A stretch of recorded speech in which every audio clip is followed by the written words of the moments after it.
Kunlun Mountains in a secluded valley, embraced by four towering mountains, lies a village, meticulously arranged, with exquisitely crafted houses, known throughout the martial world as the Valley of Villains. It is said that this is a haven for the world's nefarious individuals, a place akin to the depths of hell, where none dare to tread.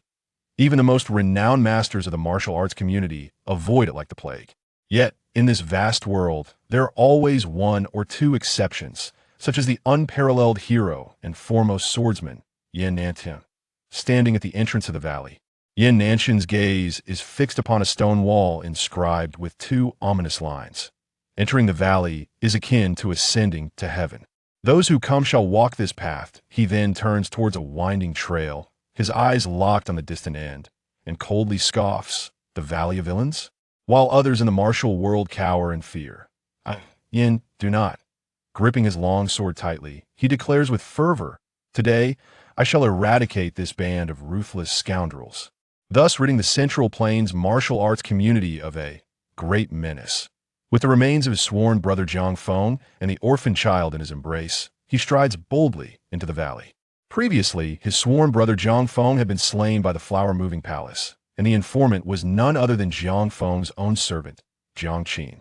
Word has it that Jiang Qin has fled into the Valley of Villains, and Yin Nantian has come here to avenge his brother, determined to uproot the fearsome Valley of Villains. Having preserved the bodies of his brother and sister-in-law with medicinal powders, he traversed mountains and rivers, searching for sustenance to nourish the orphan, and after months of arduous journeying, he finally arrived at the outskirts of the Valley of Villains. This esteemed hero and unrivaled swordsman charged forth with unbridled spirit, yet fell to an inexplicable silence, leaving even the child he fought to protect in the clutches of the villains. Though Yin Nantian's martial prowess has reached an unparalleled zenith, where even top-tier masters cannot withstand 3 moves against him, he now lies incapacitated with all his meridians destroyed, doomed to live the remainder of his life as a cripple. His defeat did not stem from insufficient strength, but rather from the insidious machinations of the world. The villains cunningly exploited his desperation to protect his brother's remains, leading to the downfall of this illustrious hero. Surrounding Yin Nantian, the villains murmur in awe, truly worthy of the title Great Hero and Supreme Swordsman. It took all our might to finally bring him down. It is a pity that our leader, lost an arm in the process. At least he refrained from delivering a final blow, honoring Yan's grace. Injoyo, half human and half ghost, exclaimed, "Damn it, Yin Nantian's skills are indeed terrifying, as the legends say. Today, I truly walked through the gates of hell." Then he chuckled sinisterly. "Fortunately, this man's head seems rather easy to handle. What are you all waiting for? Shall we wait for him to revive and start shouting for revenge?" The androgynous Tu Jiao chimed in. Indeed, while his martial arts may be rendered useless, Yin Nantian is no ordinary figure. If he were to recover, we would all be in peril. Stepping forward with a playful grin, she declared, "Since I have bested him with my cunning, I shall be the one to take action. That I believe this will ensure that Yin will die without resentment." The glutton objected, "That won't do. You all lack the skill to kill. If you employ the wrong method, his flesh will turn tough and sour, making it quite unpalatable." Ha, concealing his malice beneath laughter, interjected, "Let us not argue. I possess some experience in this matter, and I have intriguing ideas to share." "What ideas?" Tu Jiao inquired. With a hearty laugh, Ha responded, "To kill a hero of Yin Nantian's caliber so casually would be a tremendous waste. If we do not showcase our finest techniques, it would be a disgrace to our reputation as the 10 great villains." The villains nodded in agreement, relishing the thought of torturing a righteous individual, especially one as renowned as the great hero and supreme swordsman, for killing him would elevate their sinister fame even further. Injuyo grinned darkly. "Excellent. Let him experience my soul-snatching wind." Tu Jiao added, "Oh, let me go first. My bowtie soul-entrancing technique is no less effective than yours." Idazue immediately protested. "Is my bone-scraping knife inferior to yours?" Ha laughed heartily. "Let us not forget the exquisite sensation of my brainwashing technique. It is a marvel in the martial world." Tu Jiao hesitated, suggesting, among us. The most formidable is undoubtedly Dust's blood-soaked, heart-piercing technique. Shall we summon him and test it on Yin Nantian? Yin Juyo countered, not so fast. We must not forget Wei Yang's heavenly destruction technique. Its effects are far more authentic than any of your tricks. The villain shuddered at the mention. Recalling the torment they had endured over the past 3 years. 3 years ago, a young man named Wei Yang arrived at the Valley of Villains, sweeping through all the masters with unmatched prowess, delivering devastating blows to the 5 great villains with his heavenly destruction technique. The power of this technique was extraordinary, its effects bizarre and unparalleled, leaving injuries that could never heal. The 5 villains had suffered from these wounds for years, trying every method to heal, yet they remained in torment, now fearing the mere mention of Wei Yang's name. Ha ha, spat, in frustration, bah. Why bring up that demon? Do you wish to experience the heavenly destruction technique? I have endured internal injuries for years because of that one strike I have yet to recover. The once feared villain crouched down, weeping in despair. Yin Nantian, on the brink of death, was momentarily taken aback, unable to comprehend the sudden transformation of these scoundrels. Suddenly, ha ha horror, exclaimed in shock, pointing behind Tu Jiao Jiao and Li Dazue, stammering Wei. Wei, sir, when did you arrive here? Following ha ha horror's gaze, Yin Nantian beheld a youth standing a meter behind Tu Jiao Jiao, illuminated by the moonlight, exuding an air of detachment from the world. Around 17 or 18 years of age, tall and elegant, clad in simple garments that fluttered in the breeze, he resembled a jade tree swaying in the wind, radiating an indescribable grace from every angle. Yin Nantian was momentarily stunned. Such an ethereal figure was a rarity in the world, rivaled only by his sworn brother Zhang Feng, who was famed as the most handsome man. The youth cast a sweeping glance over the assembly of villains, who involuntarily shuddered and took 2 steps back, uttering coolly, I was already here when you spoke so. Disrespectfully, it seems the taste of the heavenly destruction technique has not made you any more obedient. In a flash, he appeared before Yin Nantian, faster than a ghost, creating the sensation of having sliced through the void to suddenly manifest in front of him. Frightened, assumed the youth intended to attack him, and quickly knelt, pleading, Please, don't come near me. Wei elder brother, Wei old man, Wei lord, I truly did not mean to offend you. He bowed repeatedly, striking his forehead against the ground until he realized that the youth had no interest in him. The atmosphere grew tranquil, and the other villains cast disdainful glances, knowing their own kneeling would be no less hasty. The youth crouched down, addressing Yin Nantian. It is an honor to meet you, great hero. My name is Wei Yang, an insignificant person. Today, to encounter the world's foremost hero and supreme swordsman is indeed a stroke of fortune. Now, Yin Nantian clung to the last vestiges of life, his indomitable while barely maintaining a thread of consciousness, making it nearly impossible to respond to Wei Yang's greeting. Understanding his plight, Wei Yang placed his right hand upon Yin Nantian's wrist, transmitting a surge of true energy. Yin Nantian sighed in relief, managing to utter, Pardon my ignorance, young brother. I have not heard your name in the martial world before. Wei Yang shook his head, an insignificant person indeed, not worthy of disturbing a hero such as yourself. Our meeting today is likely a mere coincidence. With a faint smile, he remarked, Indeed, Sir Yin has valiantly championed justice and punished wrongdoing in the martial world over the years that I hold great admiration for him in my heart. Upon observing Wei Yang's sincere and clear gaze, devoid of any pretense, Yin Nantian felt an instant affinity, noting that the young man's demeanor surpassed even that of his recently deceased sworn brother, Zhang Feng, by a notable degree. With a gentle sigh, he spoke earnestly, Brother Wei, your internal skills are remarkably refined and profound, having reached an exceptional level. Given time, you are destined to surpass all others. Yet, what compels you to associate with such nefarious individuals in these desolate mountains? Wei Yang offered a rueful smile and shook his head, sighing, I merely find this place isolated from the world, conducive for my practice. There are a few heartfelt words I wish to share with Sir Yin. That he then conveyed a few words through secret transmission, causing a flicker of light to emerge in Yin Nantian's previously dim eyes. Chapter 002 the wedding garment divine skill in a moment of despair, Yin Nantian glimpsed a flicker of hope as his gaze fell upon the infant in the carriage. Filled with both affection and regret, yet the dire circumstances left him with no alternatives. Yin Nantian confirmed, "Is it true?" Wei Yong replied solemnly, "I shall not go back on my word." After pondering for a moment, Yin Nantian spoke in a deep voice, "I sincerely hope Brother Wei upholds his promise. Otherwise, even if I were to become a vengeful spirit, I would return to settle the score with you." With a lingering glance at the infant, he sighed deeply and continued, "I have no choice but to place my trust in you, Brother Wei. May heaven have mercy and prevent my dear nephew from perishing alongside me." Wei Yong smiled faintly. Heaven may lack vision, yet there exists some measure of genuine emotion among humanity. If you choose to believe, there might just be a reward. Yin Nantian nodded, "Indeed. I too believe in the presence of true feelings among mortals, just like my sworn brother, who would not flinch even if it meant walking through fire for me." He then lowered his voice, "Come closer."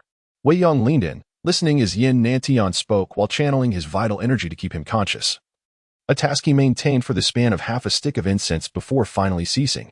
Yin Nantian urged, "Brother Wei, promise me. Do not teach that child the wedding garment divine skill. It is far too arduous. Just impart a few skills for self-preservation."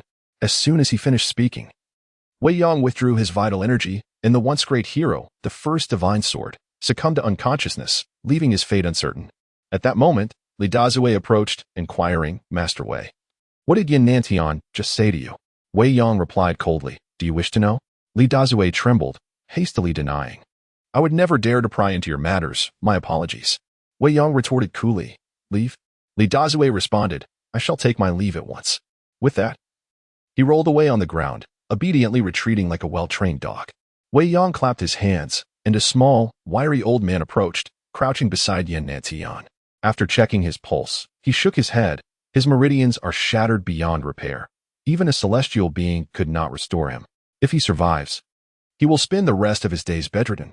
Wei Yong nodded gently. "In that case, let us take him to your medicinal chamber for treatment." The old man, known as Wan Chunlu, was a physician of unparalleled skill, having saved countless lives. Although he resided in the Valley of Villains, he was no villain himself. A momentary lapse while practicing medicine in Kaifeng had led to the deaths of dozens, forcing him to seek refuge in the valley. Yet, he remained devoted to his medical practice, establishing a firm standing in the Valley of Villains with his unmatched skills, earning respect from all who met him. In an environment rife with rogues, no one could guarantee their safety from harm or poison, making it likely that one day, they would require Wan Chunlu's life-saving expertise. Stroking his beard, Wan Chunlu remarked, the hero Yin possesses a constitution far superior to that of ordinary individuals. Using him for my medicinal trials would be most beneficial for my medical arts and pharmacology." Ingioyo exclaimed in alarm, "This cannot be. If you restore Yin Nantian, he may raise the Valley of Villains to the ground, leaving you with nowhere to hide." Wan Chunlu shook his head. "Yin Nantian's meridians have already been destroyed by you. Even if he were healed, he would likely become a mere shell of his former self. What is there to fear?"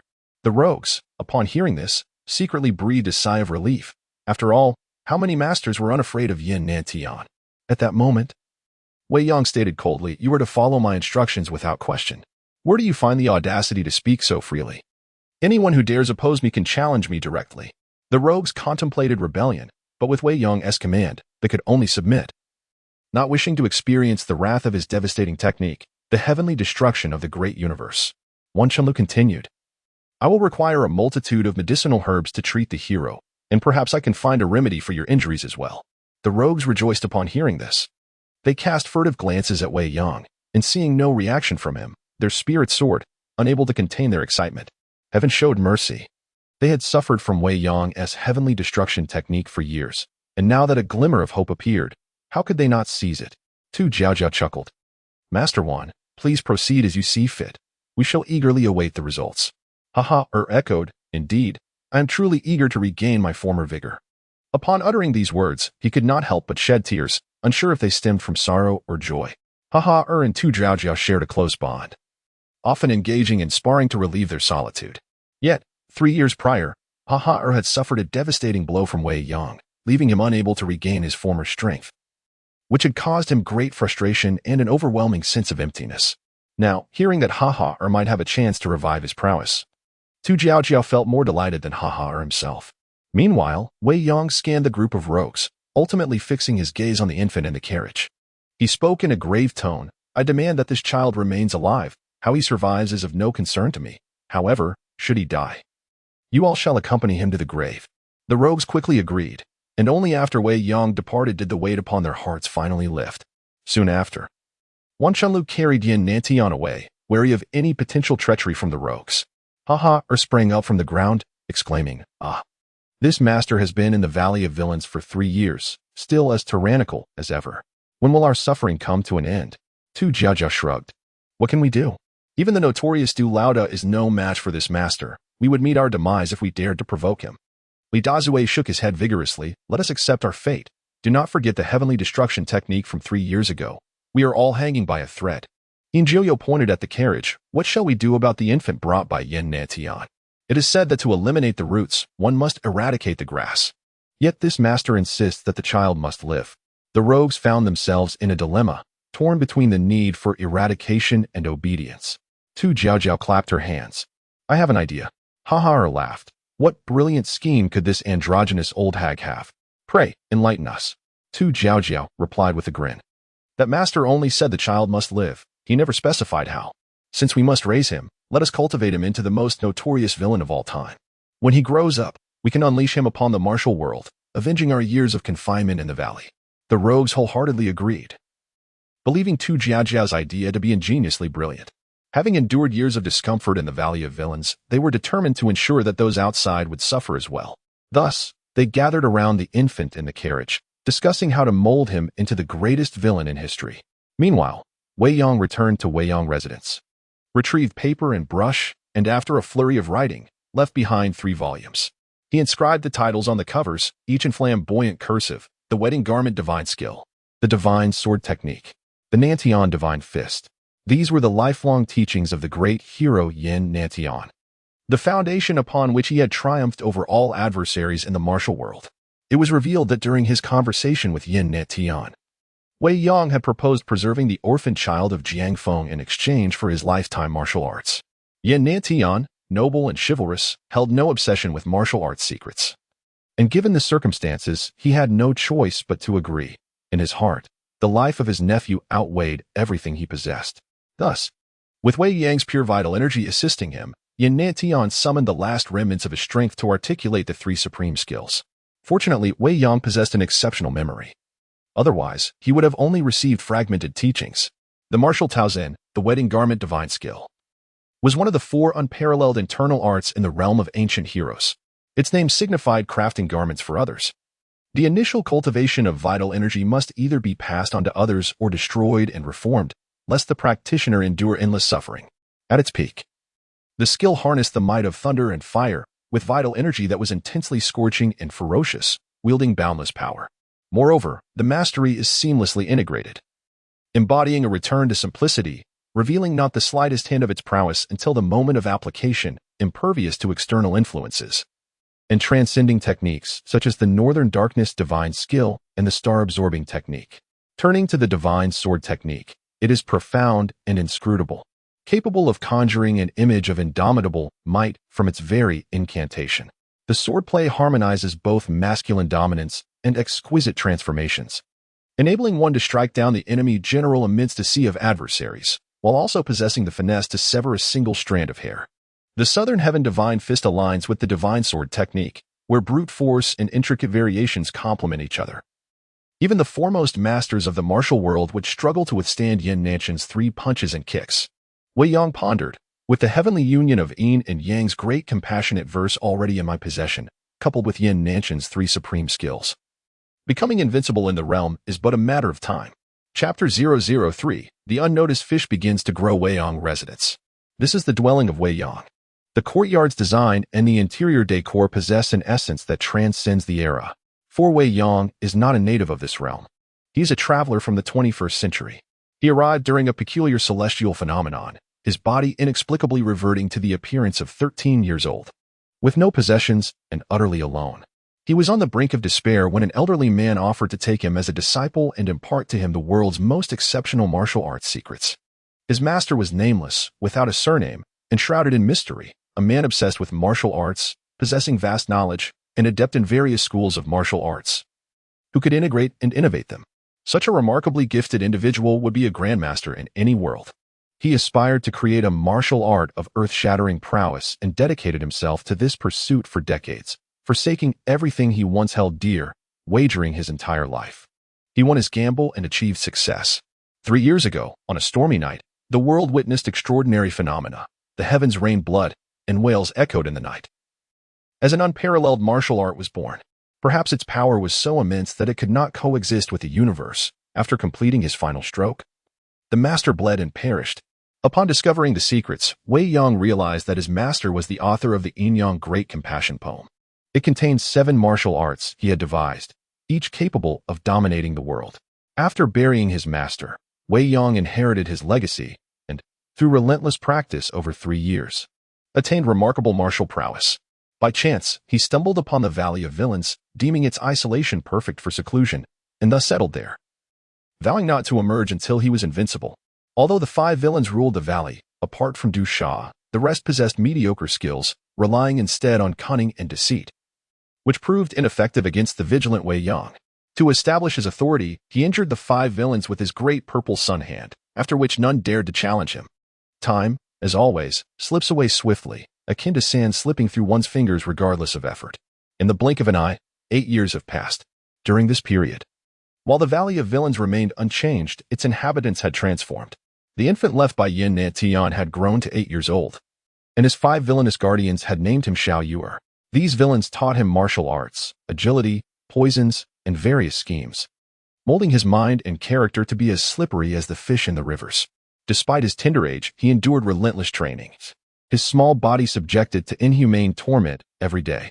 Wan Chunlu provided him with various medicinal baths, ensuring that the tormented Xiao Yuer not only suffered no harm, but instead developed solid muscles and bones. However, these villains secretly withheld their most treasured techniques from him.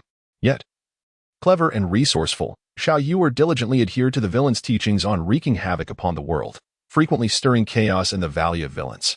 One day, as usual, Wei Yang emerged from his quiet chamber to discover a lavish feast laid out in the Wei Yang residence.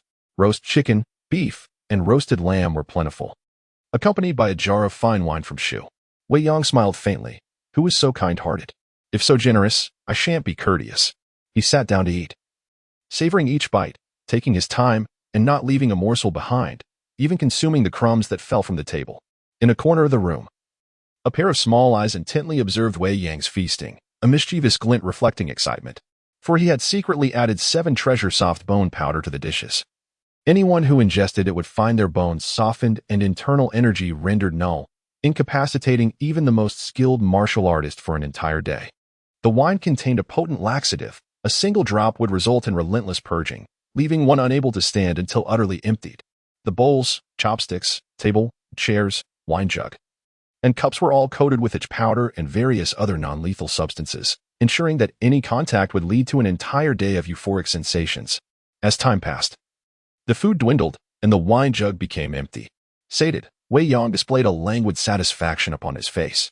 The observing eyes shifted from confusion to astonishment, eventually morphing into a frown of distress. Wei Yang smiled lightly. Come out. With a flick of his finger, an invisible force struck a large stone jar in the corner, causing it to crack and reveal a small fish hidden within. Xiao Yuer shook his head. Boring. Every time I try to ambush you, you discover me. It's truly tedious. Wei Yang lightly tapped the top of Xiao Yuer's head. You think you can outsmart me? Such naive delusions. Xiao Yuer rubbed his head. I don't understand. I have clearly poisoned the food, and you have eaten and drunk, yet you appear completely unaffected. Why is that? Wei Yang scoffed with pride.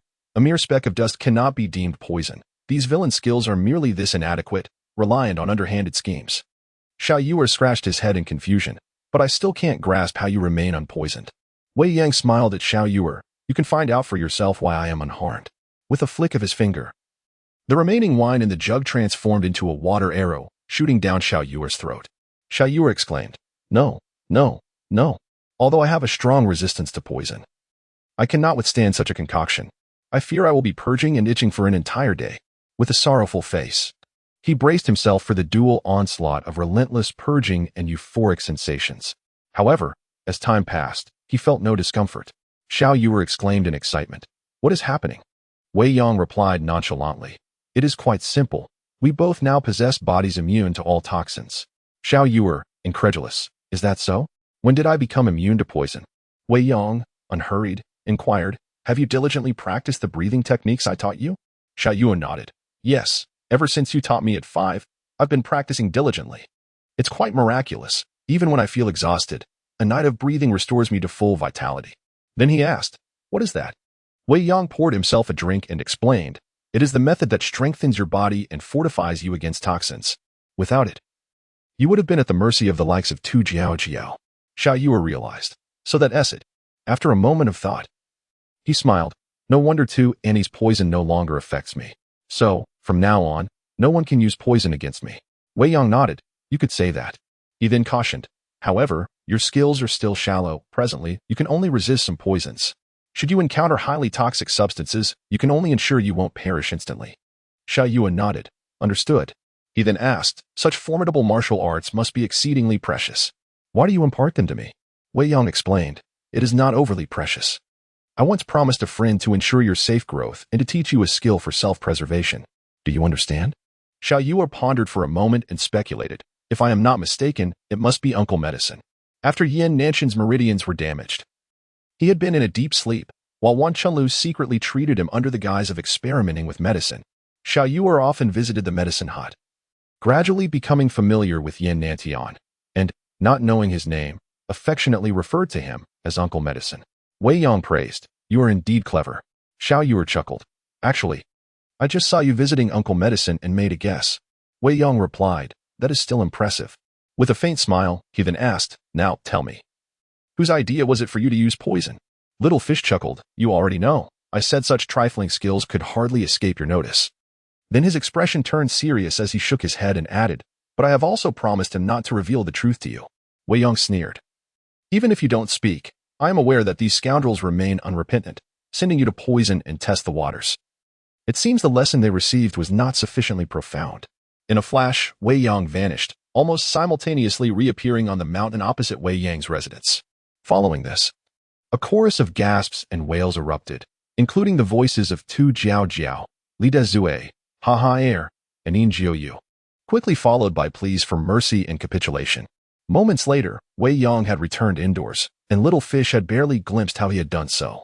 Chapter 004. The Void Steps of the Infinite Sky. Wei Yang reprimanded the individual who had been covertly observing them. His extraordinary agility left Little Fish in awe, exclaiming, your skills surpass Uncle Yin's by 100-fold. What kind of lightness skill is this? It seems as if you can traverse the void with ease. Wei Yang replied nonchalantly. This is a martial art from the Yin Yang Great Sorrow technique created by my master, the Void Steps of the Infinite Sky, which is undoubtedly the foremost lightness skill of our time. Little Fish marveled. Incredible. Your abilities are akin to the heavens compared to those of Ant 2 and the others. Can you teach me this void step? Wei Yang glanced at the sun and teased, is the sun rising from the west today? What did I tell you when I taught you the great Yin Yang technique 3 years ago? Wei Yang fulfilled his promise and imparted inner cultivation techniques to Little Fish. Faced with such unrivaled martial prowess, Little Fish displayed reluctance, claiming that supreme martial skills could never compare to supreme wisdom, vowing instead to traverse the world with unparalleled intellect. However, his aspirations for wisdom were swiftly overshadowed by Wei Yang's martial might, as each of Little Fish's cunning schemes was effortlessly thwarted by Wei Yang's overwhelming strength. After a year of relentless endeavors, Little Fish finally recognized the merits of unparalleled martial arts and sought Wei Yang's guidance, dedicating himself to the cultivation of the inner techniques Wei Yang had taught him. Scratching his head, Little Fish reflected, I was young then and didn't realize how effective such remarkable skills could be. It seems I have come to understand these principles, albeit not too late. Wei Yang gently tapped his head, saying, you are merely an 8-year-old child. It is never too late to learn, especially since I promised to teach you 2 life-preserving abilities. Little Fish clapped his hands in delight, exclaiming, hooray. Once I master the void step, even if I cannot win, I can surely escape. That way, I would be invincible. Pausing for a moment, he inquired solemnly, by the way, you still haven't revealed Uncle Yao's true identity, nor do you know much about my origins, do you? Wei Yang smiled, reassuring him, of course. Do not fret. You will soon learn all these matters. Little Fish stood in contemplation, filled with questions and anticipation about his own lineage. The two then proceeded to the pharmacy of the renowned healer Wan Chunlu, who was outside drying herbs. Wan Chunlu asked. Wei, my brother, you come to check on Hero Yan's condition every year on this day. Why do you care for him so deeply? Little Fish suddenly realized. So Uncle Yao's surname is Yin, and he is a great hero. Wei Yang smiled but did not respond, instead asking, has Hero Yan's condition improved this year? Wan Chunlu shook his head, saying, it remains the same. I have exhausted all methods and still cannot awaken him. The actions of Tu Jiao and the others were far too ruthless. Little Fish was taken aback. So Uncle Yao's current state is due to Aunt Tu's actions? What deep-seated enmity could lead to such a fate? Wan Chunlu then led Wei Yang and Little Fish into his secret chamber. Upon entering, they were met with a potent medicinal aroma. Yin Nantian was submerged in a large vat filled with concocted herbal broth, silver needles embedded in his body. Sitting motionless like a stone statue, Wan Chunlu lamented, over the years, I have tried every remedy at my disposal, yet to no avail. I cannot predict when Hero Yin might recover. Wei Yang stepped forward, channeling his true energy to assess the situation. A look of satisfaction graced his face as he remarked, it is not as dire as you think. Hero Yan's condition has improved slightly compared to last year, when Yin Nantian was incapacitated. Wei Yang had already noticed remnants of the wedding dress divine skill still lingering within him, gradually repairing his damaged meridians, with Wan Chunlu's remedies assisting from the outside. A portion of his meridians had begun to heal over the years, although full recovery would still require time. Wei Yang had contemplated aiding Yin Nantian directly, for he was a true hero, devoid of any pretense. However, given Yin Nantian's current predicament, allowing external true energy to linger within him would not only fail to assist him but could also further damage the meridians he had already begun to mend. Thus, he could only allow the remnants of the wedding dress divine skill to aid in his recuperation. Wan Chunlu exclaimed joyfully, is that so? If so, Hero Yan's full recovery is just around the corner. His spirit invigorated, he began experimenting with new herbs and formulas on Yin Nantian. Not wanting to intrude further, Wei Yang took Little Fish to a secluded area to teach him the void steps. Wei Yang smiled and advised, you, little rascal, often boast of your cleverness. I will demonstrate the steps of the void steps, but once, and I shall only recite the incantation once. As for how much you can learn, that depends on you. Little Fish immediately protested, I object. Who teaches martial arts in such a manner? If I happen to doze off and fail to remember, would that not render your instruction pointless? Wei Yang dismissed the objection, stating, objections are futile. I only promised Hero Yin to teach you life-saving skills, not to mold you into an unparalleled master. With a mischievous smile, he added, you are so clever. I trust that a single demonstration will suffice for you to master the void steps. Otherwise, claiming to traverse the world with wisdom would be pure boastfulness. Little Fish, irritated yet feigning indifference, scoffed, indeed, I, Little Fish, can learn anything just by seeing it once. Wei Yang cautioned, pay close attention, if you cannot remember. It simply indicates a lack of intelligence. He then commenced the demonstration, moving gracefully back and forth. Even at the slowest speed, his movements were mesmerizing, enough to leave an ordinary onlooker dizzy. Little Fish concentrated intently, observing how Wei Yang moved with the grace of a swallow, traversing the terrain as if it were mere flat ground. The exquisite footwork unfolded beneath him, making it seem as if he truly walked upon the void. After the demonstration, Wei Yang stood quietly by, allowing Little Fish to digest the nuances he had witnessed. Approximately the length of a stick of incense later, Little Fish suddenly turned to Wei Yang, his face beaming with joy. Wei Yang inquired, how much do you remember? Little Fish replied, about 70 to 80%. Though I missed some trivial details. He then gave himself a thumbs up, declaring, for me, Little Fish, seeing something once is nearly enough. Wei Yang nodded in approval, saying, not bad. You are approaching the speed at which I learned back in the day. Little Fish was astonished. What do you mean? Wei Yang replied coolly, when I first acquired the technique, I too only needed to see it once. It took me a month to master the void steps. Given your innate talent, you could likely achieve a preliminary mastery within 3 years, and within 10 years, you should be able to reach a level of complete freedom. Little Fish was flabbergasted. What? He then retorted, so that's south what you call close? You needed only a month, while I require 3 years. How shameless. Are you praising yourself for me? Wei Yang explained, the void steps is the most extraordinary lightness skill of our time, difficult to learn and even harder to master, requiring a solid foundation of inner strength. You merely managed to memorize it through rote learning. You have barely scratched the surface of its profundities, which you may never fully comprehend in your lifetime. Little Fish, brimming with pride, asserted, you are correct. However, the ability to remember is a skill in itself. Wei Yang nodded in agreement. He then imparted the incantation to him, deliberately slowing his speech. This time, Little Fish focused intently, and upon hearing it once, he committed 90% of the content to memory. Chuckling, he proclaimed, "Once I master this, no one in the world will be able to catch up to me. At that point, I will be a truly free little fish." With their task completed, the two returned to Wei Yang's residence. Wei Yang was meditating in the quiet chamber, while Xiao Yu were diligently focused on mastering the intricacies of the great void step in the courtyard. As night fell, he decided to remain, cleansing his body in the basin before surrendering to slumber. The starlight was dim, and the moonlight shone brightly. Tonight, the Wei Yang residence seemed more tranquil than ever. As time slipped into the latter half of the night, Wei Yang, still in deep meditation, sensed an unusual disturbance in the void. He swiftly emerged from the chamber and arrived in the hall just in time to witness Xiao Yu being whisked away by a white shadow. The figure moved gracefully, its speed astonishing, as it leapt with Xiao Yu beneath the moonlight, akin to a dragonfly skimming the water's surface. Wei Yang pondered, in the world, only someone possessing such lightness of step would actively seek out Xiao Yu. It must be her. Without hesitation, Wei Yang activated the Great Void Step and pursued them. Chapter 005. Mr. Copper. When the young fish awakened, he found himself cradled in a soft embrace, the sound of whistling winds surrounding him, evoking the sensation of soaring through clouds. A delicate fragrance wafted into his nostrils, unique and invigorating. Upon opening his eyes, he was met with the sight of a grotesque bronze mask, beneath which glimmered a pair of bright eyes, captivating like the luminous moon in the sky.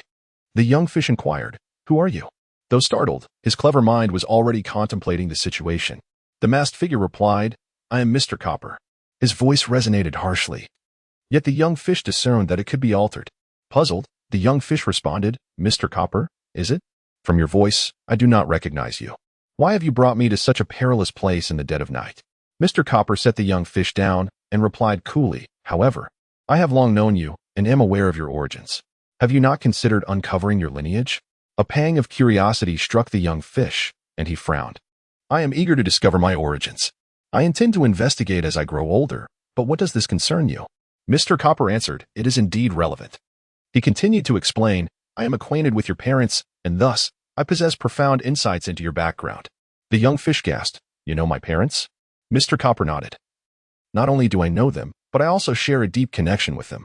Contemplating for a moment, the young fish asked, "Can you tell me about my parents?" Mr. Copper affirmed, "Certainly.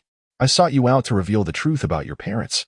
He recounted the tale of Jiang Feng and Hua Yuinu, detailing how the ruthless palace regulations of the Yuhua Palace led to the demise of his parents. The young fish fell silent, processing the information, murmuring, "According to your account, my father's name is Jiang Feng, and my mother's name is Hua Yuinu. They were killed by the Yuhua Palace for eloping."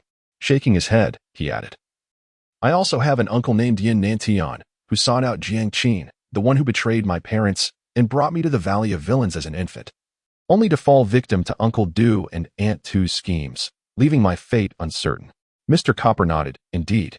The young fish sat down, deep in thought as he pieced together the information he had just received. Mr. Copper cautioned him, "Jiang Qin and the Yuhua Palace are the murderers of your parents. You must hone your martial skills, for one day you will need to avenge them." The young fish nodded, "That may be true.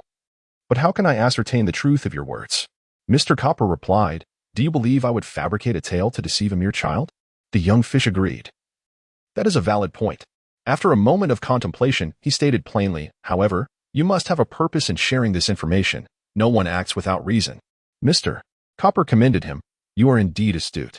It is only with your intelligence that you can seek vengeance for your parents. As for my motives, I shall leave you to ponder them." The young fish scoffed, "I cannot be bothered to ponder." Mr. Copper retorted coldly, "Foolish child, if you falter at this minor hurdle, how can you hope to avenge your parents? You must understand, the martial prowess of the Yuhua Palace is unparalleled." The young fish dismissed, "Unparalleled? Is there truly such a thing as absolute invincibility in this world?" Mr. Copper replied gravely, "You are but a frog at the bottom of a well. Today, I shall demonstrate what true invincibility looks like." With a swift motion, he struck towards the young fish, his palm moving like lightning, yet devoid of any internal energy. The young fish deftly evaded, gliding backward like a phantom, narrowly escaping the blow. Mr. Copper, surprised, appeared before the young fish in an instant, grasping him lightly, rendering him ensnared as if caught in a net. Mr. Copper pressed upon the young fish's wrist, channeling his energy to assess the boy's condition, and exclaimed, "Your internal cultivation is commendable, and your physique is robust. Coupled with the exquisite footwork you demonstrated, I shall impart further techniques to you. It is not impossible for you to one day vanquish the Ihua Palace and avenge your parents." The young fish queried, "You wish to teach me martial arts?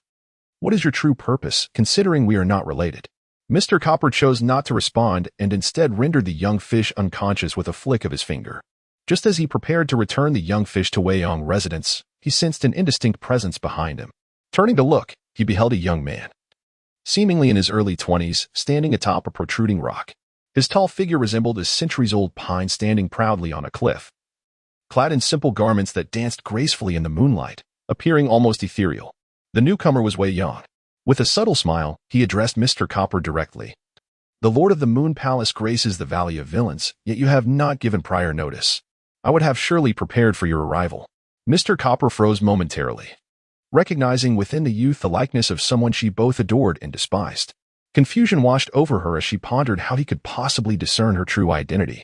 However, one thing was abundantly clear: anyone who uncovered her identity would find themselves in peril, especially considering how closely this individual resembled the one she loathed to the core. Coldly, the Moon Palace Lord declared, "You seek death." The instinctive words she uttered revealed her true voice, ethereal and melodious, as if it emanated from celestial realms, evoking endless imagination. Yet her tone was devoid of warmth, frigid and resolute. Even two simple words sent chills down the spine, rivaling the sinister echoes of the underworld. She was a perfect amalgamation of celestial grace and demonic ferocity. As she spoke, she released the young fish from her grasp, her sleeves swirling as an invisible force surged toward Wei Yong. The Moon Palace Lord was the most formidable woman in the realm, and in the absence of Yin Nantian, she rightfully held the title of the world's strongest. Few could withstand even a casual strike from her. Moreover, her palm strike was imbued with the chilling essence of Mingyu Gong. Even if one managed to deflect her attack, the cold would infiltrate their body, leaving them half frozen and half alive.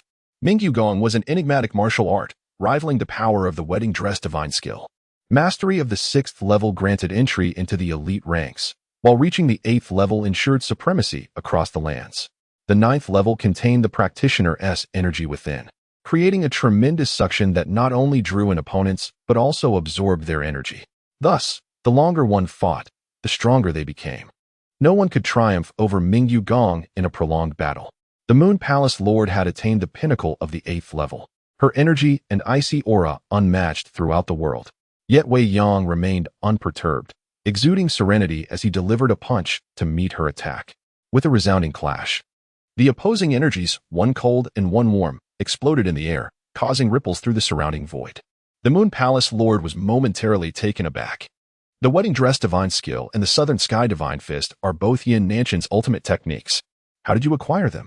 What is your connection to Yin Nantian? Wei Yong smiled faintly, a mere acquaintance, much like my current relationship with the esteemed Moon Palace Lord. Her eyes glinted with cold fury. Silence. How dare you utter my esteemed name? Wei Yong countered. Why should I not? Your parents and mentors bestowed upon you this name for the very purpose of being called by it. If you forbid me from addressing you, how then shall I refer to you? The Moon Palace Lord, possessing exceptional martial prowess and a domineering personality, adhered to the principle of resolving conflicts with action rather than words. Thus, while she struggled in verbal disputes, few could rival her in combat. With a disdainful huff, she sprang forward, leaping several feet to land just a yard away from Wei Yong. Her agility seemed to transcend the barriers of space, rivaling even Wei Yang's grand void step. With a graceful motion, she extended her hand, resembling pure jade, and a swirling mist of white emanated from her palm, instantly transforming the surrounding area into an icy abyss. Her fingers splayed into a palm, slowly advancing towards Wei Yong, resembling a warm greeting between close friends. Yet, the power and chill infused within that hand were potent enough to extinguish the life of a first-rate master in an instant. Wei Yang's expression grew solemn, tinged with excitement. After years of arduous training, he had finally encountered a worthy adversary, one who was heralded as the foremost expert in the realm. With focused determination, he cleared his mind, invoking the Bridal Garment Divine Technique to unleash the earth-shattering, formless fist in retaliation. Chapter 006. A heart of ice invites the bright moon. The earth trembles, and the heavens shake with the great formless fist. This is one of the martial arts from the Yin Yang Great Grief. Its power is astonishing, formless, and omnipresent. The opponent is often unaware of the impending demise until it has already arrived, although it may not possess the sheer dominance of the Southern Heaven Divine Fist. Its exquisite intricacies surpass many others. Its silent and subtle nature allows one to easily gain the upper hand in combat. When fists and palms collide, an eerie stillness envelopes the scene, resembling a tranquil pool devoid of ripples. The chilling essence of the Mingyu True Chi and the scorching intensity of the wedding dress True Chi do not repel or confront each other. Rather, they merge and neutralize. An extraordinary silence amidst the clash of two extreme forces. Fists and palms are intertwined, reminiscent of two long-lost friends greeting each other. A stark contrast to the frigid and lethal atmosphere surrounding them. The outcome takes both parties by surprise. After a moment of astonishment, they each retreat to a distance of about 10 paces, locking eyes with a mixture of shock and curiosity. Yayu gazes at Wei Yang, her expression reflecting bewilderment. As she senses the lingering warmth from his palm, stirring her heart ever so slightly, Wei Yang muses aloud. I always believed that the wedding dress divine skill and the Mingyu skill were irreconcilable enemies, yet their collision yields such unexpected results. He turns his gaze to Yao Yu and smiles. The Mingyu skill of the palace master has reached the pinnacle of the 8th layer, and coincidentally, my wedding dress divine skill has also attained the 8th layer's zenith. Our powers are evenly matched. Do you wish to continue this contest, palace master? Wei Yang concludes that the power of the 10th layer of the wedding dress divine skill surpasses that of the Mingyu skill. However, the inner strength of the Mingyu skill increases with usage, granting it a lasting advantage over the wedding dress divine skill. Ultimately, both possess their strengths and weaknesses, rendering them nearly equal. Wei Yang reflects, no wonder Yin Nantian and Yao Yu never clashed in their final battle. It appears that Yao Yu's power falls short of Yin Nantian's, fearing she cannot withstand the explosion of force. Conversely, Yin Nantian lacks the assurance to swiftly defeat Yao Yu. If it devolves into a protracted struggle, he could be worn down by her. Yao Yu's gaze sharpens, her heart regaining its composure as she inquires. What kind of fist is this? Wei Yang replies, the Great Formless Fist. Yao Yu scoffs, I have never heard of it. Wei Yang playfully retorts, that was in the past. Did you not just experience it, palace master? Yao Yu snorts dismissively, nonsense. With that, she unleashes a powerful strike aimed directly at Wei Yang's chest, channeling 90% of her strength, enough to obliterate nearly all the martial experts in the present world. Yao Yu is furious yet exhilarated. For years, she has faced no rivals, the solitude of her invincibility accompanying her for over a decade. Now, confronted with an opponent whose fist power can stand against hers, she feels a thrill of excitement. Wei Yang immediately counters with the Great Formless Fist, channeling the same 90% of his strength. When their fists meet, he feels no resistance, as if striking a mass of soft cotton. In that moment, Yao Yu suddenly alters her technique. With a graceful twist of her alabaster hand, Wei Yang's fist inexplicably redirects towards himself. Wei Yang furrows his brow. A flower shifts the jade. In the martial world, it is said that a flower shifts the jade, rendering even the divine and ghostly powerless. Referring to the renowned technique of the flower-shifting palace, it allows one to deduce the trajectory of an opponent's true chi during their attack and manipulate it, redirecting or rebounding the opponent's strike. Yao Yu's mastery of the flower-shifting technique has reached an extraordinary level.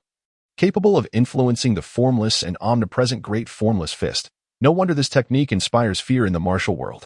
Wei Yang concentrates, and as the force approaches his chest, he swiftly executes the heaven-shattering, earth-cracking Great Reincarnation Seal in retaliation. This technique bears resemblance to the flower-shifting technique. It too can redirect or rebound an opponent's attack, yet its power and intricacies far exceed those of the flower-shifting technique.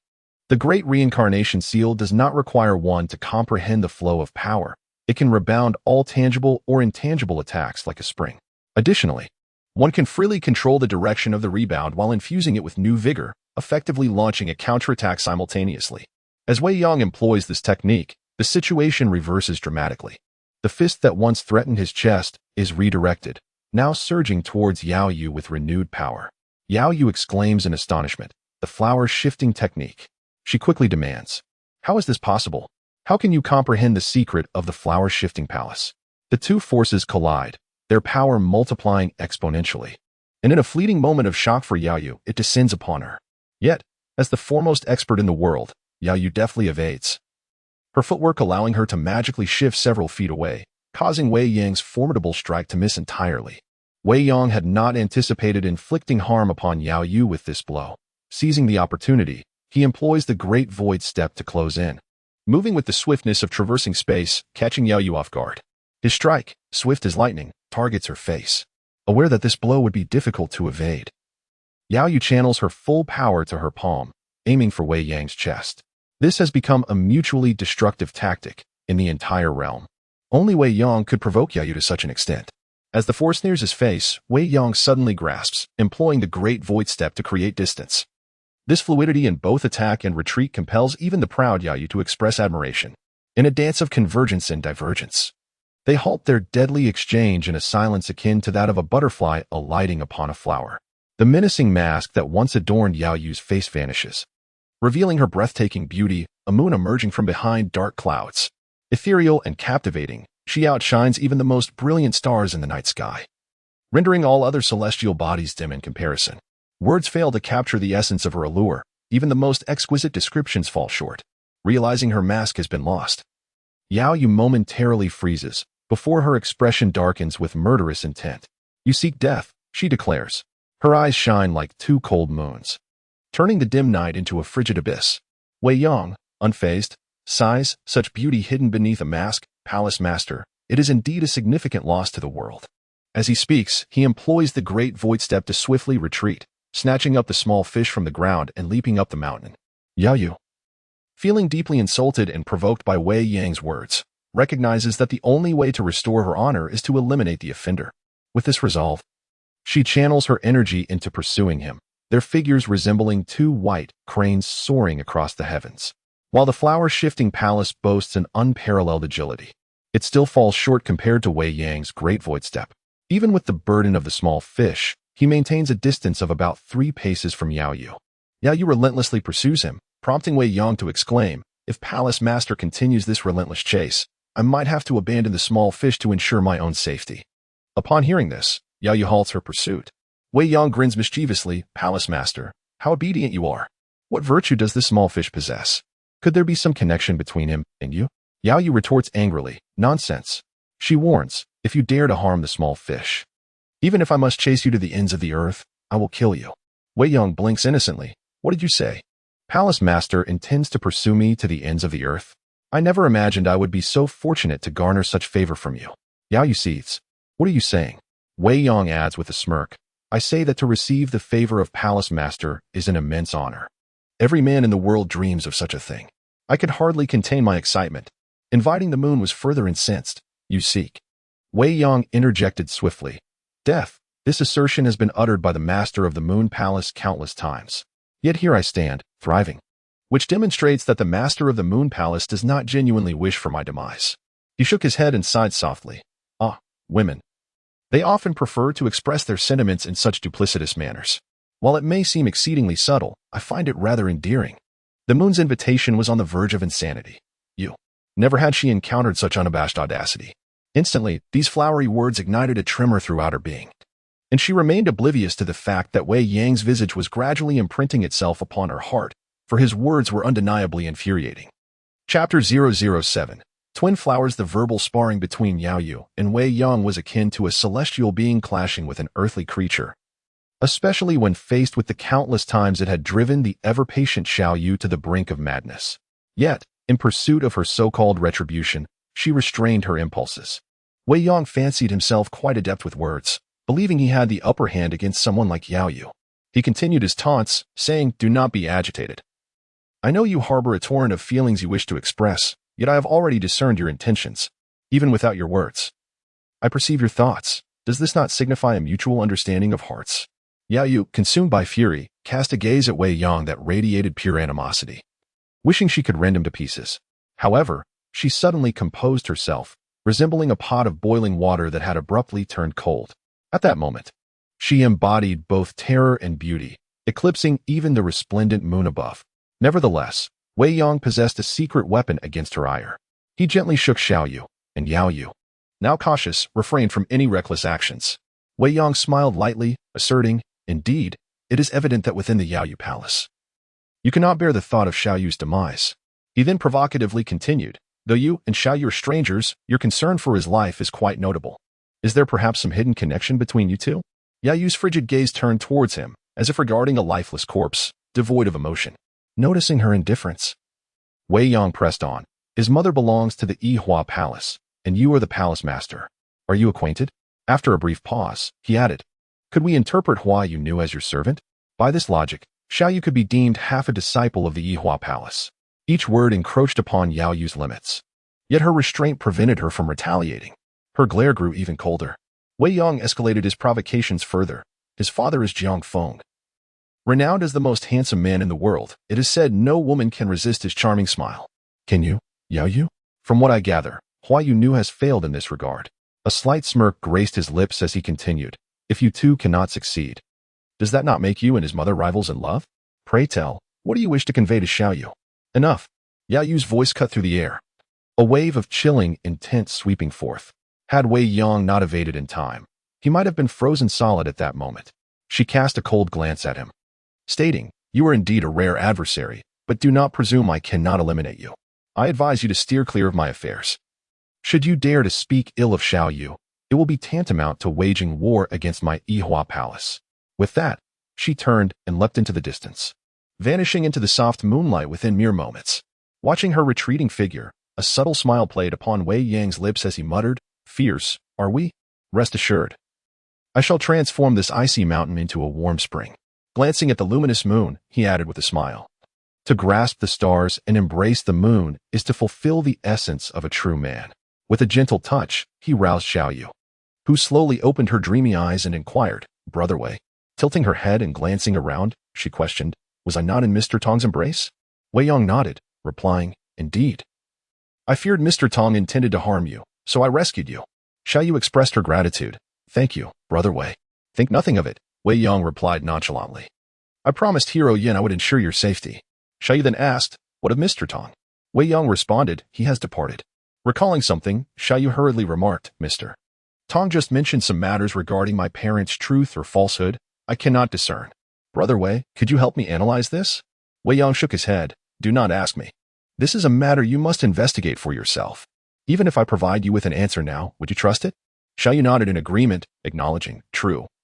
Without personal verification, nothing can be deemed accurate. Wei Yang urged, hold on to me tightly.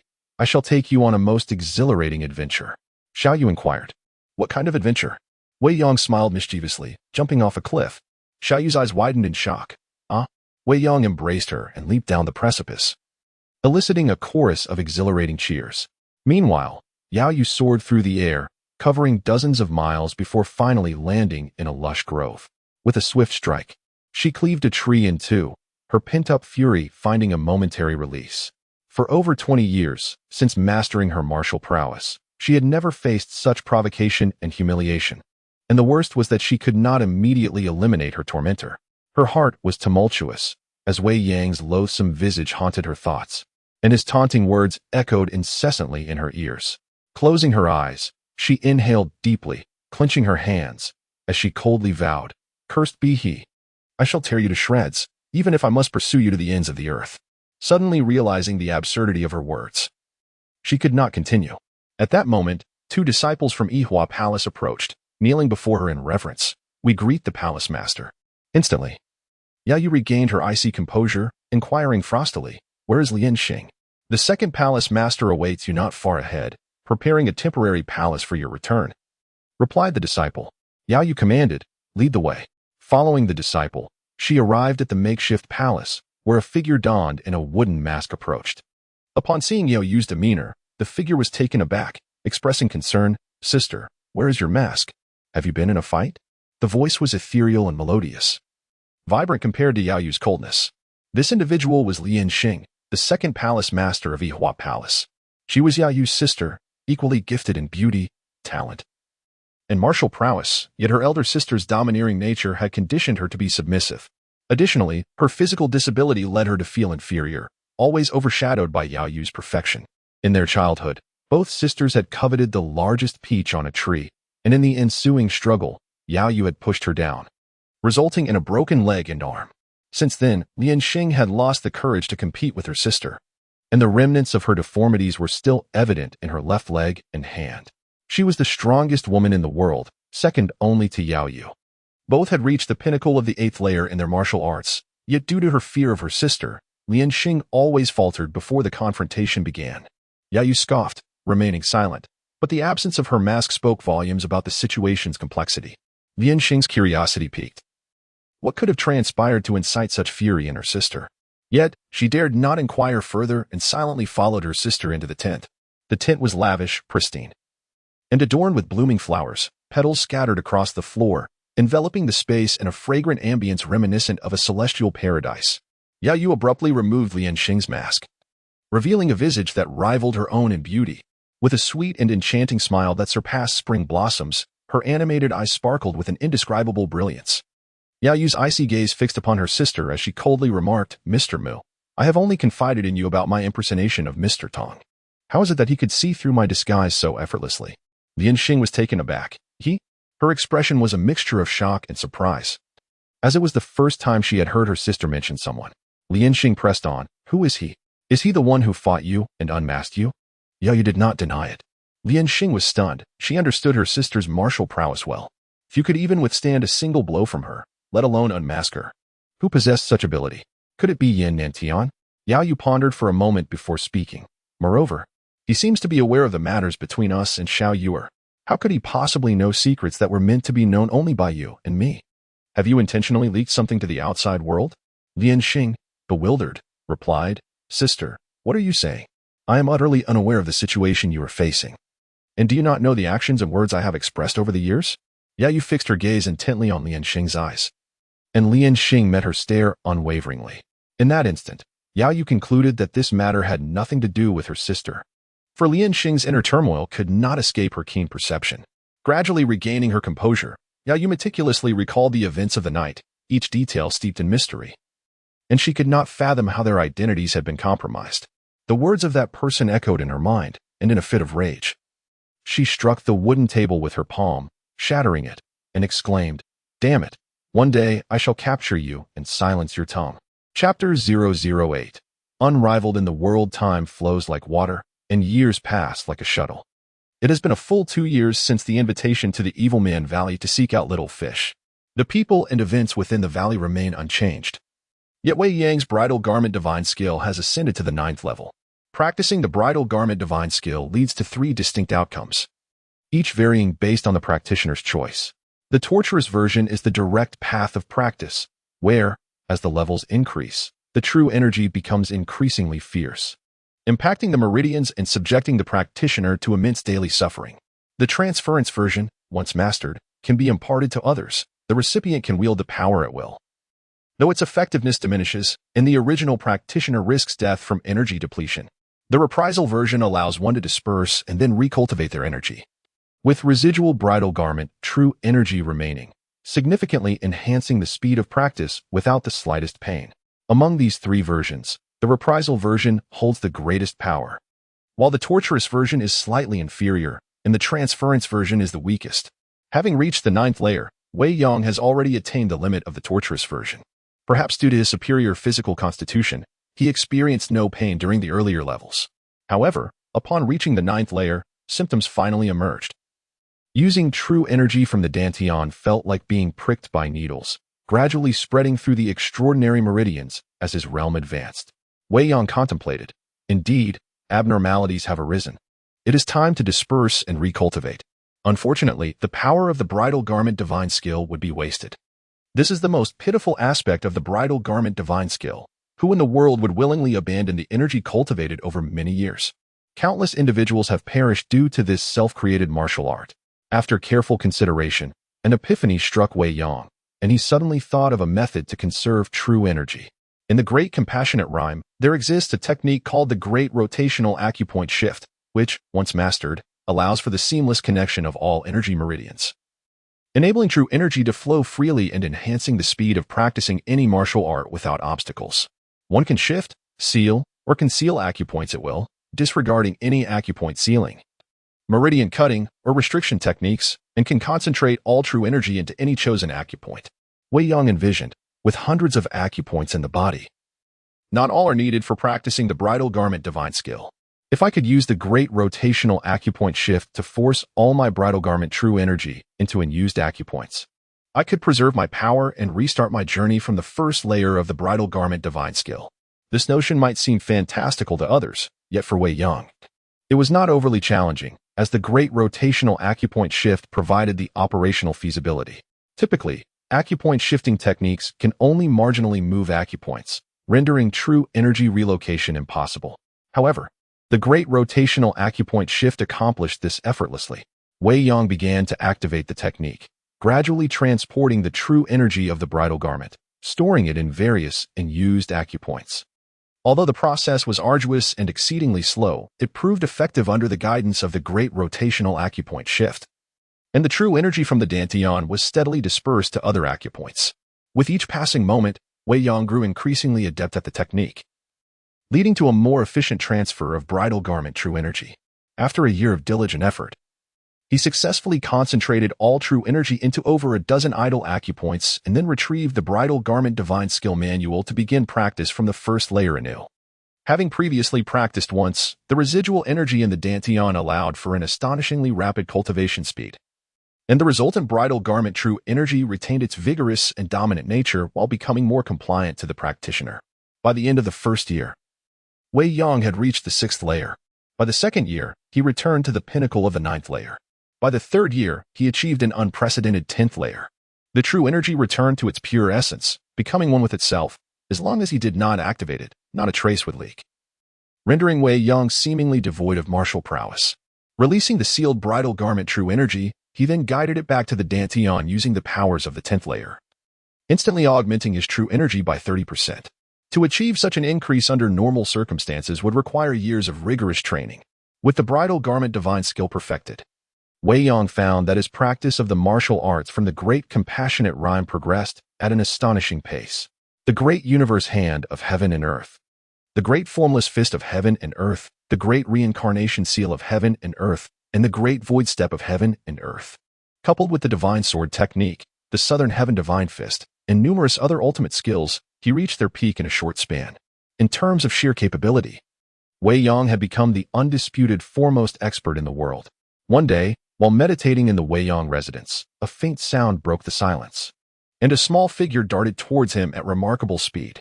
Instantly, Wei Yang executed the great void step to respond, his form becoming an ethereal shadow as he intertwined with the figure, resembling two nebulous images shifting rapidly beneath the sun.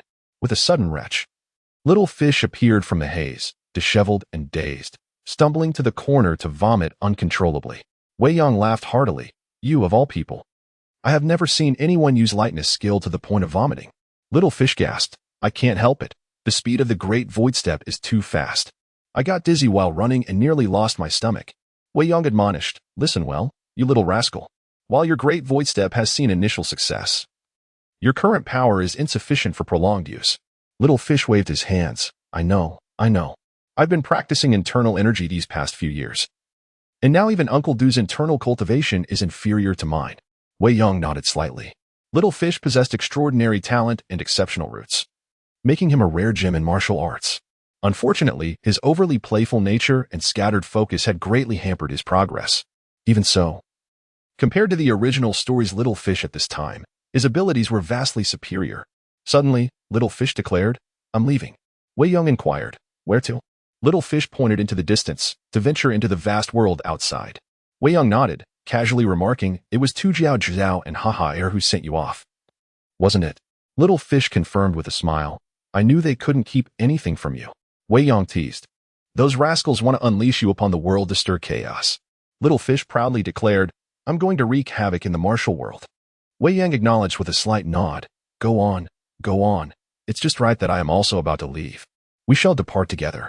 Little Fish paused for a moment, excitedly asking, "So, Brother Wei is also leaving Evil Man Valley?" Wei Yang replied coolly, "What reason do I have to stay here?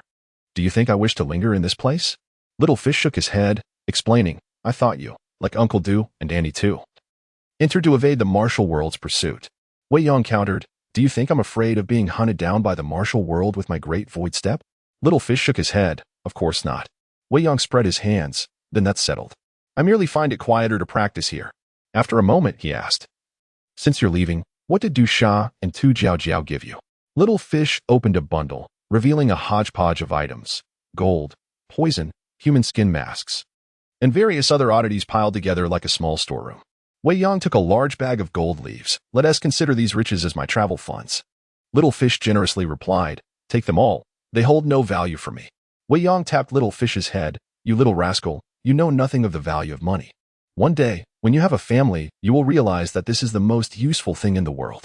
Little Fish shook his head, declaring, I refuse to be confined.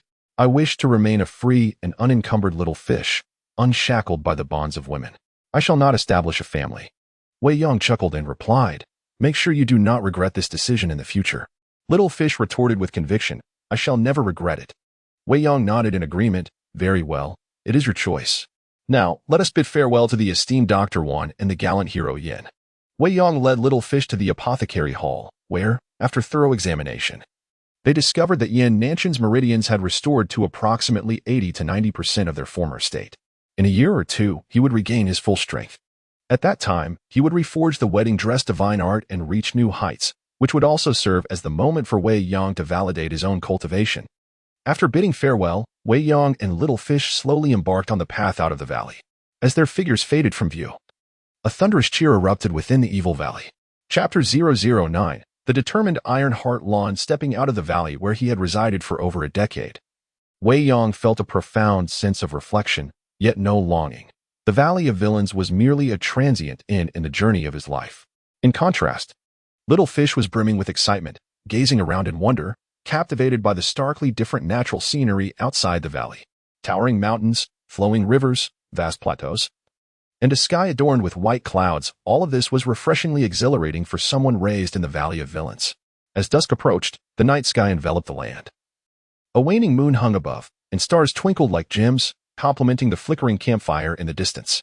Little Fish pointed ahead, exclaiming, there's a bonfire. Let us join the bonfire party. Wei Yang nodded slightly, taking gentle strides to follow the bouncing Little Fish as they leisurely traversed hills and streams towards the glowing bonfire. This was the domain of the Tibetan people. Before the tents, numerous Tibetan men in flowing robes and women with long braids sang and danced joyously. The arrival of Wei Yang and Little Fish drew attention, and the host promptly greeted them with warmth. Wei Yang ordered some food and 2 jars of wine, then sat by the bonfire, indulging in a hearty feast. After years of solitude, this lively atmosphere awakened the dormant spirit of the once silent youth. After a while, Wei Yang turned to see Little Fish engaged in lively conversation with a beautiful Tibetan girl. Despite his youth, Little Fish possessed an allure with women that he evidently inherited from his father, Jiang Feng. Indeed, mere words from him flushed the girl as cheeks, her large, sparkling eyes fixed on the boy before her, unable to look away. Wei Yang inwardly scoffed, this little rascal only knows how to charm without taking responsibility. He truly embodies the spirit of Teacher Wu. This girl is indeed unfortunate to cross paths with you. Once the bonfire extinguished and the festivities concluded, Wei Yang rented a spacious and comfortable tent to rest. Glancing at Little Fish, he noticed that the boy had followed the Tibetan girl into her tent. Although nothing untoward occurred, this ability alone was certainly enviable. After a night of blissful slumber, Little Fish found Wei Yang the next morning, saying, Big brother Wei, can I borrow some of your gold leaves? Wei Yang handed them over, jesting, didn't you claim to have no interest in gold? Little Fish replied with a smile, I don't care for it, but that doesn't mean I want to use it. Don't worry, I'll return it 10-fold or 100-fold in no time. With that, he hurried away with the gold. Not long after, the tent of the Tibetan girl became lively, as numerous profit-seeking merchants, mistaking her for a living deity, flocked to seize the opportunity. However, their initial excitement turned to despair as countless unscrupulous traders, eager for a share, found themselves outwitted by Little Fish and left empty-handed. Soon after, Little Fish returned to Wei Yang, strutting proudly with a bundle, declaring, Big brother Wei, I told you I'd repay you 10-fold. He tossed the bundle into the air, and a shower of gold leaves, silver ingots, and banknotes rained down inside the tent. Wei Yang's expression darkened as he coldly remarked, Is this how you show gratitude? Pick it up. Little Fish, now embarrassed, hurriedly bent to gather the scattered wealth, his previous bravado diminished under Wei Yang's stern gaze. As they departed, he took only a small amount of silver, while returning with a half-grown white horse. Little Fish inquired, When shall we leave? Wei Yang replied nonchalantly, We will depart when the time is right. Little Fish looked around, puzzled. Are we waiting for someone? Who? Wei Yang gazed into the distance, spotting a young man clad in white, stating, Let us go. The person I'm waiting for is already ahead. Little Fish, riding his horse, scanned the surroundings and pointed at the youth in white, questioning, "Is that the boy in white? Doesn't he look much different from Big Brother Wei?" Wei Yang nodded, confirming, "Indeed, that is she." Wei Yang awaited Tai Xinlan, who possessed a map related to Yin Nantian's treasure. Although the treasure itself was a fabrication, it likely indicated the location of another significant treasure. At that moment, the Tibetan girl rushed up to Little Fish, whispering many intimate words, yet they parted ways in anger. Little Fish shook his head, sighing, "Ah, women are truly an unfathomable enigma." As they proceeded, the youth in white stepped forward, blocking their path. "Stop right there," he commanded. Little Fish asked, "What do you want?" The youth replied, "Return what you've taken from those merchants." Little Fish retorted, "Mind your own business." As they argued, Little Fish deduced that Tai Xinlan was evading pursuers, causing the youth's expression to shift with alarm, almost prompting him to flee. Despite the map being false, many in the martial world coveted it, and only Tai Xinlan knew the hardship she faced in eluding them. Wei Yang stepped forward, extending his right hand with a calm demeanor. "Miss Tai, trouble is drawing near. You cannot keep the treasure map. Why not share it, so we can seek the treasure together?" Tai Xinlan gasped. "You?" Wei Yang replied coolly. "Are you inquiring how I know you are a lady, or how I know about the treasure map?" Tai Xinlan was left speechless in astonishment. Little Fish appraised her from head to toe, exclaiming, "I thought you were stunning. Turns out you're a lady after all. Quite the oversight." Wei Yang interjected, "Your troubles are upon you. If you do not hand it over, you shall face them alone." Tai Xinlan gritted her teeth defiantly. "If I must face them alone, so be it. Do you think I fear them?" Little Fish scoffed, "You fail to recognize good intentions. Meeting us is a stroke of fortune that countless others in the martial world would envy." Tai Xinlan retorted boldly, "I refuse." At that moment, the thunder of hooves echoed as a dozen sturdy horses charged towards Tai Xinlan. Wei Yang had already distanced himself by 3 paces, while Little Fish remained nearby, eager to watch the spectacle. In an instant, Tai Xinlan found herself encircled, with over 10 mounted men wielding various weapons, their presence imposing. Tai Xinlan did not even flinch, demanding, "Who are you, and what do you want from me?" The leader, a burly man with a fierce beard, growled, "We've come for what you possess. Did you think fleeing to this remote area would keep us from finding you?" Tai Xinlan coldly replied, "Indeed, the treasure is right here with me. If you have the courage, come and take it." The burly man seethed, "You're asking for death." He then commanded, "Kill her." In unison, the riders sprang into action, their weapons aimed at Tai Xinlan's vital points. As the daughter of the ferocious Lion King Taijian, she had inherited some martial skills from her father. Though not a master, she was more than capable of handling mere thugs. Tai Xinlan launched a fierce onslaught, her fists combining ferocity, strength, and wildness, attacking relentlessly as though she were a lioness defending her territory. Little Fish marveled, "What kind of technique is this? This girl fights fiercer than a tigress." Wei Yang responded, "This is the Crazy 108 Strikes, a unique martial art created by the Lion King Taijian." Little Fish exclaimed in delight. "The Lion King is one of the 10 great villains. If this girl wields his secret technique, she must be either a disciple or a relative. She's one of us." Wei Yang shook his head and said, "Do not rush. These few insignificant fish are hardly his match. The truly formidable opponents are yet to come. You can display your prowess later." Xiao Yu pouted, "Who wants to show off? I merely fear that this young lady may fall victim to the malice of ill-intentioned individuals." Although Xiao Yu fancied himself quite the dashing figure, he was, in truth, speaking contrary to his heart. He had simply not yet encountered enough life experiences to be adequately tempered. In the brief moment they conversed, Tai Xinlan had already gained a decisive advantage, unleashing a barrage of powerful punches that sent several burly men tumbling from their mounts. The remaining 3, urging their horses onward, hastily declared, "You wait. I will not let this affront to my brother go unpunished." However, barely having galloped a few dozen paces, they were suddenly felled by 3 bizarre figures that emerged out of nowhere, their throats mercilessly crushed, leading to their swift demise. The arrival of these 3 individuals startled Tai Xinlan, as if her heart had been painfully seized and tugged. One of them uttered coldly, "Daring to covet what the Mao brothers have set their sights upon is a death wish." His voice was weak and gloomy, like the mournful cries of starving ghosts. Tai Xinlan's complexion changed. "You are?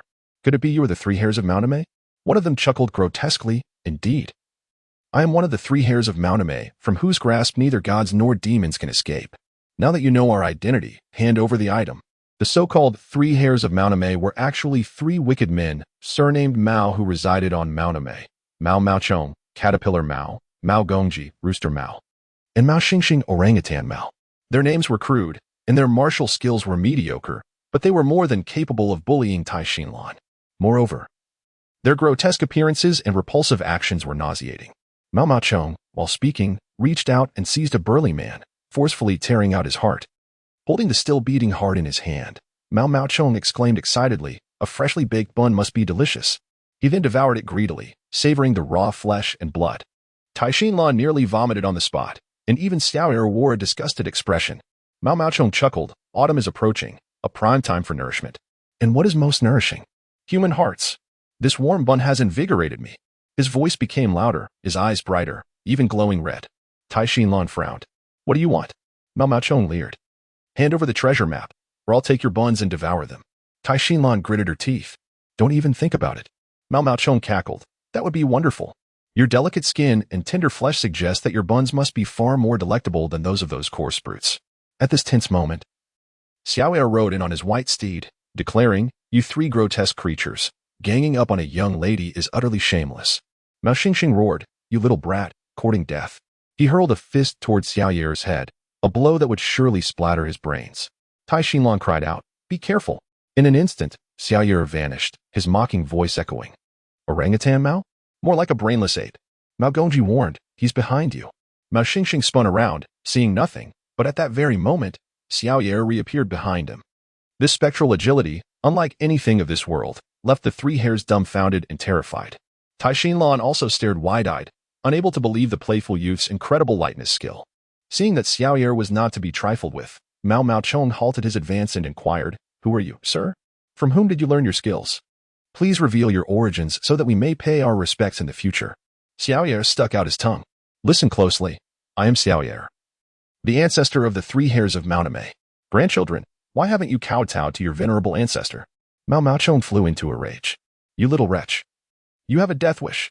The three brothers attacked simultaneously, surrounding Xiaoer from three directions and closing in, attempting to restrict his movements. Xiaoer remained unfazed. His great voidsteps had reached a considerable level of mastery, his figure transforming into a phantom as he circled the three hares, reveling in the game. The three hares were completely outmaneuvered, exhausting every trick they knew without laying a finger on Xiaoer. Xiaoer guffawed. "I think you should change your name from the three hares of Mauname to the three eggs of Mauname. Three imbeciles." Just then, the sound of hooves arose, and a fiery red figure charged in, accompanied by the tinkling of bells. Fiery red clothes, a fiery red horse, galloping like a blazing cloud. A delicate shout rang out. "None of you are allowed to leave." In a flash, she arrived. A fiery red woman on horseback wielding a fiery red whip that cracked as she lashed out at the fallen men. These men dared not flee or evade, and were soon flayed and rolling on the ground. Wei Yang glanced at her. The woman on horseback possessed a face as beautiful as a flower, her red clothes like fire, her temperament as volatile as a raging inferno. While the three hares were the epitome of ugliness, this woman was the embodiment of beauty.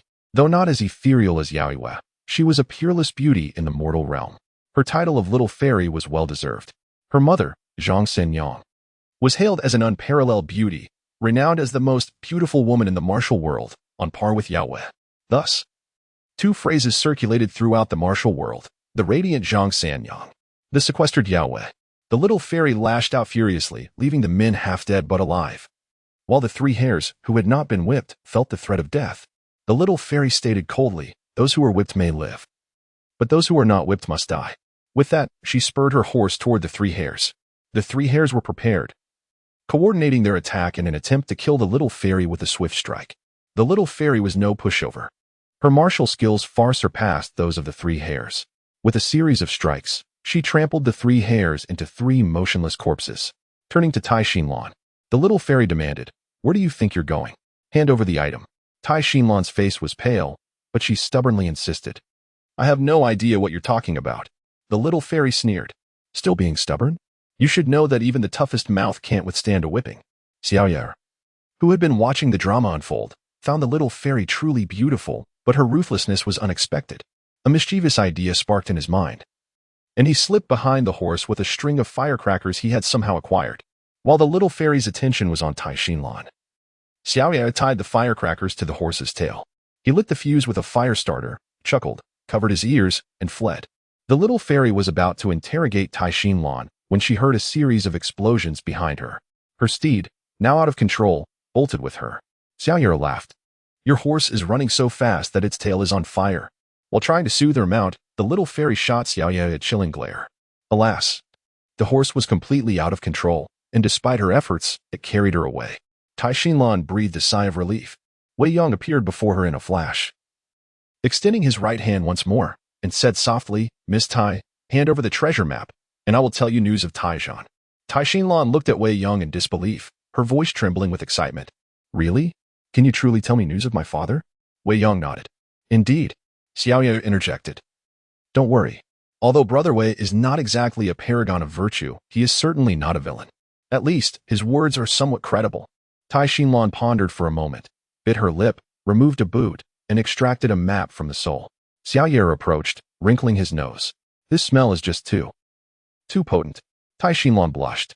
Wei Yong commanded, Xiaoye, quickly find paper and ink and make a copy of this map for me. Xiaoye's eyes widened.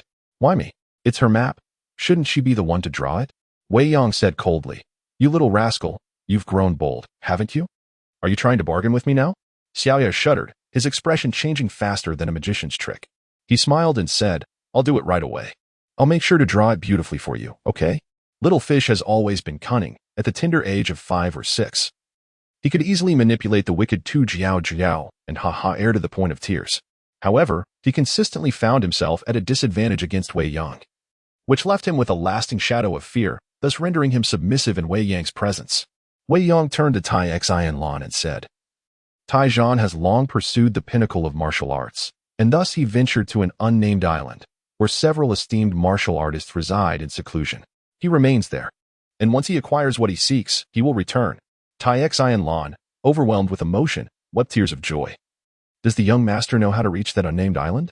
Wei Yong shook his head. I do not know. But I can assure you that the information I have shared is indeed true. Tai Xianlan began to sob, having endured great hardships, yet at last, she had confirmed that her father was still alive. Chapter 011. The Fiery Little Fairy. After a while, Little Fish bounced over and handed the completed drawing to Wei Yong. Wei Yong inquired, You aren't playing tricks on me, are you? Little Fish hurriedly denied. How could I? I wouldn't dare to deceive you. Wei Yong smiled slightly. If I discover you are up to mischief, you better watch your back. Little Fish chuckled, leaped onto her little white horse, and, with arms outstretched, sighed to the sky. I never expected to encounter such amusing events on my first day out of the valley. What do you plan to do next, Brother Wei? Wei Yong replied nonchalantly. Of course, we shall go treasure hunting.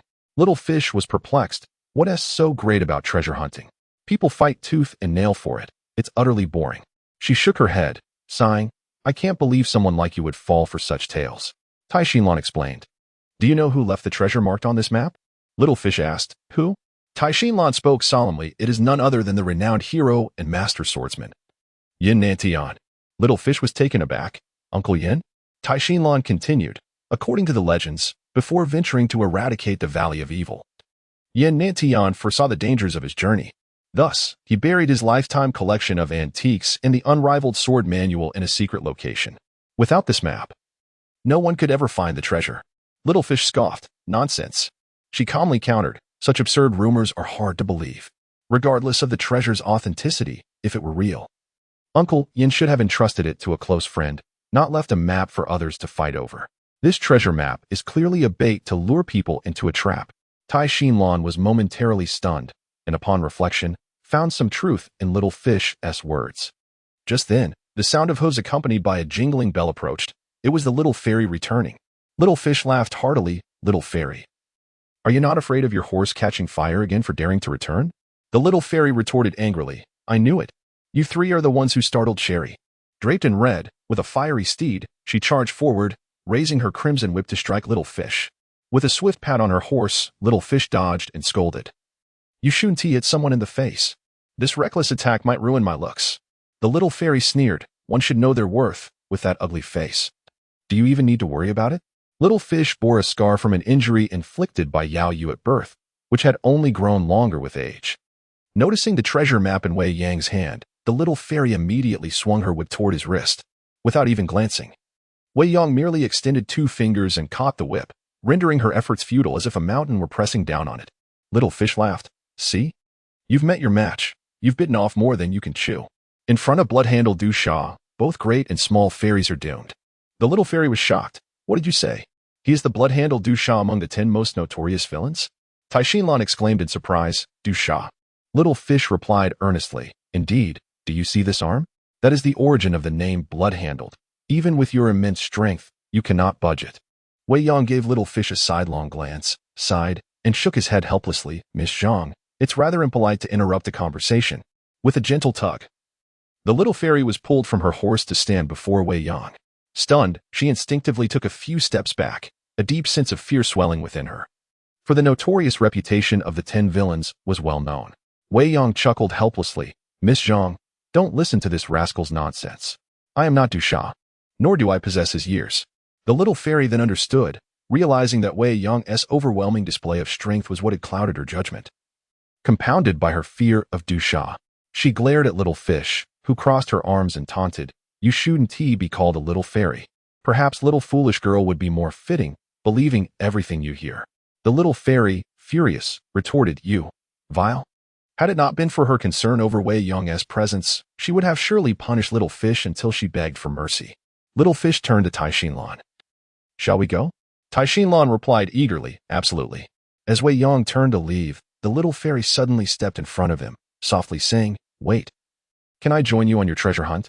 Little Fish, displeased, replied, on what grounds? The little fairy stammered, I. She appeared hesitant. And anyone could tell she harbored unspoken troubles. Little Fish responded, if you don't provide a reason, why should we take you along?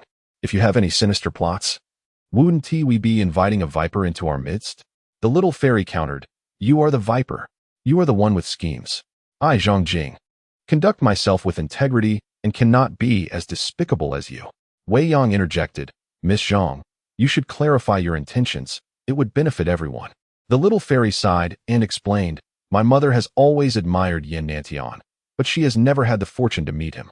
I wish to find a few items that belong to him to give to her, as a token of my admiration.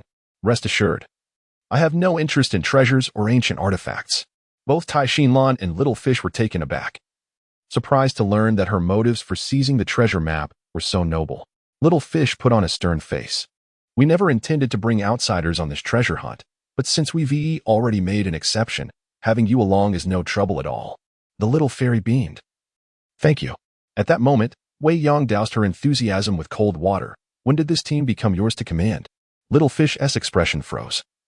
I thought since you didn't voice any objection, I was stepping in. Wei Yang, with a bemused smile, queried, stepping in? Should I throw a feast to thank you? Little Fish hurriedly replied, no, no. Wei Yang turned to Zhang Jing. Does this count as a request or a plea?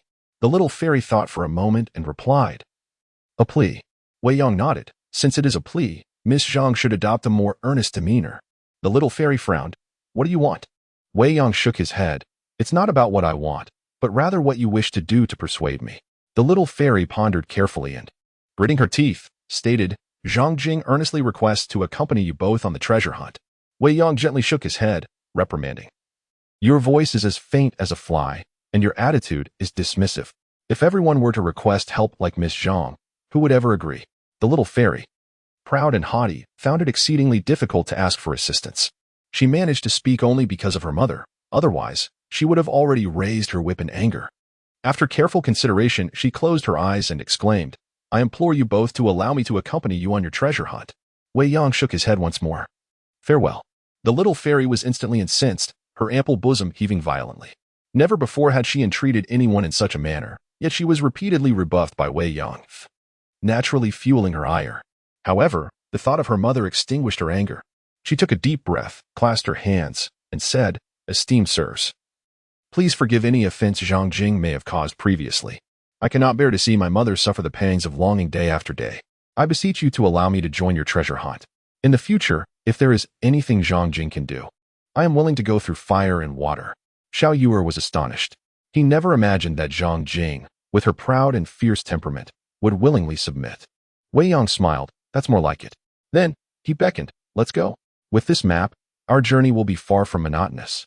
After meticulous scrutiny, the text has been refined to eliminate superfluous punctuation, promotional solicitations for votes and collections, and concealed URL advertisements irrelevant to the narrative. The revised content, presented below, employs enhanced vocabulary and sentence structures to convey the original meaning with greater sophistication and elegance. Chapter 012. A true man's colors after much tribulation. The journey could finally commence. However, the discord between Xiao Yuer and Xiao Xian'an was palpable. Their constant bickering, though seemingly minor, nearly escalated into physical altercations on several occasions. Only restrained by the presence of Wei Yong and the others, the quartet ventured eastward for 20 li, arriving at a rustic tavern.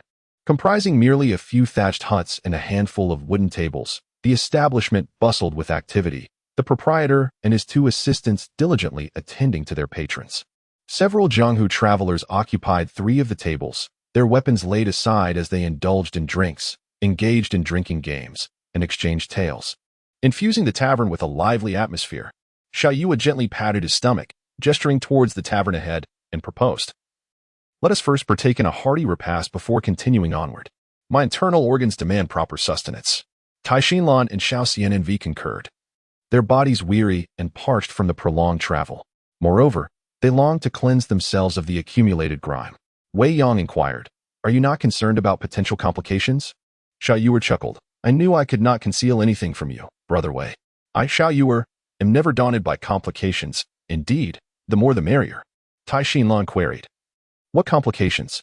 Xiao Yuer frowned. "Have you not discerned them?" Tai Xinlan shook her head. "Discovered what?" Xiao Yuer, with a disdainful expression, remarked, "Heavens! How dare you venture into the Jianghu with such limited acumen? You have failed to perceive the peculiarities of this tavern." Tai Xinlan scrutinized the tavern anew. Yet despite her earnest observation, she remained oblivious to any irregularities. Xiao Xian'an scoffed, admonishing, "For once, this imp speaks the truth. With your meager experience, you are destined to be diced into dumpling filling." She elaborated, "Observe those individuals, ostensibly engrossed in drinking games and libations. Their gazes furtively gravitate towards our direction, clearly awaiting our arrival. Furthermore, the proprietor and his assistants bear no resemblance to genuine merchants.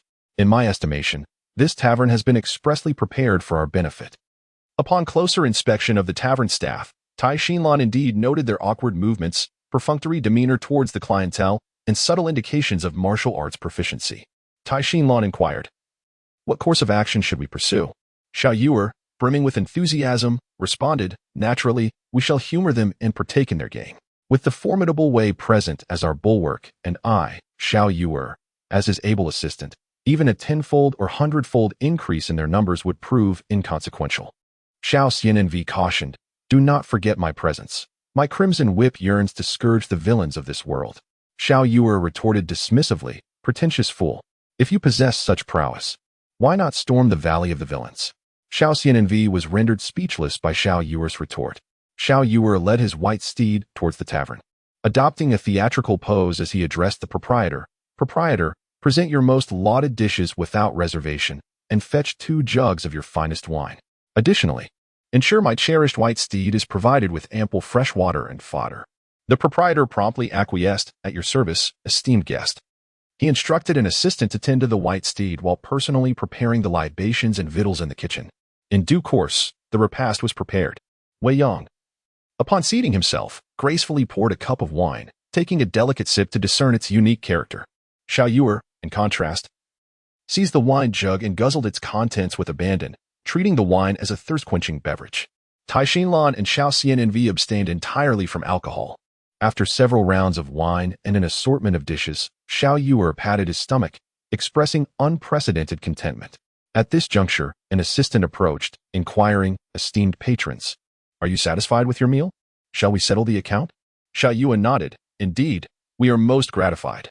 He then abruptly shifted his tone, adding, however, "Your sleeping draft pales in comparison to the 7 Treasures muscle-weakening powder. Its quality is so inferior that I nearly found it unpalatable." The assistant's countenance stiffened.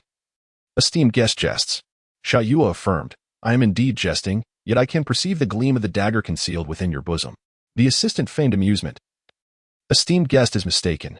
Xiao Yue demurred. "Nay, I am not jesting. You await the soporific's effect, yet alas, I am immune to all toxins. Such concoctions are but sustenance to me." The assistant's demeanor underwent a sudden transformation, his gaze turning frigid. Abruptly, he drew a dagger from his bosom, aiming to slash Xiao Yuer's throat. However, Xiao Yue swiftly evaded the attack. Simultaneously, Xiao Xianenvi intervened, her abhorrence for sneak attacks and insidious poisons reaching its zenith. Her crimson whip ensnared the assistant, yanking him forward before flinging him away. The assistant's 7-foot frame was sent hurtling through the air like a discarded sack. At that moment, the patrons at the adjacent tables rose in unison, brandishing an array of weapons, encircling Wei Yong and his companions. Xiao Xianenvi flourished her whip, proclaiming, "You paltry individuals dare to act insolently before me? Today, you shall taste the fury of my crimson whip." Suddenly, a voice reverberated within the tavern. "We have long been acquainted with Miss Zhang's reputation. The crimson whip is indeed formidable, yet in our eyes, it remains insufficient." The thatched roof shattered as 5 imposing figures emerged, landing a zhang away from the table. Their physiques and dispositions varied, yet they shared a common trait, an aura of palpable bloodthirstiness. Xiao Xianenvi exclaimed, "The 5 tigers of Guangzhou. I did not expect to find you vying for the treasure map as well." The eldest, Tyrant Tiger, asserted, "The treasure of great hero Yin is accessible to all who seek it within the Jianghu. Why should we be excluded?" At this juncture, Xiao Yu inquired, "What manner of beings are these so-called 5 tigers of Guangzhou? Are they formidable?"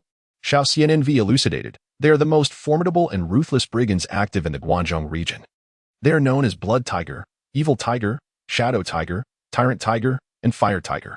Over the years, they have engaged in countless acts of murder and plunder, defying numerous joint encirclements by various factions in Guangzhou." Xiao Yuer scoffed, "Mere bandits. They pale in comparison to true villains." Xiao Xianenvi rolled her eyes, cautioning, "Do not be imprudent. They are said to possess a collaborative combat technique. When all 5 act in unison, even the leaders of major sects must meet their demise." Xiao Yue chuckled, inconsequential. Tyrant Tiger roared in fury, "Insolent whelp. Today, you shall witness the might of the 5 tigers of Guangzhou." He was poised to attack when Wei Yong slowly rose, his starlight gaze fixated on the distant hills. The others followed his line of sight, discerning nothing but desolate expanses. Wei Yong announced, "I must depart on urgent business. The 3 of you shall pursue the treasure hunt together. If all proceeds as anticipated, we shall undoubtedly reunite at the treasure's location." Xiao Yuer was taken aback. "You are leaving?" Wei Yong nodded, turning to depart. Tyrant Tiger abruptly intercepted him, declaring, "Leave? None shall depart without our consent." Wei Yong stated indifferently, "Remove yourself." As he spoke, Tyrant Tiger was propelled into the air, his massive frame crashing through tables and chairs before landing heavily on the ground. His years of honed physical prowess proved as fragile as mud before this impact. Coughing up blood, Tyrant Tiger struggled to his feet, exhorting his subordinates, "He is a formidable adversary. Attack him together. Whoever slays him and secures the treasure shall receive half of my share." The dozen or so henchmen charged forward with renewed vigor. Wei Yong lightly waved his sleeve, transforming the bamboo chopsticks on the table into a torrential rain of projectiles. In an instant, all those who had charged were felled. The bamboo chopsticks pierced their foreheads, throats, and hearts, their death's uniform, yet their postures varied. At that moment, the 5 tigers launched a coordinated assault, their 5 strikes targeting Wei Yang's vital points. Wei Yong neither evaded nor sustained injury, merely vibrating his arms to deflect all attacks. The 5 tigers simultaneously cried out in agony, each struck by their own attacks and internal force. Their bones shattered and tendons snapped. They gazed at Wei Yong with expressions of utter disbelief. Tyrant Tiger exclaimed, "Flower-moving jade grafting." He then succumbed to his injuries, his life extinguished in resentment. The 5 tigers of Guangzhou, who had terrorized the Guangzhou region for years, were thus eliminated in one fell swoop. Xiao Xianenvi turned to Wei Yong in astonishment. "He stated that you employed flower-moving jade grafting. Are you affiliated with the flower-moving palace? But does the flower-moving palace not exclusively accept female disciples?" Wei Yong rarely revealed a gentle smile. "Is it not permissible for a woman to become a member of the Yihua Palace? Perhaps I could even assume the role of its master." The little fairy, upon hearing this, wore a bewildered expression. "Isn't the master of the Yihua Palace Yao Yu and Lian Xing?" Wei Yong nodded, "Indeed. But once I take them both as my brides, the Yihua Palace will rightfully belong to me." The little fairy was utterly astonished. "Ah. To dare to pursue both Yao Yu and Lian Xing simultaneously, it is beyond my belief that such audacity exists in this world." Little Fish erupted into hearty laughter. "Splendid. Whether she is a palace master or a fairy, pursue whom you desire without fear. That is the true essence of a man." At that moment, Wei Yong had already employed his agility to dash into the distance, vanishing in the blink of an eye. Chapter 013. A smile like stars. The sky was vast. and the wilderness stretched endlessly. On the undulating earth, a solitary figure stood alone, clad in a flowing white robe, with long sleeves billowing around her. Her face was obscured by a grotesquely carved wooden mask, creating an aura of both beauty and terror. She possessed a graceful form, exquisitely proportioned, resembling a perfect jade sculpture standing in this desolate landscape. She was Mr. Mu, the second master of the Ihua Palace, and, more significantly, the second most formidable female warrior in the world, Lianxing. She was a feared enchantress, yet an object of admiration and reverence for many heroes across the land. Lianxing gazed into the distance, her eyes landing on a tavern where Xiao Yuer and Wei Yong had paused. It turned out that every year, Yu would come to see Xiao Yuer, secretly monitoring his progress in martial arts to ensure that their impending battle with Hua Wuqing would not be lacking in intensity. This year, however, due to her retreat, she could not attend personally and thus sent her sister Lianxing in her stead, to facilitate her journey through the martial world. Lianxing adopted the guise of Mr. Mu, with Wei Yang's presence complicating matters. Lianxing found herself waiting outside the Valley of Villains for over a month before Xiao Yuer and Wei Yong finally emerged. Upon seeing the face that bore a resemblance to Jiang Feng, Lianxing's heart stirred, as emotions long buried for 2 decades surged back to the surface. Lost in thought, she gazed into the distance. At that moment, a gentle voice broke through her reverie. Lianxing Gongzhu, you are here to keep an eye on Xiao Yuer for Yao Yu. Are you not? Are you hoping he remembers an old friend? Startled, Lianxing turned around, unable to fathom how someone could approach her silently without detection. Even Yao Yu would find it impossible. Instinctively, she retaliated with a palm strike, her jade hand imbued with a chilling aura colliding with a fist radiating intense heat. The two supreme martial arts clashed once more, yielding an astonishing phenomenon. The fiery energy of the bridal gown and the frigid essence of the bright jade intertwined and neutralized each other, transforming what should have been a cataclysmic confrontation into an eerie silence.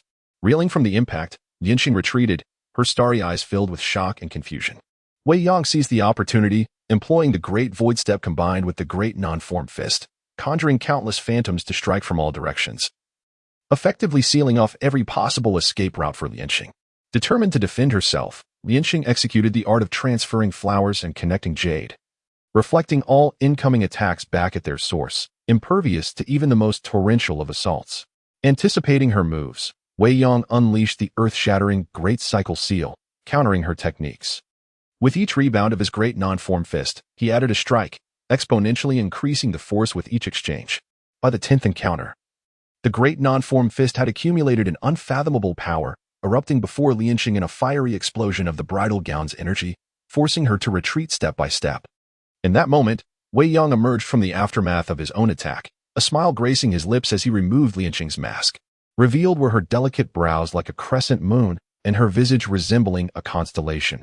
A mere glance rendered the world around her devoid of color.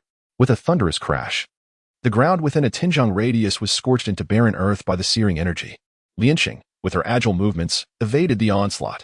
Wei Yong approached her, triumphantly displaying the wooden mask he had just removed, and remarked, I have long heard of Lianxing Gongzhu's unparalleled martial prowess and ethereal beauty. Today, I see you truly live up to your reputation as a stunning beauty. Lianxing chuckled, covering her mouth. Indeed, the tongue of a man is the most adept at flattery. While your words are pleasant to the ear, such boldness from you seems somewhat lacking in gentlemanly decorum. Her voice was melodious and lively, with a hint of youthful innocence. Wei Yong hastily denied, You are mistaken, Gongzhu. I am merely an ordinary martial artist, far from a gentleman, and thus have no need to adhere to the conduct of one. Lianxing's gaze sharpened, a spurious argument. Wei Yong introduced himself. I am Wei Yong, an inconspicuous figure in this vast world. Lianxing's brow relaxed. That sounds agreeable. After scrutinizing Wei Yong for a moment, she appeared momentarily lost in thought, as if she could see the figure that had haunted her dreams for years. With a deep sigh, Lianxing inquired, You are the one who removed my sister's mask years ago, are you not? Did you not say the same words to her back then? Wei Yong nodded. Indeed. Years ago, when Yao Yu visited Wei Yang's residence, I spared no effort to entertain her. I believe Yao Yu Gongzhu must have a vivid memory of that encounter. He then shook his head.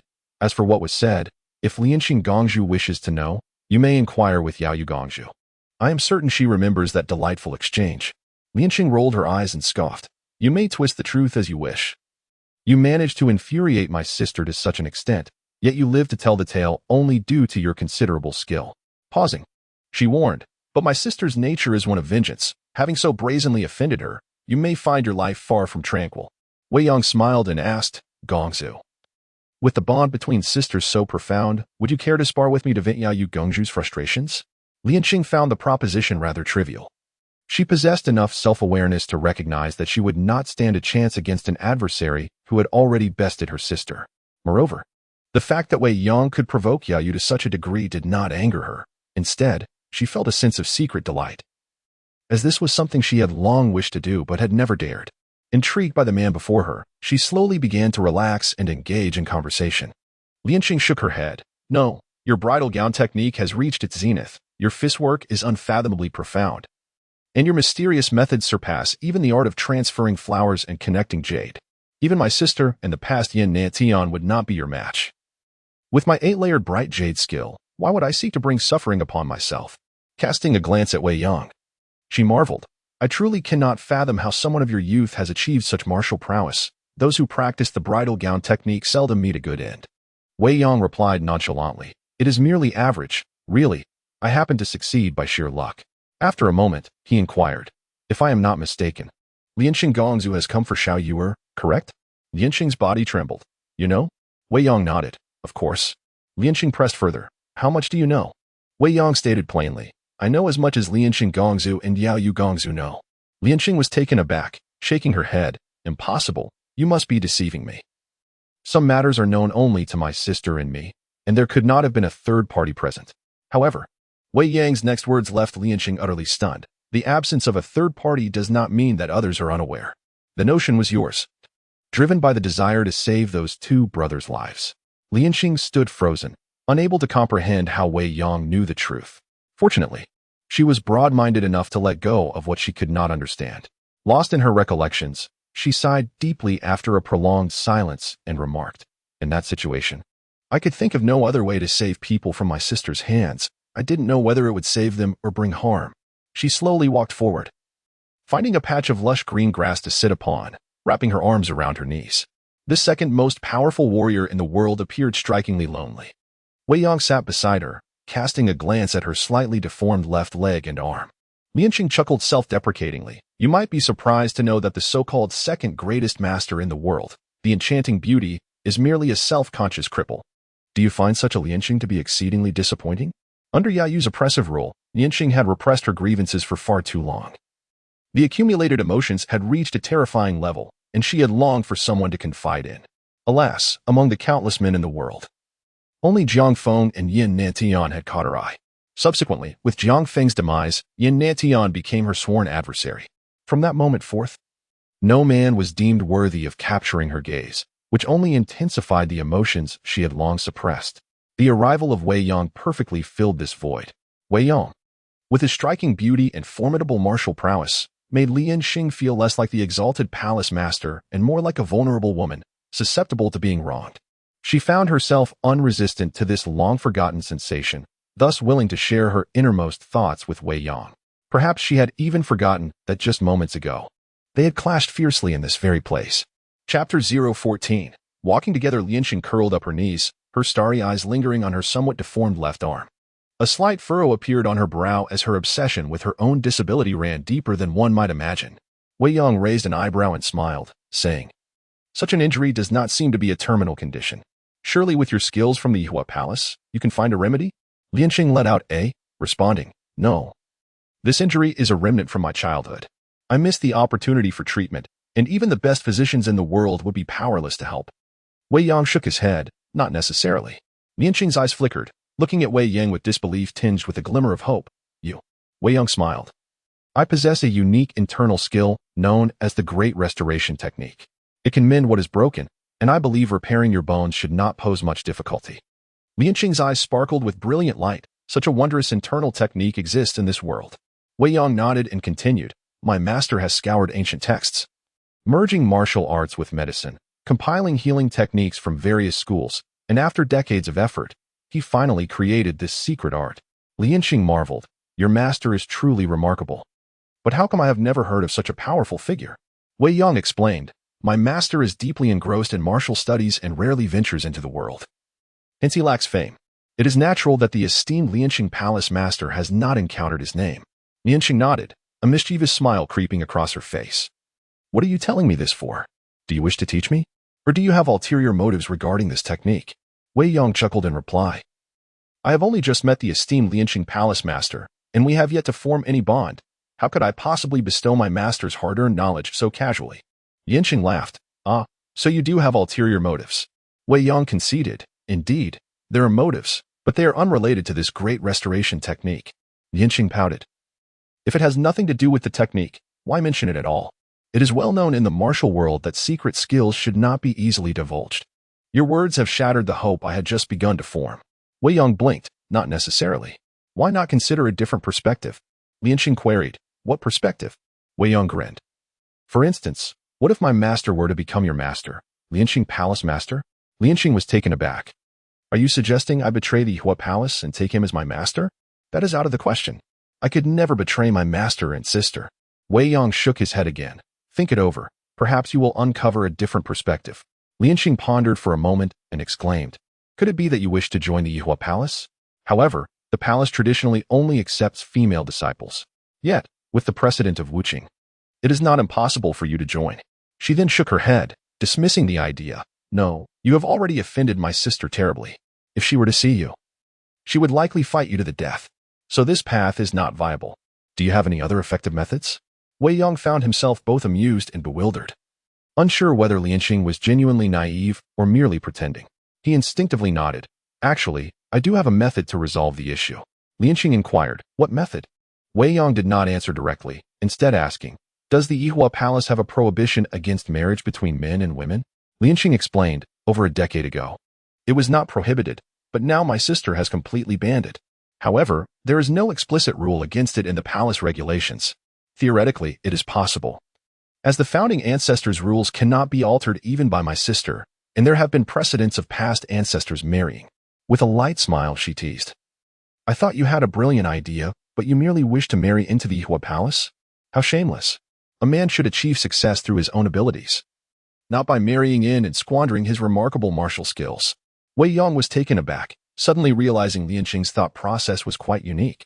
Upon seeing her teasing smile, he recognized he had been playfully mocked. With a wry smile, Wei Yong replied, Palace Master, not only are you intelligent, but I did not expect you to possess such a humorous side. However, when you jest, do consider my feelings. Lianqing retorted, you brought it upon yourself. Wei Yong was puzzled. How so? Lianqing spat playfully and laughed. Do not think I am oblivious to the meaning behind your words. Do not forget, in my presence, you are still just a child. Wei Yong was left speechless. He took out 2 flasks of wine. Care for a drink? Lianqing snatched one away. Give it here. She opened the flask and tilted her head back, drinking deeply. Perhaps due to her poor tolerance, it was not long before her cheeks flushed a rosy hue. Wei Yong took a slow sip, remarking lightly, as the saying goes, a drink can relieve 1,000 sorrows. If you have worries, perhaps you should try getting drunk. You may awaken with a clearer perspective. Lianqing shook her head. I have poor tolerance for alcohol, yet I have never been truly drunk. Sometimes, the more I drink, the clearer my mind becomes, forcing me to confront thoughts I would rather avoid. With a bright smile, she teased. You do not plan to take advantage of me while I am intoxicated, do you? Wei Yong was momentarily taken aback but smiled in response. You will find out once you get yourself drunk. Lianqing shook her head. Do not even think about it. As time passed and night fell, the two enjoyed their wine and conversation beneath the starlight, finding great comfort in each other's company. As the night deepened and the wine dwindled, their conversation gradually became sparse. Eventually, they fell silent, sitting quietly on the grass, bathed in the gentle glow of the stars. In the later hours of the night, Lianqing stood and said, Shaolin has been gone for a while. I must leave.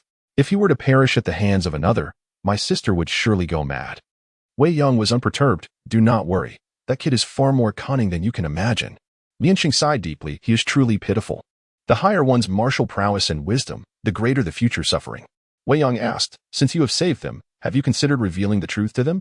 Lianqing fell silent, clearly still fearful of Yao Wei. Wei Yong understood. The shadows left in one's heart since childhood are not easily overcome. He changed the subject, as it happens. I have business in the direction Shaolin went. Why not accompany me? Lianqing frowned. Is it because of the treasure? Wei Yong nodded yes. Lianqing expressed confusion. You have already mastered Yin Nanshan's bridal garment technique and Nantian divine fist, yet you still seek treasure? Are you truly so greedy for wealth? Wei Yong denied. I have met Yin Nantian. He is just a destitute man with no wealth to speak of. The treasure I refer to has nothing to do with him. Lianxing became intrigued, asking, Then I am quite curious about what exactly you are searching for. Wei Yong inquired. Have you heard of the contemporary heroes Ouyang Ting and the 5 unparalleled beings? Lianxing recalled, nodding. When I was young, I happened to hear my master mention them. They were top experts of the time, the cream of the crop, but for some unknown reason, they all vanished overnight, and to this day. No one has been able to unravel this great mystery. Wei Yong spoke. They did not vanish, rather. They perished in the underground palace built by Ouyang Ting while studying martial arts. After completing their work, they were betrayed and killed by Ouyang Ting, who sought to monopolize the martial arts secrets. He, in turn, was poisoned to death by his wife, who bore a grudge against him. And their martial arts were sealed within the underground palace. Lianxing realized, I see. So your treasure hunt is in search of Ouyang Ting's underground palace? Wei Yong confirmed, exactly. Lianxing thought for a moment, questioning, but the map you hold is clearly Yin Nanshan's treasure map. This seems to be a trap set by someone with ulterior motives. How does this relate to the long-buried underground palace of Ouyang Ting? Wei Yong smiled. Why not take a guess? Lianxing nodded and said, Let me take a guess. After furrowing her brow in contemplation for a moment, she suddenly exclaimed, There is only one situation that can explain this. The so-called treasure of Yin and Tian and Ouyang Ting's underground palace are located in the same place. Wei Yong clapped his hands in admiration and remarked, The master is indeed astute, though not entirely correct. You are quite close to the truth. He then invited, Would you be interested in witnessing the martial arts manuals of the 5 absolutes and the extraordinary individuals of the world? Lianxing responded eagerly, certainly. With that, she snatched the mask back and donned it once more, employing her agility to pursue the direction in which Xiaoyer had departed. Chapter 015, Morong Jiu, A Narrow Path. Flanked by trees, offered a picturesque yet somewhat eerie ambience. Wei Yong and Lianxing walked side by side along the secluded woodland trail, reminiscent of a couple on a romantic outing. Lianxing donned a white dress, having removed her mask, replacing it with a delicate sheer veil. Yet, she remained reluctant to reveal her disability, draping a white cloak over her hands and feet. After a while, Lianxing inquired, Are you not on a quest to find Ouyang Ting's underground palace? What brings you here? Could it be that his palace lies buried in this very spot? Wei Yong shook his head, replying, Not here. I have come to seek the 9th miss of the Morong family. This is one of her retreats. Lianxing smiled lightly. Ah, so you seek the renowned beauty, Morongjiu, one of the 9 beauties of the realm. Do you harbor feelings for her? Wei Yong chuckled. Are you feeling jealous? Lianxing shot him a playful glare, her innocent yet pouting expression exuding an exquisite charm. Wei Yong clarified, I am here to acquire a martial arts manual. Curious. Lianxing asked, A manual? Although the Morong family is a lineage of martial artists, I have never heard of any divine manuals. What sort of manual could possibly intrigue someone of your caliber? Wei Yong responded, The fossil divine art. Lianxing frowned. I have heard of it. This art rivals the innate vital energy, achieving 9 transformations and turning the skin to stone, allowing one to attain a state impervious to blades and fire. She then questioned, But your wedding garment divine art has already reached a consummate state, far surpassing the fossil divine art. What use would you have for it? Wei Yong dismissed her concerns. Precisely because my wedding garment divine art has reached its peak, I find my path blocked. Thus, I must rely on myself to innovate and forge new paths. After a pause, he continued, The internal energy of the fossil divine art pales in comparison to both the wedding garment and the Mingyu arts. Yet its cross-training effects are unparalleled by other skills. If I could integrate it, who knows what new realms I might discover? Lianxing nodded in agreement. You are right. Wei Yong smiled lightly. The most profound martial arts of our time are undoubtedly the wedding garment and the Mingyu arts. There seems to be a peculiar connection between these 2 divine arts. Might you consider sharing the Mingyu art for discussion? Lianxing replied, I cannot make that decision. I must seek my sister's consent first. Wei Yong had to relent. At that moment, the sound of galloping hooves approached from behind. A figure clad in crimson, wielding a red whip and riding a red horse, caught up with them. It was the little fairy Zhang Jing, whom they had encountered previously. Zhang Jing halted her horse, exclaiming, It's you. Wei Yong smiled faintly. Miss Zhang, what a coincidence. However, your lofty position makes me hesitant to speak. Zhang Jing glanced around and asked, Aren't you in search of treasure? What brings you here? Wei Yong explained, I am looking for Miss Morong. What about you? Why aren't you with Xiaoyu? Zhang Jing stomped her foot. Don't mention it. He was captured by that so-called dear god with a venomous snake. I came here hoping to enlist Murongjiu's help to rescue him. She then took Wei Yang's hand. Since you are here too, you must help him. Before Zhang Jing could finish, a chilling sensation coursed through her, and upon turning, she met Lian Xing's icy gaze. Zhang Jing was momentarily stunned, feeling that the woman before her outshone her in grace and poise. Wei Yang gently slipped his hand from Zhang Jing's grasp, smiling, Miss Zhang. You have been deceived by Xiaoyu. He has trained in the great Yin-Yang manual since childhood, rendering him immune to all poisons. How could the likes of the dear god be his match? Zhang Jing gasped. What? She stamped her foot in frustration. That wretched boy. I worried so much for him and rushed here to seek Murongjiu's aid. I never wished to see that infuriating Xiaoyu again. After a moment, Zhang Jing calmed down, reverting to her lively self. Since you both also seek Murongjiu, let us go together. I am quite familiar with this retreat. Wei Yang replied. Thank you. Zhang Jing led the way, with Wei Yang and Lian Xing following closely behind. They traversed several paths and crossed through the woods, arriving at an expansive retreat. As Zhang Jing was a cousin of Murongjiu, returning felt like coming home. The servants attended to them with great care, ensuring that even Wei Yang and Lian Xing felt warmly welcomed.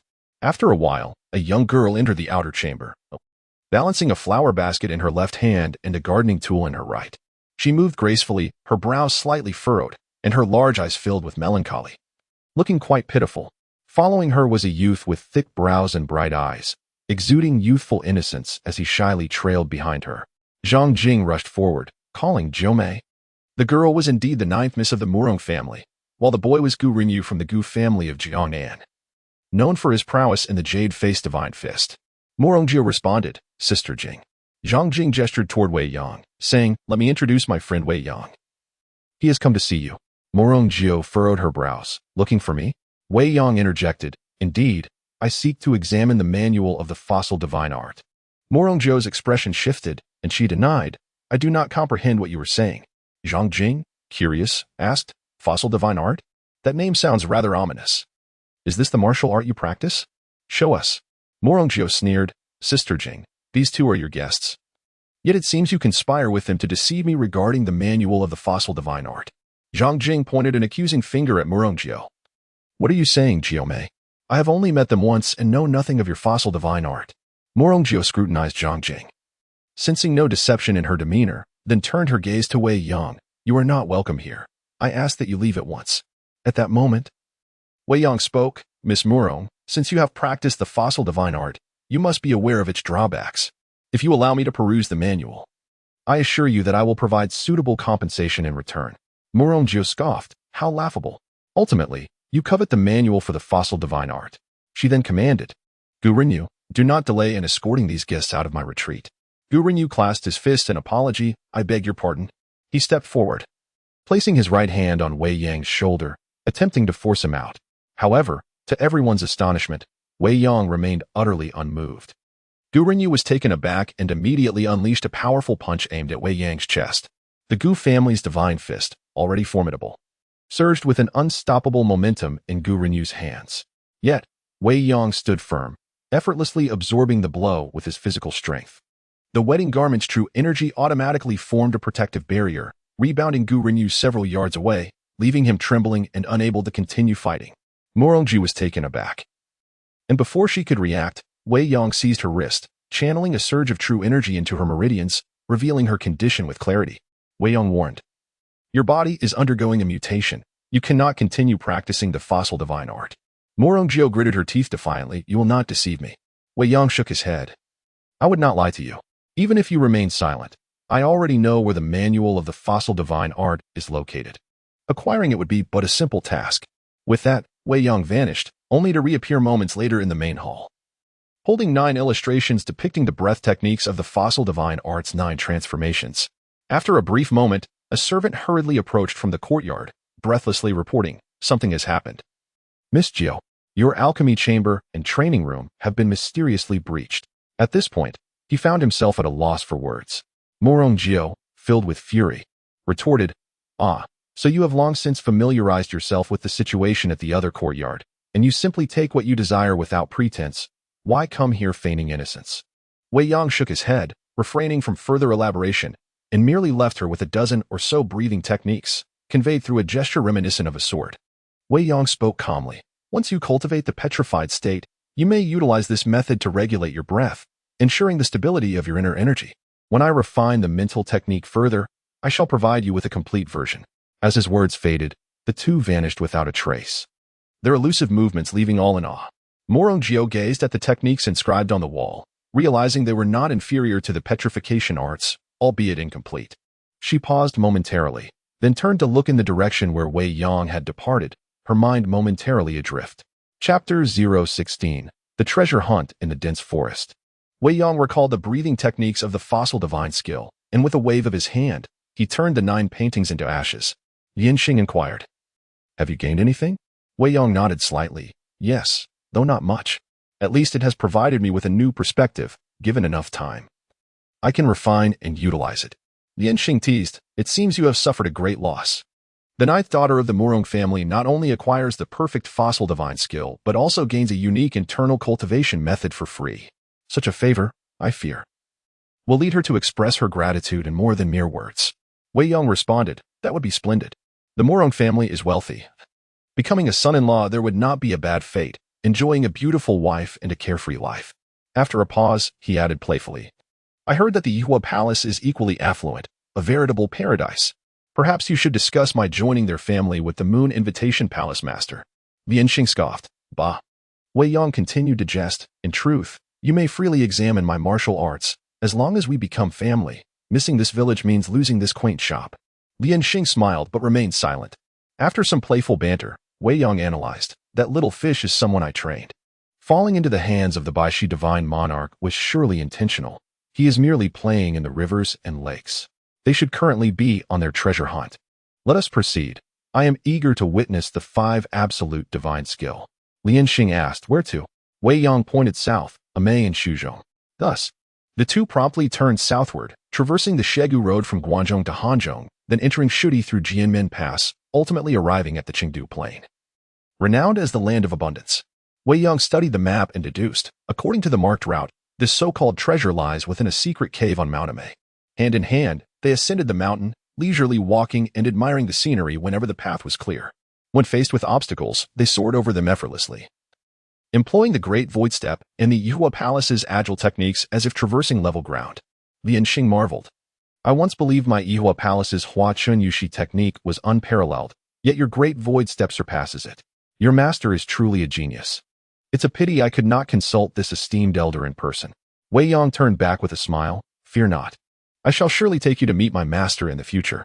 After a brief flight, they arrived before a cliff face, precisely where the treasure map indicated. Wei Yang extended 2 fingers and made a swift cut, instantly severing the vines on the wall into 2, revealing a cave hidden behind, measuring 10 feet high and 20 feet wide. Yanxing frowned slightly. "The divine sword technique. You have indeed acquired Yin Nanshan's lifelong ultimate skill. With your current cultivation, he is likely no match for you." Wei Yang shook his head. "Not necessarily. Martial arts effectiveness depends on the wielder and their suitability, for instance. While Yan's bridal gown skill and divine sword technique flourish in his hands, I might unleash greater power yet still experience a disconnect, likely due to a lack of perfect compatibility." Yanxing nodded thoughtfully. "So," Wei Yang continued, "thus, I must continually gather martial arts from all sects, extracting the essence while discarding the dross, striving to develop the martial arts most suitable for myself." Yanxing regarded him with newfound respect. "If only I possessed your ambition and courage, perhaps I would have long since broken through the 9th layer of the Mingyu skill, avoiding today's predicament." Yanxing felt a spark of inspiration, as if grasping an elusive understanding, yet it remained just out of reach. As they spoke, the two entered the cave. It was pitch black inside, and Wei Yang produced a prepared torch to illuminate their path. They had not traveled far when they encountered several bodies sprawled across the ground, gripping weapons, all dressed in the typical garb of martial heroes. The likes of the Jinling 3 Swords, the Grey Bat, and the Owl, though somewhat renowned in the martial world, appeared to Yanxing as mere trifles unworthy of her attention, and she continued deeper into the cave without a glance. Wei Yang inquired playfully, "Palace Master, care to guess who orchestrated this false treasure?" Yanxing shook her head. "No need to guess. Adjusting her skirt," she explained. "Regardless of who engineered this false treasure or their motives, these individuals are largely incompetent yet insatiably greedy. Having chosen to come here, their demise is hardly surprising. Wei Yang wholeheartedly agreed. You speak the truth. Everyone must be accountable for their choices. The one who set this trap was none other than Jiang Qin, who had betrayed Jiang Feng and was relentlessly pursued by Yin Nantian, now known as the righteous Jiang Bie of Jiang'an. In truth, Jiang Bie's scheme was not without flaws, and seasoned veterans could easily spot the weaknesses. Yet, the fame of Yin Nantian was so alluring that everyone preferred to believe in its existence. Clinging to even the slightest hope, the two continued deeper into the cave, and the number of corpses they encountered increased, with many prominent figures among them. After a while, they heard the clashing of weapons ahead, prompting Wei Yang and Lian Xing to quicken their pace. Upon reaching the end of the passage, they found themselves in a brightly lit area filled with shadows of people. They concealed themselves in a hidden spot to observe the situation. Before them lay several coffins, each adorned with spirit tablets and divine banners. From the inscriptions, it was evident that these were the spirit tablets of the Amei sect's ancestors. This so-called treasure site was, in fact, a forbidden ground of Amei, and Jiang Bie's scheme was truly insidious. Unfortunately, a place that would typically see no visitors was now rife with bloodshed. The crowd could be broadly divided into two factions, those seeking the treasure and the disciples of Amei defending the ancestral tomb. There was also a third faction. Neither treasure seekers nor Amei disciples, Little Fish, who had come here solely for Yin Nanshan's sake. However, he was pursued relentlessly by several Amei disciples, and employing the Great Void Step, he evaded them effortlessly. His boastful voice echoed in the cave. With your speed, all you can do is eat dust behind me. There is no one in this world who can catch me except for Brother Wei. Nearby stood three individuals, a peculiar old man, a lanky figure, and a mountain-like giant. These three were the Aries, Taurus, and Baishi divine monarch from the 12 zodiac. They believed they had captured Little Fish, but in reality, he was merely playing a game of deception. Baishi divine monarch said gravely, "This fellow's lightness skill is incredibly formidable. He must not be allowed to escape." He signaled, and the small snakes on Little Fish immediately bit down hard, injecting a lethal venom capable of swiftly killing even an elephant. However, Little Fish had prepared well. His great yin-yang technique had already blocked 70% of the toxin, and with a surge of energy, he expelled the remaining 30% before it could spread. Little Fish made a face. "Valworm, what can your poison do to me? I'm just toying with you, and you truly think you can easily subdue me?"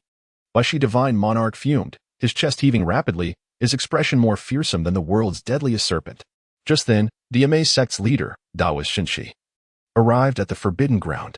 After a series of questions, he explained, "This is the ancestral tomb of Amei's generations. There is no treasure here. You have all trespassed into my Amei's forbidden ground without cause. Unless you provide me with an explanation, none of you shall leave easily today." Despite Daoist Shinshi's strenuous efforts to explain, those blinded by the treasure were utterly unconvinced. One person stirred up trouble, and soon the others joined in the commotion. Just as Daoist Shinshi was at his wit's end, two white figures suddenly appeared in the forbidden ground, clad in white garments, their skin as fair as snow. They were two beautiful, aloof young maidens. Wei Yang quipped, "Your people have arrived. It seems your good disciple is about to make her entrance." Lian Xing remained silent. Wei Yang felt a sense of unease as she turned her gaze, discovering that her cold eyes were fixed upon the three figures of the Baishi Divine Lord and his companions. Wei Yang was uncertain of the reasons behind her feelings, only aware that the three were already lifeless corpses. The Baishi Divine Lord and his companions felt a chill envelop them, as if they had been suddenly cast into a frozen wilderness. Stricken with fear, they swiftly contemplated ways to depart this ominous place undetected. At that moment, a young lad clad in white, appearing to be around 14 or 15 years of age, gracefully emerged. His complexion was fair and handsome, resembling a flower in full bloom. He clasped his hands and introduced himself. "I am Hua Wuqing, a disciple under the two lords of the Yihua Palace. I humbly request that you esteemed seniors do not hold my intrusion against me." Upon revealing his identity as the heir of the Yihua Palace, a wave of astonishment swept through the crowd. Chapter 017. Why a second move is unnecessary to kill faultless, truly impeccable. It must be said that the mistress of the palace are all connoisseurs of beauty, cultivating disciples who are paragons of both martial prowess and comeliness. When declared his origins, everyone, including the, tacitly agreed to let him take the lead. The reason was simple. The palace was not to be trifled with. Not only could they not afford to offend them, but even martial giants like, and dared not provoke them, regardless of the veracity of the treasure. 9 out of 10 people were already contemplating their departure. Venerable inquired with courtesy, I have always held the palace in high esteem and have never been disrespectful. Could it be that you are also here for this so-called treasure? Shook his head. I have investigated, and the so-called treasure of is nothing but a fabrication. My purpose here is not to seek treasure, but to find him. As he spoke, he gestured towards. A woman in white handed over a portrait, unfurled it, compared it to, and asked, Brother, do you admit that you are the person in this portrait? Asked curiously, where did the portrait come from? Replied, my sister painted it. Then, with a smile, she added, only those whom my sister loathes yet have not killed receive a portrait. One is, and you might guess who the other is. Snorted. I couldn't be bothered to guess. Smiled without a word. Upon seeing his own portrait, was rendered speechless. However, being as quick-witted as he was, his eyes darted around. And in a fleeting moment, he had surreptitiously smeared his face. He curled his lip and immediately denied. Are you jesting with me? The person in the portrait is so handsome, a rare and dashing young man. How can my current appearance compare to the youth in the painting? Shook his head. Futile sophistry. My eyes can distinguish every nuance of a fly. Dare you not even acknowledge your own identity? Without further ado, he abruptly unleashed a palm strike, the skill and power of which caused those present to pale in comparison. Employed the great void step to evade, then continuously shifted and dodged, creating a flurry of afterimages throughout the forbidden area. While evading, spoke, you are exceedingly impolite. I do not even know you. Why assault me with such force upon our first encounter? While attacking, responded, I seek to end your life not out of personal animosity, but because I cannot disobey my master's command. Before your demise, I shall grant you time to utter your last words. Was bewildered. What? He raised his voice in lament, exclaiming, you will kill me simply because your master commands it, without questioning the reason? Are you a mere automaton? And who, pray tell, is your damned master? Frowned. Insolent. He instantly intensified his assault while replying, my masters are the mistress of the palace. You must not speak disrespectfully. Moreover, they have their reasons for ordering your demise. Was taken aback. The mistress of the palace? Then, he pondered, I see. Indeed, I have a blood feud with the palace. They extinguished my parents, and now they seek to eradicate me completely. It is only logical. Launched 10 consecutive strikes, the dense palm force following one after another, yet all were effortlessly evaded by, leaving him with the sensation of expending his energy without effect. Those present, witnessing the exchange, were both deeply shaken and filled with emotion. Talent emerges in every generation. The martial world of the future likely belongs to these two young men. Halting his assault, said calmly, are you capable of nothing but evasion when facing an opponent? Such behavior lacks the courage and grace of a martial artist. Retorted with pride, my inner strength is profound. A single strike from me would spell your doom.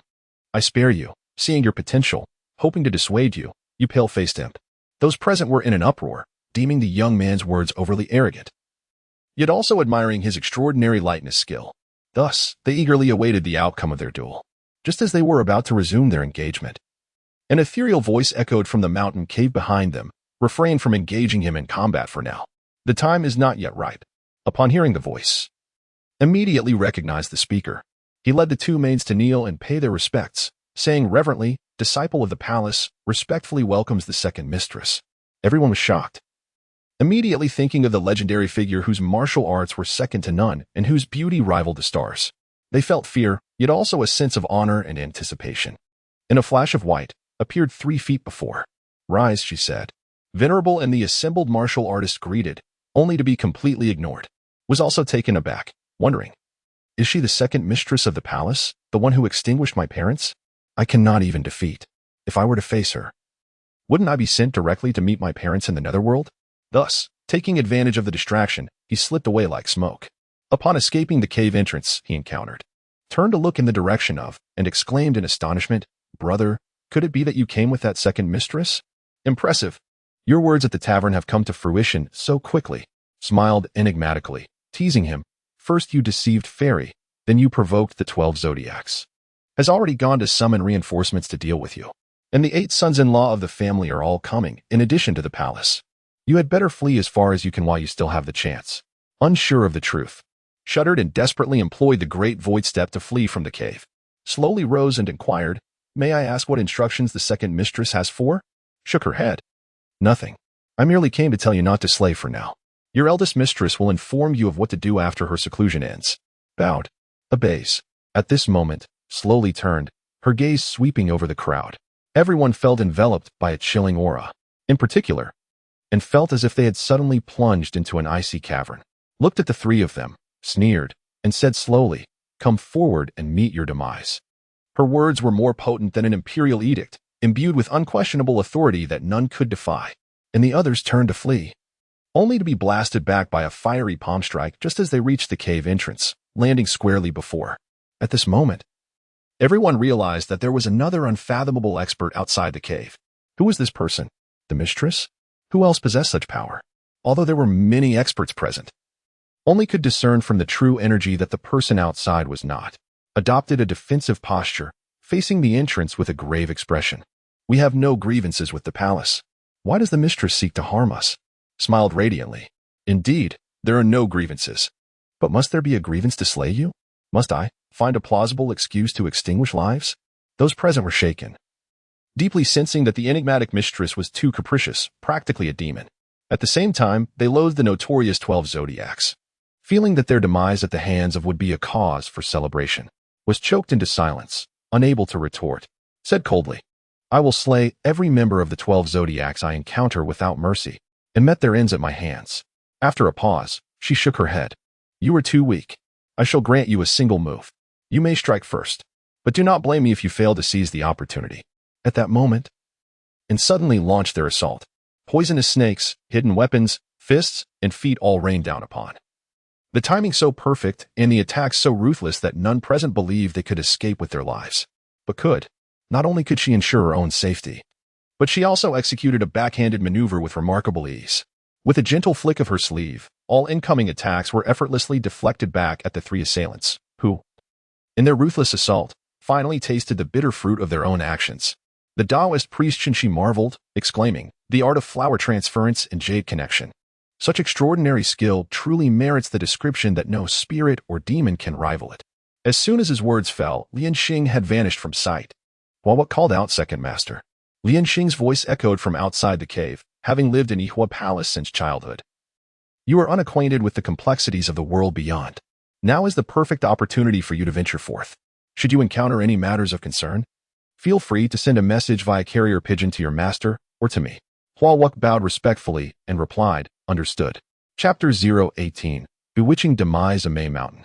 Upon a precipitous cliff, Wei Yang and Lian Xing stood shoulder to shoulder, their raven tresses dancing in the mountain breeze like willow branches swaying in the wind. Their gazes descended into the abyss, its depths obscured by a dense, enigmatic mist. Lian Xing, her brow furrowed, inquired of Wei Yang, "Is this the location where you believe the treasure lies buried?" Wei Yang affirmed, "I am reasonably certain. I meticulously surveyed the surrounding terrain, and after exhaustive deliberation, I concluded that the subterranean palace is most likely situated below." Lian Xing, decisive as ever, declared, "Rather than engage in idle speculation, let us embark on a practical investigation. A descent will readily reveal the existence of any subterranean palace." With a graceful leap, she plummeted earthward, her descent swift, her ethereal white gown lending her the aspect of a soaring egret. Her foot momentarily touched a shrub, perceptibly decelerating her fall. Emulating this maneuver, she adroitly weaved and pirouetted, swiftly vanishing into the mountain's misty embrace, her movements a testament to the consummate mastery of the ephemeral moon blossom technique. Wei Yang, employing the great void steps, followed suit, his own descent revealing Lian Xing poised on a stone platform. The platform, jutting out from the precipice, measured a mere 10 feet square, an undeniably treacherous perch. Upon landing, Wei Yang noted an aperture in the cliff face before the platform, a cave approximately 10 feet in height and width, from which emanated the faint susurrus of respiration, suggesting habitation. Lian Xing, with a scornful sniff, remarked, "A most unexpected discovery. It seems that one cannot escape their fate. After eluding capture for over a decade, he shall meet his end at my hand." At this juncture, Wei Yang discerned the nature of the situation. Over a decade prior, Shen Qinghong, the chief escort of the Central Plains' 3 preeminent escort agencies, had accepted an unprecedented commission, only to be targeted by the Zodiac constellation and presented with a stellar summons. Cognizant of his inferiority to the Zodiac constellation, Shen Qinghong devised a stratagem, initially concealing the goods to mislead his pursuers. Subsequently, he sought aid from Yin Nantian, who, preoccupied with his sworn brother Jiang Feng, demurred. Yin Nantian later rescued Xiao Yuer and summarily dispatched several members of the Zodiac constellation. However, Shen Qinghong, under duress from the zodiac constellation's fruit-offering lord, was compelled to seek refuge in this locale, confined to the cliffside cave with his tormentor, suspended by a single rope. Shen Qinghong, seizing an opportunity, severed the rope, thus trapping them both for over a decade.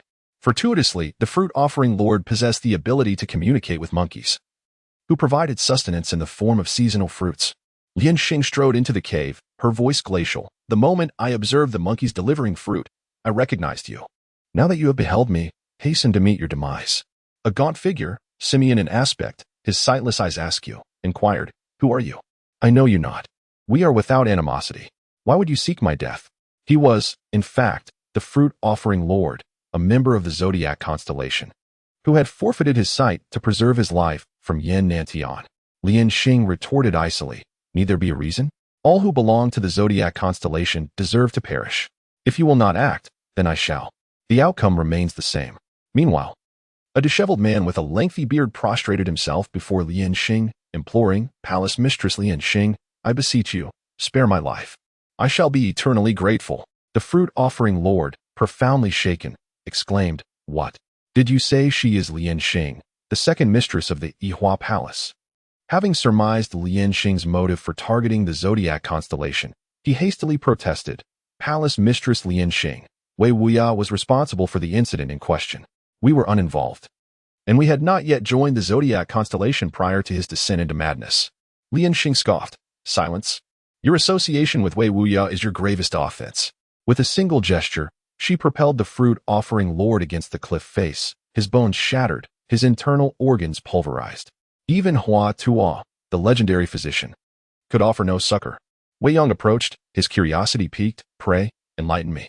What is the cause of your profound animosity toward the zodiac constellation? Or is your ire directed solely at Wei Wuya? Lian Xing, with a playful wink, replied, Venture a guess. Wei Yong chuckled, Very well, I shall. However, should I succeed, you must not renege.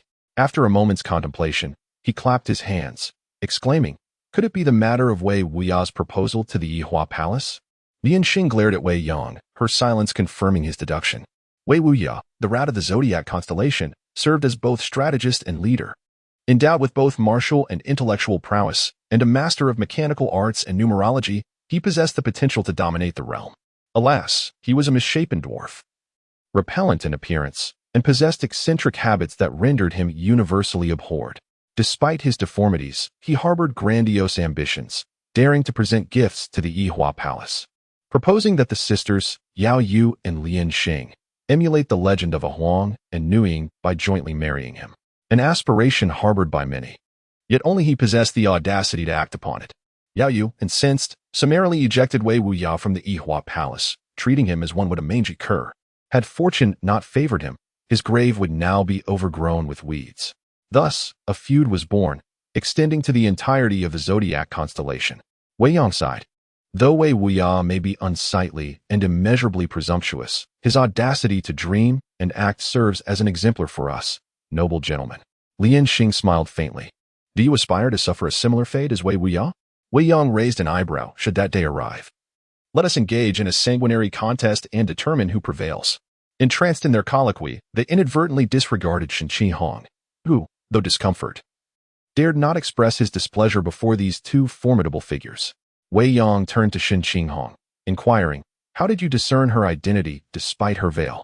Shen Qinghong stammered, hesitant to speak, fearing Lian Xing's wrath. Wei Yong pondered, then exclaimed, Now I comprehend. Your silence is wise, for otherwise you would share the fate of the fruit-offering lord. This particularity was a lifelong affliction for Lian Xing suddenly. Cries for aid echoed from beyond the cave. Wei Yong and Lian Xing swiftly departed, leaving Shen Qinghong with the assurance, Await us here in peace. We have a task to complete.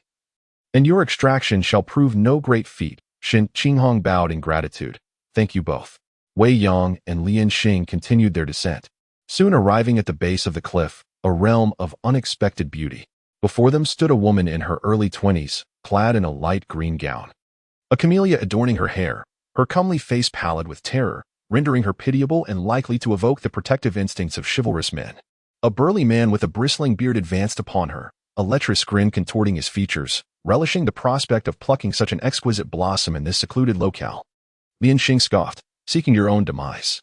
Two unexpected interlopers had arrived. The burly man, far from disconcerted, exulted, "Ha! Fortune smiles upon me today. Another beauty arrives. Shall we indulge in a ménage trois?"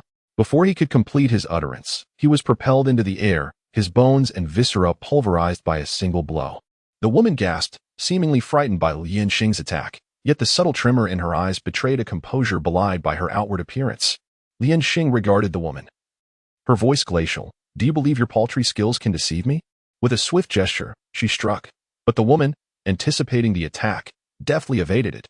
Then, a torrent of concealed weapons and poisons descended upon Wei Yong and Lian Xing. Lian Xing sneered, "Trivial theatrics." With a single application of the flower-shifting jade grafting technique, she deflected the assault, transforming the surrounding area into a death trap. As the toxic fumes dissipated, they beheld the woman fleeing in disarray into a nearby cave. Lian Xing furrowed her brow. "You knew all along? So, you are not surprised at all, are you?" Wei Yong nodded slightly. "Indeed." Lian Xing inquired, "Who is she?" Wei Yong replied, "Xiao Mimi." Lian Xing exclaimed, "So she is the enchanting yet deadly Xiao Mimi among the 10 notorious figures. Let us go in and see if she can truly bewitch you." Wei Yong shook his head. "That should not be the case." Then he asserted, "It is absolutely impossible. After all, your charm surpasses hers by countless times, and yet did not ensnare me. How could she, a mere public toilet, possess such virtue?" Lian Xing smiled sweetly. "You truly have a way with words. I almost fell prey to your charm." With that, she hurried to catch up. Chapter 019. A bower of excess. Wei Yong followed closely behind Ling Xing as they entered the secret passage, where the surroundings immediately darkened. The designer of this place surely took advantage of such obscurity to set various traps and mechanisms. Ouyangting's subterranean palace consisted of 2 levels. The upper level had been inadvertently discovered by Xiao Mimi, who transformed it into her clandestine hideaway, indulging in a life of hedonism with her male companions, reveling in a lavish lifestyle. Since those from years past had all perished, the passage between the upper and lower levels had been completely sealed. To this day, Xiao Mimi only vaguely sensed the existence of the lower level. The winding and complex corridor, filled with numerous branching paths, posed no hindrance to Wei Yong and Ling Xing, who pressed forward with determination, guided by the strong flow of air. Along the way, they encountered several traps, all of which Ling Xing deftly neutralized, while Wei Yong idly trailed behind, expending no effort yet progressing effortlessly through all obstacles. Soon, they arrived in a vast stone chamber, where a grand palace materialized before their eyes. The edifices, built against the mountainside, were intricately carved by skilled artisans, exuding a majestic yet opulent aura. The furnishings were of the highest quality: shoe brocade, a redwood dragon bed, and a Nema dressing table, all items typically found only within the imperial palace. It seemed she had proclaimed herself empress in this place. Ling Xing scoffed, remarking on her indulgent lifestyle, noting that despite her endless schemes, her martial prowess was woefully inadequate, questioning whether she could truly safeguard her treasures. Within the underground palace, Xiao Mimi had shed her rustic attire, donning a dragon robe and jade belt reserved for emperors, believing herself to be the sovereign of the realm. Surrounding her were 8 half-naked handsome men, attending to her whims, feeding her fruits and pouring wine. As their flirtatious antics created an atmosphere of unbridled debauchery, as Xiao Mimi luxuriated in their service, she lamented with a tinge of regret. What a pity that such a striking beauty remains unattainable. Otherwise, tonight, my indulgences would leave no room for you. One of her admirers, with darkened eyes, pleaded, "Your Majesty, do you not love me? How am I to survive? I might as well perish now, perhaps to occupy a memory in your thoughts later." His exaggerated display of despair prompted him to feign a dramatic exit, intending to slam his head against a stone pillar. Xiao Mimi caught him, smiling. "How could I allow you to die when you bring me such delight? Today has been trying. Let us enjoy your company tonight." She intended to summon all 8 of her companions, startling Wei Yong, who had just entered the palace, causing him to halt in disbelief. Was this woman made of granite, demanding such an assembly? Upon noticing Wei Yong and Ling Xing, Xiao Mimi's handsome attendants suddenly lost their allure, and she stammered, How could you possibly navigate through the myriad traps to arrive here?" Ling Xing coldly replied, "What traps? They are utterly trivial before my Mingyu technique. Originally, there were many sophisticated mechanisms that could ensnare even the most exceptional experts like Ling Xing. However, due to years of neglect and Xiao Mimi's ignorance of mechanism arts, compounded by her reluctance to solicit expert assistance for repairs, the current state was one of fragile pretension. Xiao Mimi shuddered. Mingyu technique. Are you the Moon Master from Ihua Palace or the Ling Xing Master? Ling Xing unleashed a palm strike, rebuking her. Our names are not for a wanton woman like you to utter. I shall ensure your demise within this palace. Her strike shattered the dragon chair into splinters. Xiao Mimi seized the opportunity to evade and swiftly dashed into a left passage, her speed commendable. Yet, Wei Yong and Ling Xing were swifter. In an instant, they flanked her, blocking her escape at the corridor's entrance. Ling Xing's palm strike surged from behind, while Wei Yong extended his claw-like fingers to seize her. Xiao Mimi could not perish. She alone knew the location of the entrance to the lower palace. Unbeknownst to them, Xiao Mimi had many tricks up her sleeve. Tossing her dragon robe and jade belt upwards, she contracted her body inward, executing a remarkable escape akin to a golden cicada shedding its shell. Wei Yong grasped only the jade belt, while Ling Xing's strike reduced the dragon robe to mere shreds. With a thunderous crash, an iron cage descended, ensnaring both Ling Xing and Wei Yong. Clad in scant attire, Xiao Mimi displayed no discomfort. Rather, she posed provocatively, reveling in the opportunity to flaunt her form before Wei Yong. With a mischievous grin, she declared, this iron cage was left by the palace's master. Forged from refined iron, impervious to even the mightiest of martial arts. She continued to boast, what can your unparalleled skills in Ihua Palace achieve? Even the invincible cannot escape my cleverness. Ha Wei Yong could only shake his head in resignation. Xiao Mimi, throwing coy glances at him, remarked, in my years traversing the martial world, I have never encountered a man as handsome and robust as you. When you can no longer move from hunger, I shall disable your martial abilities and keep you in my palace, where we will revel as a blissful pair of lovers. Ling Xing's icy gaze bore into Xiao Mimi. Xiao Mimi dismissed Ling Xing. As for you, I shall gift you to my concubines, who have diligently served me in recent times. They deserve a reward. Her laughter echoed, but it was abruptly cut short when an ice shard shot through her forehead. Wei Yong was taken aback. Why did you kill her? Ling Xing coldly retorted. You wish to spare her? Wei Yong, speechless, explained. She knows the general location of the entrance to the second level. It would be prudent to interrogate her. Ling Xing replied, with her vile words. How can I allow her to live another moment? She is dead, and the palace cannot escape. We shall search slowly. Wei Yong shrugged, as you wish. Subsequently, he pointed to his sword and executed a divine sword technique, instantly shattering the iron cage. Ling Xing gasped. I always thought your strength surpassed mine by only a factor of 1 or 2. It seems we are worlds apart. Wei Yong refrained from exploiting this moment to strike at Ling Xing, but instead gathered Xiao Mimi's male companions. After thorough questioning, they deduced the general vicinity of the palace entrance from Xiao Mimi's recent movements, surprisingly near a lavatory. At that moment, a handsome youth in his teens timidly stepped forward. I have been there. I can lead the way, provided you take me out of this palace. Wei Yong inquired. What is your name? The youth replied, I am Jiang Yulong. My father is the renowned hero Bi He Gong from Jiangnan. Surely you have heard of him. If you take me home, my father will reward you handsomely. Wei Yong realized with a start. This youth was a notorious scoundrel. Having deceived the iron pavement maiden of Ihua Palace and conspired with his vile father in numerous misdeeds, Ling Xing suddenly asked, Who is your father? Jiang Yulong flinched, sensing the tension, but pressed on, My father is a hero from Jiangnan. If you know him, you are welcome to visit our humble abode. Ling Xing scoffed. How delightful. He once engaged in treacherous acts against his own family and even named his son after a former master. Such a wretch. And yet you presume to bear the name Yulong? With a swift motion, she struck Jiang Yulong down, reducing him to a mere puddle of mud. Wei Yong was left speechless. Such an infamous villain had been dispatched so abruptly, leaving a lingering sense of astonishment. He quipped, So you must eliminate anyone I inquire about. Is that it? Do you truly believe Ling Xing? Her beauty radiant, interjected. Believe what? Wei Yong shook his head in resignation. Let us proceed to the entrance of the palace. That is of greater importance. As for Xiao Mimi's male companion, he could not care less. Whether they fought among themselves or dispersed in chaos, as long as they did not provoke Wei Yong, he found no motivation to exert himself in taking lives. Homicide was hardly a noble pursuit, and as for Jiang Yulong, if he were to perish, so be it. Who could blame him for the ill-fated name bestowed upon him by his father? Lian Xing smiled gently. Let us proceed. The two joined hands and approached the entrance of the underground palace, where they found clear signs of excavation. After a thorough investigation, Wei Yong, using his finger as a sword, unleashed the divine sword technique.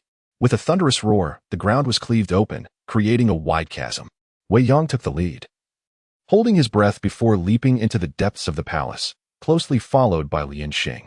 Upon landing, they arrived at a more magnificent and resplendent hall. Chapter 20. The Treasure of the Underground Palace. The underground palace was vast and shrouded in darkness. Wei Yong ignited the prepared torch, finally revealing the magnificent scale of the place, which far exceeded his expectations. Ouyang Ting, hailing from a prestigious martial arts family renowned for its wealth, was among the few capable of constructing such an underground sanctuary.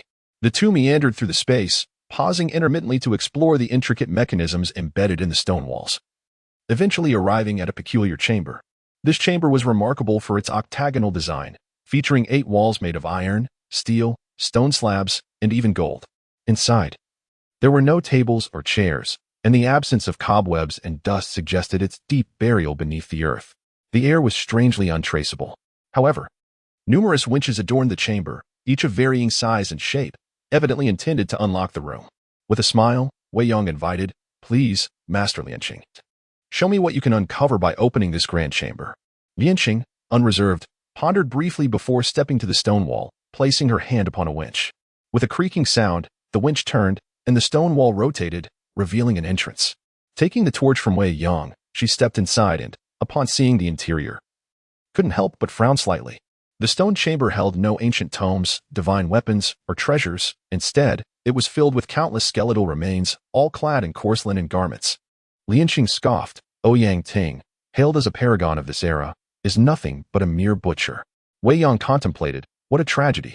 So many craftsmen have perished here without a sound, leaving behind countless orphans and widows due to Ouyang Ting's actions. Lianxing furrowed her brow. In a secret palace such as this, the master would certainly not allow them to survive once construction was complete. Their lives were forfeit the moment they began their work. Wei Yong nodded in agreement. He then approached the golden wall, turning the golden winch, which indeed caused the wall to shift. As the portal opened, a dazzling array of jewels and treasures reflected light back at them. Behind the golden wall lay a trove of gold and gems, the quantity unfathomable and of staggering value, enough to make one immensely wealthy instantly. Lianxing smiled slightly. It appears the heavens wish to bestow upon you this fortune, enabling your rise to wealth. Wei Yong replied, calm as ever, as long as I have enough. Excess becomes a burden. What use do I have for such riches? The Yihua Palace has substantial expenses. If the master wishes, we could take some back for new garments for everyone. If not, I will distribute it among the impoverished in Shu. Lianxing shook her head gently.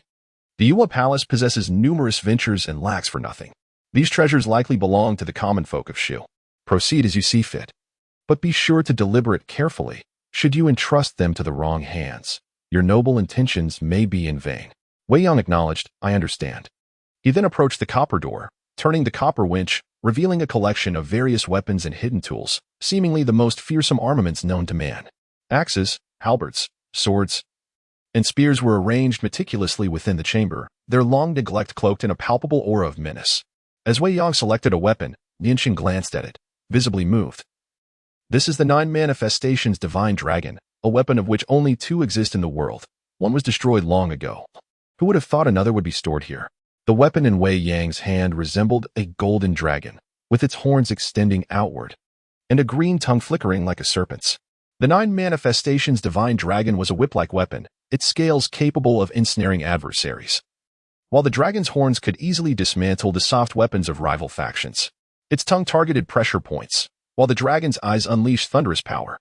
The dragon's mouth contained 13 deadly needles, coated in potent poison, ready to seal one's fate upon drawing blood.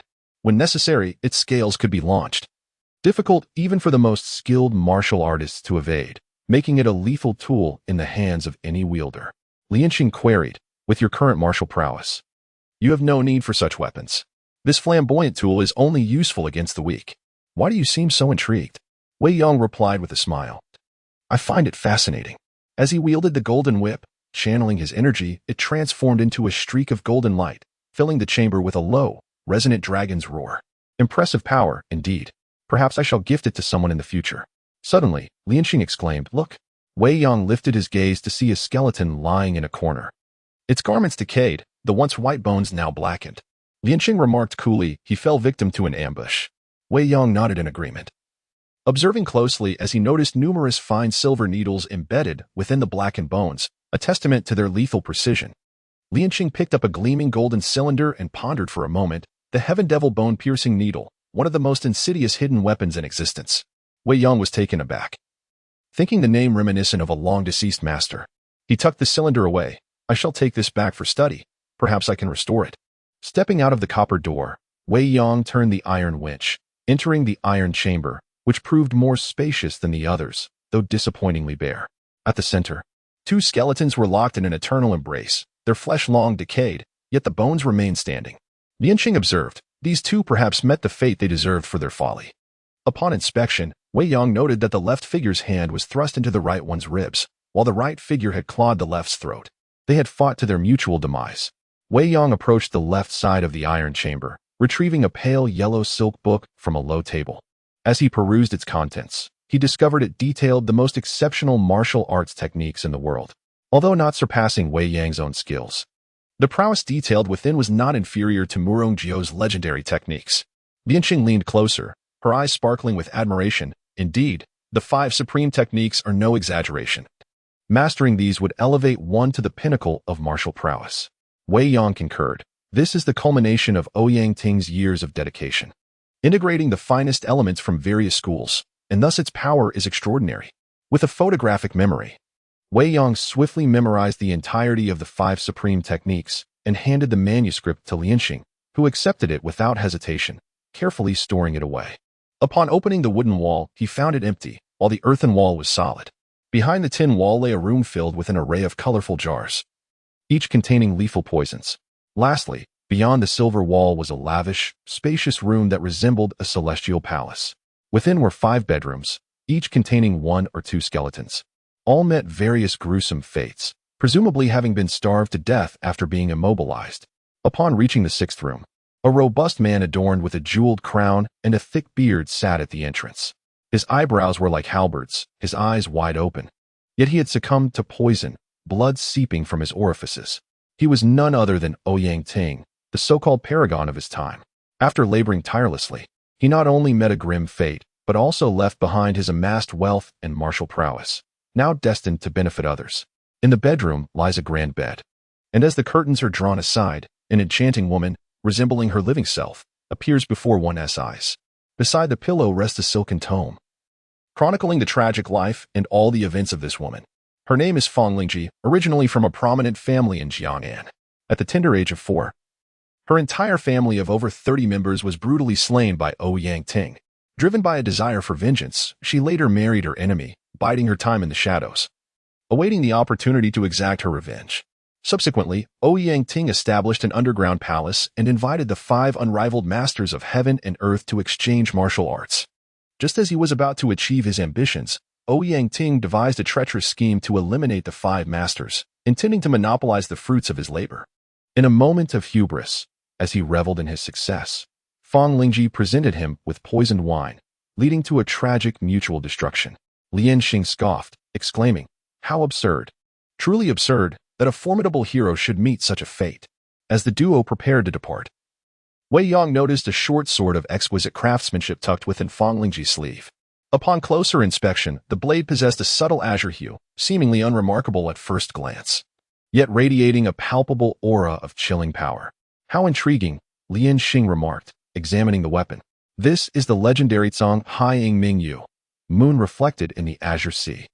Wei Yang glanced at the scabbard, indeed engraved with the aforementioned characters. "What is its history?" Lianqing elucidated. In ancient times, 2 peerless short swords were forged by Shui Zhao Danqing, crimson blood illuminating loyalty, and Zhang Haiying Mingyu. The former found its way to Yihua Palace, becoming my sister's personal weapon. The latter vanished without a trace until now. Wei Yang nodded. "I see. I imagine these blades have their own tales to tell." Lianqing continued. "Legend has it that the swords were crafted as a pair, complementing each other. United, the wielder would receive divine favor. Separated, they would be cursed to a bitter end." Wei Yang scoffed.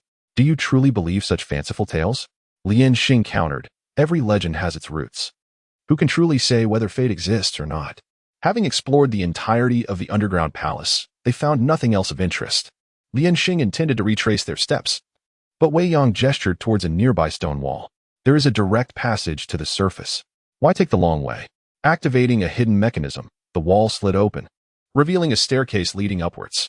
"Shall we?" Wei Yong invited. Ascending the winding stairs, they eventually reached the exit. The passageway was concealed beneath the statue within the temple. A cunning design, Lian Xing praised. Who would suspect that the most magnificent underground palace lay hidden beneath this dilapidated shrine? As Wei Yong replaced the statue, a clamor arose from the front hall. "Someone's here," Lian Xing frowned. Upon reaching the entrance, they observed a boisterous scene. A burly man with bushy eyebrows and a piercing gaze sat upon a 7-foot-long altar. His demeanor exuded a fierce and ruthless aura, intimidating the figures standing before him. Among them were Sun Tianan, the chicken catcher swordsman, Qiu Qingba, the silver spearmaster, and Wang Baiwan, a wealthy merchant, all prominent figures in the Shu region, now reduced to timidity. Their misfortune stemmed from an encounter with Xian Yuan Sengguang, the gambling fiend of the 10 evils, known for his insatiable appetite for gambling and disregard for familial bonds. "Care to wager?" Xian Yuan Sengguang demanded. Qiu Qingba retorted, "It is said that encountering you means one has no choice but to gamble. However, there is one type of person you cannot force to wager." Xian Yuan Sengguang raised an eyebrow. "And who might that be?" "A dead man," Qiu Qingba declared. Striking his own skull, ending his own life. As Xian Yuan Sengguang approached the body, Sun Tianan and Wang Yizhua launched a desperate attack. "Foolish." Xian Yuan Sengguang sneered, evading their assault and retaliating with 2 swift blows, felling both opponents. "I had no intention of killing," Xian Yuan Sengguang lamented. "But you force my hand, and when I seek a game, you refuse. Are you deliberately defying me?" Wei Yong sighed. "He seems to be imposing his will on others." Lian Xing concurred. "He earned his place among the 10 evils." Wei Yong mused. "I have heard that despite his gambling addiction, Xian Yuan Sengguang is a man of his word. That is something we can exploit. What do you intend to do?" Lian Xing inquired. "I promise to return Ouyang Ting's wealth to the people of Shu," Wei Yong replied. "Since I lack the time myself, I need someone to do it for me." "Xian Yuan Sengguang is the perfect candidate," Lian Xing cautioned. "Even if he is honorable, he is still a notorious villain. Who is to say he will not succumb to temptation in the face of such riches?" "He will not," Wei Yong asserted, stepping forward. "I propose a wager." Xian Yuan Sengguang's eyes narrowed. "Where did you come from, boy? Do you dare challenge me, the gambling fiend?" Wei Yong smiled. "To be honest, I despise gambling and gamblers. But I never lose, because I am the strongest." Xian Yuan Sengguang roared with laughter. "You are even more arrogant than I am." "Very well, I accept. Few dare to gamble with me, and even fewer can defeat me. Show me what you've got. What are the stakes?" Wei Yong inquired. Xian Yuan Sengguang's gaze fell upon the short sword. "That blade of yours is quite appealing. I'll wager for it. And what will you offer in return?" Wei Yong pressed. "Anything you desire," Xian Yuan Sengguang boasted. "Riches, beauties, if you can win, it is yours. I am always generous to those who seek me out." Wei Yong smiled. "Is that so?" "My word is my bond," Xian Yuan Sengguang declared. "You have my assurance." Wei Yong nodded. "Very well." He paused, a mischievous glint in his eyes. "I am of a certain age, yet I remain unmarried. If I win, I ask that you arrange a marriage for me." Lian Xing frowned, sensing Wei Yang's intentions. Xian Yuan Sengguang guffawed. "So, that is why you seek me out. I admire your audacity. If you win, I will find you a bride, even if she is a princess." "Agreed," Wei Yong affirmed. Xian Yuan Sengguang inquired, "How shall we wager?" Wei Yong pondered for a moment. "I have observed your impressive martial prowess in dispatching Wang Yizhu and Sun Tianan. Let us compete in a contest of fists. We shall stand our ground and take turns striking one another, without the option to evade. The first to succumb shall be deemed the vanquished." Xian Yuan Sengguang replied affirmatively. "Agreed." He possessed unwavering confidence in his fists, capable of shattering stone if necessary. Xian Yuan Sengguang then asked, "Who shall commence?" Wei Yong coolly responded, "I shall allow you the first strike." Xian Yuan Sengguang, perplexed, retorted, "Are you serious? With your physique? A single blow from me would surely spell your demise." Wei Yong smiled and replied, "Let it be so." Chapter 022. Scenic views by the river. Xian Yuan Sengguang had never encountered such a reckless individual, one who disregarded the dangers of gambling. His gaze hardened. "Very well. If you are so intent on courting death, I shall oblige." Clenching his fist, it swelled like a dark red hammer, the force behind his punch generating a fierce gale, creating an oppressive atmosphere that made it difficult to breathe. With a resounding thud, Xian Yuan Sengguang's fist, as large as a sandbag, struck Wei Yang's chest. The casino was merciless. One had to give their all against any opponent. Thus, he unleashed his full strength in this blow. Yet it met Wei Yang's chest as if it were colliding against an insurmountable mountain, unmoving. Upon closer inspection, Wei Yang appeared utterly unharmed. In contrast, Xian Yuan San Guang was pushed back several paces by the immense recoil, his right arm numb and unable to deliver a second blow in the immediate future. Wei Yang smiled faintly. It seems my turn now. In the blink of an eye, he was before Xian Yuan San Guang, his fist advancing steadily towards his chest. Within this seemingly simple punch lay an annihilating force, and before the strike made contact, Xian Yuan San Guang was already stricken with terror. With a thunderous boom, Xian Yuan San Guang's body flew backward like a cannonball, crashing against the wall. After hitting the ground and spitting blood, he found it impossible to rise again. Wiping the blood from his lips, he gasped for breath and struggled to stand. I concede defeat, but with your skills, what maiden could you possibly win over? Even what you cannot achieve, I doubt my own abilities would suffice. Wei Yang nodded, acknowledging the truth in his words. However, Xian Yuan San Guang continued, rest assured. Even if it proves difficult, I shall fulfill my promise, even at the cost of my life. Wei Yang replied with a smile, very well. I hold the two leaders of the Yihua Palace, Yao Yu and Lian Xing, in high esteem. I kindly request that you visit Yihua Palace on my behalf to facilitate this match. In return, I shall reward you handsomely for your great kindness. Xian Yuan San Guang exclaimed, what did you say? You want me to act as a matchmaker for Yihua Palace? Have you lost your mind? Or have I? Xian Yuan San Guang, fear neither heaven nor earth, yet I lack the courage and ability to provoke those two formidable women. Before he could finish, he received a heavy slap, spinning several times before crashing to the ground, his head spinning and stars dancing before his eyes. As he got up, one side of his face was already swollen. Lian Xing, clad in a white dress, stood before him. Her jade-like face adorned with a chilling smile. Who is the female demon? If you have the capability, say it again in my presence. Xian Yuan San Guang was momentarily stunned, speechless, and hurriedly retreated, covering his swollen cheek. He recognized Lian Xing immediately, with such an ethereal demeanor and profound martial skills. There could be no third party besides the two leaders of Yihua Palace. Though brash, he was not foolish. In the presence of a powerhouse like Lian Xing, one must show respect. However, he found himself pondering why Wei Yang was alongside Lian Xing, as their relationship seemed unusual, stirring his curiosity about Wei Yang's origins. Wei Yang interjected, it appears you are unable to handle the matchmaking affair, so let us change the subject. Beneath this temple lies a crypt filled with countless treasures. I wish for you to use this wealth to aid the impoverished. Can you assure me, Xian Yuan, that these riches will reach those in need? Xian Yuan San Guang trembled at the revelation, taking a moment to absorb the explosive information before pledging, indeed, I, Xian Yuan, shall fulfill my promise. Even if it means risking my life. Regardless of the origins or magnitude of this wealth, I assure you it will be utilized appropriately. Wei Yang praised, excellent. Your reputation as a gambler is well known in the martial world, and I trust you will not go back on your word. Otherwise, this notorious gambler will become a starving ghost. Xian Yuan San Guang scoffed, do you take me for a mere fool? I would rather die than break my promise. Should I falter, you are welcome to take my life. Wei Yang nodded in agreement. He then led Xian Yuan San Guang into the crypt. Having secured his vow to return wealth to the people, Wei Yang and Lian Xing set off to rescue Shen Qinghong, who was trapped in a cave. Before descending from a Mei, the two journeyed southward, pausing occasionally to marvel at the breathtaking landscapes of Beishan and Shushui, appreciating the rich culture of the land of abundance, and together delving into the profound mysteries of the five extremes divine skill. Over the course of 2 weeks, they gradually developed an unspoken understanding, often comprehending each other's thoughts without the need for excessive words. Wei Yang inquired, where do you intend to go? Lian Xing pondered momentarily before replying, Jiangnan. Wei Yang was somewhat taken aback. I had assumed you were returning to Yihua Palace. What business do you have in Jiangnan?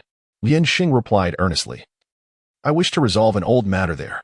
Once this is settled, I shall have no further attachments. At that time, will you teach me the great restoration technique? Wei Yang paused, then smiled. Very well. I shall accompany you to Jiangnan to conclude this matter. Lian Xing added, it is fine for us to go together, but I hope you will not interfere in this affair. Wei Yang nodded with a smile, understood. Lian Xing beamed, and their deep mutual understanding rendered words unnecessary. The two continued south to Shuzhou, deciding to travel directly down to Jiangnan by water. They chartered a brand new black awning boat, enjoying the scenic views along the banks. The boatman, an elderly man with snow-white hair and beard, moved with remarkable agility, and Wei Yong quickly discerned that he was a martial arts master. Such a skilled individual, yet content to row a boat on the river, could only be Shi Tian, the legendary hero of the Yangtze River. He was highly respected, his martial prowess unfathomable. Yet he led a humble life, earning admiration. With a light leap, Wei Yong landed on the boat silently, like a breeze. Shi Tian's eyes brightened, exclaiming, "Young master, your lightness skill is truly remarkable, a rarity in the world. I have roamed the martial realm for decades and have yet to see another like you." Wei Yong smiled modestly. "You flatter me. Your skill on the water is also a marvel of the martial world." Lianxing soon joined them at the bow. Upon seeing her, Shi Tian stepped forward to greet her. "I have the honor of meeting Palace Master Lianxing. Our vessel's accommodations are modest. Please forgive the lack of hospitality." Lianxing nodded slightly, remaining silent as she sat at the boat's edge, playing with the water like a child. Her aloof demeanor was not her true self. Her lively spirit was her inner essence. Even Shi Tian, experienced as he was, found himself momentarily perplexed by this side of Lianxing. Aside from Shi Tian, there was also a girl of about 15 or 16, with large, dark, lively eyes and delicate, fair hands clutching a handful of lotus seeds. She gazed dreamily at Lianxing while munching on the seeds. She was Shi Tian's granddaughter, Shi Yun. Her name both lovely and poetic, reminiscent of Shi Yun from Dream of the Red Chamber. They shared a similar innocence and vivacity. Shi Tian earnestly advised, "Yun, heed your grandfather's words and eat fewer lotus seeds. Too many will bring bitterness to your heart. I only wish for you to live a life free from sorrow." Shi Yun replied with an "oh," putting away the seeds, and with a cheerful smile, she approached Wei Yong, extending her hand. "Would you like some lotus seeds? Or perhaps to give her some?" Wei Yong accepted the seeds. "Thank you." He handed them to Lianxing. "Would you like some?" "Lotus seeds." Lianxing took one and placed it in her mouth, the faint bitterness offering an unprecedented sense of authenticity. In the past, she would never have acted so casually. A silly smile broke across her face. As the boat reached Wuxia, the scenery turned breathtakingly treacherous, revealing a landscape unlike any they had encountered before. Wei Yong marveled. "What a splendid view." Shi Yun chimed in. "Indeed, it is a beautiful place, but sadly, it has been overrun by water bandits." Wei Yong replied nonchalantly, "Is that so?" Shi Yu pointed ahead. "If you do not believe me, take a look for yourself. They are approaching, and with such a large display. It is clear they are not here for ordinary business, but rather for a specific matter or person." As she spoke, her gaze was deliberately directed towards Wei Yong, her meaning unmistakably clear. Wei Yong scoffed, declaring, "Indeed, there are those who fear not for their lives. Do they not recognize who it is that sits beside me?" At that moment, several swift boats encircled them, and a burly man at the bow bellowed, "Listen well, everyone aboard. Leave behind your gold, silver, and women. The rest of you be gone." Before his words could fully resonate, Shi Yun lightly chuckled, remarking, "This man is both fierce and impudent. Let us offer him a lotus seed." With a graceful flick of her delicate hand, the man let out a blood-curdling scream, covering his face as blood gushed forth, his left eye utterly obliterated by the seemingly innocuous lotus seed. Chapter 023, The Mysterious Master Shi Yun, with a mere trial of her skills, swiftly reduced these water bandits to cries of despair. Her prowess was already formidable, a testament not only to her exceptional talent, but also to the teachings of Shi Tian. One of the adversaries immediately shouted, "Be careful. This last may be young, yet she wields an impressive array of hidden weapons. If I capture her, I will make her wish for neither life nor death." Shi Yun scoffed, "How rude. It seems you also wish to taste lotus seeds. Let me offer you some. The more you consume, the less foul your words will be." With that, she unleashed a rain of iron lotus seeds, her technique reminiscent of celestial flower scattering, executed with remarkable finesse. The burly men opposite her gasped in shock, many struck by the iron seeds, some collapsing on the boat, howling in agony, while others fell into the river, swept away by the torrent. At that moment, the seemingly ordinary Shi Tian exuded an aura of ferocity. His tiger-like eyes gleamed with cold light as he swept his long pole with thunderous force, sending 3 approaching men flying, who crashed into rocks before plummeting into the river. With a swift thrust, he pierced a man who had leaped onto the bow, lifting the bloodied corpse like a demon, instilling fear in all who beheld him. Lianxing frowned slightly. How noisy. With a graceful motion, her white, jade-like hand waved through the water, summoning countless ice spikes that rained down upon the water bandits. Amidst the heart-wrenching screams, dozens fell into the river, leaving only a few boats drifting downstream. Wei Yang's eyes sparkled as he remarked, "These insignificant minions are merely courting death. The real danger lurks behind." No sooner had he spoken than a shadow erupted from the surging waters, akin to a black fish leaping from the depths. Clad in black and donning an iron mask, this figure wielded a crescent-shaped blade, exuding a menacing aura capable of cleaving the river in two. Shi Tian sensed the impending danger and swiftly moved to protect his granddaughter, while Lianqing, faster still, had already darted to another fast boat. Wei Yang, momentarily taken aback by the sight of the curved blade, lost the optimal moment to evade, forcing him to confront the devastating strike head-on. Lianqing's brow furrowed with concern, yet she refrained from speaking. In such a critical juncture, providing Wei Yang with unwavering focus was paramount.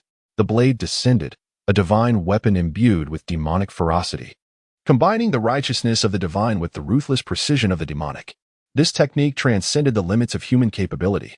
What appeared as a simple strike concealed the essence of all swordsmanship throughout history. Speed, power, timing, and positioning reached an unparalleled zenith.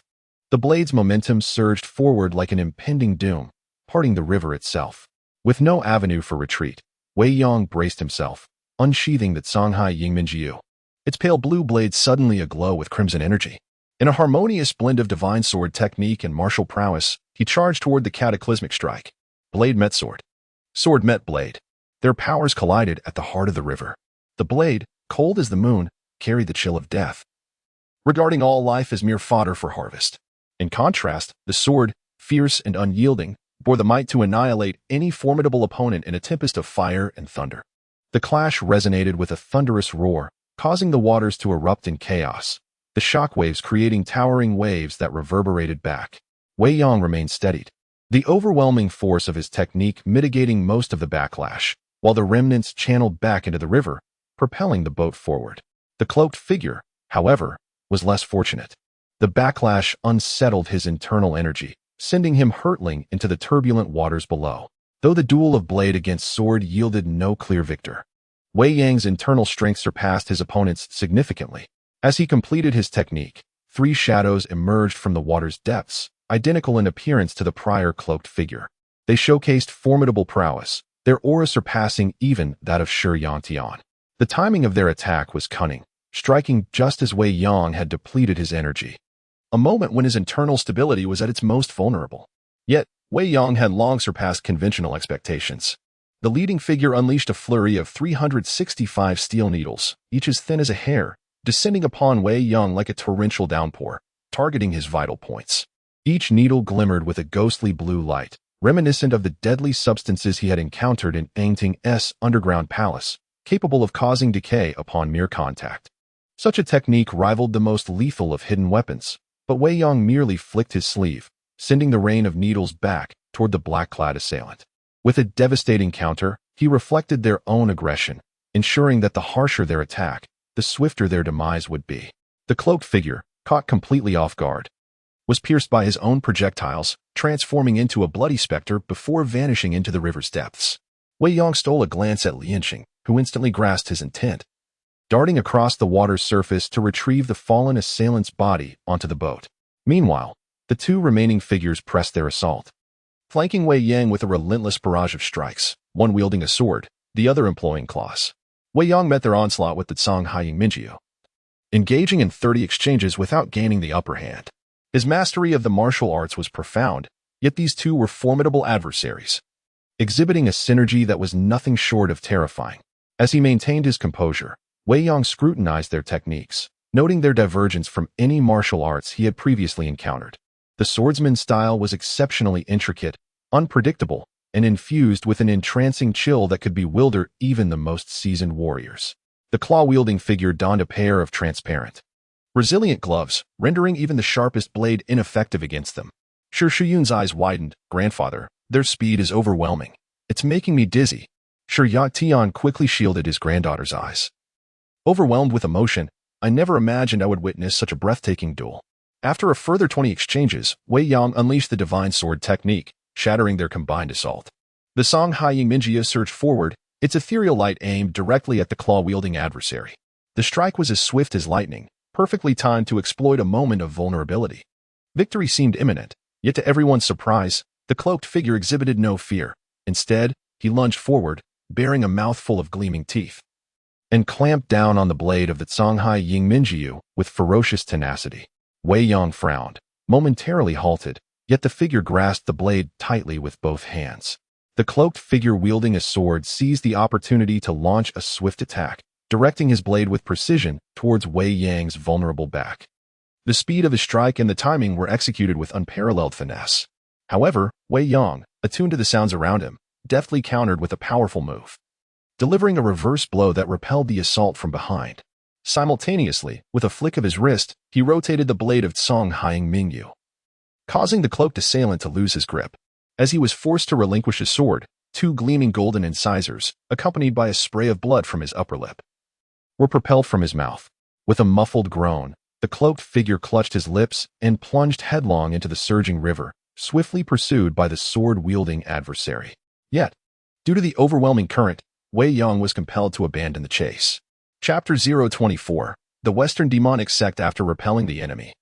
Wei Yong sheathed his sword and executed the Grand Void Step to reach the swift vessel where Lian Xing was situated. Concerned, Lian Xing inquired, "How are you?" Wei Yong replied with a faint smile, "I am fine. Although these individuals possess formidable skills, they could not harm me. On the contrary, I am quite pleased that you refrained from acting rashly."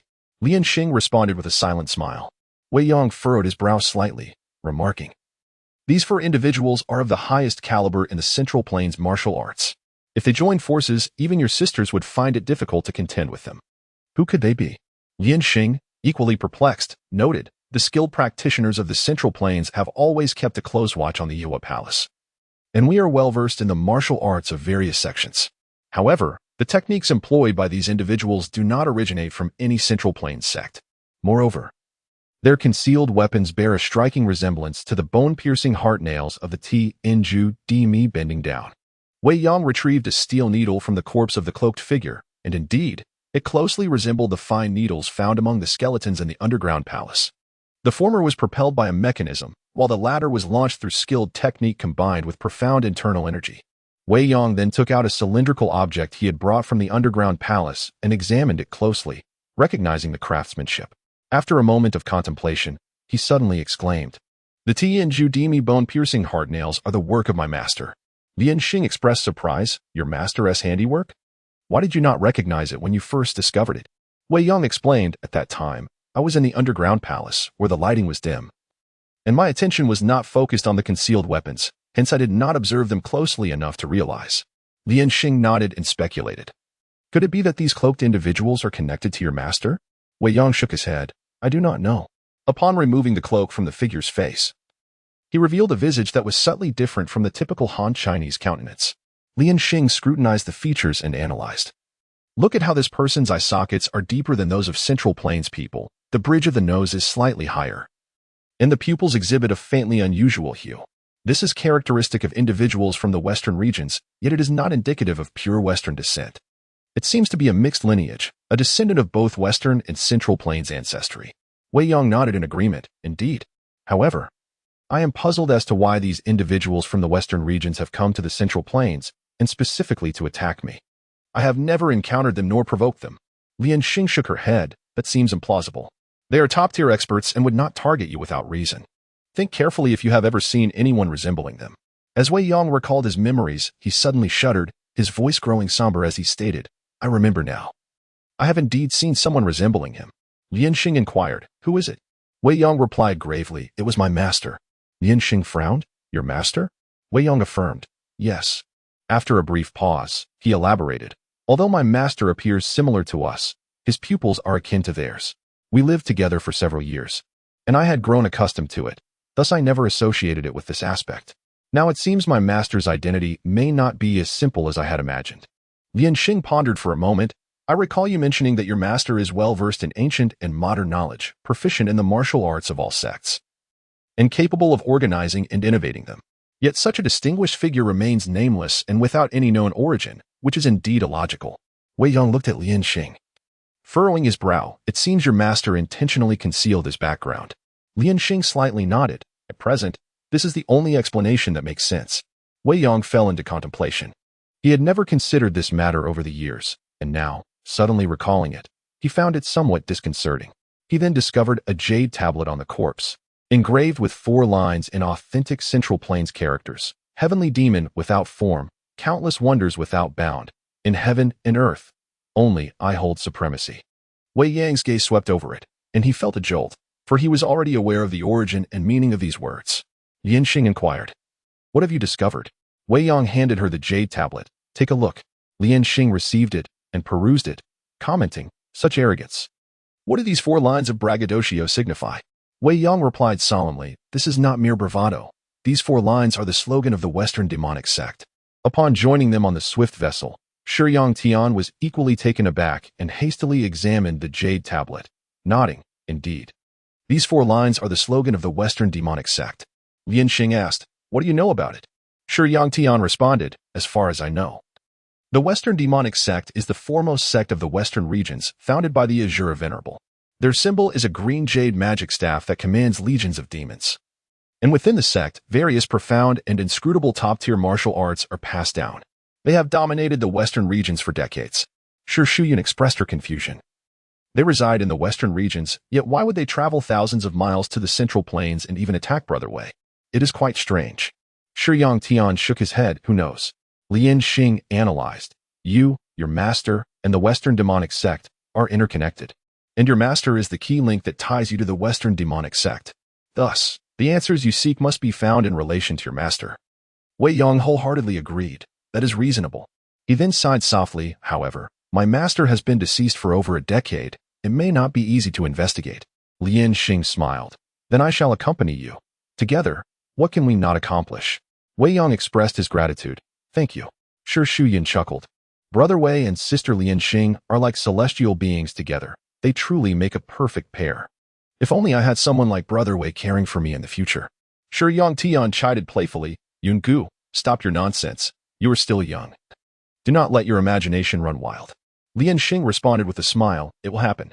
Wei Yang addressed Shiyang Tian, "Old master Shi, you have seen the situation. I am now entangled in trouble, so I will not trouble you further on this journey." Shiyang Tian quickly replied, "What are you saying? I have already taken on this business. Naturally, I must see it through to the end.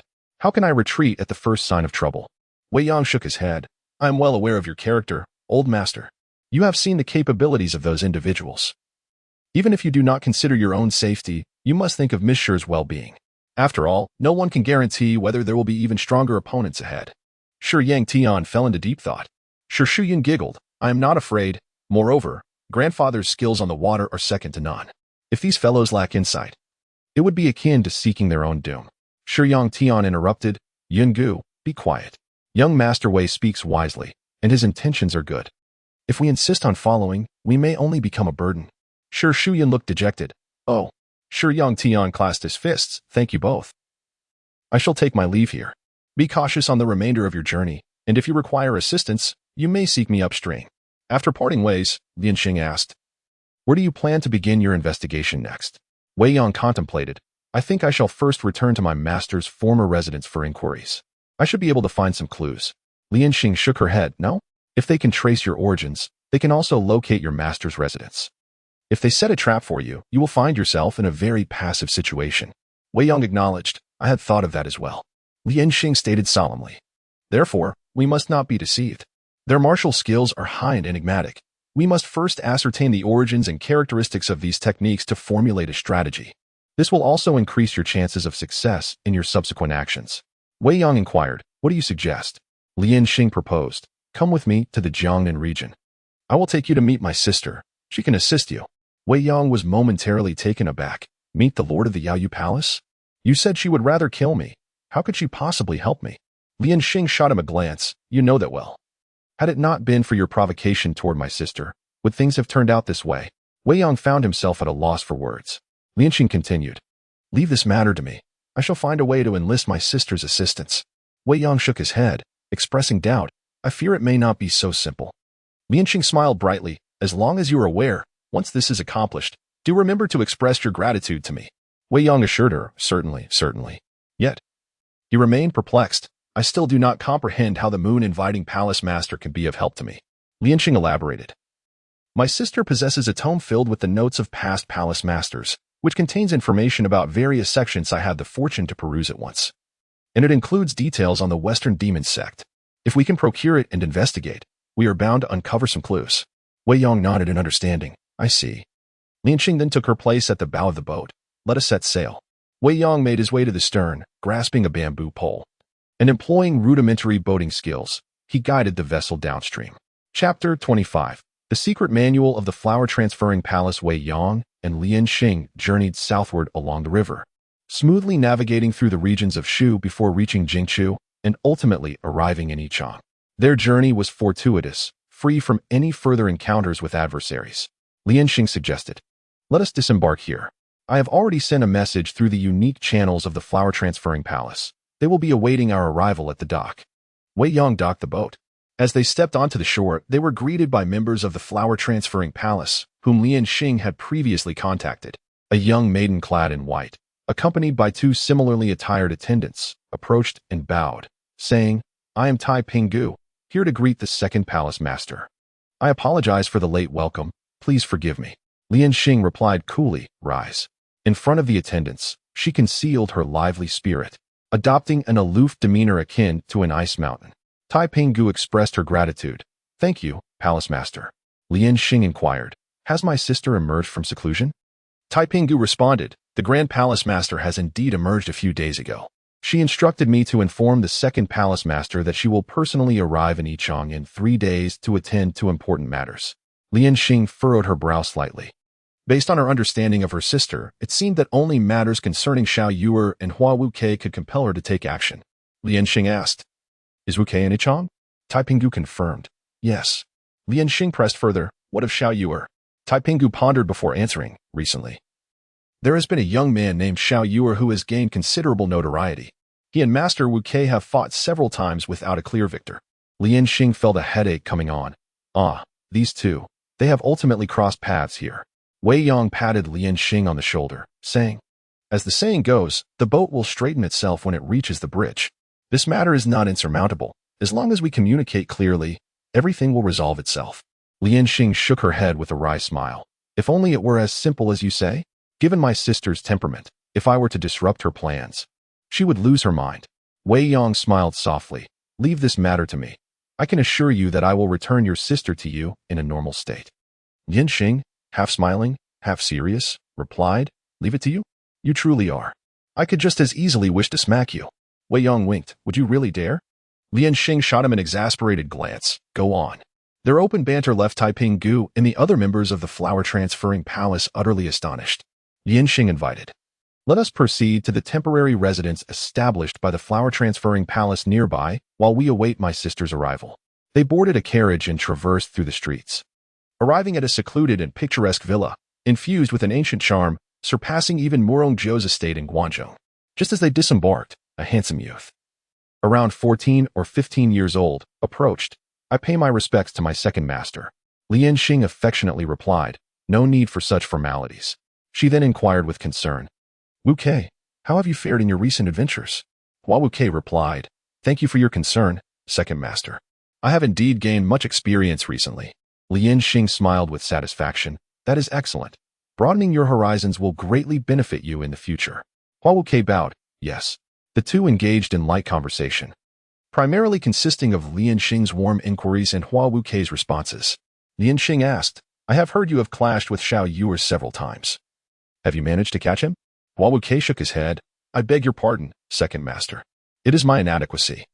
Although I surpass that Xiao Yuer in martial skills, our internal energy is evenly matched, and my lightness skill falls short." Lianxing murmured, "That is perhaps for the best. You both should not have to." Hua Wuke looked puzzled. "What do you mean by that, second master? Please clarify." Lianxing returned to her senses, shaking her head. "Nothing. It was merely a fleeting thought." After a pause, she asked, "Wuke, do you know where Xiao Yuer is currently?" Hua Wuke replied, "I do not know. I have been pursuing him from Ame to here, and although he has fled after each encounter, he tends to provoke me within a few days. However, after our battle 3 days ago, I have received no news of him since." Lianxing stated, "If you find him, do remember to inform me." Hua Wuke bowed, "Yes." After Hua Wuke departed, Wei Yong alighted from the carriage and followed Lianxing on a brief tour of the villa. At that moment, Tai Pinggu reported, Second Palace Master, the items you requested have been delivered by the Grand Palace Master. Lian Xing instructed, present them. Tai Pinggu brought forth a thick tome, which contained the flower-transferring palace's records of various sect secrets. Lian Xing opened the book, leafing through its pages until she discovered a wealth of information regarding the Western demonic sect. Pointing to a page, she exclaimed, "Look here. The heavenly and earthly great soul-searching needle, the pinnacle of the Western demonic sect's hidden weapons. If mastered to its fullest extent, one can launch 365 fine needles in one go, representing the number of the cosmos, capable of shattering souls, hence the name." Wei Yang remarked in admiration, "Indeed formidable." Reflecting on past battles, he realized that had he not mastered the great reincarnation seal, he would have struggled significantly. Even without injury, he feared that in subsequent ambushes, he might have fallen prey to their coordinated attacks. Lian Xing turned to the next page, and this technique, the indestructible soul-searching hand, woven from the silk of the ancient ice silkworm of the western regions, can withstand any weapon, hidden weapon, fire, water, or poison. When paired with the great demon hand, it transforms one's hands into divine weapons, capable of breaking through any armor or protective energy. Wei Yang analyzed, "This must be the transparent gloves used by that cloaked figure. They are indeed remarkably resilient. Even the sharpest edge would struggle to pierce them." Lian Xing mused, "While this item is undeniably powerful, it remains an external object, not something that is innately part of the body. Next time, we can employ a strategy of softness overcoming hardness. Finding a way to neutralize the great soul-searching hand is not impossible." Wei Yang praised, "That is a clever strategy, although I wish to suggest a slight modification. For I have a better idea." Lian Xing queried, "What idea?" Wei Yang replied earnestly, "Simply kill him." Lian Xing was taken aback, not comprehending. Wei Yang clarified, "If we were to confront him directly, I could claim his head within 20 moves." Lian Xing shot him a disapproving glance, as if he would be foolish enough to engage you in a one-on-one fight. Turning to the next page, Lian Xing marveled, "Such an extraordinary sword technique. How have I never heard of it?" This page detailed the Western demonic sect's most profound sword technique, the 10 styles of the soul-capturing method. Its remarkable intricacies and limitless transformations could evolve into 729 lethal strikes, with an unpredictability and finesse that far surpassed the Tai Chi swordplay of Wudong, even eclipsing Kunlun's Flying Dragon 9 styles. Wei Yang recalled the cloaked figure wielding a sword, whose techniques were endlessly varied and remarkably elusive. Had their levels of skill not been so disparate, he might have found it challenging to repel him. Further down the page, there was a description of a legendary knife technique known as the Divine Blade Slash, a supreme achievement of the Western demonic sect's knife arts. When wielded with the crescent moon blade, it could rend through all opponents and obstacles. This was the very technique employed by the first cloaked figure, which even Wei Yang's divine sword technique could not overcome. His eventual victory was only due to the supreme internal strength of the wedding dress divine art. He had sensed this earlier and thus hesitated, finding himself forced to absorb the blow head-on. As Lian Xing turned to the next page, she remarked, "Here it mentions the Great Sadness Ode you mentioned before." Wei Yang examined it and noted that the text described the Great Sadness Ode as an inconspicuous tome within the Western demonic sect, containing only a few martial techniques, none particularly sophisticated, contrasting sharply with his own heaven and earth convergence of Yin and Yang Great Sadness Ode. After a moment of contemplation, Wei Yang hypothesized, "The Western demonic sect possesses a version of the Great Sadness Ode, while my master has created his own. I sense that there must be some connection between the two." Lian Xing nodded in agreement. Following is the history of the Hope Demon sect, tracing back to its founding by the first-generation leader, the esteemed Ashura. The records of the sect's lineage abruptly ceased 50 years ago, coinciding with the passing of the previous leader and the mysterious disappearance of his successor, who absconded with the sacred artifact, the Green Jade Magic Staff. This event led to a half-century without a chosen leader, nearly plunging the Western demon sect into disarray. It was not until 30 years ago that the second son of the former leader, through sheer prowess, managed to rally the sect's elite and assumed the role of acting leader. He pledged to retrieve the sacred Green Jade Magic Staff before officially taking on the mantle of leadership, thus steering the Western demon sect back from the brink of fragmentation. Moreover, 30 years ago, the master of Yahweh and Lingxing passed away in the Yuhua Palace, resulting in a further absence of pertinent records. Chapter 26. The Four Divine Skills of the Central Plains and the Guangzhou region. There lies a secluded valley known as Wuzhong, before a majestic waterfall. A humble courtyard is nestled, surrounded on 3 sides by 7 or 8 wooden houses, encircled by a simple fence that forms an unpretentious entrance. A plaque adorns the door, inscribed with the characters Wu Jingju in elegant regular script. Outside the courtyard stands a grand tree, its canopy casting a shade ample enough to envelop the surrounding area for several paces. Beneath this tree rests a solitary grave, with a stone tablet before it bearing the inscription Grave of the Masterwoman. This valley had long been desolate, yet today it has suddenly come alive. A middle-aged man steps into the valley, flanked by two figures clad in black robes, their faces obscured by masks, resembling those whom Wei Yang encountered on the river. The middle-aged man inquires, "Is this the place?" The figure to his left responds, "Indeed, this is the location. It was previously nameless, not recorded on any Central Plains map. Our scout learned of it from a herbalist, revealing that this valley is called Wuzheng Valley." The middle-aged man chuckles lightly. Wuzheng Valley. Just hearing this name, I can tell he must have named it. One of the black-robed figures remarks, "The master is wise. He has always been peaceful and benevolent." The middle-aged man retorts coldly, "Peaceful? He ought to reflect on the circumstances of his birth. We are destined to struggle and cease to survive." Arriving at the tree, he reaches out to touch the gravestone and lets out a deep sigh, lamenting, "Brother, oh brother, 50 years ago, you chose to leave rather than inherit the position of master, nearly causing our father's legacy to shatter. Now, after all my efforts to find you, you are but a shade." He is none other than Dugu Ju, the acting master of the Western Demon Sect, the second son of the late master Dugu Yuan, and the younger brother of the Holy Son, Dugu Shang, burdened from birth with the duty of safeguarding their ancestral legacy. 50 years prior, upon Dugu Yuan's passing, the Holy Son Dugu Shang was meant to ascend to the masteress position. However, obsessed with martial arts and indifferent to worldly affairs, he sought to create an unparalleled divine skill and mysteriously vanished with the sacred green jade demon staff the night before the succession ceremony. This act caused an uproar within the sect, allowing many ambitious figures to stir trouble, leading to a lack of consensus and leaving the foremost sect of the Western regions leaderless for 2 decades. It was not until 30 years ago, after Dugu Ju perfected his martial skills, that he triumphed over others at the decennial heaven sacrifice ceremony, earning unanimous support from the elders to temporarily assume the masteress position, thus ending the prolonged schism within the Western Demon Sect. Unfortunately, without the Green Jade Demon Staff, his position could not be legitimized, and dissenters use this to challenge his authority. For 30 years, he has sent people to search for his brother Dugu Shang, and only a few years ago did he receive leads, eventually locating Wuzheng Valley. Regrettably, Dugu Shang had already turned to bones, and the sacred staff was nowhere to be found. They also discovered that Dugu Shang had a disciple named Wei Yang, who might possess knowledge regarding the staff's whereabouts, prompting Dugu Ju to dispatch the 4 great kings to seek the artifact. At this moment, the 2 black-robed figures had scoured every inch of Wuzhengju, akin to digging 3 feet into the ground, yet found no trace of the green jade demon staff. These 2 figures were the dual protectors of the Western Demon Sect and Dugu Ju's trusted aides, the Sun and Moon Demons. The Sun Demon reported, "Master, we have searched every location without discovering the artifact." Dugu Ju replied in a low voice, "What about underground?" The Moon Demon answered, "I have employed the technique of celestial observation and still found nothing." Dugu Ju shook his head, "There is yet a place you have not searched." The 2 paused in surprise, frowning in deep thought, unable to recall any overlooked location. The Sun Demon bowed, "Please enlighten us, Master." Dugu Ju's voice was calm. "It is right before your eyes." He pointed to Dugu Shang's grave, which had been neglected due to its proximity.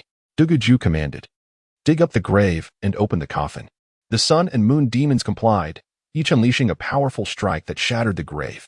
They then worked together to extract Dugu Shang's coffin from the earth, opening it to find nothing but a skeleton and ordinary items, with the sacred artifact nowhere in sight. Dugu Ju pressed a hand to his forehead, lamenting, "Brother, you chose to depart, but why take the sacred artifact with you?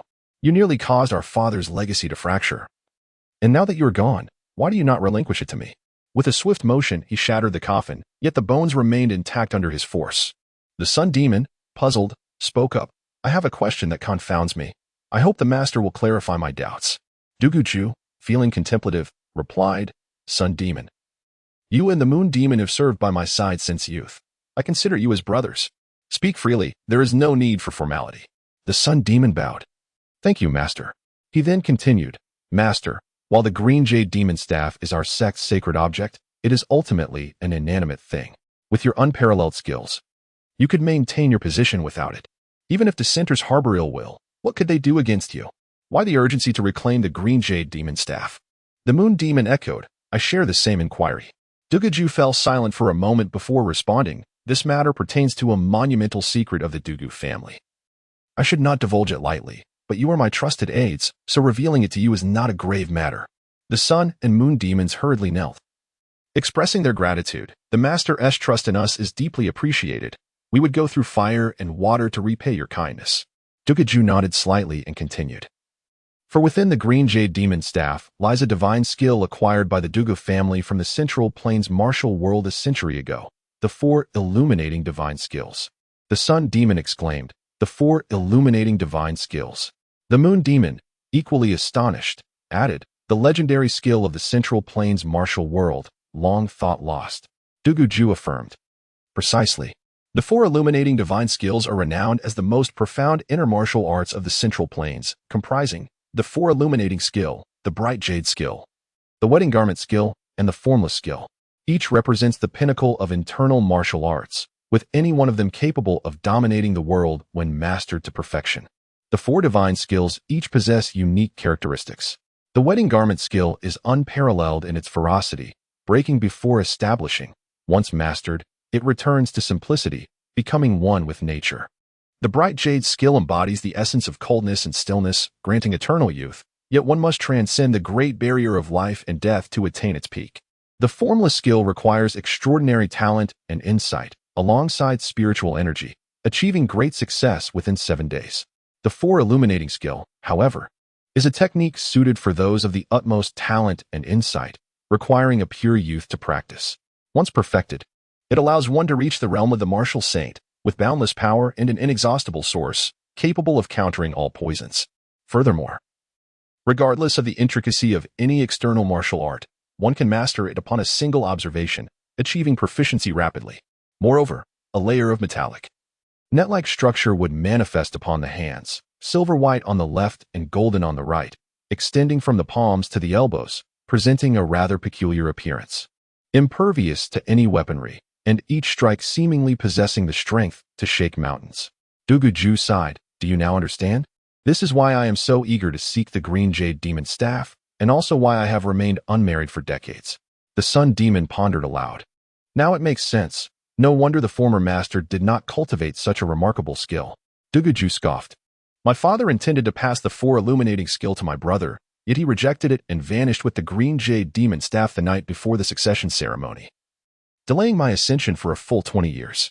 At this moment, a hawk soared into the valley, circling a few times before landing on the sun demon's shoulder. A bamboo tube bound to its leg, containing a letter written in cipher. The sun and moon retrieved the letter and perused its contents. Master. The 4 heavenly kings attempted to ambush Wei Yang on the waters of Wuxia, but failed. The Love King has perished, and the Lone Peak King is injured. Duguju cast his gaze upon the skull on the ground and remarked, my elder brother has taught a formidable disciple. Even the united strength of the 4 heavenly kings could not prevail. It seems I must personally confront this nephew of mine. The elder son continued. The Wisdom King and the Authority King mentioned in the letter that they have discovered Wei Yang's vulnerabilities and are preparing for their next ambush, which they believe will ensure victory. Duguju shook his head and replied, inform them that this time I shall personally devise a strategy to counter Wei Yang. The elder son clasped his hands and said, understood. Thus, in accordance with Duguju's command, he penned a response and instructed the Kanjin to carry the bamboo tube southward towards Jiang'an. Chapter 027. Farewell to Yahweh. 3 days slipped by in a fleeting moment. During this time, Wei Yang engaged in discussions of martial arts and shared heartfelt conversations with Lianqing, while also taking leisurely strolls to appreciate the local customs, fine wines, and delectable cuisine of Yichang. On this day, as Wei Yang and Lianqing were deep in discussion about the 5 absolute divine skills, Yahweh had already arrived. With her presence, the previously vibrant and lively guest residence, where Wei Yang and Lianqing were temporarily staying, suddenly became as lifeless as if it had been encased in ice. The maidservants trembled like frozen statues, afraid that even a hint of mirth might cost them their lives. Over a decade had passed since Huawei Nu eloped, and for more than 10 years, no one in the Yihua Palace dared to smile. All disciples lived like ice, perpetually apprehensive, akin to walking corpses. As time passed, the taboo only intensified, becoming even more severe on a day 5 years prior. Lianqing stepped forward to greet her. Sister. Yahweh nodded slightly, then questioned. I sent you to check on Xiaoyue, yet so much time has passed without news. Are you plotting something behind my back? Lianqing hurriedly denied, Sister. How could I dare? Yao Wei retorted coldly, Is there anything you would not dare? You should have allowed Witching to eliminate Xiaoyue on a Mei Mountain. Yet you instructed him to let him go. Why is that? Lianqing explained, Sister has been planning this for over a decade. I merely wished to avoid leaving you with regrets, so I asked Witching to wait until you arrived before taking action. Yao Wei reluctantly accepted this explanation, her gaze softening as she looked at Lianqing's injury. After all, it was a mistake she had made in a moment of impulsiveness. However, the appearance of another person instantly reignited her fury. This person was none other than Wei Yang, whom she had met in the Valley of Villains, leaving a deep impression on her. Yao Yue's eyes turned icy. It is you. Wei Yang smiled slightly, waving his hand. It has been a while, Palace Master Yao Wei. I have missed you dearly. I did not expect you to hastily pursue me upon my arrival. It seems your words on Wangri Peak were sincere. Yao Wei sneered. You dare to speak so flippantly. She then glared at Lianqing. Explain to me why he is here in the guest residence of Yihua Palace. Lianqing replied. I brought him. Yao Wei asked, Do you know who he is? Lianqing nodded. I do. Yao Wei pressed on. Do you remember my words? Lianqing affirmed. I remember. Yao Wei coldly proclaimed. You know who he is and the enmity between us. You still dare to associate with him? Do you not regard me, your sister? Lianqing, flustered, pleaded. Sister, please let me explain. Having lived in Yao Yue's shadow since childhood, she still found it difficult to break free from it. Yao Wei interrupted. No need for explanations. You are my sister, and I can forgive any mistake you make. Once I eliminate him, there will be no dispute between us. Wei Yang remained silent. Yao Yue's reasoning was unlike that of ordinary people. She always felt herself superior, believing she could eliminate any obstacle with her overwhelming power. How should one evaluate such a woman? She is in dire need of discipline. How should one change such a woman? She must be conquered. Only through greater courage and higher strength can her pride and arrogance be crushed. Otherwise, even if you are her beloved, you will forever be subjected to her dominance. Wei Yang rubbed his fist in anticipation. Indeed, she is in need of discipline. Let me see how powerful the 8th layer of the Mingyu skill is. Yao Wei coldly responded, I will grant you this opportunity. Since her last defeat, Yao Wei had been in seclusion, striving to break through to the 9th layer of the Mingyu skill. Although she had not succeeded, her power and understanding of Yihua's techniques had significantly improved. She believed she had at least a 9/10 chance of winning against Wei Yang. However, Yao Wei had forgotten one crucial detail. While she was making progress, so was Wei Yang, and his advancement was even swifter. If Yao Yue's progress was steady, then Wei Yang's was akin to soaring through the skies. With a swift movement, he unleashed a palm strike, reminiscent of flowers parting the willow. Although his strike appeared soft and weak, it concealed lethal power. The Flower God 7 forms, one of Yihua Palace's most exquisite martial arts, alongside Mingyu skill and Yihua's techniques, is revered as one of the palace's 3 supreme arts. The palm force quickly approached Wei Yang's chest, and even from a distance, the chilling aura penetrated to the bone, capable of freezing a robust man into an ice sculpture in an instant. Wei Yang marveled. What a splendid palm technique. Today, I shall use you to test my newly learned martial skills. With fingers transforming into claws, infused with true energy, they gradually turned a dark red, emanating a fiery glow. The blazing energy dispelled all coldness. The earth-shattering dragon claw, the strongest claw technique among the 5 absolute divine skills, was infused with unparalleled inner strength, making it indestructible and capable of tearing through anything, akin to the claws of a divine dragon, embodying a formidable might. Finally, Wei Yang and Yao Wei faced each other directly. Claw met palm, coldness clashed with heat, as the two extremes engaged in a fierce duel. From the onset, their speed was so rapid that it became indistinguishable to the naked eye. Yao Yue's Flower God 7 forms emphasized change, paired with the unique Yihua Palace's Flower Morning Moon Evening technique, creating the illusion of countless flowers surging towards the center, launching relentless assaults. Even if her techniques did not falter, the unending onslaught would inevitably deplete her inner strength. Wei Yang's earth-shattering dragon claw, on the other hand, was a domineering martial art that emphasized speed and direct confrontation. It, combined with the fierce inner strength of the fiery garment divine skill, multiplied its power. Once unleashed, it could shred even the toughest opponents into pieces. As they fought faster and fiercer, after exchanging dozens of blows, the contest remained evenly matched. The battle appeared to be a stalemate. However, only Yao Yue understood the truth. Her opponent was not exerting his full strength. She had already reached her peak. employing the flower god's 7 forms and flower morning moon evening to their utmost. Yet, Wei Yang stood firm like an unyielding mountain, unaffected by the storm of attacks. Yao Yue's fury escalated. Since her debut, she had never encountered such a situation. Her pride, her self-esteem, and her dominance faced unprecedented challenges at this moment. She could not allow herself to fail. She must not fail. Her extreme pride and self-respect propelled her to unleash her full potential, elevating the flower god's 7 forms to new heights.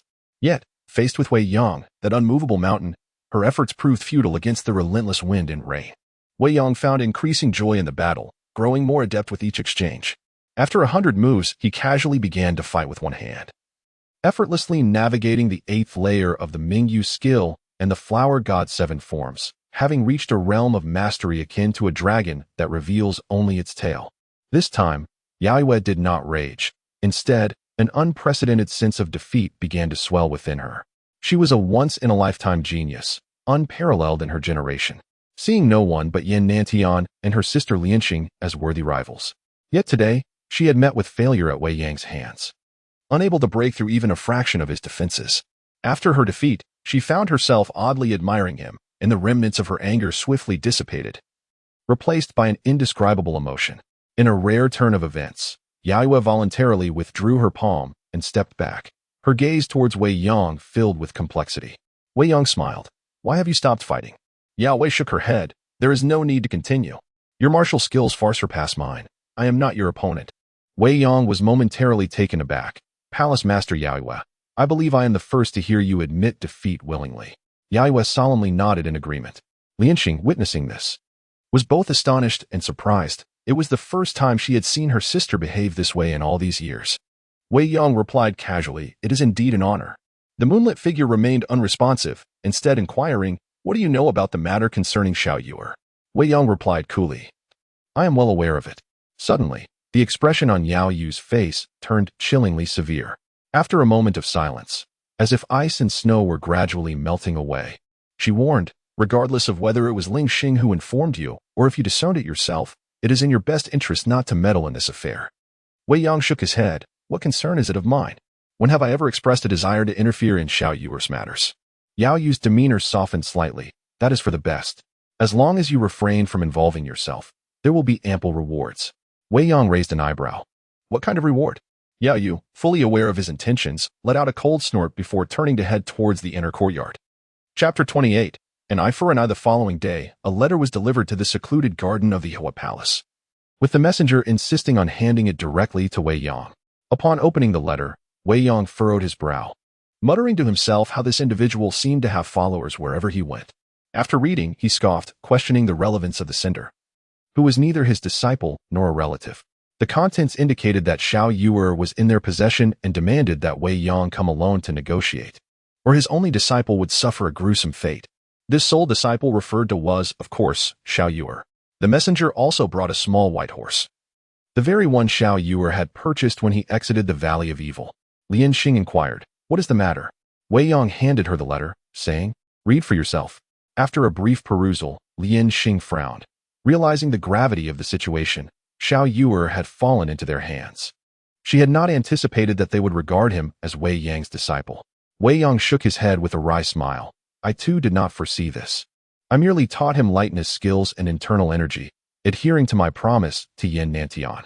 I never expected this to bring trouble. If I intervene, it would reveal my vulnerability. If I do not, this lad will meet a tragic end." He then lamented, "That rascal. When I urged him to diligently practice his martial arts, he was as inconsistent as the tides. Now, devoid of skills, he only brings trouble to others." Lianxing asked, "Will you save him?" Wei Yang spread his hands. "The real question is not whether I will save him, but how your sister would react if she learned of Xiao Yuer's predicament." Lianxing frowned. "Is that even a question? I can already imagine her feelings." Indeed. As they discussed this, Yao Yu, who was in the inner hall, had overheard everything.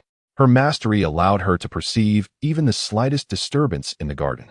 She swiftly emerged, snatching the letter and turning her gaze towards Wei Yang. "Who are these people? What do they seek in exchange for Xiao Yuer?" Lianxing immediately explained the situation in detail, leaving nothing out. Yao Yu snorted. "Those Western demons dare to wreak havoc in our martial world? Do they think the Yihua Palace is insignificant?"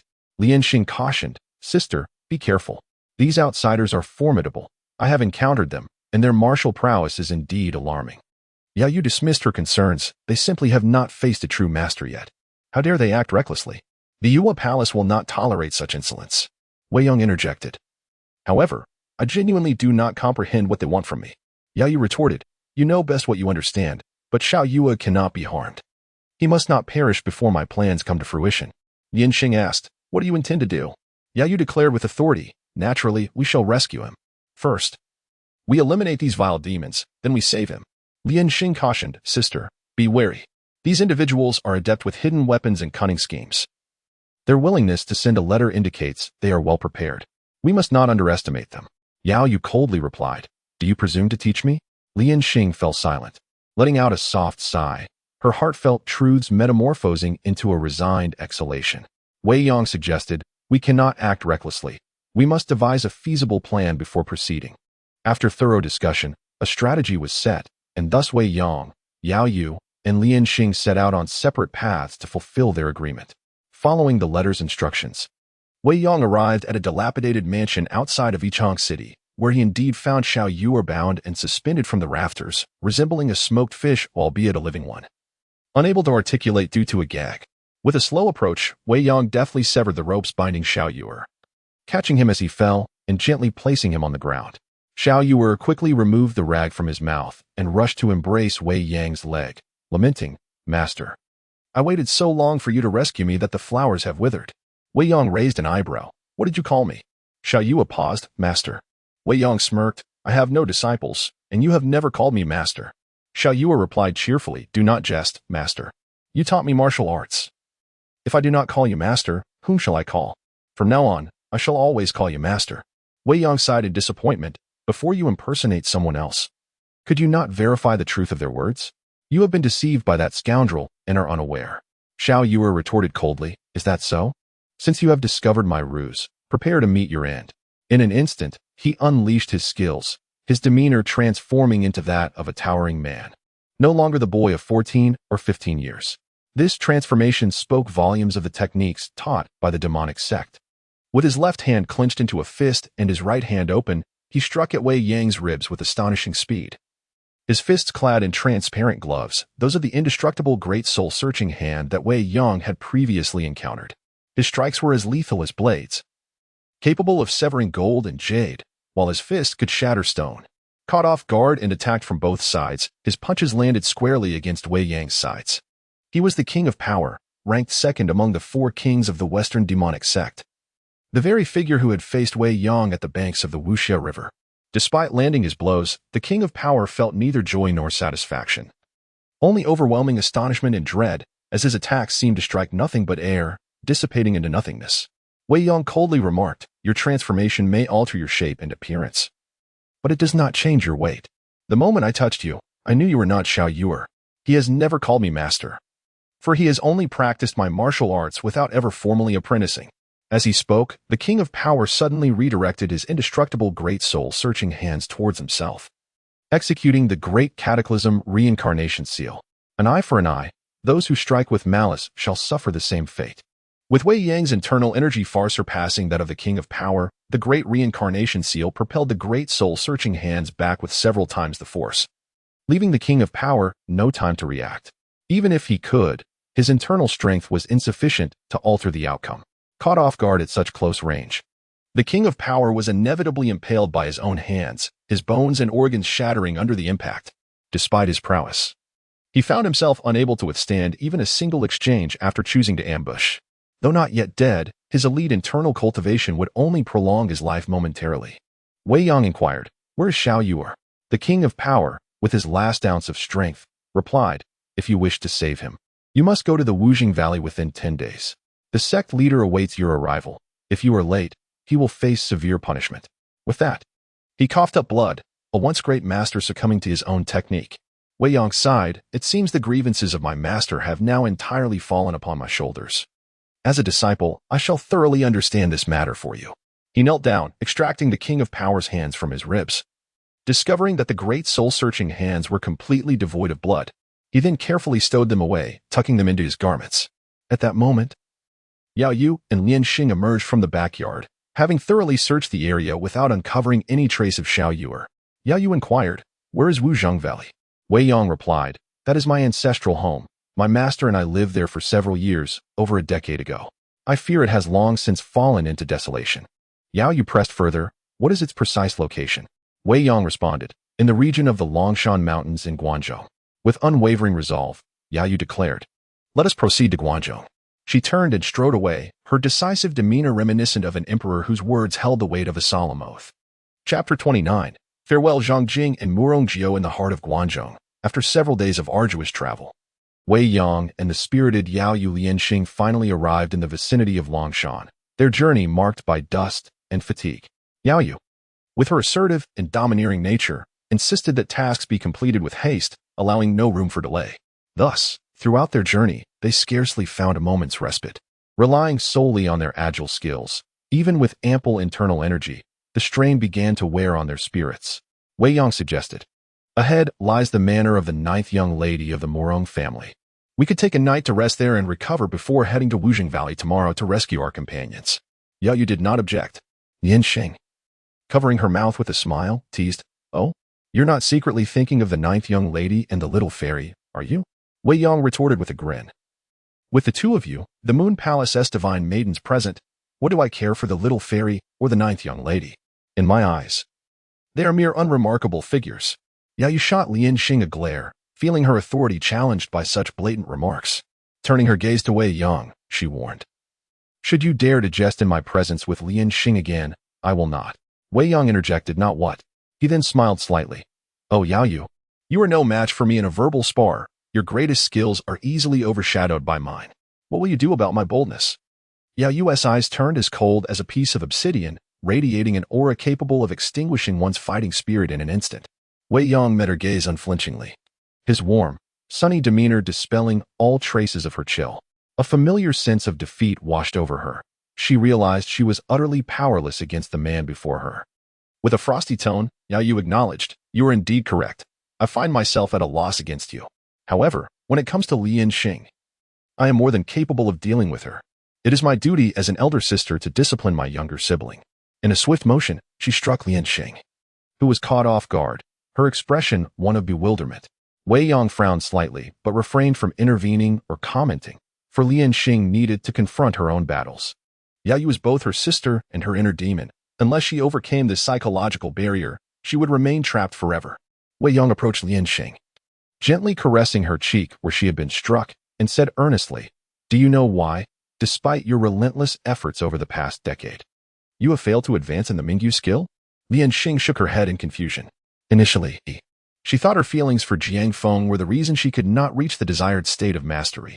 Yet, she had recently realized that as her feelings for him waned, her progress in Mingyu remained stagnant, as if each stone removed from her path only revealed another.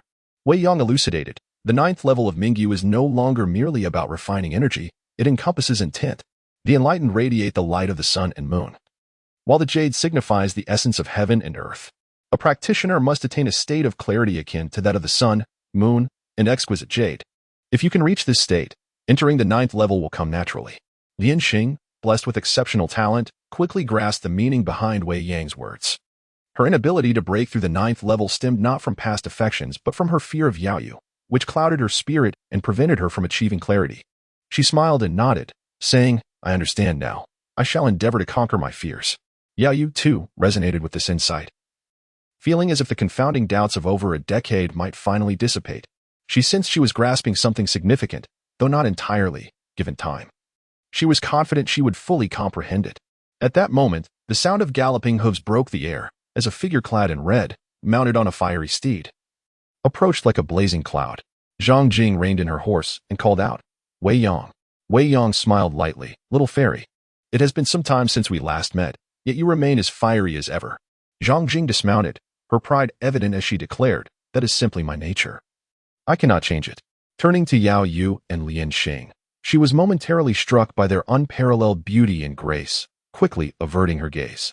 Wei Yong introduced, "Allow me to present. These are the esteemed leaders of Yihua Palace, Yao Yu and Lianxing. Surely, you have heard their names." Zhang Jing was taken aback. Her eyes wide and mouth agape, unable to believe she stood before both leaders of Ihua Palace, a feat she had never dared to dream of. After a brief moment of astonishment, she approached them respectfully, bowing. Junior Zhang Jing, honored to meet you, Yao Yu and Lian Xing. It is a privilege. Yao Yu remained indifferent, while Lian Xing nodded slightly. Zhang Jing took no offense. Stepping back a few paces, she leaned closer to Wei Yang and whispered, "You're not telling me that you actually accomplished what you said back at the tavern, are you?" Wei Yang replied with a modest smile, "Not quite yet. But I estimate that day is not far off." Zhang Jing expressed her admiration. "You are impressive." Lian Xing inquired, "Little girl, pray tell. What words did he speak in the tavern?" Zhang Jing chuckled awkwardly. "Oh, it was nothing. Just some light-hearted banter among friends." Standing before these two, she was not foolish enough to repeat her earlier words. Quickly, Wei Yang shifted the topic. "Little fairy, we have traveled a long way and seek to rest at the 9th young lady's manor for the night. She wouldn't hold a grudge over our last encounter. Would she?" Zhang Jing hurriedly reassured. "Not at all. The 9th young lady would be delighted to host 2 esteemed leaders. I shall notify her and Miss Gu to prepare for your arrival." With that, Zhang Jing mounted her horse and sped away. Moments later, Zhang Jing, Murongjio, and Gu Renyu arrived to welcome Yao Yu, and Lian Xing Murongjio, taking on the role of hostess, approached. "It is an honor for my humble abode to receive the favor of 2 esteemed leaders." Yao Yu, who preferred to avoid formalities, remained silent, while Lian Xing was not particularly adept at socializing. Thus, Wei Yang stepped forward. "Miss Murong, you are overly gracious. We intrude upon your hospitality." To Wei Yang's surprise, Murongju bowed in gratitude, exclaiming, "I must thank you, Mr. Wei, for your great kindness." Wei Yang assisted her to her feet. "No need for such formalities." Zhang Jing interjected, "You need not be so modest. Nine Sister has transformed since mastering the fossil technique, nearly becoming a different person. It is your teachings that have helped her regain her true self, thus her gratitude is well warranted." Wei Yang replied nonchalantly, "It was merely a transaction. I, too, received the fossil technique manual from the 9th young lady." Zhang Jing laughed. "I never realized you were so considerate of others." Murongjio then added, "This place is rather desolate. Please, esteemed leaders and Mr. Wei, allow me to invite you to converse within my humble residence." Once inside the manor, Murongjio attentively hosted them, presenting an array of rare fruits and exquisite wines, ensuring the best accommodations were prepared for the 3. Seizing the opportunity, Wei Yang handed Murongjio the meticulously revised fossil technique manual he had crafted. Drawing inspiration from the Yin-Yang Great Compassion verse and the 5 absolute techniques, he modified some inner workings of the fossil technique, significantly reducing its potency yet completely eliminating the characteristics of skin petrification and personality dissolution. It was no longer appropriate to call it the fossil technique. Murongjio expressed her gratitude. "Thank you so much, sir." Zhang Jing inquired, "Wei Yang, you must have come here for reasons beyond merely delivering the manual to 9 Sister, correct?" Wei Yang nodded. "Indeed, you are correct this time. We intend to venture into Wujing Valley to rescue Xiaoyu." Zhang Jing frowned. "That troublesome Xiaoyu has caused me much distress. And now he is out causing more trouble. In my opinion, he needs to learn a lesson." Wei Yang praised, "You think as I do. But I did not come solely for Xiaoyu. I carry some old matters of my own that require resolution." Zhang Jing's expression brightened. "Oh." She then smiled sweetly. "Although we have known each other for a short time, I consider you a friend. I, Zhang Jing, am known for my loyalty, so if you need assistance, do not hesitate to ask. I will certainly not refuse." Wei Yang took advantage of her offer. "Miss Zhang, there is indeed something I would like you and 9 Sister to assist with." Zhang Jingxin cheerfully said, "Do tell us." Murongjio replied, "It is my duty to do so." Wei Yang explained, "Tomorrow, the 2 palace masters, Yao Yu and Lian Xing, and I shall enter the uncontested valley for our appointment. I kindly request that you 2 ladies remain vigilant outside the valley. Should any unforeseen circumstances arise, we would depend on your assistance to rescue us." Zhang Jing could hardly believe it. "Surely not.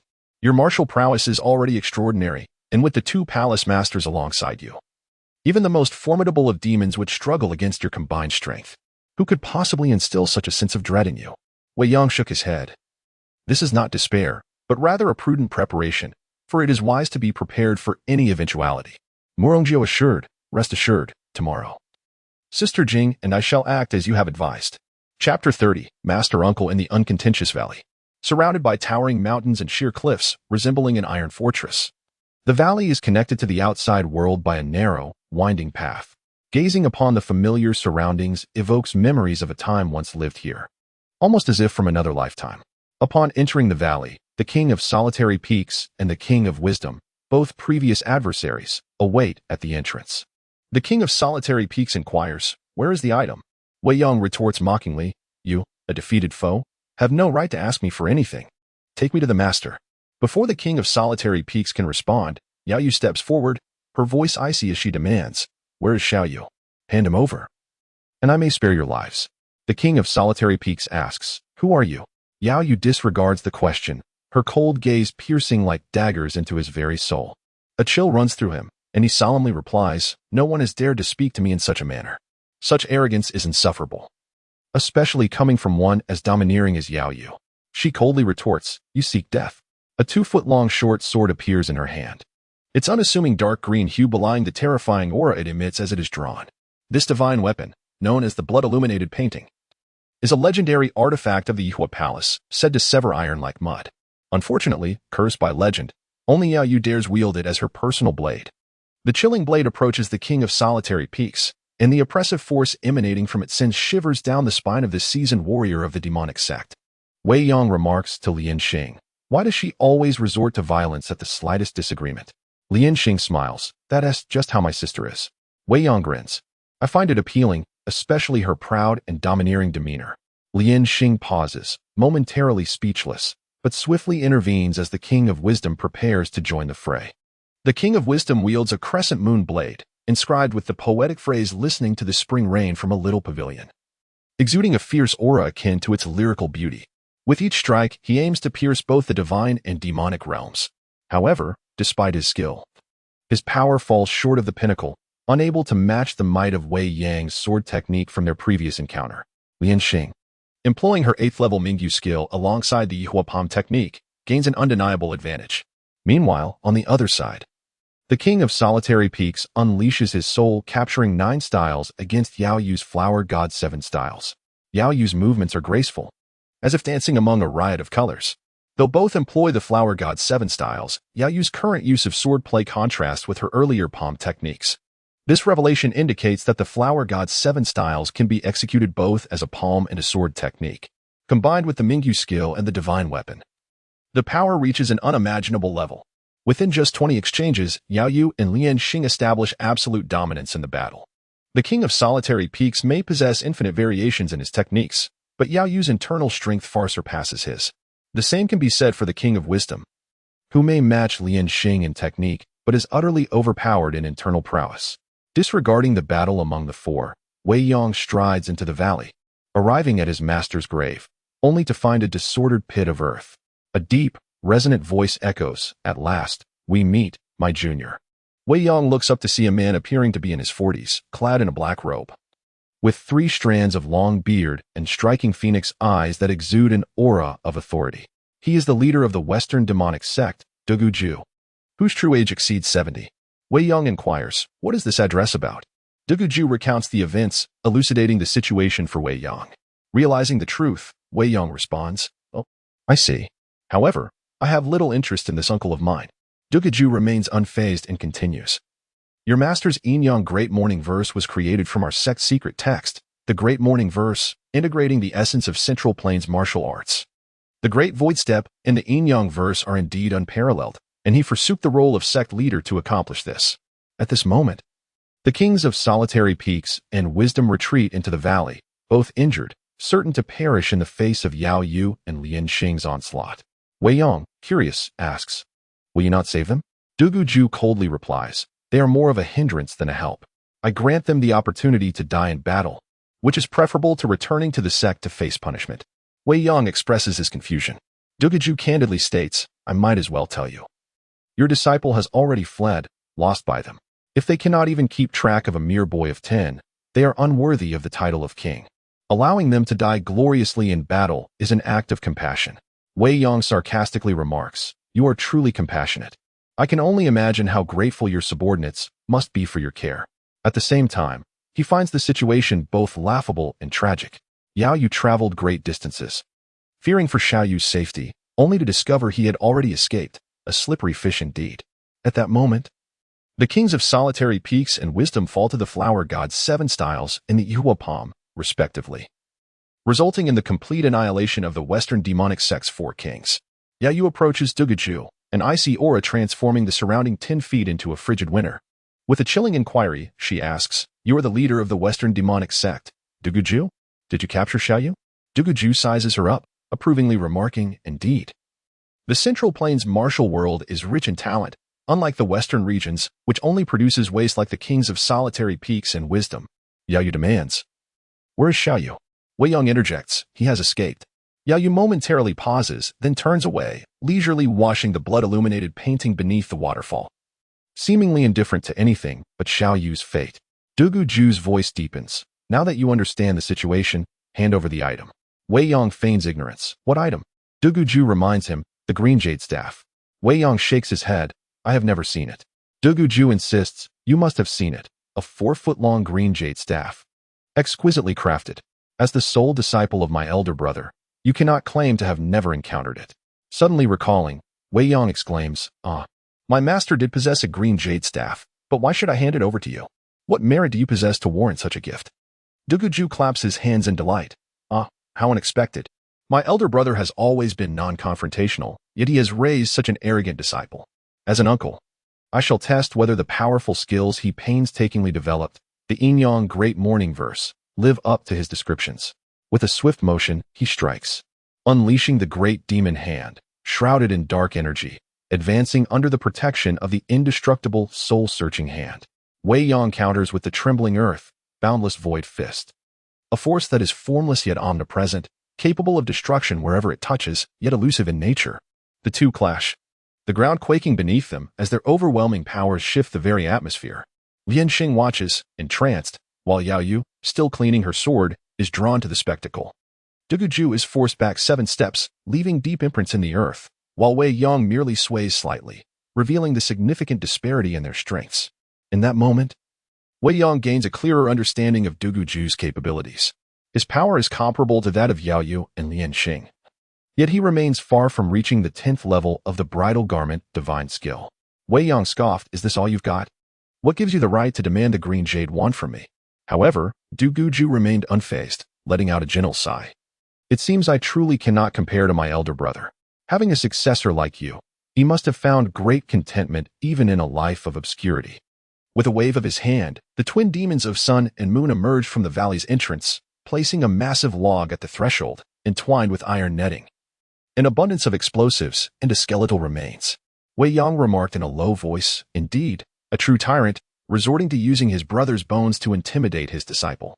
Duguju, brimming with confidence, declared, "Bring it forth." Wei Yong approached the waterfall, executing a swift motion to halt the thundering cascade of water. And with a deft gesture, he extracted the green jade wand lodged within the stone wall behind the waterfall.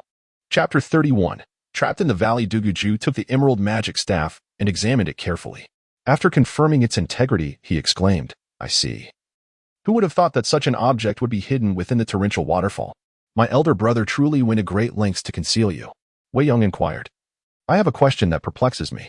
Duguju smiled and said, "You need not elaborate. You wish to ask me about the emerald magic staff, correct?" Wei Yong nodded. "Indeed." He then probed, "With your martial prowess, becoming the leader of the Western demon sect would be more than sufficient. The existence of this so-called sacred artifact cannot possibly affect your standing. If that is the case, why would you risk so much to retrieve it?" Duguju chuckled. "That is because within this emerald magic staff lies a monumental secret. Unraveling this secret will solidify my position even further." Seizing the opportunity, Wei Yong asked, "What secret?" Duguju replied with a smile, "It is a secret. If I were to disclose it, would it still be called a secret?" Wei Yong sighed. "Ah, you truly are an old fox. I see you have discerned my thoughts." Duguju laughed, "Disciple, I concede that I am but a novice compared to your martial skills. However, when it comes to schemes and plots, you would need 10 more years to match even my little finger." Wei Yong had already suspected that the emerald magic staff held a secret, so he hoped to extract some clues from Duguju while he was feeling triumphant. To his surprise, the old fox was not easily deceived, and indeed, his cunning was beyond Wei Yang's reach. Duguju teased, "Disciple, my elder brother is also aware of the secret within the emerald magic staff, but do not blame him. He kept it from you for your own sake. Otherwise, even with beautiful companions by your side, you may never truly enjoy life." Only someone like me, who understands the art of sacrifice, is worthy of possessing it. Defeated. Wei Yong spread his hands, realizing that deducing anything from Duguju's cryptic remarks was nearly impossible. Duguju proceeded towards the valley entrance, with Wei Yong following cautiously from 3 paces behind. Duguju turned back and said, "Disciple, farewell. If you are still alive in the future, we shall engage in another duel, and I may not be as easily defeated then." Wei Yang's gaze sharpened. So the secret hidden within the Emerald Magic Staff is the ultimate martial arts manual. Duguju laughed. "Indeed, disciple, you are astute. Alas, you are too late to uncover the truth." Upon hearing this, Yao Yu's expression changed. "Stop him." Unfortunately, she was too far from the valley entrance, and there was no time to intervene. Nonetheless, she rushed toward the entrance with all her might. Duguju commanded, and both the sun and moon demons ignited the explosives buried at the valley entrance and on the giant logs. He intended for Wei Yong to choose between his master's remains and escaping the valley. Wei Yong lunged forward, employing the Great Void Step to reach the explosives in the blink of an eye. He struck out with both hands, one aimed at the fuse at the valley entrance, the other extinguishing the fuse on the giant log. Duguju, taken aback by Wei Yang's speed, swiftly moved to obstruct him, channeling the unbreakable Great Soul Hand to intercept Wei Yang's palm strike. This move, however, played right into Wei Yang's hands. Midway through his attack, Wei Yong unexpectedly twisted his strike, redirecting it towards Duguju, utilizing the Great Reincarnation Seal to alter the trajectory of his force.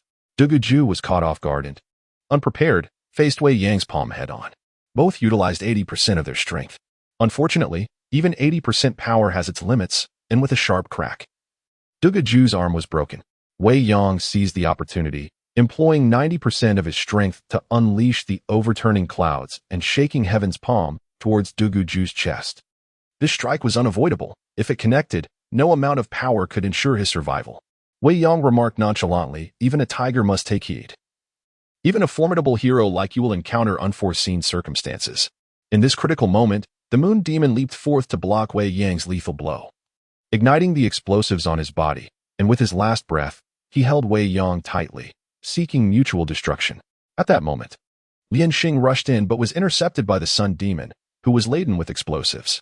The sun demon bellowed, "Master, flee. Remember to avenge us brothers when you master the divine arts." Without hesitation, he ignited the explosives on himself, forcing Lian Xing to retreat rapidly, abandoning Duguju. It is the reckless who are truly formidable.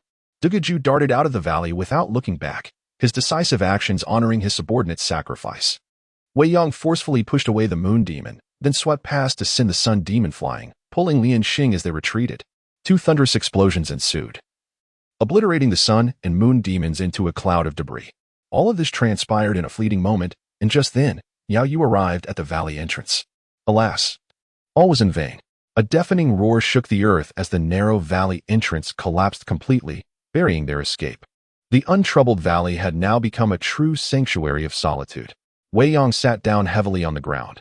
Well, it seems the world is finally at peace. None of us can leave, and the enmities outside are now of no concern to us. Yao Yu scoffed coldly, "Do you really think a mere valley can contain me?" Approaching a cliff face, she utilized her lightness skill, flower morning, moon evening, to ascend the wall, rising 100 feet before vanishing into the thick mist. Lian Xing settled beside Wei Yong. "Do you think sister can escape the valley?" Wei Yong shook his head. "No." Lian Xing asked, "Why not?" Wei Yong replied proudly, "If even my great void step cannot escape this valley, how could her flower morning, moon evening?" Indeed. No sooner had he spoken than Yao Yu's figure descended lightly from the stone wall. Wei Yong cautioned, "It's futile. This valley is like a deep well, surrounded by sheer cliffs that reach the clouds. No matter how skilled one is, it is impossible to jump out in one go. The higher you go, the fewer places there are to gain leverage. I can only think of riding the clouds to escape." Yao Yu's complexion had turned pale in frustration. She struck a massive stone with her palm, shattering it into fragments. Lian Xing curiously asked, "Aren't you the least bit anxious?" Wei Yong smiled. "What I have to worry about? This tranquil environment is perfect for cultivating, so I have decided to enter seclusion for 3 to 5 years. Yao Yu sneered. "Don't speak of 3 to 5 years. We'll likely starve to death in 3 to 5 months. Wei Yong waved his hand dismissively, reassuring her. "Do not be so despondent. No one knows this place better than I do. The hidden resources can sustain us for a decade. He then invited, "Follow me."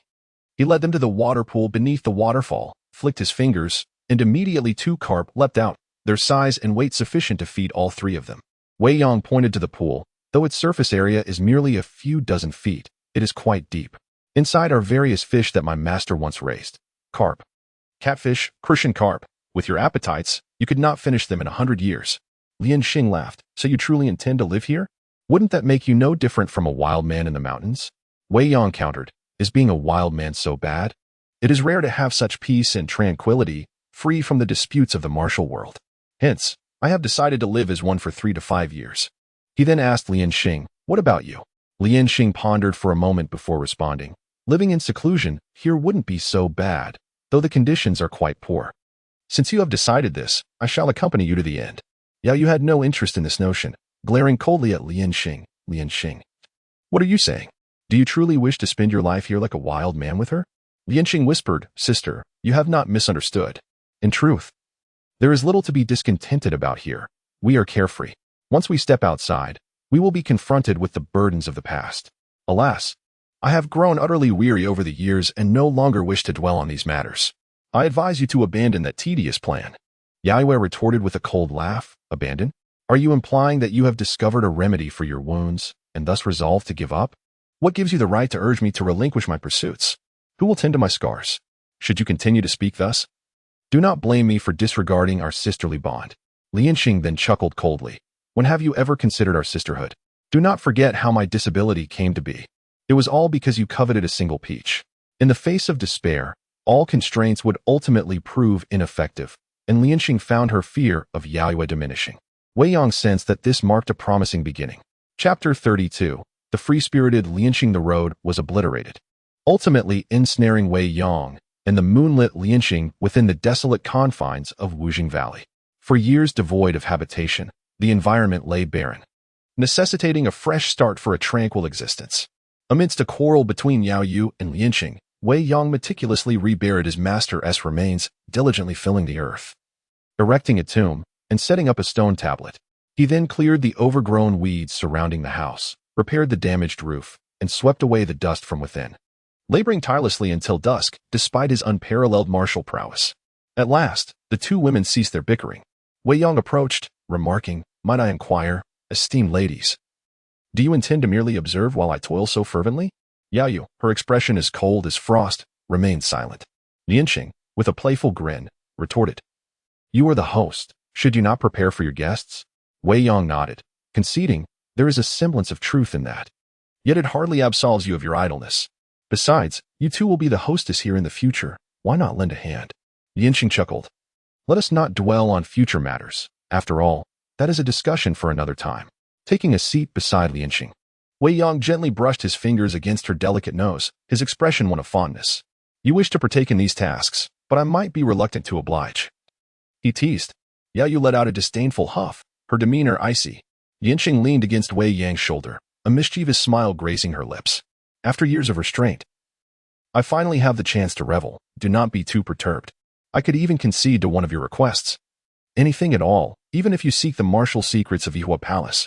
Yao Yu's frigid gaze bore into Lian Xing, her voice commanding and severe. You dare? The martial arts of Yihua Palace are not to be divulged. It is a rule laid down by our ancestors. Lian Xing, incited by defiance, returned her sister's glare, boldly declaring, Watch me. Did you think I was the Lian Xing you could easily manipulate? Yao Yu rose abruptly. Very well. It seems you have forgotten the principles of seniority and the rules of Yihua Palace. As your elder sister, I shall teach you a lesson today. Lian Xing countered. Rules? When have you ever adhered to them? Are they not dictated solely by your own prowess, which is the highest in Yihua Palace? Yao Yu smirked coldly. Oh, so you believe defying me implies you consider yourself superior? Lian Xing replied, I know not about superiority, but if you choose to engage, I shall not back down. With a frigid demeanor, Yao Yu said, Very well, today I shall discipline you as your elder sister, with the initiation of a technique shrouded in mist. Her palm's power danced between reality and illusion, imbued with a faint chill. Lian Xing retaliated with a move embodying the essence of harmony, executed with remarkable perfection. Both were at the pinnacle of the 8th level of Mingyu skill, wielding the 7 techniques of the flower goddess, each fully aware of the other's strengths. The outcome would be indecisive without risking their lives. Wei Yong observed the sisters' duel, akin to relishing a magnificent performance, his heart uplifted. However, as the spectacle grew monotonous, he ventured to the cellar to retrieve the vintage wine sealed by his master years ago, carrying it outside to savor amidst such splendid scenery. After hundreds of exchanges, neither yielded an inch, their skill levels so evenly matched that victory could only be achieved through life and death. Hey, you've been at it for quite some time. Surely you must be parched. Would you care for a drink? This vintage was left by my master, exquisite in flavor, Wei Yong called out. Yanqing unleashed a technique from the 5 Absolutes divine skills, repelling Yao Yu's offensive, and swiftly retreated from the battlefield, joining Wei Yong. Yao Yu refrained from pursuing, realizing that not only had Lianqing's prowess significantly advanced, but she had also developed new techniques that rivaled those of Yihua Palace. To determine a victor would necessitate a life-and-death struggle, a scenario Yao Yu dreaded deep within her heart. Lianqing, seizing the wine jar, drank heartily, her demeanor devoid of any feminine restraint. Perhaps due to years of repression, she now felt emboldened to challenge her sister as authority, reveling in her newfound courage. Yao Yu's expression remained icy, yet it bore the complexities of mixed emotions rather than mere disdain. Wei Yong inquired, "Would you care for some?" Yao Yu did not refuse, slowly raising the wine jar to her lips for a delicate sip, her posture graceful. Lianqing guzzled half a jar, her fair skin flushed with a rosy hue, revealing hints of inebriation, prompting her to act increasingly audaciously. "Dear sister," Lianqing addressed Yao Yu, "Yihua Palace has a rule of ranking based on martial prowess. Now that my skills rival yours, I am no longer merely the second palace master. I stand as an equal with you, the grand palace master. Henceforth, you can no longer use your title to subdue me." Yao Yu glared at Lianqing. "What did you just say?" Lianqing met her gaze defiantly, her drunken visage somewhat endearing. "Why the fierce countenance? I, Lianqing, am now the grand palace master. I fear you no longer, and you shall not use palace rules to bind or control me." Yao Yu scoffed. "You wish to be grand palace master? Prove your worth by defeating me first." Lianqing, tipsy, proclaimed, "Just wait. Soon I shall thoroughly defeat you." Yao Yu's voice lowered. "What did you say?" Lianqing, raising her voice, declared, "Hear me well. I, Lianqing, will utterly vanquish you, Yao Yu." Yao Yu laughed coldly. "Is that all you can say? If this is merely drunken rambling, I shall pretend I never heard it." Lianqing huffed, shaking her head. "I speak not in jest. I have found the method to break through the 9th level of Mingyu's skill. Before long, I shall master my powers and rightfully claim the title of Grand Palace Master of Yihua Palace." With her gaze hazy and intoxicated, Lianqing suddenly cried out like a child. "I, Lianqing, am the Grand Palace Master of Yihua Palace. You, Yao Yu, must remain beneath me as the second Palace Master." Seeing this, Yao Yu's expression softened slightly, followed by a resigned sigh. "Indeed, she is quite drunk." At that moment, Wei Yong interjected, fanning the flames, "To the Grand Palace Master of Yihua Palace, Lianqing, cheers." Yao Yu shot a glare at Wei Yong, feigning ferocity despite her helplessness, which amused Wei Yong, eliciting both laughter and affection. Lianqing lifted the wine jar. "Cheers." As night deepened, the valley grew darker, and a bright moon ascended the sky, illuminating the realm. Wei Yong gathered wood to kindle a bonfire, the 3 of them encircling it, toasting to the moon. In that tranquil, natural setting, their hearts seemed to expand. Lianqing drank an entire jar, her intoxication evident, her words unguarded, revealing her most genuine and charming self. Yao Yu, having consumed half a jar, though not drunk, bore a subtle flush upon her skin, enhancing her breathtaking beauty and vivacity. Turning to Lianqing, Yao Yu inquired, "Have you truly discovered a method to break through the 9th level of Mingyu's skill?" Lianqing nodded drunkenly. "Of course." Yao Yu frowned. "What is it?" Lianqing, with a playful smile, replied, "I shan't tell you." Yao Yu pressed, "The martial arts you employed earlier were not of Yihua Palace. What were they?" Lianqing proudly declared, "The 5 Absolutes divine skills." Yao Yu raised an eyebrow. The 5 Absolutes divine skills, Lianqing, in a dreamy state, elaborated on their origins, while Yao Yu dismissed it. The 5 Absolutes in Ouyang Ting appear to be nothing extraordinary. Lianqing continued, "Once Wei Yong teaches me the heavenly restoration technique, I shall be flawless, just like you." Yao Yu turned to Wei Yong and inquired, "Can the great restoration technique that Lianqing mentioned truly heal her disability?" Wei Yong nodded affirmatively, "Absolutely." Yao Yu sighed softly, "Well, in this matter, I have ultimately wronged her. If you can assist her in recovering, it would serve as a means for me to completely resolve this lingering regret." At that moment, Lianqing had already lost herself in revelry, bouncing around with a wine jar, calling out, "Wei Lang, Wei Lang." Yao Yu let out a cold huff, choosing to remain silent, her breathtakingly beautiful visage gazing up at the luminous moon, leaving one to ponder the tumultuous emotions stirring within her heart. Wei Yang shook his head, took a sip, and began to contemplate how to manage the aftermath. Chapter 033. The moon invites understanding. The following day, when Lianqing awoke, the sun had already risen high in the sky. A night of deep slumber had not entirely dissipated the effects of alcohol. She felt a lingering heaviness in her head and a slight ache. Yet, such trivial matters posed no challenge for her. With the circulation of her Mingyu vital energy, all discomforts vanished in an instant, leaving her body and mind rejuvenated and invigorated. For her, alcohol was akin to water. Her inebriation was merely a choice. Had she wished to remain sober, even a cellar full of wine could not have intoxicated her. As she pushed open the door, a refreshing breeze swept in, carrying the crispness and vitality of the morning. Lifting her gaze, she beheld towering cliffs that seemed to pierce the clouds, evoking a sense of oppression. Wei Yang was seated by the pool beneath the waterfall, meditating, while Yao Wei sat across from him. The two appeared as exquisite statues placed on either side of the tranquil waters, merely a dozen paces apart. Persistence is an essential quality for martial artists, and daily morning practice is paramount. At the break of dawn, as Yin and Yang exchange places, harnessing the fresh energies of heaven and earth greatly benefits the cultivation of internal power. Lianqing settled beneath the osmanthus tree outside the courtyard, propping her chin on her palm, with her elbows resting on her knees, quietly observing the two figures meditating by the waterfall. It is often said that excessive drinking leads to forgetfulness. However, while her body was intoxicated, her mind remained sharp. She recalled every word and deed from the previous night with clarity, reflecting on her bold proclamations from last night. She couldn't help but chuckle, a faint blush blooming on her cheeks like delicate clouds at dusk. Time slipped away unnoticed until Wei Yang's voice broke through her reverie. "What are you pondering so deeply? If I were an enemy, you would be dead by now." Lianqing snapped back to reality, shaking her head. "I was merely contemplating some amusing thoughts, nothing more." Then, with a serious demeanor, she continued, "Yes, I understand your martial prowess far surpasses mine. But there is only one you in this world, and you are not my enemy. What is there to fear?" Wei Yang shook his head helplessly. Lianqing responded with a playful smile.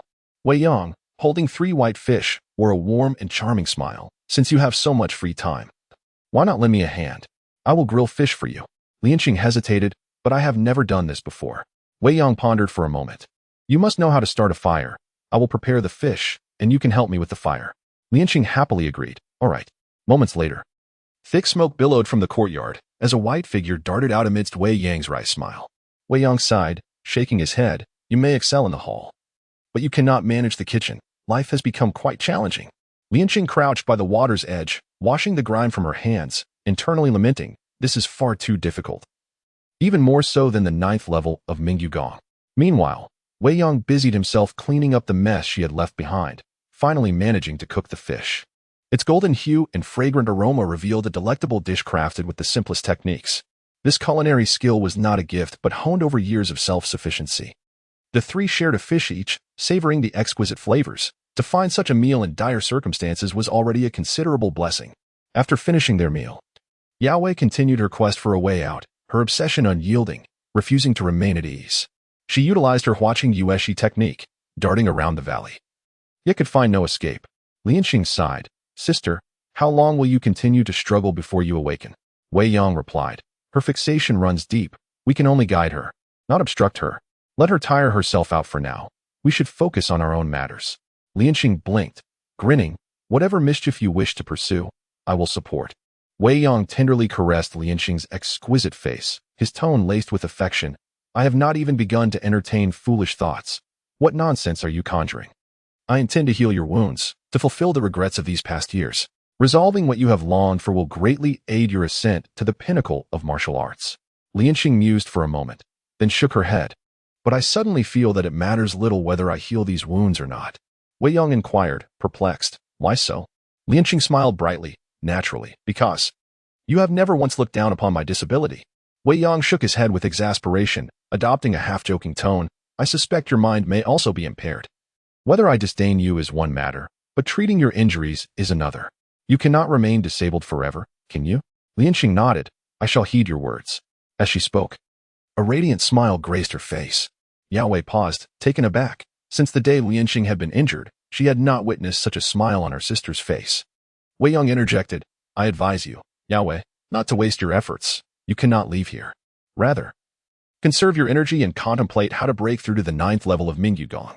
Otherwise, even if you escape, you would perish at the hands of Hero Yin. Yao frowned slightly. Yin Nantian. Over the years, only 3 men had captured Yaoyu's attention within the vast Central Plains martial world: Yin Nantian, Jiang Feng, and Wei Yong.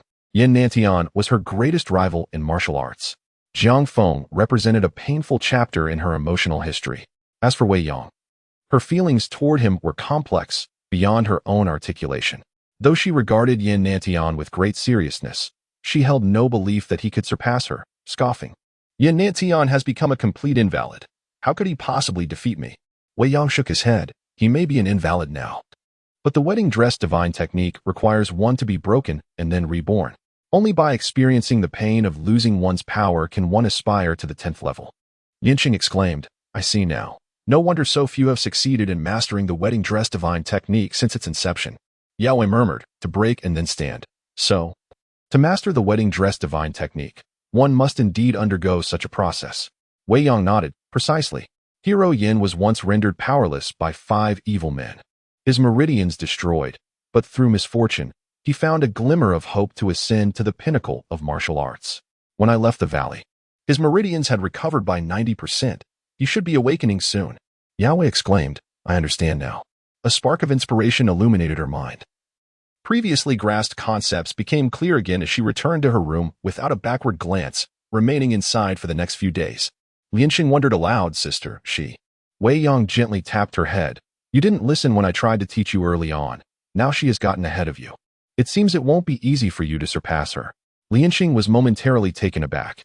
Are you saying sister has also discovered a way to break through to the 9th level of Mingyu Gong? Wei Yong nodded yes. Lianxing questioned, how could this be? Wei Yong explained, the 9th level of Mingyu Gong is essentially about introspection and enlightenment. There is no specific method of breakthrough, but each practitioner must find their own path. Your sister has already discovered hers. Lianxing marveled. She truly is remarkable. Even if I no longer fear her and strive with all my might to compete, I fear the stars will still struggle to shine as brightly as the moon. Wei Yong chuckled. But have you not also found your own method of breakthrough? Hurry and enter seclusion. If you delay, once she completes her training, she will have the upper hand. Lianxing shook her head. I am in no hurry. First, please heal my disability. That is of greater importance. Besides, you are right here with me. If she attempts to bully me with her superior skills, you must intervene. Wei Yong smiled in agreement. Very well. Thus, he meticulously imparted the secrets of the heavenly completeness technique from the great compassionate rhyme, word by word, to Lianxing. After reading through it 5 or 6 times, she had already committed the essence of the method to memory and swiftly grasped its intricacies through Wei Yang's explanations. Lianxing exclaimed, Master, you are truly a genius, having combined healing arts to create such an exquisite technique, an avenue countless predecessors have failed to traverse for millennia. Wei Yong nodded and explained. The Great Restoration technique can mend disabilities and heal injuries, and it also possesses the ability to refine one's bones and muscles, purify the spirit, and enhance one's innate qualities and potential.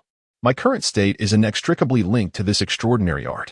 After hearing this, Lianxing felt that such a technique was indeed invaluable, serving as the most formidable supplementary mental practice for martial arts.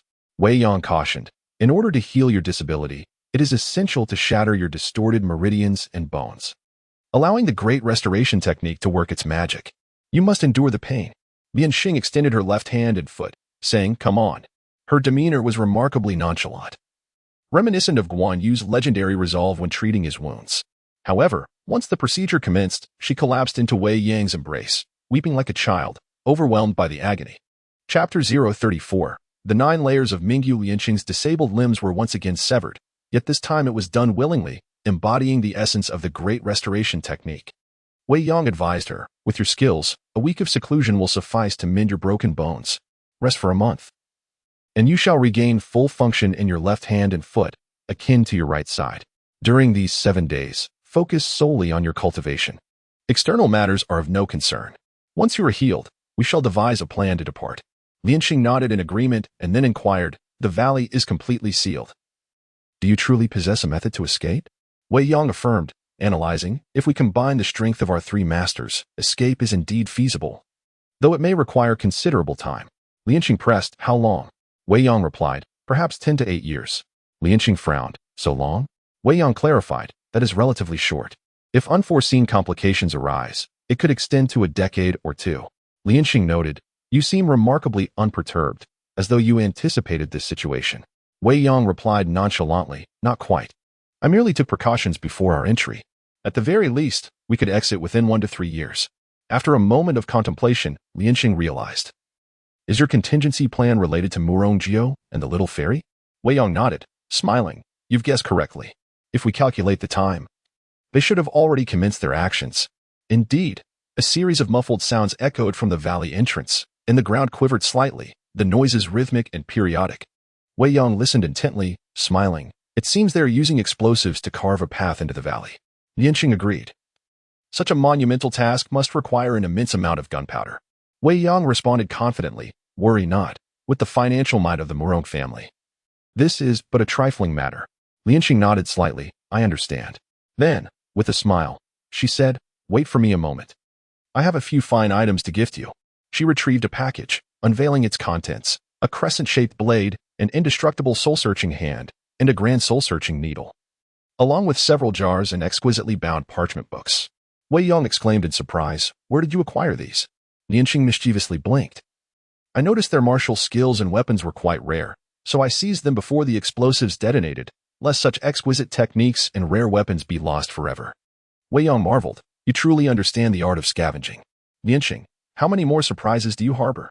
Lianqing paused in confusion. What do you mean by scavenging? Wei Yang was taken aback, quickly explaining, it's a term from my hometown, referring to looting after a kill. Such actions must be carried on in the future. Lianqing playfully rebuked, Pa, you can't criticize me. I learned this from you. Wei Yang lifted the crescent blade, forged from refined iron, exuding an aura of chilling lethality that could instill fear in any master. Yet curiously, he found no verses on the blade's surface. Upon reflection, he realized, of course, the time I inhabit is far earlier than Ding Ping's. The verses will not be inscribed for several decades yet. He then examined a sheepskin tome, its cover inscribed with the words the supreme sword of self.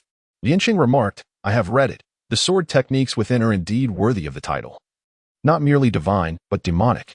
The claim of supremacy is hardly an exaggeration. As Wei Yang perused the text, he found the techniques unparalleled, rivaling the prowess of Yan Nanshan's divine sword technique. However, this technique demanded immense internal energy. A single strike could deplete the vital essence of a top-tier master, with the Heavenly King's execution only achieving a fraction of its potential.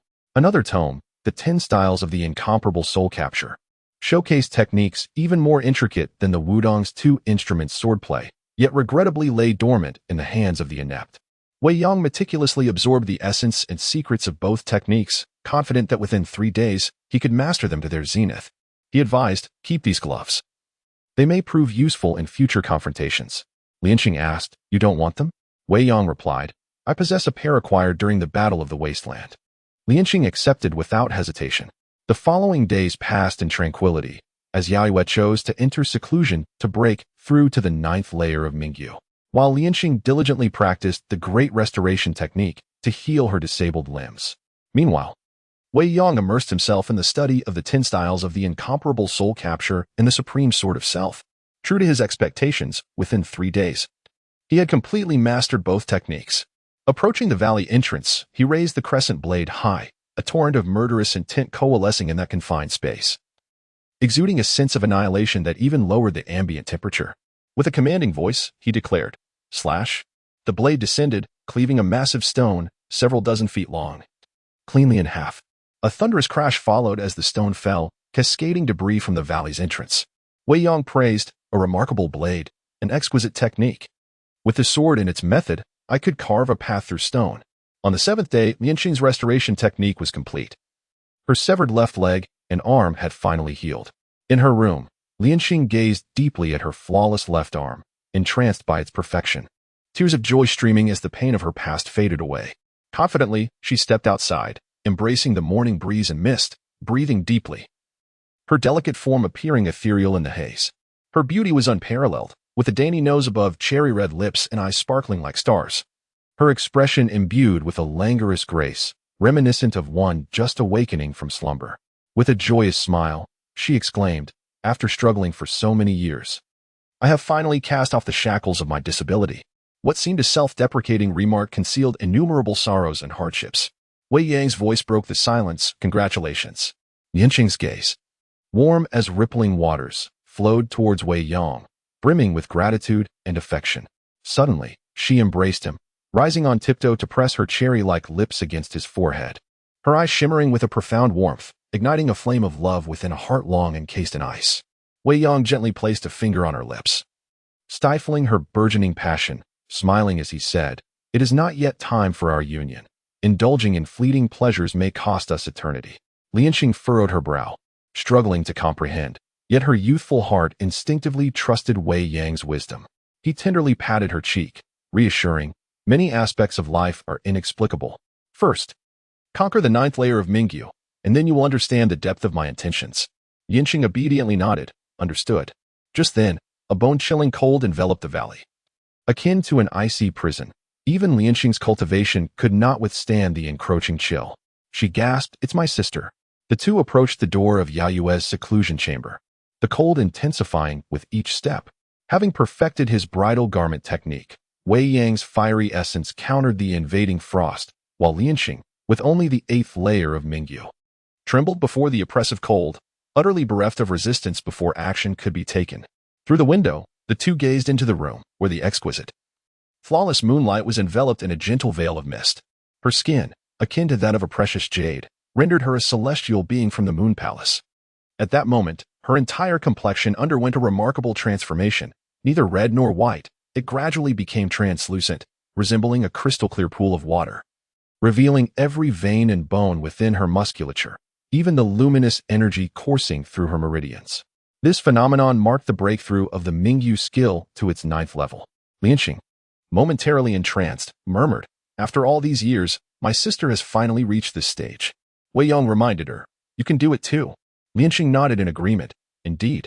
With that, she turned and returned to her room, determined to catch up with her sister's progress. Chapter 035, Change occurs unconsciously as dawn broke. Yaoyu, as usual, arrived by the pond to practice her morning exercises. Having just achieved a breakthrough in her Mingyu skill, she still needed to solidify her foundation through further exploration and development of its intricacies. Wei Yang stood 3 zhang away, meticulously observing every movement she made as she cultivated her energy.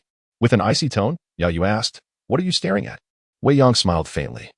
"If I say I'm watching you, would you leap over to strike me?" Yaoyu shot him a glare but made no move. Her expression bore a hint of playful petulance. In the past, anyone who dared to offend her would have quickly found themselves on the receiving end of her wrath. Even those more skilled in martial arts would have had to face her challenge. Yet now, while her coldness, pride, and dominance remained, she was no longer as volatile in response to Wei Yang's teasing. With a slight furrow of her brow, she said, "If you wish to speak with me, speak clearly. If not, leave at once. There is no need to waste our time with nonsense." Wei Yang paused briefly before replying, "Very well. I wish to witness the secrets of the 9th layer of Mingyu skill." A glimmer of frost sparkled in Yaoyu's beautiful eyes. "If you wish to see, then look closely." As she activated her energy, a bone-chilling aura enveloped the surrounding area, freezing the pond before her. Simultaneously, a powerful gravitational pull emanated from her, drawing the natural energies of the valley toward her like a vortex. Yaoyu regarded Wei Yang with an air of regal detachment, her voice calm yet commanding. "This is the secret of the 9th layer of Mingyu skill. The energy converges inward rather than dispersing outward, as in typical internal martial arts. Thus, in combat, my energy does not deplete, rather, it increases with use." Demonstrating once more, as her energy surged, the attraction intensified, drawing surrounding objects toward her. The surface of the pond cracked, sending droplets soaring into the air, which froze into crystals and spiraled toward her center. The waterfall above seemed summoned, cascading down as streams of ice, converging around Yaoyu. Remarkably, even dust, dried leaves, and small stones were drawn in, accumulating beneath her, raising her sitting position higher. In a short span, she ascended over a zhang, a mound of earth forming beneath her.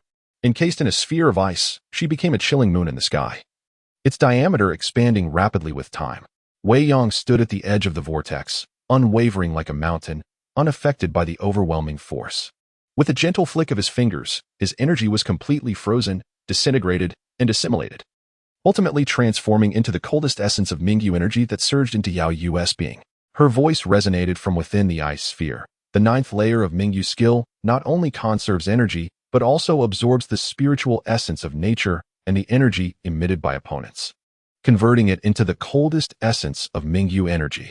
Thus, even if I cannot defeat you now, I can outlast you. Wei Yong smiled and inquired, with such confidence, why not strike me down now? That would quench your thirst for vengeance and spare you the daily grind of gnashing your teeth at your enemy. Yao Yu fell silent.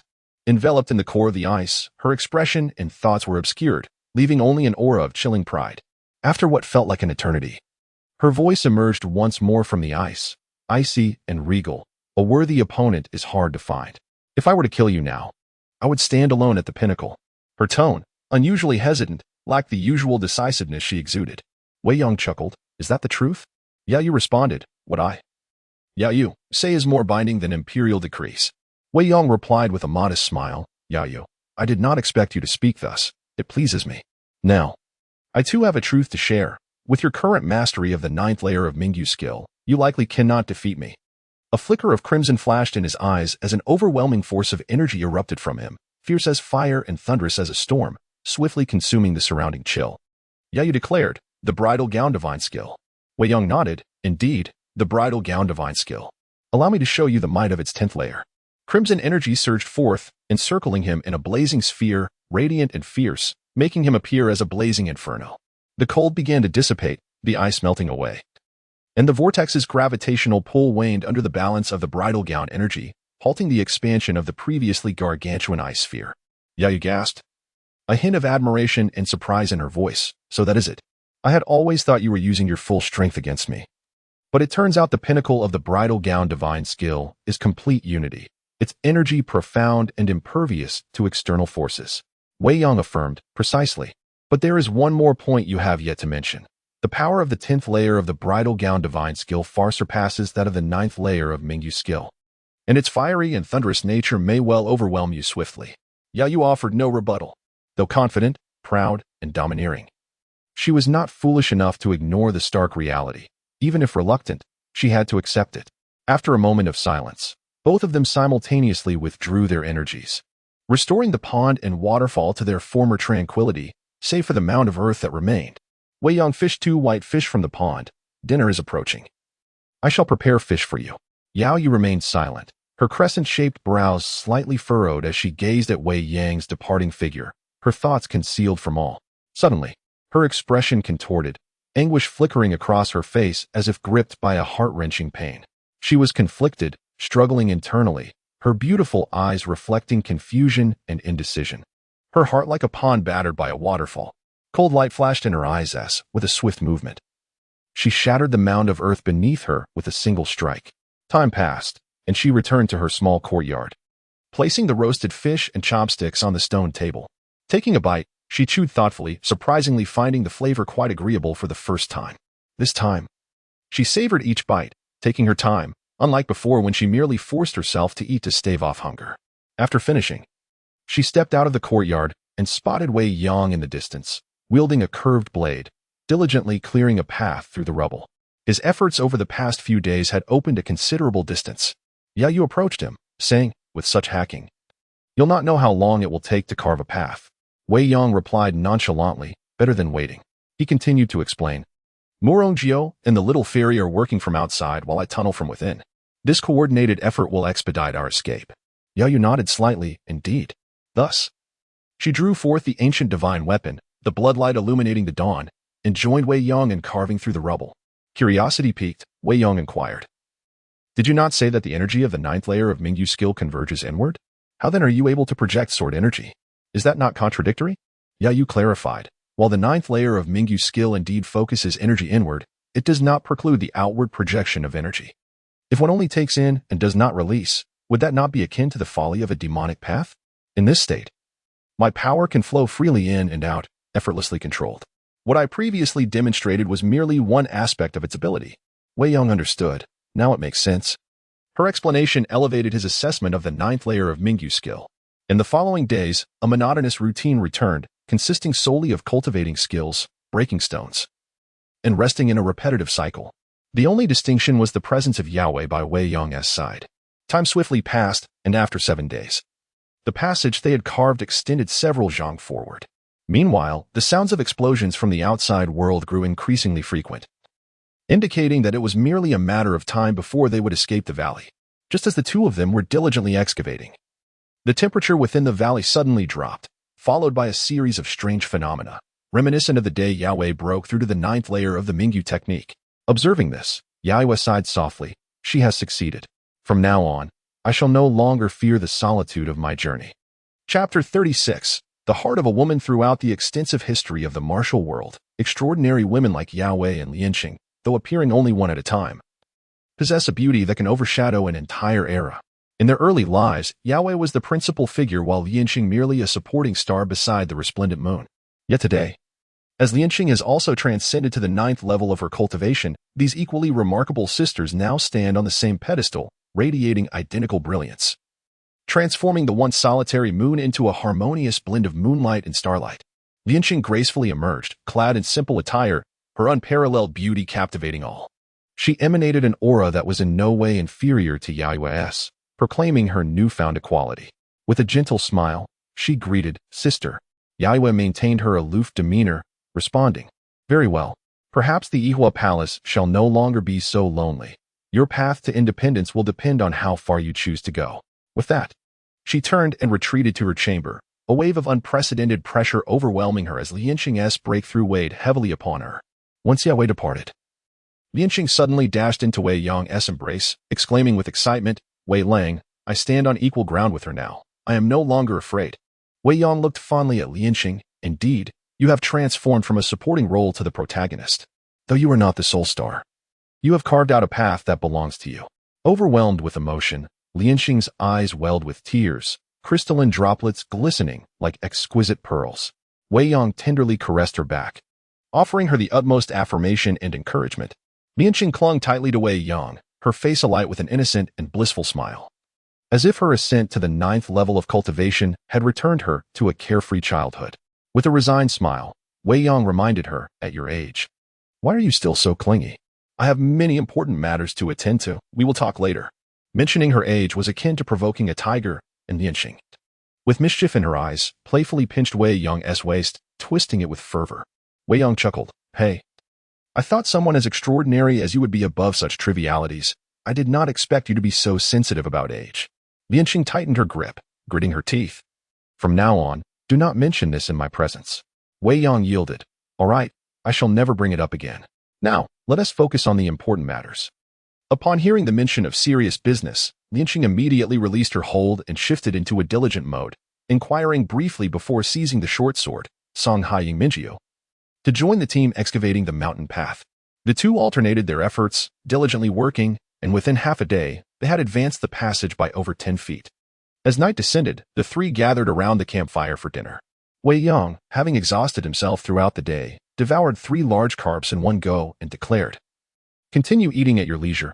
I need to rest early for tomorrow." With that, he retreated to his room. Once he was gone, Lianqing turned to her sister, "Sister, are you so eager to leave this place because you cannot let go of that matter? Must they resort to mutual destruction before you are satisfied?" Yao Yue's expression turned icy. "What? Do you wish to stop me?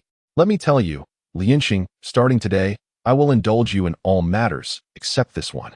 Should I discover you secretly obstructing me, even as my dear sister, I shall not show you mercy." Lianqing countered, "Sister, why must you always be so domineering? In the past, I may have feared you somewhat, but now I am not afraid at all." Yahweh scoffed, "Very well, your martial prowess now rivals my own. If you wish to obstruct me, you may do so, just kill me, and I shall leave the matter in your hands." Lianqing, perplexed, asked, "Sister, what are you saying? How could I harbor such a malicious thought?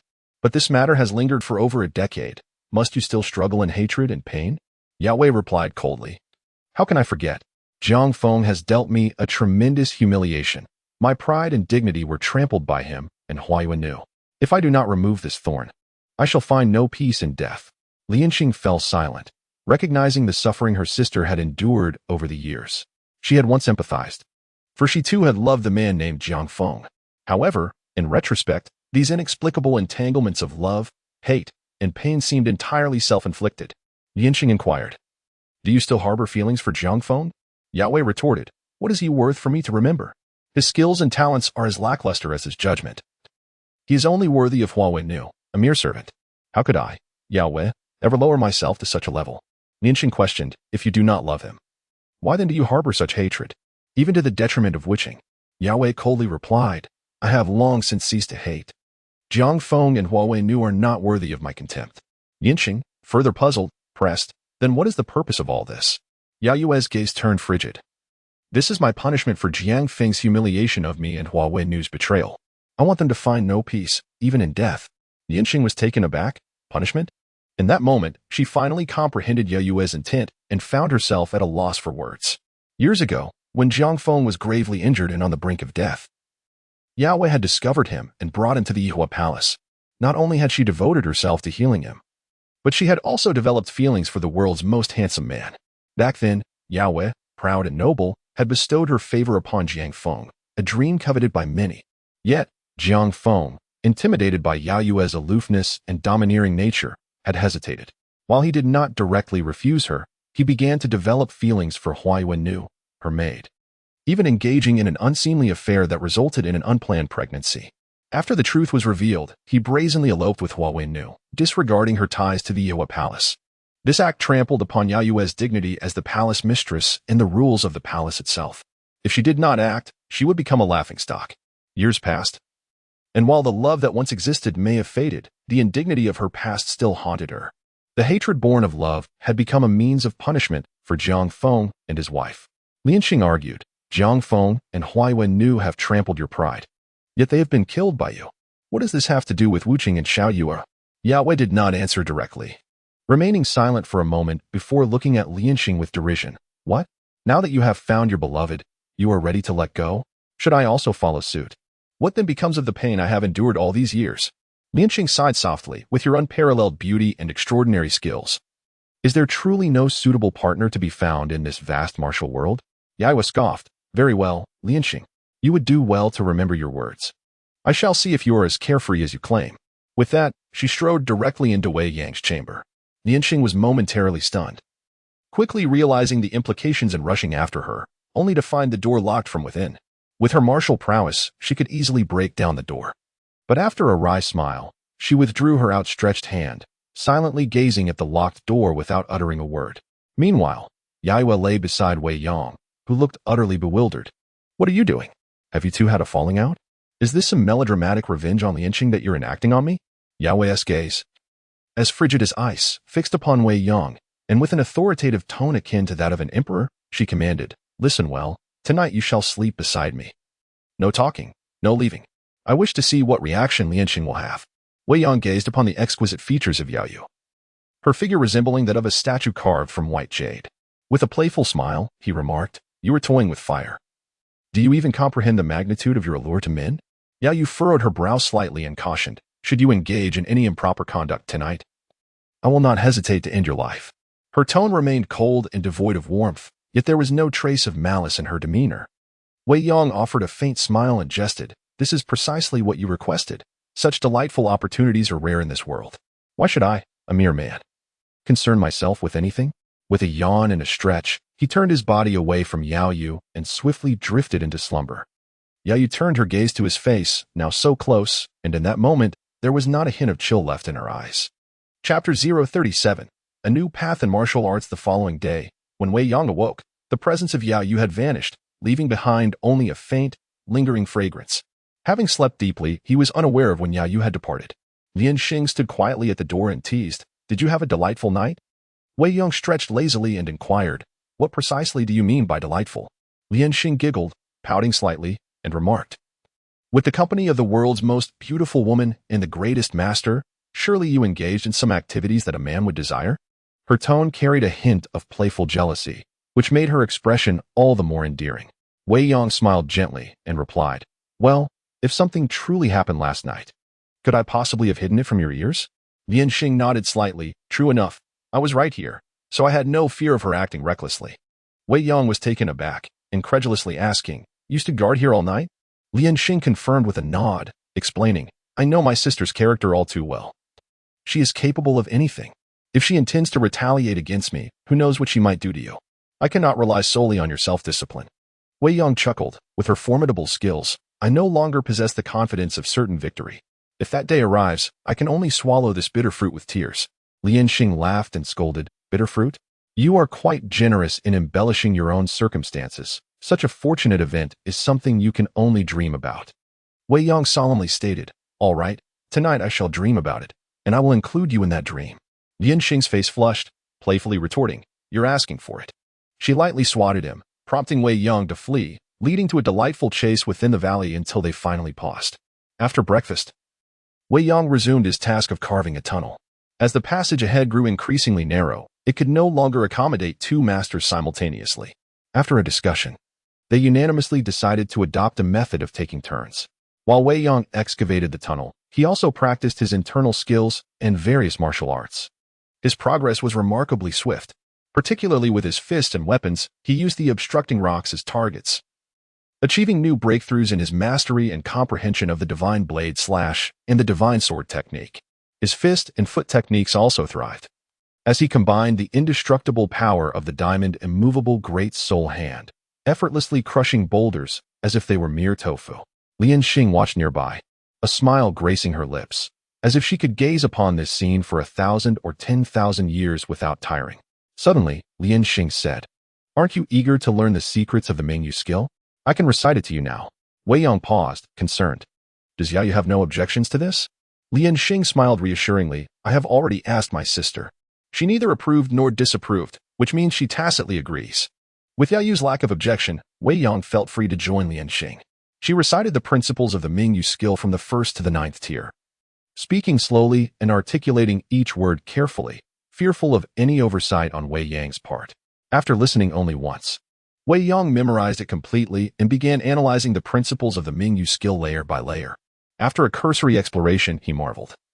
The founder of the Mingyu skill is truly a genius of unparalleled talent. Such ingenious thoughts are indeed rarely seen in a millennium. Lian Xing beamed with pride. This esteemed predecessor is the founder of our Yihua Palace, and she was the first to master the Mingyu skill to its pinnacle.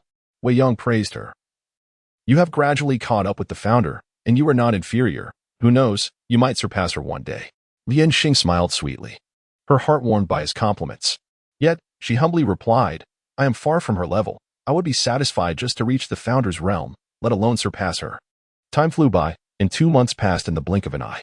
During this time, Wei Yong spent his mornings carving the tunnel while dedicating the rest of his time to studying the mysteries of the Mingyu skill with Lian Xing. She shared her insights, enabling Wei Yong to quickly grasp the core secrets of the Mingyu skill. He then compared it with the Yin Yang Great Sorrow technique and the Wedding Dress Divine skill. Despite numerous contradictions, he also discovered many commonalities. Yayu maintained a simple and orderly life, alternating between clearing paths, practicing martial arts, and resting, seemingly unconcerned about exiting the valley. Occasionally, she would engage in discussions, sharing her experiences and providing constructive suggestions, often offering piercing insights at critical moments. In such a positive atmosphere, the martial arts levels of the three of them grew to varying extents. Yaoyu was the first to reach the pinnacle of the Mingyu skill, achieving a flawless martial arts realm with boundless power, having reached the limits of Yihua Palace's martial arts. Lian Xing followed closely behind, equally impressive. The two sisters, possessing comparable talents and abilities, marked the first time in Yihua Palace's history that two disciples simultaneously mastered the Mingyu skill to the 9th tier. However, the most significant gains were made by Wei Yong. After referencing the mysteries of the three great skills, he discovered a path untraveled by his predecessors, aiming to forge an unprecedented path of his own. Wei Yong articulated his thoughts. If I could combine the Wedding Dress Divine skill with the Mingyu skill, I could certainly create a new pinnacle in martial arts. Upon hearing this, Yaoyu mocked, You wish to merge the Wedding Dress Divine skill with the Mingyu skill? Are you mad, or am I? Even our palace's founder would not dare to entertain such thoughts. Lian Xing expressed her concern. Wei Yong, the Wedding Dress Divine skill is intensely rigid and young, while the Mingyu skill is profoundly yin and cold. The two are fundamentally opposed and cannot coexist. Merging them would be as difficult as igniting a fire in ice. Wei Yong smiled confidently. It is not impossible to ignite fire in ice. One must understand that extremes will inevitably reverse. Any matter, when taken to its limit, will evolve in the opposite direction. And the wedding dress divine skill and the Mingyu skill will be no exception. Just wait and see. In the ensuing months, Wei Yong delved deeply into thought, his mind bursting with countless imaginative ideas, while others might hesitate to act on such bold notions. Fearing the perilous consequences of internal martial arts, where a single misstep could harm the organs or lead to madness, Wei Yong remained undeterred. His mastery of the celestial rotation and great acupoint shifting technique had reached a high level, allowing him to practice any martial art without encountering obstacles. Even in the event of a mishap, the worst outcome would be errant chi causing minor internal injuries, which could be swiftly remedied by his great restoration technique, allowing him to recover by the next night. With the great yin-yang technique harmonizing the yin and yang, the compatibility of ice and fire was indeed within reach. Eventually, after hundreds of experiments and enduring numerous injuries, Wei Yong succeeded in reconciling the true chi of the Mingyu skill with that of the wedding dress divine skill. Several months later, his Mingyu skill reached the 8th tier, with the two opposing true chi blending seamlessly under the guidance of the great yin-yang technique, achieving a state of perpetual energy. In this intermingling, they transcended the traditional five-element theory of mutual restraint, allowing for the manifestation of fire within water and the emergence of water from fire, enabling him to transition effortlessly between the extremes of yin and yang. Yet, Wei Yong remained unsatisfied. This was merely a compatibility, a blend, akin to a meticulously crafted mixed drink, perhaps greater in quantity and richer in flavor, but fundamentally, it did not transform the two opposing true chi into something entirely new. However, such matters cannot be rushed. They must be thoroughly contemplated. That he has achieved this milestone within a brief span is commendable. Time flows swiftly, leaving no trace behind. Wei Yang's Mingyu skill has now ascended to the 9th level, with the two distinct forms of true energy within him reaching a harmonious equilibrium. At that moment, a tremendous sound erupted from the valley entrance, shaking the very earth, and the passage was completely unveiled. Amidst a chorus of cheers, a fiery figure soared in from outside. It was the little fairy, Zhang Jing. She called out Wei Yang's name, accompanied by the 9th daughter of the Murong family and Gu Rinyu. Wei Yong gazed toward the valley entrance and sighed softly, for it had been a full 3 years since he had been trapped. Chapter 38 escaped the moment the little fairy caught sight of Wei Yong. A joyful smile broke across her face. After 3 years of relentless perseverance, the efforts and resources expended by countless individuals were finally not in vain. Wei Yong responded with a smile of his own. 3 years prior, the bright and spirited little fairy was beautiful yet somewhat immature. Now, with the passage of time, she had matured into a tall and graceful figure, her curves accentuated. The once little fairy had blossomed into a grand fairy, her youthful exuberance transformed into the allure of a mature woman. Zhang Jing approached and playfully punched Wei Yong on the chest, exclaiming, "I knew you were still alive. It's a relief you didn't give up easily. Otherwise, all our previous efforts would have been for naught." Her personality remained innocent and lively, and it was precisely this candor that made her even more endearing. Wei Yong sincerely expressed his gratitude. "I owe it all to you. Without your help, it would have taken me at least 10 years to escape this place." Zhang Jing proudly declared, "Of course. I, Zhang Jing, am known for my loyalty. Once I promise something, I see it through. Otherwise, how could I face the world again?" Wei Yong solemnly thanked her. "Thank you, Lady Zhang. Your kindness is beyond repayment. To express my gratitude, may I invite you to share a drink with me?" Zhang Jing, slightly taken aback, replied, "Oh, there's wine? It seems you've had a decent time these past 3 years." However, she was quite pleased to be referred to as Wei Yong, the heroine, as her adventures had been motivated by the desire to earn a name for herself. Wei Yong smiled gently and turned his gaze to Murong Jiao. Noticing her rosy complexion and increasingly gentle demeanor, it appeared that the harm inflicted by the fossil divine art had been completely eradicated. Wei Yong inquired, "Miss Jiao, I see your cultivation has greatly improved over these 3 years, and it seems the lingering issues have been resolved. With a steady practice, you are sure to become a master in your own right." Murong Jiao bowed respectfully. "I must thank you, young Master Wei, for the techniques and the improved fossil divine art you provided. Otherwise, I fear I would have unknowingly descended into darkness." Wei Yong replied nonchalantly, "No need for such formality." He then produced the last few jars of aged wine and began to drink with Zhang Jing, even drawing circles in the air with their cups, showing no urgency to leave. At that moment, Lian Xing entered the room, sighing, "Sister has left to return to the Yihua Palace." Wei Yong shook his head and sighed. "It's for the best. She hasn't fully resolved her inner turmoil, so she remains conflicted. It seems she won't rest until the grievances of the past are settled. Lian Xing's expression grew worried. My sister has already mastered the Mingyu art, and now the only ones who can contend with her are you and me. I fear she may harm Wu, so please accompany me back to the Hua Palace to assess the situation. Wei Yang pondered for a moment and declined. If you wish to stop her, you should hurry back. I cannot leave at this time. Lian Xing smiled brightly, teasing. Are you jealous because I care for Wu? Wei Yang was speechless. How could he feel jealousy towards a mere child? Meanwhile, Zhang Jing and Murongjiu nearly spit out their drinks upon hearing this startling revelation. Lian Xing laughed. You are quite petty. Wu is like a child I raised. Is it not natural for a master to care for him? Seeing this, Wei Yang felt compelled to explain. I am currently at a critical juncture in my training, on the brink of a breakthrough, and I have no time. Can you please refrain from such idle thoughts? He gently tapped Lian Xing on the head, leaving Zhang Jing and Murongjiu dumbfounded. Lian Xing laughed sheepishly. I was just joking, wanting to see if you were indeed narrow-minded. Then she stood up, saying, I will return to the Yuhua Palace to prevent my sister from doing anything reckless. Once you have made your breakthrough, you must come find me. Wei Yang nodded in agreement. Very well. After Lian Xing departed, the feast was nearing its end. Her absence left a noticeable void in the atmosphere. Murongjiu invited. If you wish to retreat for cultivation, young Master Wei, you are welcome to my humble abode.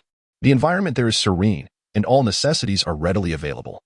Wei Yang clasped his hands. It would be my honor to accept your hospitality. I shall rely on you for arrangements. Murongjiu nodded. No need for formality. Zhang Jing suddenly perked up. That's wonderful. Now I can seek your guidance on martial arts. Wei Yang, puzzled, replied, You wish to seek my guidance, Miss Zhang? You have never sought my advice before. Zhang Jing grew bashful, her demeanor awkward, clearly hiding something. Murongjiu chuckled. Sister Jing has admired your rapid progress after you improved the fossil divine art and has wanted to ask for your guidance for 3 years. Now that she stands before you, she is too shy to speak up. Zhang Jing, flustered, stamped her foot. If you keep talking nonsense, I won't speak to you anymore.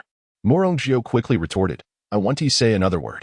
Yet the teasing smile on her face was unmistakable, causing Zhang Jing to blush and flee outside.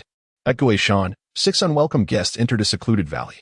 They moved furtively, huddled around a map as if searching for something. These individuals were notorious. Li Dazue, the man with a voracious appetite, Tu Jiaojiao, neither man nor woman, Feng Jiuyo, half-human, half-ghost, Hahar, who concealed blades beneath his smile, Shueshou Du Sha, the bloodied hand, and lastly, Bai Kaisen, who encountered the other top 10 villains along the way. Li Dazier tossed the map aside, grumbling, after searching for so long, we've found nothing. Have we been deceived? That wretched Ouyang Ding-Dang is truly despicable. He would rather die than share the treasure he hoarded. Yin Jiuyo scoffed, speaking darkly. Being deceived by him is a minor issue, but if Yin Nantian awakens, it will spell disaster. Let us not forget how we tormented him back in the day. If we cannot find this treasure, we should part ways. Tu Jiaojiao quickly interjected. That won't do. Staying together gives us a chance for self-preservation.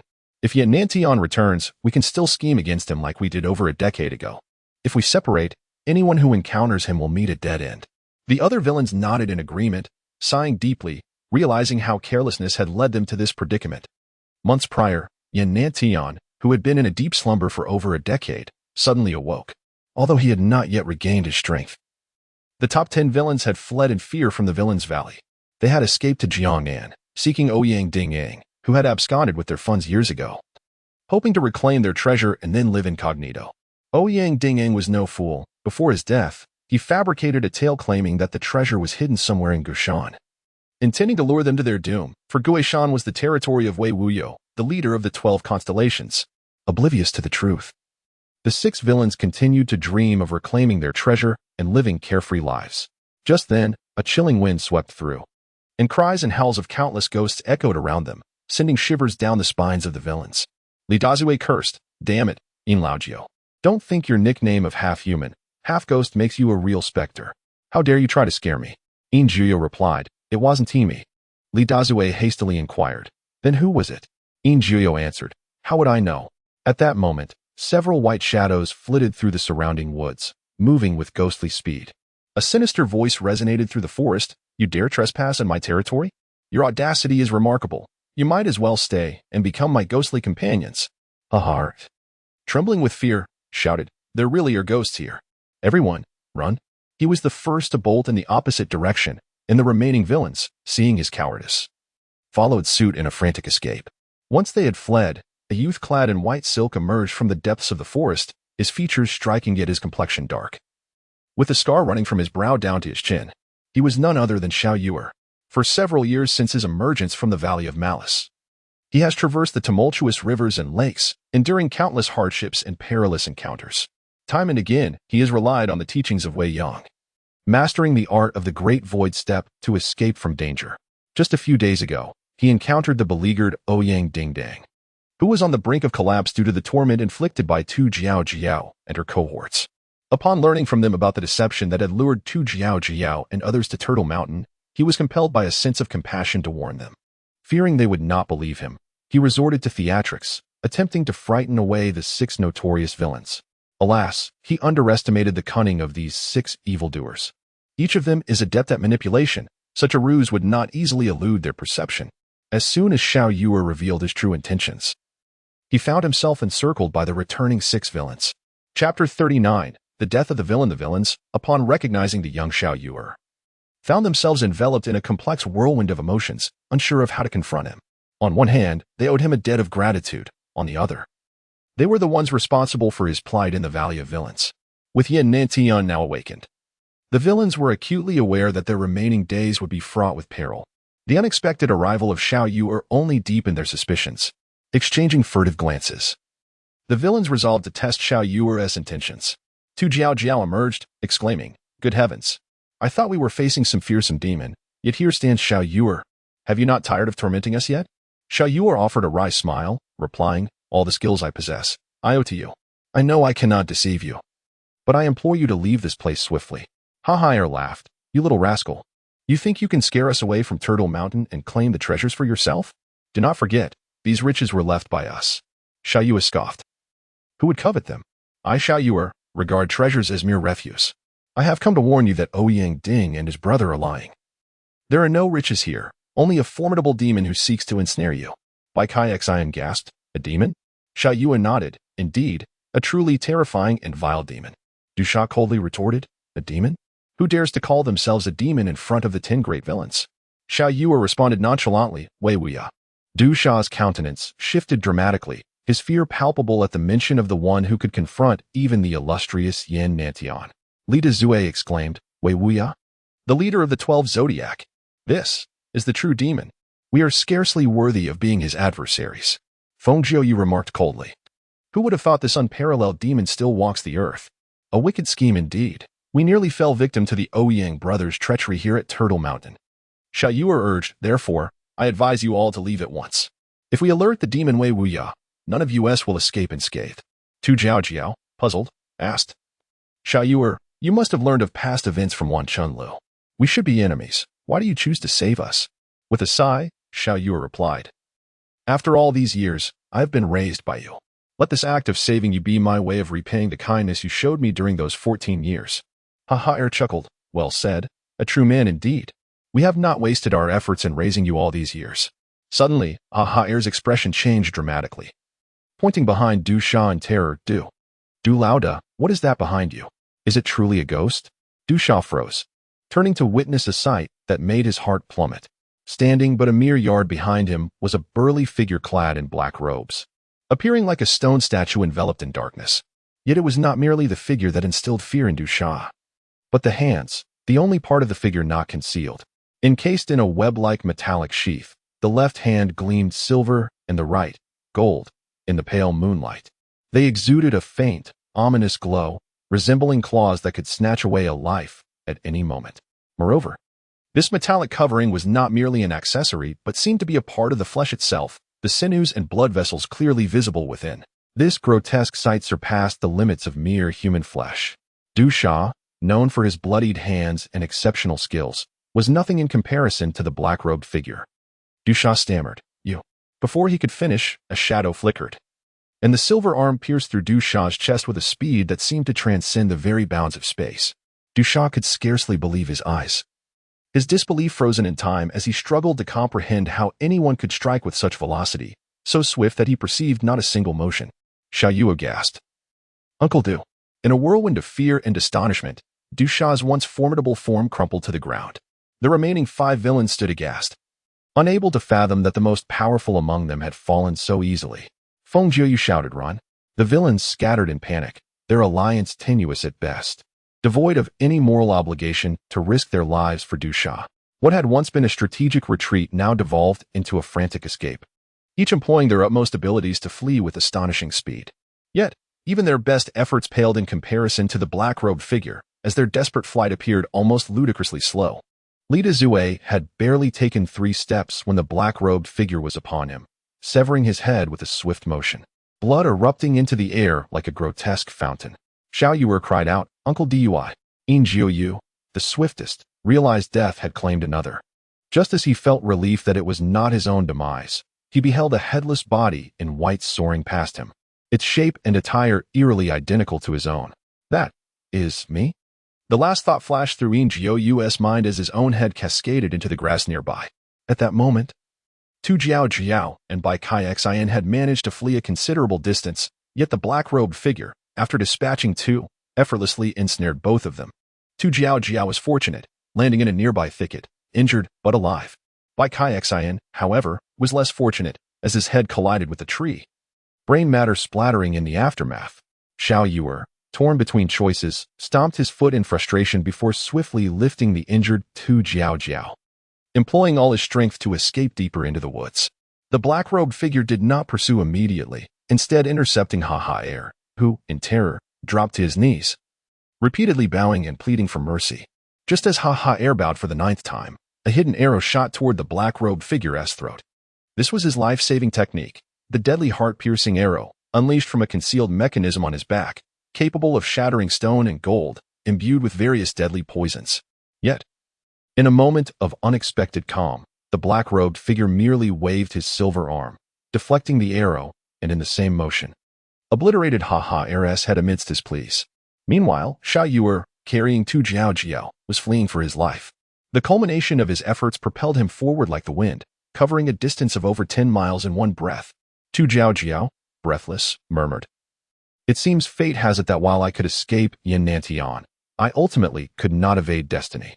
Who would have thought I would rely on this little rascal for salvation?" Xiao Yuer reassured her, "Do not worry. It too, I will ensure your safety." However, as he spoke, he inadvertently disrupted his inner energy, causing his speed to diminish slightly. In that fleeting moment, a white figure appeared before him, mere yards away. Alarmed, Xiao Yuer prepared to veer right into the woods. Yet, just as he was about to act, a violent storm suddenly erupted around him, darkening the skies, with sand and stone swirling in a chaotic tempest, leaving him immobilized by the overwhelming force. Xiao Yuer's heart raced. What is happening? Why has such a tempest arisen? At that moment, a voice resonated from behind. "Your agility is commendable, yet alas, your inner strength is insufficient. Otherwise, my aura would not have ensnared you so effortlessly." Xiao Yuer was taken aback, reflecting, "This person can summon a tempest with such ease. It is indeed terrifying." As he pondered his strategy, he suddenly felt his body weaken and fell to the ground, the storm dissipating along with him. The other party exclaimed with admiration, "What a remarkable inner power!" Harmoniously blending yin and yang, embodying both rigidity and softness. Such exquisite martial prowess I have never encountered before. He then self-deprecatingly remarked, "How woefully ignorant I am." Xiao Yuer struggled to rise, finding himself unscathed, save for the fact that his inner energy had been sealed, despite several clandestine attempts to break the confinement. Each endeavor ended in failure. Chapter 40. The storm approaches. At this moment, the white figure revealed his true identity, a refined and elegant middle-aged man, clad in white attire. He stood tall and graceful, holding a white jade folding fan, exuding an air of sophistication and gentility, reminiscent of a well-read scion of a noble family. "Who are you?" inquired Little Fish. "I am Penguin," the man replied, "and this is our first meeting, so I seek your guidance." "Guidance?" Little Fish retorted. "Since we have never met, why do you obstruct my path?" Penguin looked apologetic. "Please forgive me, my friend. I was entrusted by a companion to invite you as a guest. Seeing you in such haste, I had no choice but to resort to this method." Little Fish scoffed. "An invitation? Is this how one invites a guest? Surely, one must first send a formal notice, and then arrive with gifts to make a proper showing." Penguin sighed. "I apologize. I did not prepare a notice in advance, and the circumstances are indeed rather humble. Perhaps I could make amends once we reach our destination?" Little Fish was not convinced. Is that acceptable? Have you ever seen someone fall ill and then seek treatment afterward? Penguin shook his head. Not quite, but it seems you have. Little Fish grimaced. Then I suggest you come back when you have your formalities in order. He turned to leave, but found himself at a loss for the whereabouts of Tu Jiao Jiao, causing a pang of anxiety. A cold snort emanated from behind him, sending shivers down his spine and causing beads of sweat to form. The murderous intent in that sound nearly made him collapse. Struggling to turn around, he saw a figure in black, adorned with golden and silver hands, twisting off Tu Jiao Jiao's head. Tu Auntie, he exclaimed in shock. Yet, no matter how loudly he called, the lifeless Tu Jiao Jiao could no longer hear him. Do you harbor grievances? He questioned the figure in black. No grievances, came the reply. Then what about resentment? No resentment, the figure stated coldly. Then why the ruthless slaughter? Leaving their heads behind? Is there a need for a reason to kill? The figure answered dispassionately. Surely, they did not require a reason to kill others. Little Fish fell silent. Such was the nature of the Jianghu. If one did not kill, one might very well be killed, and no one was exempt from this reality. Tu Jiao Jiao and her companions had taken countless lives in their lifetime. Their deaths were merely the cycle of karma. There was no point in blaming others. And thus Little Fish found himself unable to argue further. The figure in black snorted. You little brat, take a good look at my attire. Surely, with your cleverness, you shouldn't forget so easily. Little Fish scrutinized the figure, feeling an unsettling familiarity. Suddenly, he exclaimed, You are. Just like those who pursued me 3 years ago. So, you are the mastermind behind that chase. The figure in black chuckled. You recognize me? This time, I shall see what skills you possess to evade me. Little Fish sighed deeply. Alas, why am I so unfortunate to have so many wanting to capture me? I wonder if you two could clarify my impending demise. Realizing there was no chance of escape tonight, he resolved to abandon any thoughts of fleeing and sat down, hoping to extract some useful information while they reveled in their apparent victory. Penguin, surprisingly nonchalant, stated, I was merely invited by a friend to assist. It is no trouble to inform you. I was specially requested by Wei Waya, the Lord of Gui Mountain, to capture you. Little Fish was taken aback. Wei Waya? I have no enmity with him. Why would he send someone of your caliber to capture me? Penguin shook his head. You would have to ask Wei. My role is simply to aid in capturing you. The reasons are beyond my inquiry. Little Fish turned to the figure in black. And you? Why are you and your subordinates pursuing me? The figure in black replied with a cold laugh. My target was never you. You are merely a pawn. My true aim is your master, Wei Yang. Little Fish was taken aback. When did Wei Yang become my master? What does it mean to target him while attacking me? As he grasped the gravity of the situation, he felt a surge of rage almost causing him to spit blood. The figure in black was none other than Duguju, Wei Yang's master. 3 years ago, he had been severely injured in the battle at Wujing Valley, and all his subordinates had sacrificed themselves to protect him. However, he had successfully acquired the Green Jade magic staff and, after fleeing, secluded himself in Central Plains to cultivate the Four Illuminations divine skill. Having mastered the skill, he now sought to avenge his fallen comrades by eliminating Wei Yang and reclaiming the grand undertaking of his brother, the Yin and Yang Great Compassional Verse. For the Western demonic sect, with no assurance of victory, he sought out Wei Waya, who had been lurking for many years, to collaborate. The figure in black seized Little Fish. Let us go? With that, he executed a lightness skill, vanishing into the depths of the forest in the blink of an eye. Deep within Gui Mountain, in the main hall of the Waya sect, countless stone chambers were hewn into the mountainside, interconnected by a labyrinthine network of passages forming an underground fortress. Every few steps one would encounter guards, and numerous traps were spread throughout the stone chambers, making it nearly impossible for intruders to enter. Duguju and Penguin arrived at a chamber where a grotesque dwarf sat in a wheelchair, awaiting them. He was none other than Wei Waya, the leader of the 12 celestial signs. Penguin cupped his hands and said, Brother Wei, I have brought the little fish you requested. This counts as my first service. After 2 more, I shall be free from my debt to you. Wei Waya nodded. Indeed. If Brother Long remembers the favor I owe him, I am already immensely grateful. Penguin had formerly been one of the 12 celestial signs, specifically the dragon among the 4 spirits. His martial arts were profound, and his status was prominent. Even Wei Waya had to address him respectfully. He joined the 12 celestial signs on a whim and had not engaged in any malicious activities in the Jianghu. His current involvement was merely to repay a debt of 3 favors owed to Wei Waya. Wei Waya chuckled. Dugu, let me see what kind of young talent this rising star, Little Fish, truly is. Duguju tossed little fish before Wei Waya, resembling a dog pouncing for food, causing him to be covered in dust. Wei Waya shook his head repeatedly. Disappointing. He looks like a dog fighting for scraps. Is there truly no one else in the Central Plains martial arts community? Such a flowery pillow cannot be considered a young talent. Little Fish was never one to back down. He immediately retorted, at least a dog can see the sun. That's better than a rat hiding in a stinking ditch. Wei Waya laughed. Indeed, sharp-tongued. Then take him to the rat's nest and lock him up. After Little Fish was taken away, Duguju turned to Wei Waya and asked, Brother Wei, is your plan effective? Can the two leaders of the Moon Inviting Palace, Lian Xing and Qian Yu, be relied upon? Wei Waya grinned. Rest assured.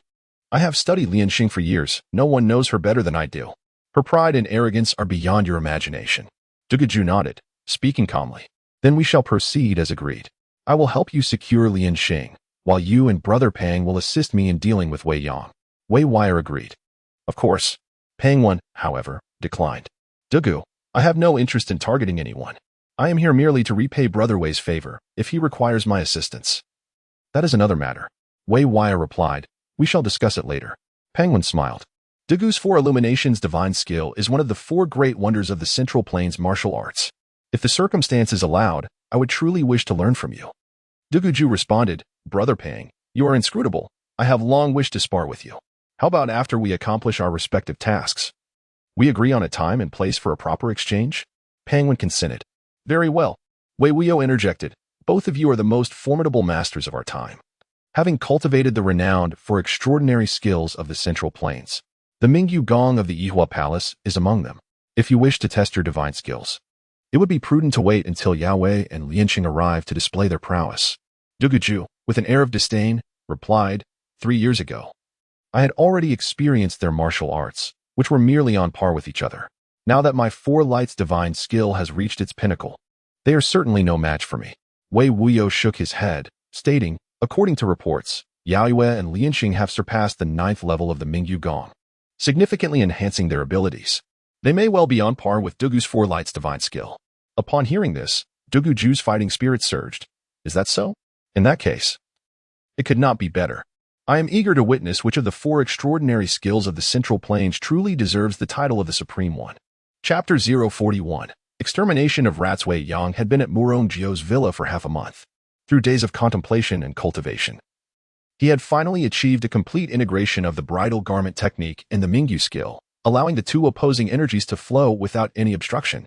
Thus, Wei Yang expressed his intention to take his leave, saying, I am immensely grateful for the hospitality of both ladies during my stay.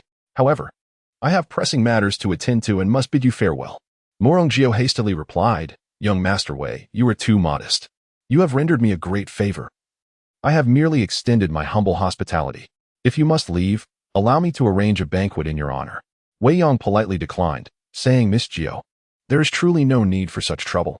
In the world of martial artists, one should come and go freely, without any lingering attachments. Zhang Jing chimed in, Indeed, I find you increasingly to my liking. It's a pity you are leaving. Otherwise, I would insist on sharing several jars of wine with you. Wei Yang smiled gently. Miss Zhang, I genuinely admire your resolute spirit in opposing evil. However, such a temperament may lead to difficulties on the road. I would like to present you with a gift that will greatly enhance your martial arts prowess. Zhang Jing exclaimed, What is it? Wei Yang handed her the long whip known as the 9 Manifestations of the Divine Dragon, a treasure obtained from Ouyang Ting's underground palace. Upon examining it closely, Zhang Jing gasped, Is this not the legendary 9 Manifestations of the Divine Dragon? Wei Yang nodded affirmatively. As a skilled whip user, Zhang Jing was enthralled by the whip's capabilities. Each strike felt as if a golden dragon was soaring, producing a sound akin to a dragon's roar that captivated the senses. Murong Jio also expressed her admiration. What an exceptional whip. Such a divine weapon is indeed rare in the martial world of the Central Plains. Zhang Jing, being an expert, explained, There have only been 2 of these legendary whips in the past several centuries, both of which have been lost for decades. Where did you acquire this divine weapon, Brother Wei? Wei Yang responded vaguely, It is a long story, a matter of chance.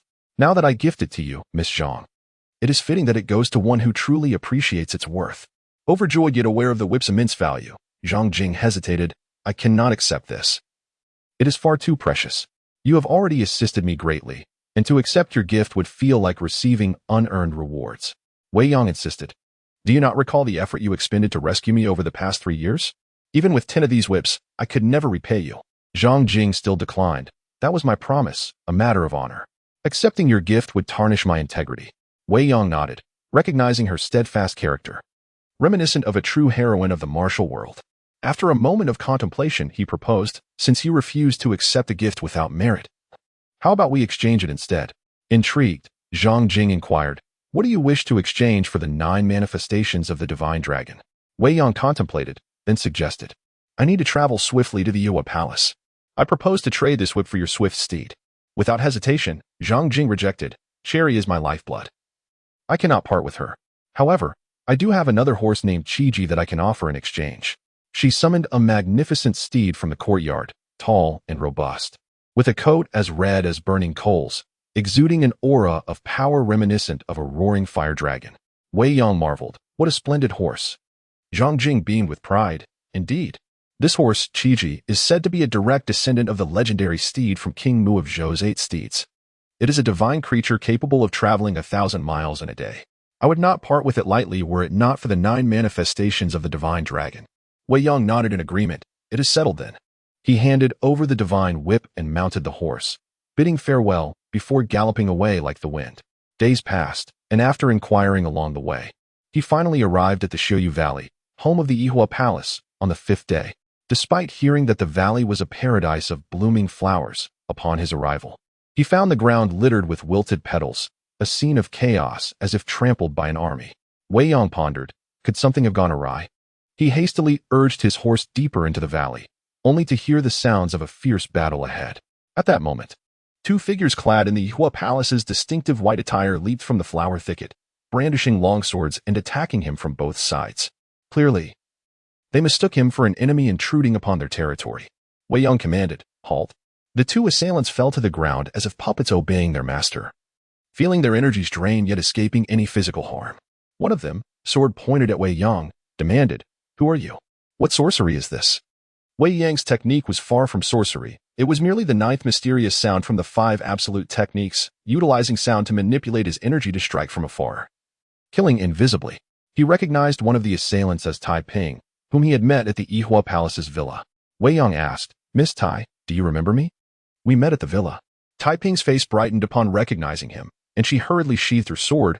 I apologize, young Master Wei, for any offense earlier. Wei Yang waved his hand dismissively, then gestured to the chaotic scene around them. What has transpired here? Tai Ping explained. Wei Qingyi from the Wyman is attacking the Yuhua Palace, and our sisters are fighting back, but the beautiful flowers of Xiuyu Valley have been utterly devastated. Wei Yang questioned. Wei Qingyi? As far as I know, he is merely a mediocre disciple of Wei Wuyo. Surely, you are capable of handling him. Tai Ping sighed. In a contest of martial skills, we would not fear him. However, the Wyman can command swarms of rats, causing many of our sisters to panic and vomit before they even engage, while those unafraid of mice find themselves overwhelmed by the sheer numbers. Wei Yang inquired further. Where are your palace masters? Tai Ping replied. The 2 masters left the Yuhua Palace for Guishan several days ago. Wei Yang contemplated briefly, recognizing that this was not the time for idle chatter. He commanded, release. Tai Ping instantly felt a wave of relief as her previously sealed energy flowed freely once more, leaving her speechless at this mysterious and powerful method. Wei Yang continued, please lead the way. I wish to see what abilities the Wyman possesses. With gratitude, Tai Ping responded, thank you, young Master Wei. The trio arrived at the entrance of the Yuhua Palace, where thousands of rats surrounded the main hall. Despite the disciples' valiant efforts to resist, their struggle seemed futile against the overwhelming tide of rodents. A man in green stood amidst the mass of rats, directing their onslaught. Tai Ping pointed at him. That is Wei Qingyi of the Wyman, the protege of Wei Wuyo. Several of our sisters have perished at his hands. Wei Yang scoffed, a mere clown. Dismounting with agility, he unleashed the great void step, soaring toward Wei Qingyi like a great rock descending from the skies. Upon noticing Wei Yang's approach, Wei Qingyi commanded the rats to encircle him. Who are you? Before he could finish, he was paralyzed by an icy dread that rendered him and the surrounding rats immobile, helplessly watching as Wei Yang's fist drew near to his chest. The heavens trembled and the earth quaked as the formidable great formless fist was unleashed. With a single strike, the ground shook, reducing Wei Qingyi and the surrounding multitude of rodents to mere shards of ice. Iron Pingu, witnessing Wei Yang's astonishing prowess, stood astounded. How? How remarkable! Subsequently, a vortex formed within a radius of several dozen feet around Wei Yang, enveloped by a powerful suction that drew all nearby rodents towards him. Thousands upon thousands of mice amassed at Wei Yang's feet, instantly frozen into ice sculptures by the chilling essence of the Mingyu technique, soon culminating in a towering ice mountain composed entirely of rodents. Iron Pingu exclaimed, "It is the Mingyu technique." With a firm stamp of his foot, the ice mountain shattered into countless fragments, scattering the mice into mere ice debris alongside the mystical frost. Chapter 042, Suing and Turtle Mountain. A long river flowed gently, its crystal-clear waters shimmering in the sunlight like a green serpent winding its way forward.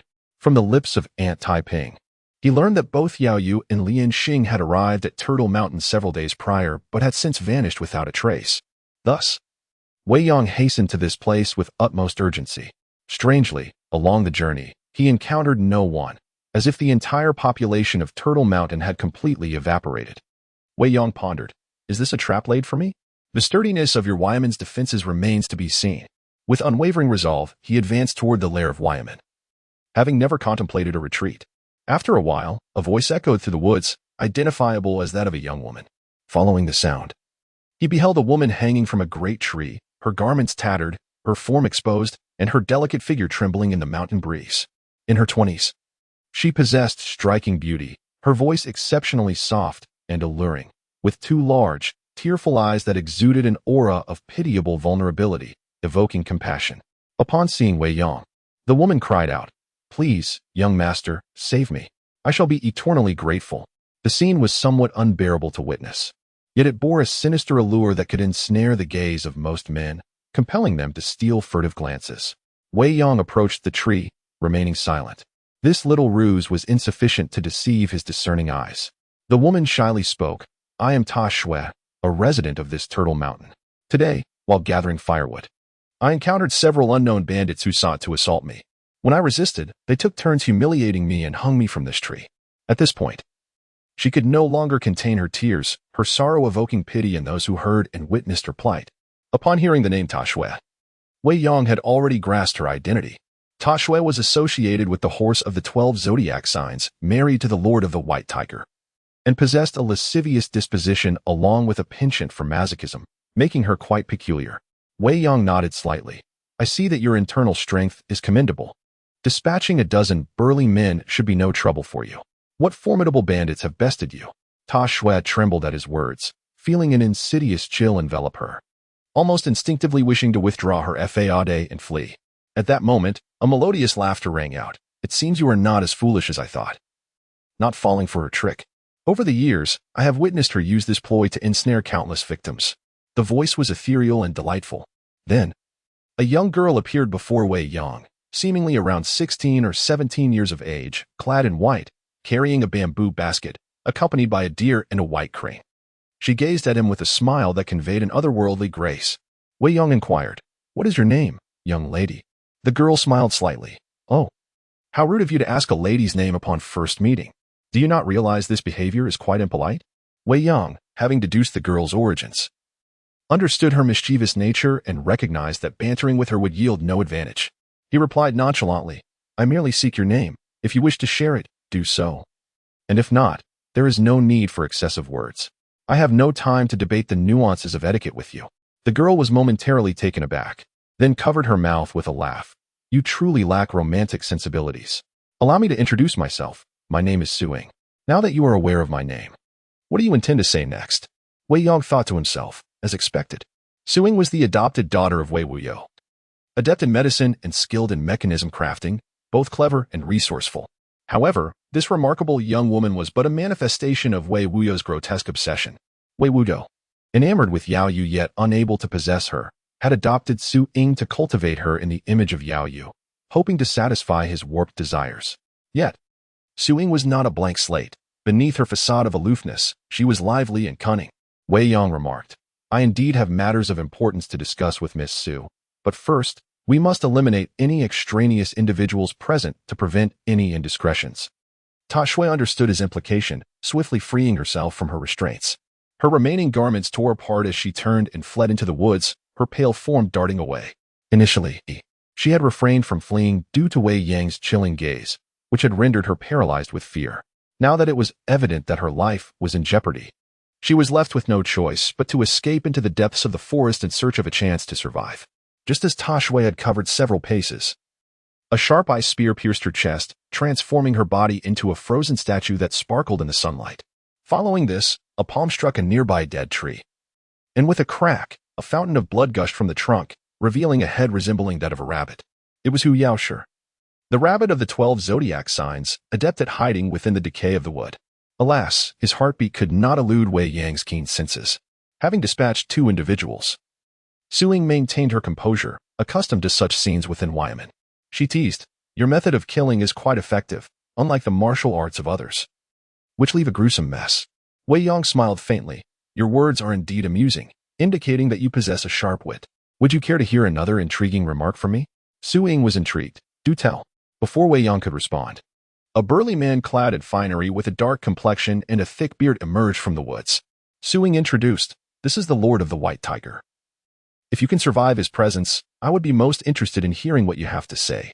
The White Tiger approached Ta Shui's frozen form, examining it as if it were a work of art, and upon confirming it was his wife, he exhaled deeply in relief. He then turned to Wei Yang and said solemnly, "Did you kill my wife?" Wei Yang nodded. "I did." The White Tiger, however, exclaimed, "Well done. I have long wished to be rid of that wretched woman, but she has clung to me relentlessly. Your actions have rendered me a great service."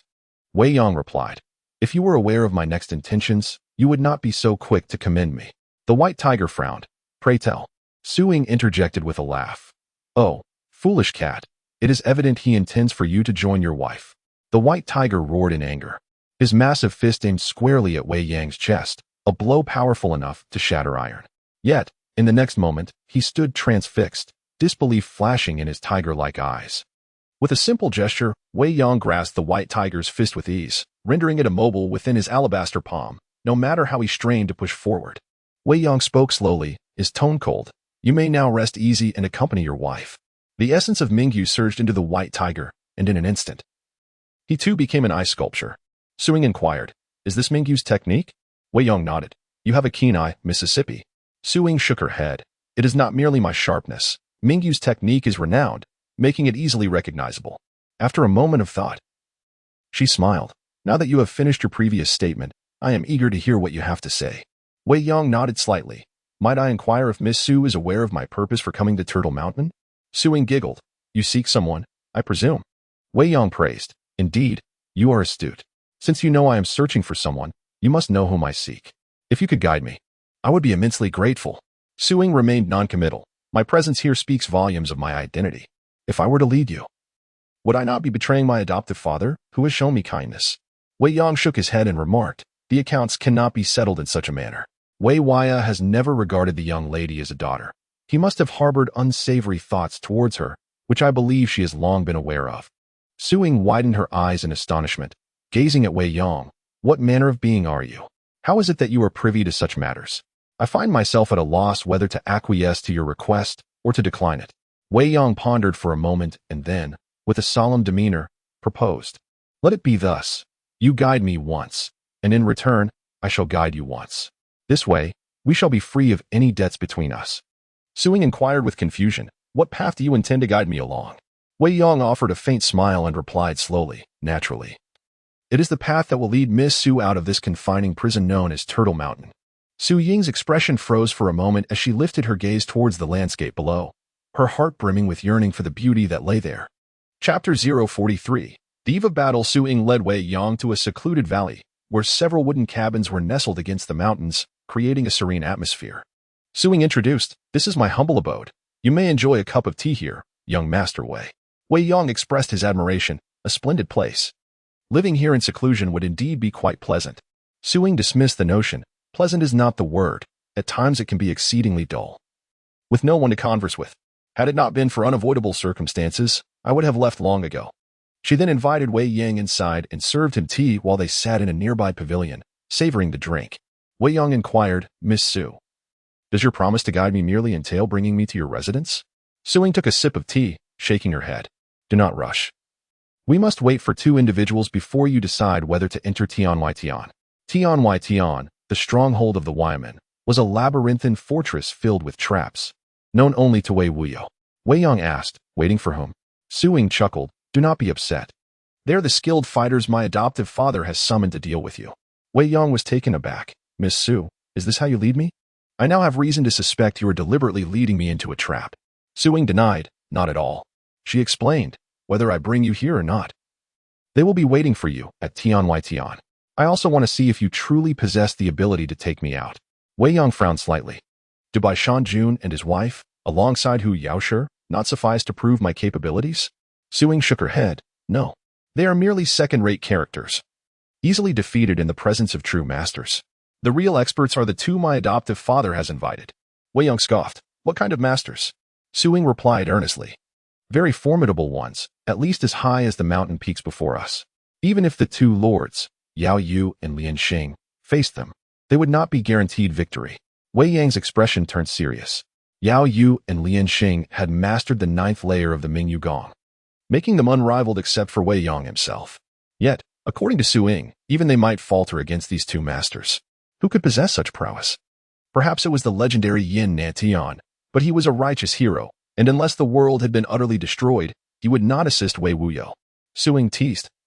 Are you afraid? I have witnessed their strength firsthand. Wei Yang, brimming with confidence, asserted, I have never known fear since my arrival in this world. Even against them, or even 100, I could vanquish them in one blow.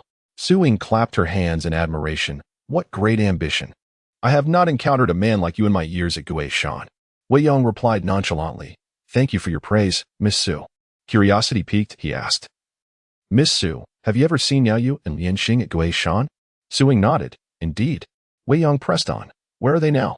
Su Ying's eyes twinkled as she playfully quipped. You seem quite concerned about them. What is your relationship? Wei Yang blinked. Lovers. Su Ying's eyes widened in shock. Impressive. Your adoptive father has pined for Princess Yao Yu for over a decade without success. If he were to learn of this, you would become his sworn enemy. Wei Yang shrugged nonchalantly. If he has the ability, let him seek me out for a fair duel. Su Ying chuckled. Your adoptive father is no fool. When he wishes to deal with someone, it is never through direct confrontation. He employs various schemes to ensnare his opponents, leaving them in a fate worse than death, trampling their dignity before extinguishing their lives. Wei Yang laughed lightly. Fine, let him first trample my dignity before claiming my life. He then inquired, Miss Su, do you know where Yao Yu and Lian Xing are currently located? Su Ying replied coolly, they are safe for the moment. But that may not hold true in a few days. Wei Yang frowned. What do you mean? Su Ying explained, 3 days ago, they stormed Tian, battling my adoptive father's men. Neither side gained an advantage, and thus my adoptive father lured them into a trap using hostages, confining them in the secret chambers of Tian. As of today, they have gone without food or drink for 2 days. Upon hearing this, Wei Yang's brow furrowed deeper. In this world, schemes often proved more formidable than martial prowess. However, he felt unconcerned about the traps, with Su Ying by his side. Breaching Tian would not pose a great challenge. The two masters indeed seemed formidable, having forced Yao Yu and Lian Xing, who had perfected the Mingyu Gong, to a standstill. If they joined forces, even Wei Yang might feel a twinge of apprehension. Su Ying leaned closer to Wei Yang, asking, Do you have the confidence to defeat the two masters summoned by my adoptive father? Wei Yang smiled serenely. I can certainly give it a try. Such opponents are rare to find in the world. Very few could withstand the onslaught of Yao Yu and Lian Xing together, and if anyone could, it would be Wei Yang, who had fused the skills of the wedding garment divine art and the Mingyu Gong. Suddenly, Wei Yang rose. Lead the way. I shall confront the two masters you mentioned. Seeing his determination and unwavering confidence, Su Ying momentarily found herself entranced, recovering after a brief pause. All right. I will take you to where they are staying, with Su Ying leading the way and Wei Yang following closely. They traversed a mountain path until they reached the base of a peak.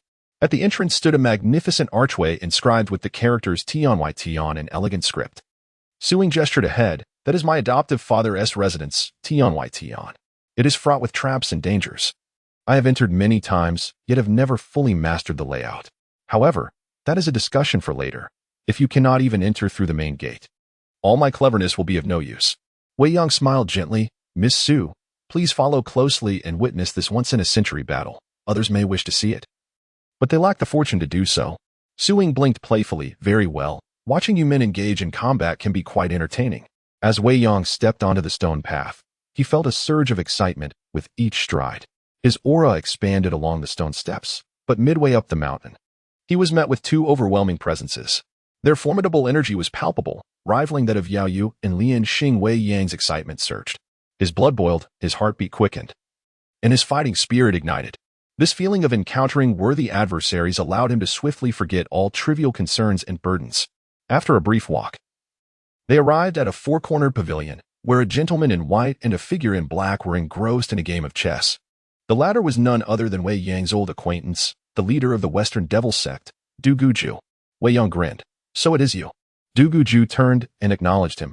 Nephew, it has been 3 years since the battle at Wuzheng Valley. How have you been? Wei Yong nodded. I am well. Thanks to your assistance, I have achieved much. His expression shifted to one of coldness as he continued. You may regard me as your nephew, but I do not wish to recognize you as my uncle. Du Guju remained unperturbed. That is acceptable, since you do not wish to acknowledge me. I shall retrieve my brother's lifelong work, the Yin Yang de Bei Fu, from you. The martial arts of the Du Gu family cannot fall into the hands of an outsider. Wei Yong quipped. Why not just take it? Du Guju replied. That is precisely what I am doing. Wei Yong fell silent and turned to the gentleman in white. May I ask who this esteemed figure is? Suing introduced. This gentleman is known as Uncle Long among the 12 zodiac signs, his full name being Penguin. Be cautious, for he has engaged in 1,000 exchanges with the master of the Lingxing Palace, with no clear victor emerging. Wei Yong furrowed his brow slightly. The Mingyu skill is particularly suited for prolonged battles, with its internal power deepening as time progresses. The fact that Penguin could contend with Lingxing for over 1,000 moves speaks volumes about the formidable depth of his internal energy. At that moment, he noticed the hand of Du Guju, its golden and silver form instinctively reminding him of a certain martial art, the Four Illuminations divine skill. It was only now that Wei Yong fully grasped Du Guju's intention in seizing the green jade magic wand to obtain the secret manual of the Four Illuminations divine skill contained within. It appears his martial arts have reached an extraordinary level, and the upcoming battle promises to be nothing short of earth-shattering. Chapter 44. The pinnacle duel in the face of insurmountable problems. Mere words prove inadequate. Action is imperative. When Wei Yong and Du Guju engage in battle, the earth trembles and mountains sway, as both masters unleash the full might of their extraordinary martial arts. Like a phantom, Du Guju approaches with a speed that rivals Wei Yong's grand void step, his strikes akin to thunderbolts, swift and powerful. His left hand shimmers with silver light, while his right radiates golden brilliance. In the fleeting moment when these two lights intertwine, a storm of electrifying attacks descends upon Wei Yong. This is the formidable power of the Four Illumination divine arts, where mastery of internal energy reaches its zenith. In near synchrony, Wei Yong counters, employing the bridal garment divine art and the earth-shattering great formless fist. Formless and omnipresent, his fist strikes with lethal force, capable of devastating anything within its path. Their fists and palms collide, as the golden and silver glows clash with a crimson radiance, the swirling true energy causing the surrounding void to ripple. Du Guju's seemingly slender hands conceal a strength potent enough to move mountains, unleashing a torrent of force akin to monstrous waves crashing towards Wei Yong. His power flows unceasingly, each successive strike more formidable than the last, a stark contrast to his abilities 3 years prior, showcasing the brilliance of the Four Illumination divine arts. Wei Yong, wielding the bridal garment divine art, meets Du Guju's fierce onslaught with equally unyielding true energy, their fierce exchanges rendering it difficult to determine a victor. Regardless of the ferocity of Du Guju's attacks, he stands resolute as a mountain. The clash of their powers exerts immense pressure on the ground beneath them, shattering the cobbled path into fragments, leaving no solid footing to be found. The residual energy ripples outward, transforming the surrounding terrain into desolation, as flora and stone are reduced to mere debris. Even the pavilion is not spared. After the first wave of impact, it crumbles into a heap of broken bricks. Penguin, dissatisfied, remarks, You two have destroyed the pavilion. I fear I can no longer remain a mere observer. With that, he darts behind Wei Yong, delivering a palm strike while declaring, Brother, be cautious. I am reluctantly compelled to join forces with Du Guju against you, and thus, I assure you, I shall not strike with lethal intent.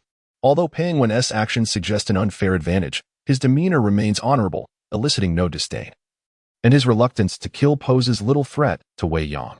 As Penguin strikes, his momentum rivals that of Du Guju, a tempest of energy surges forth, enveloping Wei Yang before the true energy even arrives. Wei Yang's expression turns grave as he observes the formless divine art. I did not expect Brother Pang to have mastered one of the four extraordinary arts. The formless divine art, one of the central arts of the Central Plains, stands alongside the bridal garment and the bright jade arts, equally potent and profound. Mastery requires exceptional comprehension and spiritual affinity, typically taking 3 to 7 days to perfect. Once achieved, its power is unparalleled, capable of reversing waterfalls and halting rivers. As Penguin unleashes the formless divine art, the battlefield transforms into a spectacle of the four extraordinary arts competing for supremacy. Had this been 3 years prior, Wei Yang, faced with their combined might have met a bitter end. However, now, with the integration of the bridal garment and bright jade arts, he holds his ground against these two unparalleled masters. Wei Yang channels the full force of the bridal garment true energy to repel Du Guju's golden and silver hands, then pivots to confront Penguin.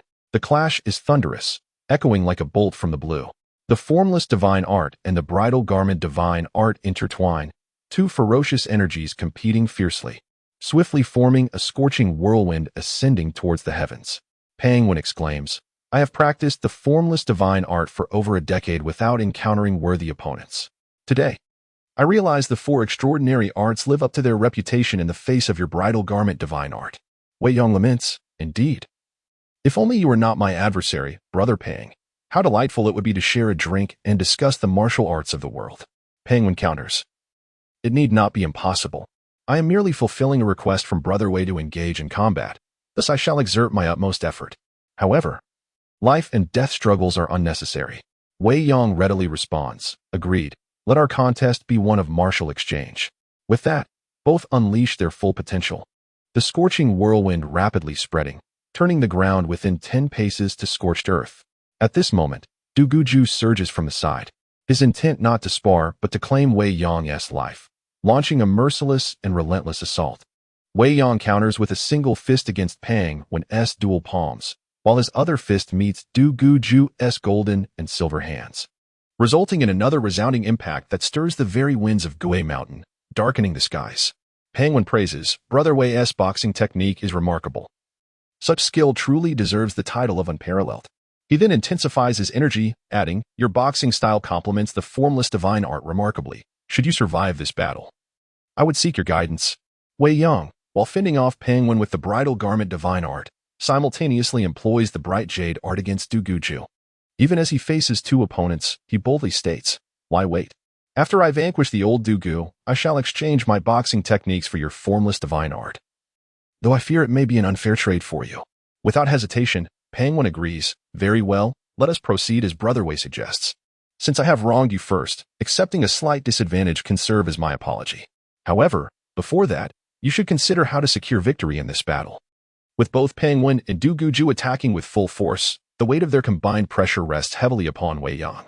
He amplifies the power of the bridal garment and bright jade arts to their utmost limits, his body shimmering red and transparent, fiery and scorching, yet cold and crystalline. Du Guju, taken aback, remarks solemnly, I did not expect you to have fused the bridal garment and bright jade arts, achieving the supreme realm of yin and yang in harmonious coexistence.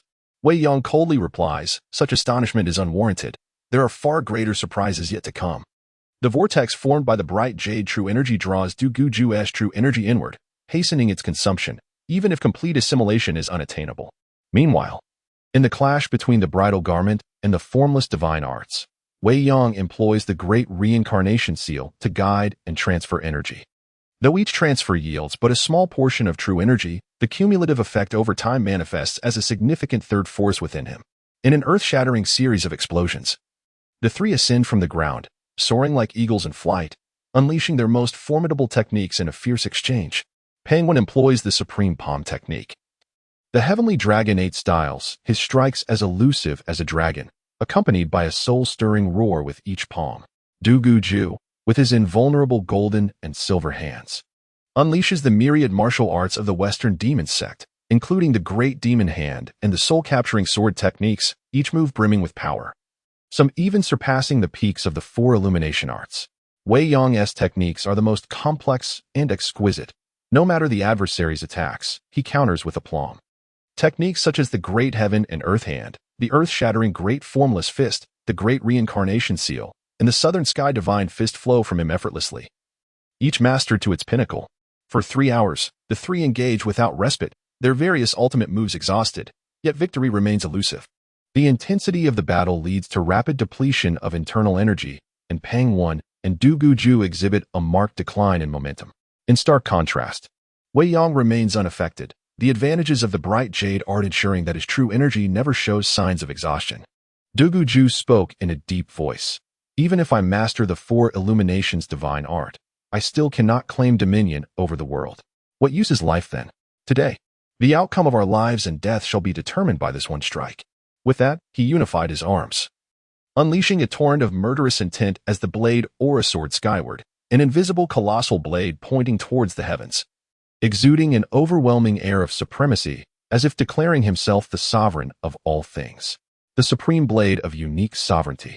Du Guju wielded the golden and silver hands in place of the crescent moon blade, intending to settle the contest with this otherworldly technique. Pang Wen let out a hearty laugh. Brother Wei, I fear this next move will determine our fates. I too shall employ my most formidable technique. I ask you to receive my flying dragon ascending to the heavens from the 8 styles of the celestial dragon. As this move was executed, a resounding dragon's roar echoed, and Pang Wen lunged towards Wei Yang with the ferocity of a dragon soaring through the 9 heavens. Seizing the moment, Du Guju decisively launched his attack. The intangible blade aura descending from above, spanning several dozen zhang. Chapter 045. Joyful Reunion. This maneuver not only determined victory and defeat, but also life and death. A moment of hesitation would lead to eternal damnation. Wei Yang focused his mind, achieving a state of clarity, and in an instant, he devised a brilliant strategy to counter the ambush. He initially abandoned the divine blade slash, fully absorbing the force of Pang Wen's flying dragon in the sky, and sent it reeling backwards. Instead of resisting the onslaught of the formless divine art, he utilized the techniques of transforming flowers and connecting jade and the great reincarnation seal to redirect the powerful attack towards the divine blade slash. Simultaneously, Wei Yang infused the accumulated true energy of the formless divine art into this technique, amplifying its power, making it no less formidable than the divine blade slash in both momentum and offensive capability. The collaboration of transforming flowers and connecting jade with the great reincarnation seal resulted in a fierce clash between Pang Wen and Du Guju. A series of thunderous roars erupted as Du Guju's blade aura shattered Pang Wen's flying dragon in the sky, continuing its unstoppable descent towards Wei Yang's head. Unfortunately, after the previous confrontation, the momentum of the divine blade slash had already waned. With a mere flick of his hand, Wei Yang obliterated the weakened blade aura from dozens of feet away. Du Guju, having suffered significant internal damage, staggered. And this brief moment was enough for Wei Yang to claim his life 10 times over. Seizing the opportunity, Wei Yang unleashed the great formless fist upon Du Guju, landing 10 consecutive strikes that sent his 7-foot frame hurtling away like a broken sack. The outcome was now indisputable. Du Guju fell to the ground, coughing up blood mixed with fragments of his internal organs, his 5 viscera shattered and his 8 meridians severed. Had it not been for the support of the 4 illuminations divine art, he would have long since drawn his last breath. With a cry of despair towards the heavens, Du Guju lamented, "Fate has decreed that today is the day Du Guju meets his end. What further words are there? Rather than perish at the hands of another, I would choose to end my own life swiftly." With a hand striking his forehead, his 7-foot form collapsed. Lifeless in an instant, this once great hero of the Western demon sect returned to dust. Wei Yang immediately demonstrated his looting prowess, discovering a tome of the 4 illuminations divine art from Du Guju's body. Although it could only be cultivated by a youth, the profound martial principles contained within were worth studying. At that moment, Pang Wen approached with a soft sigh, remarking, "The leader of the Du Gu sect, a master of his generation, has met such a fate. It seems that the pursuit of fame and fortune is the most harmful endeavor in this world." Wei Yang replied with a smile, who can blame him for having too many ambitions?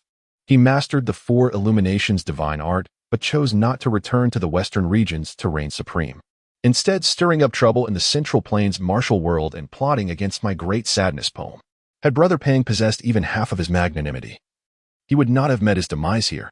Pang Wen, with an expression of regret, said, "Brother Wei, that battle was truly unavoidable. I apologize for my part in it." Wei Yang responded with a faint smile. "In that case, Let us fulfill our prior agreement and consider it settled. Penguin laughed heartily. Brother Wei, no matter how many words you say, you are after my formless divine art. You should truly consider opening a shop instead. It would be a waste of your talents otherwise. He then shifted the topic. That said, if the formless divine art were to fall into your hands, it would be akin to a steed finding its worthy rider, only you could unleash its maximum potential.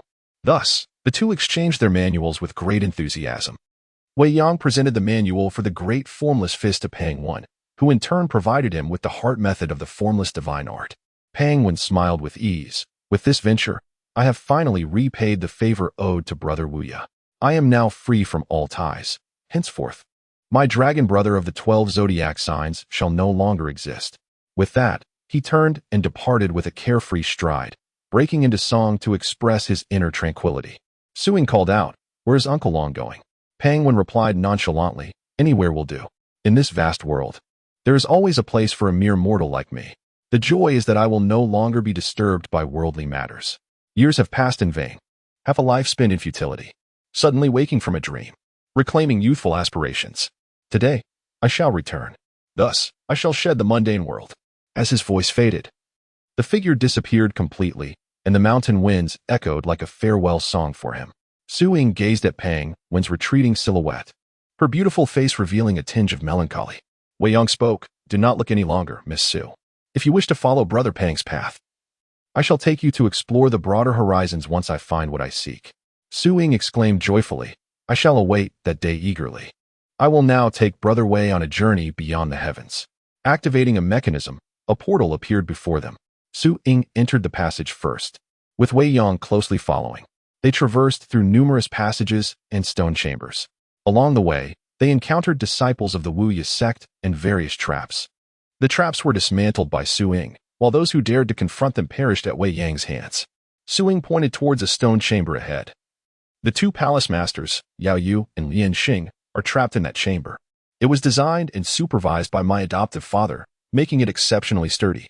It is nearly impossible to open it with mere martial prowess. Wei Yang inquired, "Are there any mechanisms?" Su Ying shook her head. "There should be mechanisms, but only my adoptive father knows how to activate them." After a thorough search of the 4 stone walls yielded no findings, Wei Yang, guided by Su Ying, discovered only a vent the size of a fist, through which he could see the situation inside the stone chamber. Peering through the vent, Wei Yang saw Yao Yu, Lian Xing, and Xiao Yue all trapped inside. They had not eaten for several days, and their appearances were less than ideal, especially Xiao Yue, whose lively nature had drained him of too much energy. Yao Yu and Lian Xing sat meditating on the ground, while Xiao Yue scoured the stone walls, refusing to relinquish even the faintest glimmer of hope. Wei Yang smiled and asked, "What are you searching for?" Xiao Yue was startled, looking incredulously towards the vent. After confirming it multiple times, a joyful expression broke out on his distinctly angular yet slightly darkened face. "Brother Wei," he shouted. Wei Yang teased, "You little rascal. You've grown quite a bit after 3 years, and you've caused me plenty of trouble. Even now, I still have to come to your rescue." Xiao Yue pouted. "How could you say that? If it weren't for you, would I be chased by those black-clad men? Being captured in this cursed place is also due to your involvement." Yao Yu and Lian Xing, hearing the commotion, exchanged astonished and delighted expressions. Before Lian Xing could speak, Yao Yu rushed to the vent and said to Wei Yang, "You must hurry to rescue Wu Kei. You cannot allow Wei Wuya to lay a finger on him." Lian Xing's expression darkened. "Sister, at this point, do you still refuse to abandon that plan?" Yao Yu ignored Lian Xing, her serious gaze fixed on Wei Yang. "Will you go?" Wei Yang sighed lightly. "From the moment we met, your only concern is for Hua Wu Quebec. I have battled fiercely, barely escaping with my life. And you have not considered my situation?" Yao Yu paused, her eyes quivering slightly, before genuinely asking, "You are not injured, are you?" Wei Yang nodded slightly. "You do have a conscience. It is not in vain that I traveled such a distance to save you." Yao Yu frowned slightly. "As long as you are unharmed, that is good." She then regained her haughty demeanor. "Quickly go rescue Wu Kei. It will be too late if you delay any longer." Wei Yang shot her a glare. "What is the rush? I truly do not understand your arrogance. What are you to me? What authority do you have to command me?" Yao Yu's gaze trembled slightly, her jade-like face revealing a conflicted expression. Suddenly, she said, "Wei Yang, I will ask you one question today. Will you help me?" Her eyes sparkled with expectation, resentment, entanglement, and anxiety. Such a pair of bright, complex eyes could shatter hearts with just a glance. Wei Yang sighed. You are too stubborn. This trivial matter has lingered for over a decade, and you still cannot let it go. Lian Qing interjected. Wei Lang, you may go. Wuqia is also my disciple. He must not come to harm at this moment. We shall discuss the subsequent matters once we are outside. Wei Yang shrugged in resignation. Very well. Yao Wei exhaled with relief. Her gaze towards Lian Qing softened, imbued with warmth, as she spoke. This is the final thorn in my heart. Upon accomplishing this task, I shall sever ties with the past. And we shall return to the carefree days of our youth in the Yihua Palace, just like sisters should. Lian Qing's eyes trembled with emotion. Sister. The resentment, fear, and grievances she once harbored towards her sister now paled in comparison to the profound sense of recognition she felt. All discomforting sentiments dissipated in an instant. Wei Yang turned to Su Ying and inquired, Miss Su, does Wei Wuyo have any other secret chambers here? Su Ying pondered for a moment, then replied, Follow me. She led Wei Yang through a series of corridors until they arrived at an exquisitely adorned stone chamber. Chapter 046. The Death of Wei Wuyi. The secret chamber of Wei Wuyi was spacious and brilliantly illuminated, adorned with opulent decorations that rivaled the palace, not falling short even compared to the underground palace constructed by Ouyang Ting.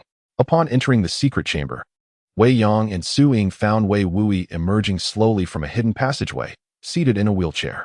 On one side, Hua Wuqiu lay on a stone platform.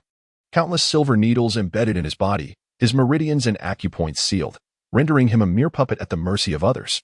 Startled by Wei Yang's arrival, Wei Wuyi swiftly turned his wheelchair, attempting to flee into the passage. Anticipating this, Wei Yang executed a powerful grasp, pulling Wei Wuyi back with an overwhelming force. Such mastery of control was unparalleled. Even the most skilled martial artist would find it nearly impossible to escape. Wei Wuyi, along with his wheelchair, was sent hurtling towards Wei Yang. Not one to be underestimated, Wei Wuyi quickly activated the 28 mechanisms installed in his wheelchair. In an instant, a barrage of hidden weapons, including plum blossom needles, meteor darts, thunderbolts, and iron thorn traps, rained down upon Wei Yang, all gleaming with a sinister blue light that indicated their deadly poison.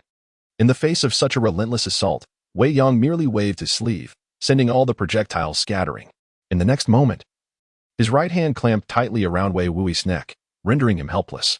With a surge of force, Wei Wuyi shattered into pieces before Su Ying's incredulous gaze, devoid of blood or flesh, revealing him to be a meticulously crafted puppet double. Wei Yang instructed Su Ying, Please assist Hua Wuqiu first. I shall pursue Wei Wuyi. Su Ying nodded, cautioning, Young Master Wei, please be careful. This place is fraught with traps, and a moment's negligence could leave you trapped forever. Wei Yang reassured her, Do not worry, Miss Su. A mere secret chamber cannot confine me. I have promised to escort you down the mountain, and I shall not renege. With a flash, he entered the other end of the hidden passage, followed by a cacophony of sounds. As soon as Wei Yang stepped into the passage, Wei Wuyi, lurking within, activated various traps to launch an attack. Wei Yang countered each maneuver, navigating through the chaos and inadvertently destroying countless traps along the way, ultimately reaching a stone chamber unscathed. Wei Wuyi, seated in his wheelchair, peered through a large hole in the ground, a lecherous grin plastered on his face, revealing immense satisfaction and exhilaration. Wei Yang's arrival startled Wei Wuyi once more. His icy gaze swept over, and he spoke in a low voice, Indeed formidable. Despite the numerous traps, not a hair on your head was harmed. It seems that Brother Long and Dugu Ju met their demise at your hands without grievance. Wei Yang queried, Then why do you not flee? Wei Wuyi laughed coldly. Flee? What should I escape from? You believe I am defeated, but in truth, I am inviting you into my trap. The moment you step into the outer heaven, you shall never escape, for you are all destined to accompany me in death. With that, he triggered a mechanism, causing the ground to tremble as if the entire Turtle Mountain was shaking violently. Wei Wuyi cackled. Once this mechanism is activated, the outer heaven will transform into a colossal tomb, all exits sealed by the Dragonstone. Your unparalleled martial prowess will be of no use. And this mechanism can only be activated once. In less than half a month, you shall all starve to death in the outer heaven. Wei Yang stepped forward. Seizing Wei Wuyi, I refuse to believe you have not left yourself an escape route. Wei Wuyi replied with a sneer. I have been a living dead man for over a decade. What need have I for a retreat? To be buried alongside the one I long to see is sufficient for a life well lived. Wei Yang, somewhat admiring, remarked. So you have awaited this day for over a decade? Wei Wuyi proudly declared, Indeed. For decades, I personally designed this outer heaven, accumulating immense wealth and meticulously constructing it. All in anticipation of this day. To live apart in life and together in death, I have no regrets. Sighing, Wei Yong responded, "Very well, I shall grant your wish." With a slight exertion, he snapped Wei Wuyi's neck. Discarding the corpse, Wei Yong approached the hole. Discovering it led to the stone chamber where Yao Yu and Lian Xing were trapped. Through the opening, he could see everything clearly. However, it was too small for even an infant to pass through, and techniques like shrinking one's body were utterly impossible, unless one could transform into a rat. Wei Yong called into the hole, and Yao Yu's gaze immediately turned towards him, urgently inquiring, "What of Wuqiu?" Wei Yong retorted, "Yao Yu. While I have been battling numerous mechanisms in Wei Wuyi, your foremost concern has always been Hua Wuqiu. Is that not excessive?" Yao Yu's eyes flickered, her voice tense. "You must tell me how Wuqiu is faring." Wei Yong shook his head. "He is currently unharmed, perhaps merely having lost a few strands of hair." Little Fish asked, "What of the foul rat?" Wei Yong replied coolly, "I have dispatched him." Little Fish rejoiced, "Good riddance. That rat has caused enough trouble. His demise is well deserved."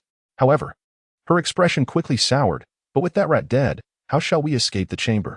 Lian Xing inquired, "Has young Master Wei discovered anything?" Wei Yong responded, "Not yet. Let us first regroup with your masters before discussing further." With that, he retraced his steps out of the hidden passage, where Hua Wuqiu, aided by Su Ying, had completely freed himself from his restraints. Wei Ying asked, "How are you?"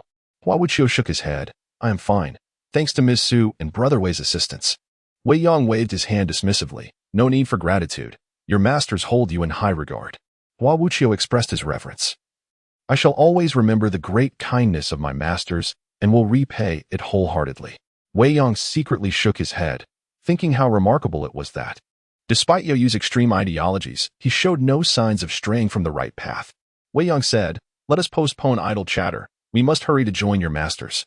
Thus, accompanied by Su Ying and Hua Wuqiu, they returned to the sealed stone chamber, conducting a thorough search, yet finding no trace of any traps or mechanisms. Su Ying sighed softly, "It seems futile. The mechanisms designed by my adoptive father are one-time use, rendered useless after activation. Whether we can even escape remains uncertain." Hua Wuqiu asked, "What shall we do?" Wei Yong pondered briefly before decisively stating, "Let us set aside thoughts of escape for now. We must first open the stone chamber and regroup with your masters, then devise a plan together." Hua Wuqiu touched the stone wall, shaking his head. "This wall is exceedingly hard, its thickness astonishing. Even the highest martial prowess could not possibly breach it." Wei Yong countered, "Then let us thin it." Hua Wuqiu looked puzzled. "How can such a hard wall be made thinner?" Wei Yong responded, "By means of our hands." Hua Wuqiu expressed disbelief. "How could that be possible? Even the most profound martial arts cannot allow a mere human body to excavate such a solid and thick wall with bare hands." Wei Yang's gaze sharpened, and he stated solemnly, "Then let us make our hands no longer mere flesh and blood." Hua Wuqiu was taken aback, his mouth opening as if to speak. Yet no words emerged. Wei Yong turned to Su Ying. "Miss Su, I observed wine and fruit in Wei Wuyi's chamber. Please gather all the food and drink with Wuqiu and distribute it wisely, striving to prolong our survival for as long as possible."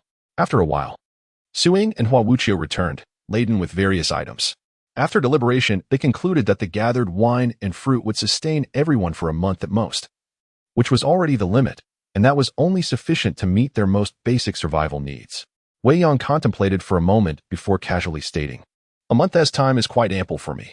He then passed some fruits and wine through the vin into the stone chamber, reassuring them, "Rest easy.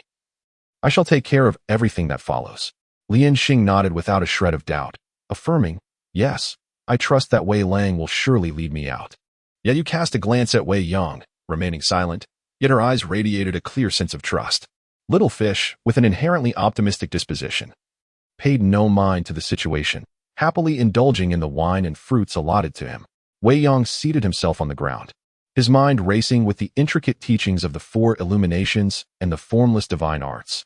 He understood that his current task was to compete against time itself. Chapter 47. The Four Extraordinary Skills Unified in One Guishan. The Secret Chamber of Tianweishan. Wei Yong sat cross-legged on the ground, fingers forming a mudra as his inner energy rapidly circulated in accordance with the principles of the Wuxiang divine skill. A brand new energy gradually emerged within the extraordinary meridians. To practice without error and to minimize the possibility of conflict between the Wuxiang divine skill and his existing internal martial arts, He once again utilized the great relocation technique to seal all his power within the acupoints not employed in cultivating the Wuxiang divine skill. This method proved remarkably effective. Under the influence of his exceptional insight and unwavering focus, Wei Yang achieved preliminary success in mastering the Wuxiang divine skill in just 3 days and 2 nights. A fierce inner strength surged within him, and with a mere gesture, an overwhelming aura enveloped the entire stone chamber, stirring up dust and debris as if a sandstorm had erupted. Hua Wuqing and Su Ying had retreated to another secret chamber, watching in astonishment at the phenomena Wei Yang had conjured. As the manifestations dissipated, Wei Yang ceased his practice and took a hearty drink from the wine Su Ying had delivered, feeling an immense sense of satisfaction. Su Ying approached and remarked, "It seems that Master Wei has already mastered the Wuxiang divine skill?" Wei Yang nodded slightly. "Indeed, I have mastered it. But that merely signifies the completion of the practice steps. To attain the ultimate state of simplicity and purity will require further refinement." Su Ying exclaimed, "Master Peng's Wuxiang divine skill is one of the 4 extraordinary skills of the Central Plains martial arts, and yet you, Master Wei, have managed to elevate it to a high level in just 3 days. Truly impressive. I fear even Master Peng himself might find it difficult to achieve such a feat." Hua Wuqing, sharing the sentiments of a fellow martial artist, felt a jolt of disbelief. Comparing oneself to Wei Yang was undoubtedly a blow to one's confidence. Wei Yang chuckled softly and explained, "It is not as extraordinary as it seems. With sufficient focus and spiritual energy, one can master the Wuxiang divine skill in about 7 days. If one's internal power is adequate and coupled with exceptional insight, it can be accomplished in 5 days. My achievement in 3 days does contain an element of luck." Su Ying smiled brightly. "You are truly humble. Even when praising yourself, you leave no trace of arrogance. In this world, perhaps only you, Master Wei, could be so fortunate." Wei Yang smiled gently and continued, "For the time being, I shall delve into the 4 illuminations divine skill. Miss Su, please bring me some wine and fruits every 3 days. Unless it pertains to matters of life and death, do not disturb my practice." Su Ying nodded earnestly. "Rest assured, I can distinguish between urgency and triviality." Wei Yang acknowledged her with a nod of approval. After Su Ying departed, he began studying the manual for the 4 illuminations divine skill, which, while equally powerful as the Wuxiang divine skill, demanded even more stringent conditions for cultivation. The foremost requirement was to maintain a youthful, unblemished body. Few in the world could achieve this feat, to be honest. Wei Yang himself found it challenging, but for the sake of survival, he had no choice but to persevere. Once mastered, the 4 illuminations divine skill would wield formidable power. Yet any loss of purity would lead to the dissipation of its wonders. Continuing the practice thereafter would yield only minor benefits. Fortunately, Wei Yang was sufficiently disciplined. Had he lost his purity earlier, he would have been left without any hope today. However, he would inevitably face that eventuality, making the hard-earned energy of the 4 illuminations divine skill seem a tragic waste. Yet, every martial art possesses its own principles. Grasping this would allow for improvement and optimization. Wei Yang once again employed the great relocation technique to seal the energy of the Wuxiang divine skill, meticulously proceeding with his training as a new internal force began to form within the extraordinary meridians. This energy was ethereal and pure, distinct from other energies, reflecting the unique profundity of the 4 illuminations divine skill. The advantages of cultivating with a youthful body were numerous. Both the power and speed of cultivation were astonishing. The energy was exceptionally refined, with remarkable endurance, and as one aged, the internal power would only grow stronger. For instance, Zhang Sanfeng, who cultivated the pure yang ultimate skill with a century-long youthful body, possessed unfathomable internal power, instilling fear in Kong Xing, who would require over 1,000 monks to match him in combat. As time passed, Wei Yang's mastery of the 4 illuminations divine skill progressed rapidly. After 3 days, he reached the 3rd layer, his internal energy abundant and his hands emanating a faint glow. By the 7th day, he had advanced to the 5th layer, with his power multiplying more than 3-fold from the 3rd layer, and his hands gradually radiating in gold and silver. The 4 illuminations divine skill, from the 2nd layer onward, doubled its power with each layer mastered. Thus, the more energy one cultivated in the 1st layer, the higher the potential limit of the skill. Consequently, different practitioners had varying upper limits, with the 1st layer's limit determining that of the 10th layer. Although Wei Yang was unaware of his own limit, it was undoubtedly several levels above that of Dugaju. By the 15th day, Wei Yang had cultivated the 4 illuminations divine skill to the 9th layer. his power surging dramatically. A protective layer resembling a spider web formed around his hands, one silver and the other gold, impervious to all forms of ice, flames, and sharp weapons, infinitely more formidable than the demonic sect's indestructible golden hand technique. This success was thanks to the advantages afforded by the Great Relocation technique, combined with Wei Yang's inherent deep internal power, allowing his progress to outpace even that of a rocket. By the 20th day, the skill was fully realized. His internal power flowed ceaselessly, and he could direct it at will. His golden and silver hands strengthened to the point of feeling as though he could topple a mountain before him. Wei Yang slowly concluded his practice. Su Ying, who had been attentively observing, entered and offered the remaining wine and fruits with a joyful expression. Master Wei, have you achieved mastery of your divine skill? Congratulations. Though her tone remained lively and spirited, Wei Yang could discern the frailty in her body. Sustaining herself for nearly a month on limited provisions was no small feat, and no one could endure such a trial without consequences. Su Ying had managed to maintain her vitality thanks to Hua Wuqing reserving a portion of his rations for her, while he himself was left starving, relying solely on meditation for sustenance.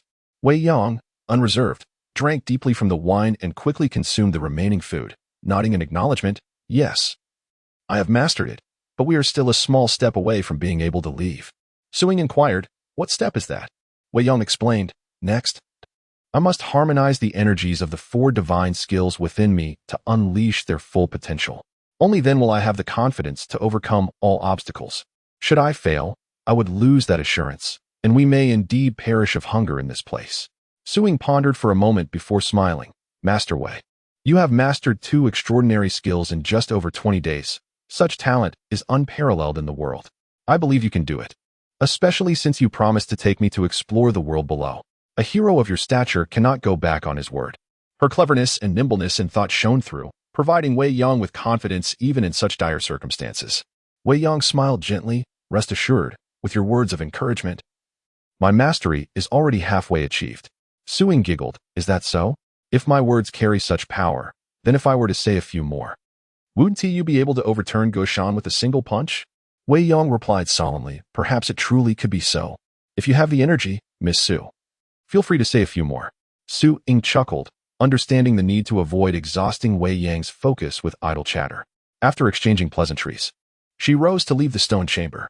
Following their conversation, the pressure that had accumulated within Wei Yang dissipated, allowing him to concentrate as he transferred the sealed energies from the acupoints into his dantian using the Great Relocation technique. Initially, there was some resistance among the various energies, but under the harmonization of the Great Yin-Yang return method, the distinct energies gradually aligned, each occupying its own space within the dantian, causing no harm to Wei Yang's body when utilized properly. Wei Yang felt a surge of joy. It worked, though not truly merged into one. It nonetheless allows him to possess the 4 remarkable skills simultaneously. Su Ying stepped forward and said, Congratulations, young Master Wei. Wei Yang responded with a faint smile. And upon inquiry, it was revealed that 3 days had passed since this series of events began. Su Ying's complexion was pale, having reached her limit. Her ability to speak was merely a testament to her last reserves of spirit. Wei Yang assisted her in sitting down to rest, then approached the entrance of the stone chamber. In Su Ying's astonished gaze, he gradually carved into the stone wall with 1 golden hand and 1 silver hand. Chapter 048. The promise. Having just initiated his divine skills, Wei Yang was somewhat satisfied. However, to accelerate his progress, he required the aid of formidable weapons. He called into the ventilation shaft, Quick, bring me the Bloodlight Sword and the Ocean's Moonlight. 2 short swords flew out from the shaft. Grasping the Bloodlight Sword in his left hand and the Ocean's Moonlight in his right, Wei Yang, empowered by his gold and silver hands, seemed like a machine as he cleaved through the stone chamber, carving out a passage in mere moments. Stepping into the chamber, he found Yu Yu and Lian Xing meditating on the ground. Despite their frail states, they maintained their poise. Little Fish, however, lay sprawled nearby, seemingly unconcerned. Upon seeing Wei Yang, he quickly stood and exclaimed, Finally, we can leave this cursed place. After glancing at the door, he marveled. You managed to break through such a thick stone wall. Impressive. Wei Yang inquired, How are you 2 faring? Lian Xing managed a smile. Not bad, though we've endured much hardship. Amidst life and death lies great opportunity. My sister and I have gained a wealth of knowledge from our exchanges over these days. Discovering that the 9th level of the Mingyu skill is not the pinnacle of the Wuhua Palace's martial arts, Wei Yang gently patted Lian Xing's porcelain-like cheek, smiling. Well done. I always said you possessed the talent to surpass your predecessors. Lian Xing smiled faintly but did not respond. Yao cast a glance at Wei Yang, remaining silent. Then seized the bloodlight sword and stepped out of the chamber. Wei Yang extended his hand. Let us go. Lian Xing took his hand and stood up. And together they walked out of the chamber. Yao Yu approached Hua Wuqing and handed him the bloodlight sword. Hua Wuqing looked perplexed. Master? Yao Yu commanded, kill little fish. Hua Wuqing hesitated, contemplating for a moment before accepting the bloodlight sword and slowly approaching little fish. Though reluctant and filled with doubt, he felt compelled to obey Yao Yu's authority. Little fish shouted, You vile woman! Why do you repeatedly command Hua Wuqing to kill me? Are you trying to silence me for some shameful deed? Hua Wuqing admonished, Be quiet. If you continue to speak disrespectfully to my master, I will not hold back. Little fish retorted angrily, If he has been ordered to kill me, what courtesy is there? I can't fight you anyway. Can I at least curse you before I die? Yao Yu sneered, Curse away. It matters not, for soon you shall become a cold corpse. Little Fish's eyes darted. Yao Yu, since my death is certain, could you enlighten me as to why you insist on having Hua Wuqing kill me? Hua Wuqing, too, felt curious but refrained from asking out of respect for his master. Yao Yu regarded Little Fish, rest assured, once you perish by Wuqing's blade, I shall reveal the answer. Little Fish cursed, You cunning woman. As the two were about to clash, Lian Xing stepped forward, gently intervening with a palm that separated the two sides. Yao Yu glared at Lian Xing.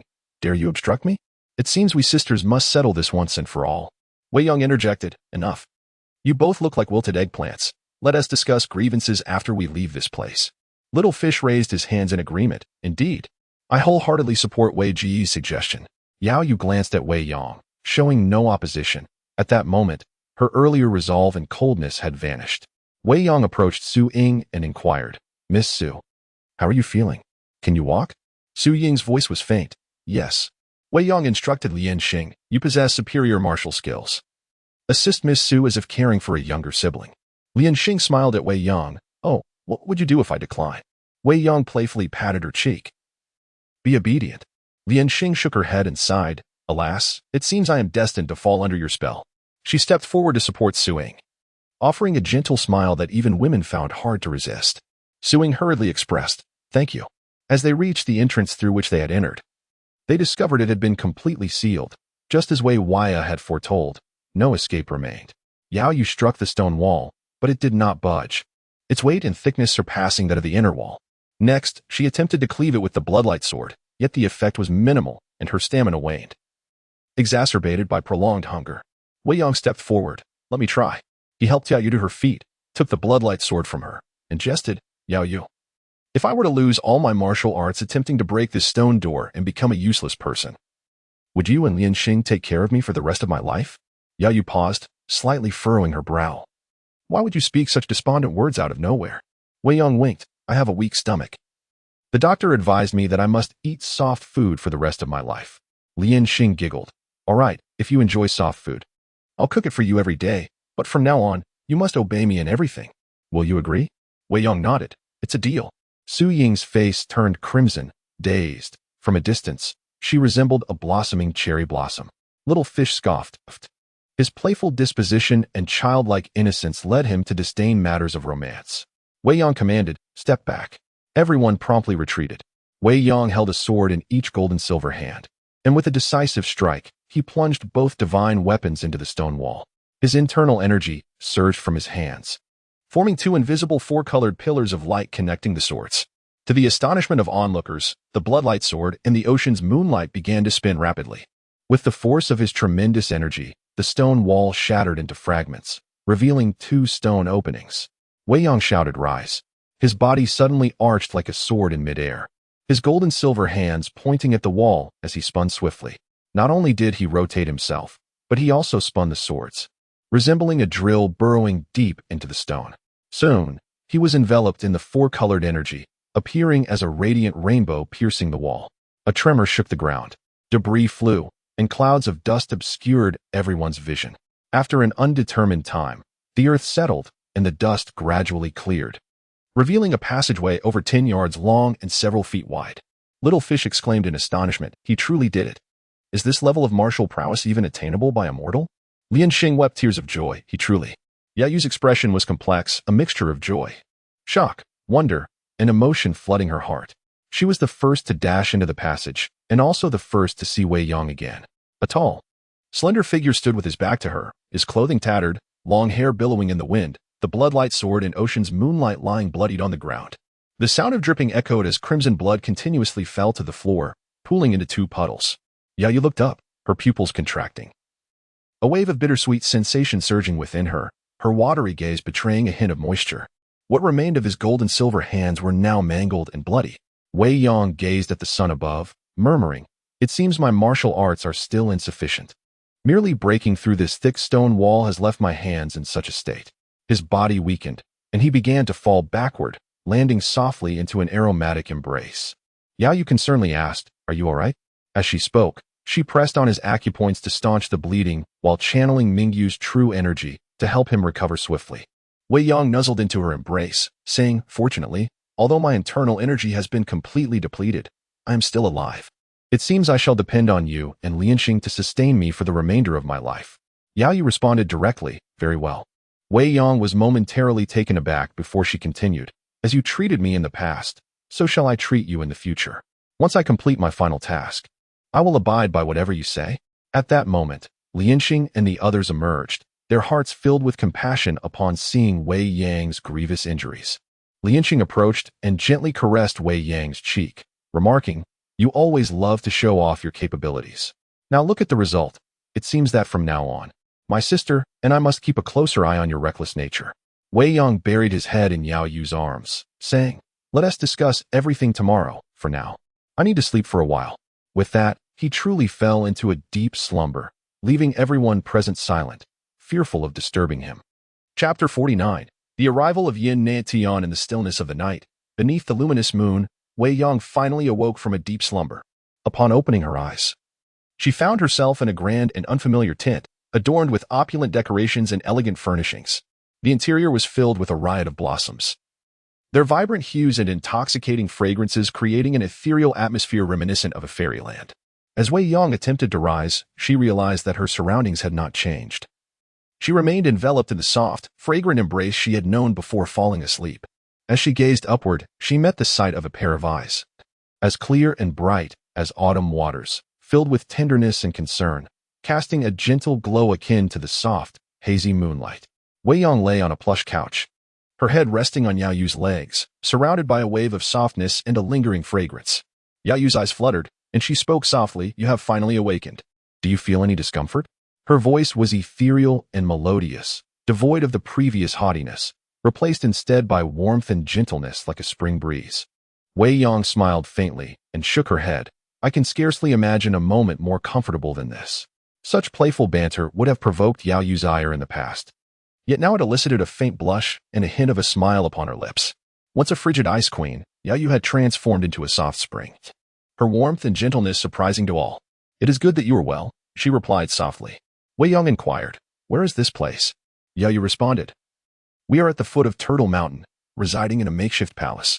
Upon hearing this, Wei Yang attempted to rise, but the movement sent sharp pain coursing through her wounded hand. Yao Yu gently pressed her down. "Do not move just yet. Your injury is severe and requires proper care. I will send for Miss Su to attend to you." A moment later, Su Ying entered the tent, examined the injuries, and fetched her medical supplies. Yao Yu asked, "How is she?" In the presence of outsiders, her tone grew once more cold and elusive. Su Ying replied confidently, "Rest assured. Master Wei's inner strength is extraordinary and has already begun to mend the internal injuries. The flesh wounds will heal with time." Wei Yang was well aware of the capabilities of the four radiant divine art, which could heal internal injuries faster than anticipated. Yao Yu nodded slightly, her demeanor regal, as if everything Su Ying did was a matter of course. Wei Yang expressed her gratitude. "Thank you, Miss Su." Su Ying smiled warmly. "No need for thanks." After changing the dressings, Wei Yang began to circulate her energy to absorb the medicinal effects and restore her strength. Yao Yu stood guard nearby, noticing that her white dress, which she had just donned upon her escape, was now quite soiled. She withdrew from the tent to change and bathe in another tent. Lianxing also peeked inside, watching over Wei Yang for a while, then quietly departed when she observed that Wei Yang had entered a meditative state.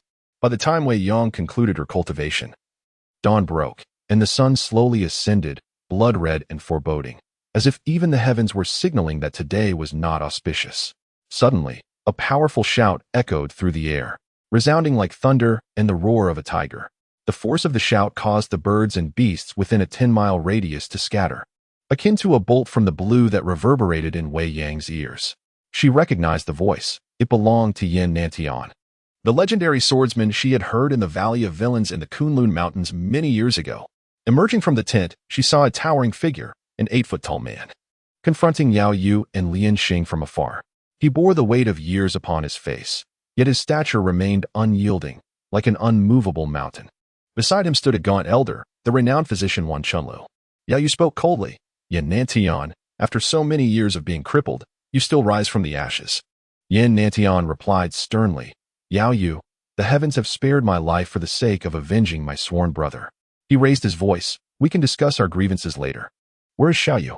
A figure darted from the woods and leapt into Yin Nantian's embrace. Uncle Yin. The reunion was touching. Even the stoic Yin Nantian could not contain his tears of joy. Xiaoyu, he said solemnly, today, I return to the martial world to avenge your parents. Xiaoyu quickly cautioned, Uncle Yin, be careful. Yao Yu and Lian Xing are formidable opponents. Yin Nantian nodded and stepped forward, declaring today, I shall settle the score with the Yuhua Palace. Yao Yu sneered, that suits me just fine. The two faced each other, their energies clashing and filling the air with tension, transforming the space around them into a realm of ice and fire. Yet neither dared to strike first, for neither was certain of victory. Wei Yang exchanged a glance with Lian Xing, who nodded in understanding and stepped forward. Master Yan's bridal attire skill has reached great heights. He indeed has few rivals. But what if my sister and I join forces? Yin Nantian responded candidly, I do not have confidence in defeating either of you. And if it comes to a 1 against 2, I fear I would meet my demise within a few exchanges. Yao Yu coolly acknowledged. It is wise of you to recognize this. Xiaoyu, with a clever glint in her eyes, interjected, why not enjoy this splendid day instead of fighting? Let us take Wei Ge for a pleasant ride, while Uncle Yin and I reminisce. Such harmony would do justice to this beautiful scenery. Yao Yu replied icily, Yin Nantian. It would be effortless for Yuhua Palace to eliminate you today, but I do not wish to take advantage of numbers. I shall grant you a fair opportunity for revenge. Let Xiaoyu represent you in a duel against my disciple, Hua Wuqie. If he triumphs, Yuhua Palace will willingly heed your commands. Yin Nantian readily accepted, very well. Lian Xing trembled slightly, realizing that despite the roundabout negotiations, it ultimately centered upon Hua Wuqie and Xiaoyu. Just as she was about to speak, Wei Yang grasped her hand, whispering, let her go. Even the smallest thorn must be extracted, and until this matter is resolved, the thorn shall remain. Lian Xing protested, but Wei Yang reassured her, do not fret. I promise the outcome will be beyond your expectations. Lian Xing opened her mouth to speak but ultimately remained silent, her trust in Wei Yang leading her to take a step back. Yao Yu summoned Hua Wuqie and handed him the blood-red sword, instructing, Wuqie, you will represent Yuhua Palace in this duel against Xiaoyu. You must give it your all. The honor of our sect rests upon your shoulders. Hua Wuqie accepted the sword, though hesitation flickered in his eyes. Yet his resolve to uphold the reputation of his sect compelled him to accept the challenge. Yin Nantian advised, Xiaoyu, your internal strength has matured significantly. Go forth and avenge your parents' unjust demise. Xiaoyu hesitated, contemplating Yao Yu's ulterior motives and urging Hua Wuqie to take her life. She realized she needed to discern the truth behind this scheme. Yet time was not on her side, and she had no choice but to step onto the battlefield. At that moment, Wei Yang approached Yin Nantian. It has been many years, yet your prowess has only grown. Yin Nantian recognized Wei Yang immediately, bowing respectfully, Brother Wei. I am grateful for your protection of Xiaoyu's life and for imparting your skills to him. Wei Yang waved his hand and said, Hero Yin, you are too courteous. It is merely a transaction that benefits us both. There is no need for gratitude. I am pleased that the results I provided meet your satisfaction. After a brief pause, he proposed, I believe that the impending duel between Xiaoyu and Hua Wuqie seems somewhat hasty. Perhaps Hero Yin might consider taking him back for some preparation, and we could reconvene for the battle in 3 hours. This way, everyone can showcase their true abilities. Xiaoyu was almost overcome with the urge to kiss Wei Yang in gratitude and promptly interjected, Brother Wei is absolutely right. I am feeling a bit unwell at the moment and require some rest. I shall return to confront Hua Wuqie after 3 hours for a decisive battle.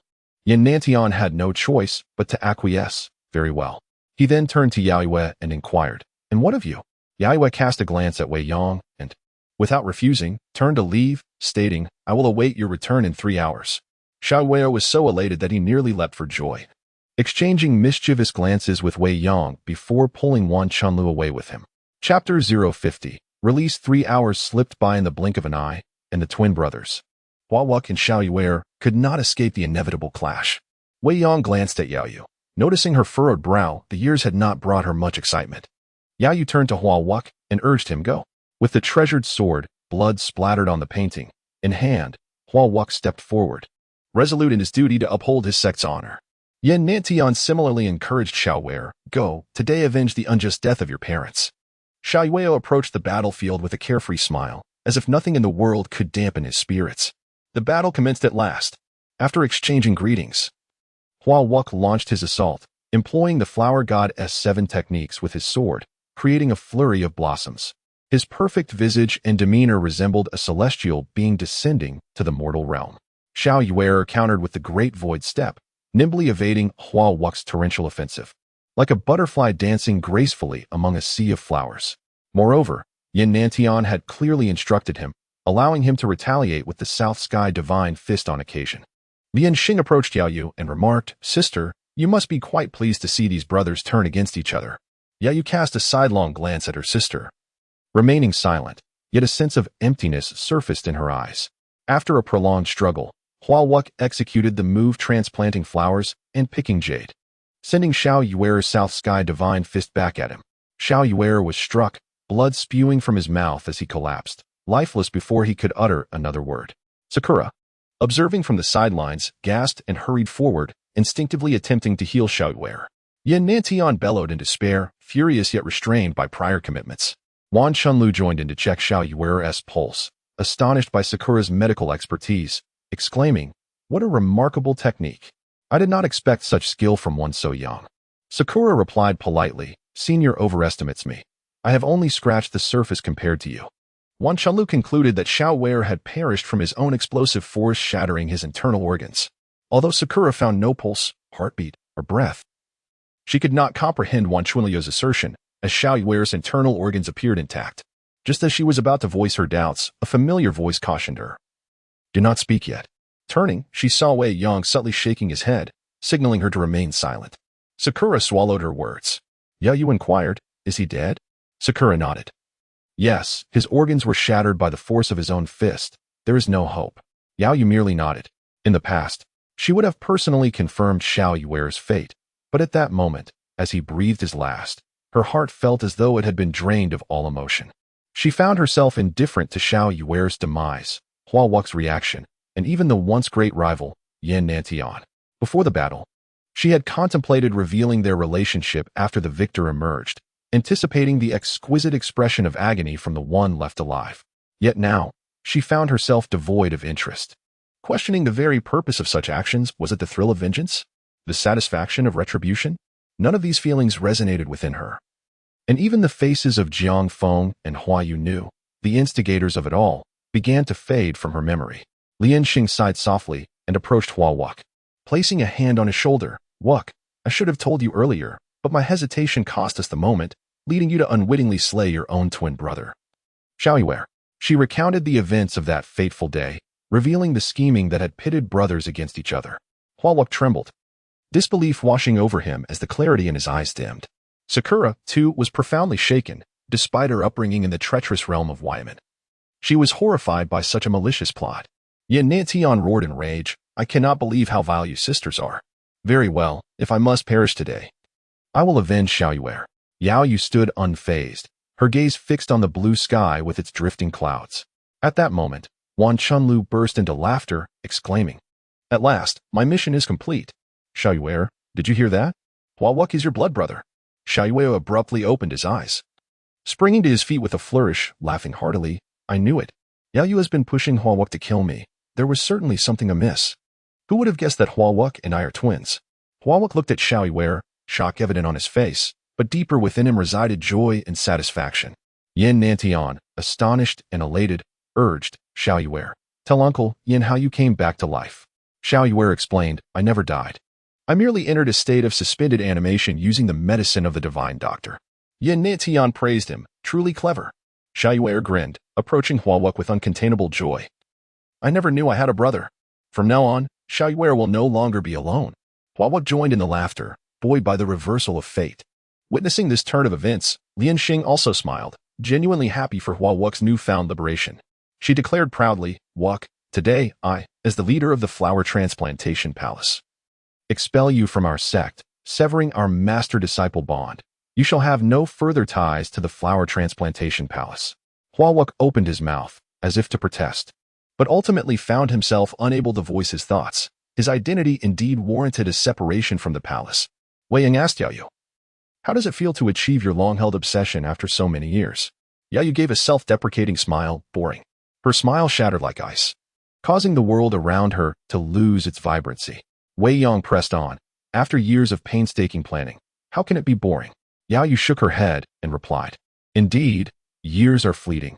How many decades can one truly claim? I now realize that those years have been utterly wasted. Wei Yang consoled her, it is never too late. The greatest fear is not being obsessed, but being unawakened in that obsession. Your ability to step back is commendable. Yao Yu regarded Wei Yang with a slight nod. I believe you are correct. I suppose I have gained some enlightenment now. I have no desire to see such trivial matters again. Suddenly, her expression brightened. I want a drink, just like we did in the Valley of No Conflicts. Will you accompany me? Wei Yang smiled gently. I would be delighted to. Yao Yu turned to Lian Xing. Lian Xing, did you not say you wish to be the Grand Leader? Today, I offer you an opportunity. If you can outdrink me, you may take the position. Lian Xing paused, then chuckled. Sister, you have said this yourself. Do not regret it later. Yao Yu replied proudly. Yao Yu's word is her bond. I shall not go back on it. Lian Xing agreed eagerly. Very well. She then turned to Sakura. Miss Sakura, if you're interested, you may join us for a drink.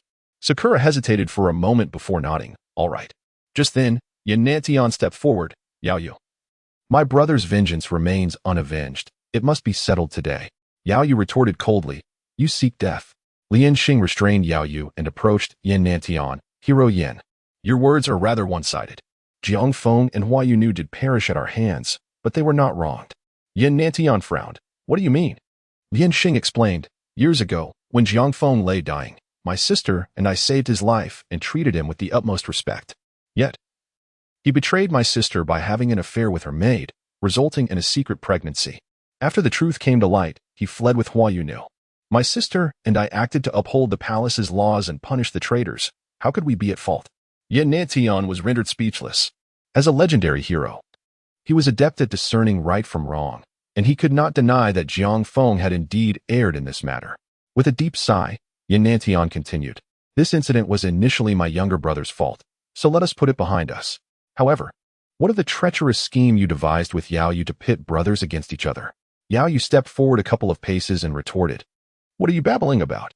If you wish to fight, let us settle it with our skills. Seeing the situation grow dire, Little Fish interjected, Uncle Yin, please do not act impulsively. It is quite difficult to discern who was right and who was wrong in the past. However, Jiang Qin, who betrayed his own parents, must not be spared. Let us find him first, and then we shall decide whether to pursue vengeance. Yin Nantian sighed softly. That is acceptable. I have already entrusted a friend with the task of locating Jiang Qin. If all goes well, he should arrive shortly to join us. Chapter 51. The Great Harmony of Life. A long whistle pierced the air as a robust man, resembling Yin Nantian, rushed towards them, carrying a middle-aged man. Upon landing, the muscular man approached and said, Brother Yin, I have captured Jiang Qin, the perpetrator who betrayed your younger brother back then. As for his fate, I leave that to your discretion. Yin Nantian clasped his fists in gratitude. Thank you, Brother Zhang Yuan. It has truly been arduous for you to impersonate me over these past 2 years.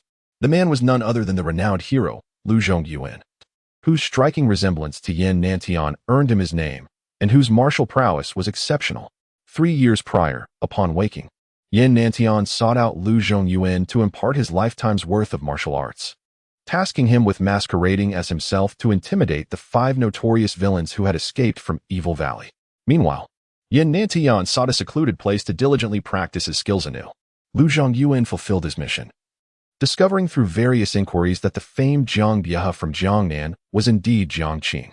He swiftly apprehended him and hurried to Turtle Mountain to rendezvous with Yin Nantian. With a hearty laugh, Lu Zhongyuan remarked, What hardship is there in this? Assisting Brother Yin is my fortune, and besides, gaining your true legacy is no loss for me. Yin Nantian seized Jiang Bie, exclaiming, "You treacherous scoundrel! Did you ever consider the day of reckoning for betraying my sworn brother?" Jiang Bie hung his head, mute and resigned to his impending fate. Yin Nantian entrusted Jiang Bie to Xiao Yuer and called over Huawuk, saying, "This man betrayed your parents. Uncle Yin leaves him in your hands." Xiao Yuer contemplated, "For his betrayal, we shall each strike him once. If he survives, I shall no longer trouble you." A flicker of hope ignited in Jiang Bie's eyes, but Xiao Yuer's strike extinguished that hope, leaving him breathless, unable to withstand the duo's might. Suddenly, Wei Yang interjected, "Hero Jiang, your son Jiang Yulong was accidentally killed by Lianxing Atame. If your spirit is watching, do not blame her." At this, Jiang Bie spat blood, his anger and despair consuming his last breath, marking the conclusion of their entangled grievances. All gatherings must eventually disperse. Yin Nantian and Lu Zhongyuan departed. Two old friends determined to share a drink.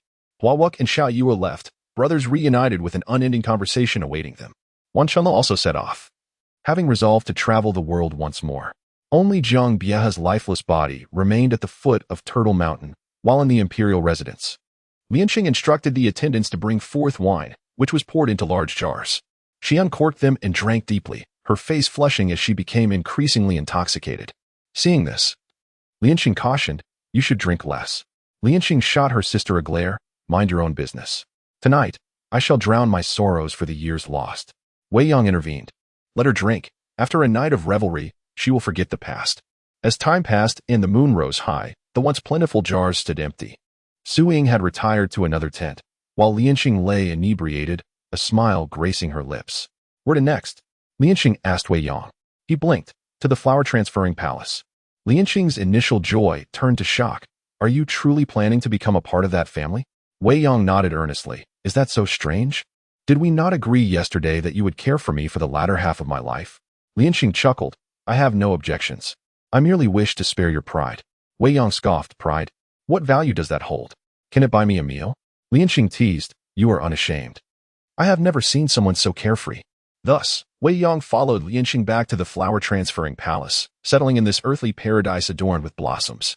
Su Ying accompanied them, captivated by medicine and mechanics, delving into the treasures of the palace and exploring its tomes, bringing laughter to the previously somber atmosphere.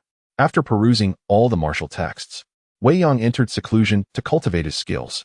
He sought to seize this opportunity to amalgamate the essence of the Great Compassion Technique, the 5 absolute skills, and the 4 marvelous techniques into a singular, unparalleled internal martial art. Before closing himself off, Lianxing remarked, "You have resided in the flower-transferring palace for over a year. Shouldn't there be some clarity? Continuing in this manner will only lead to misunderstandings." Wei Yang inquired about Lianxing's stance. She giggled, "Though my sister says nothing, I suspect her thoughts mirror my own. She is proud. Must a woman always be the one to speak first?" Wei Yang gazed deeply into Lianxing's eyes, cupping her face and kissing her forehead. "Tell Lianxing to grant me 3 to 5 years. By then, I shall have perfected my skills, and there will be no need for hesitation. To rush for fleeting pleasures might cause us to miss out on eons of time."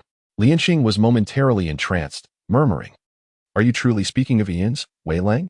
Wei Yang smiled gently. "Since mastering the 4 great techniques beyond the heavens, I have sensed the mysteries of the universe. Though faint, it is wondrous. Perhaps there are worlds beyond our own." Lianxing was struck with awe, lost in contemplation. Wei Yang lightly tapped her cheek. "Did you not say you glimpsed a higher realm of the Mingyu technique? When you reach the 10th level, perhaps you will truly perceive it." Lianxing beamed. "Do not worry, Wei Lang, my sister, and I will not fall behind you in our martial pursuits. 3 years may seem neither long nor short, yet it suffices to achieve significant breakthroughs in martial arts." Ultimately, Wei Yang succeeded.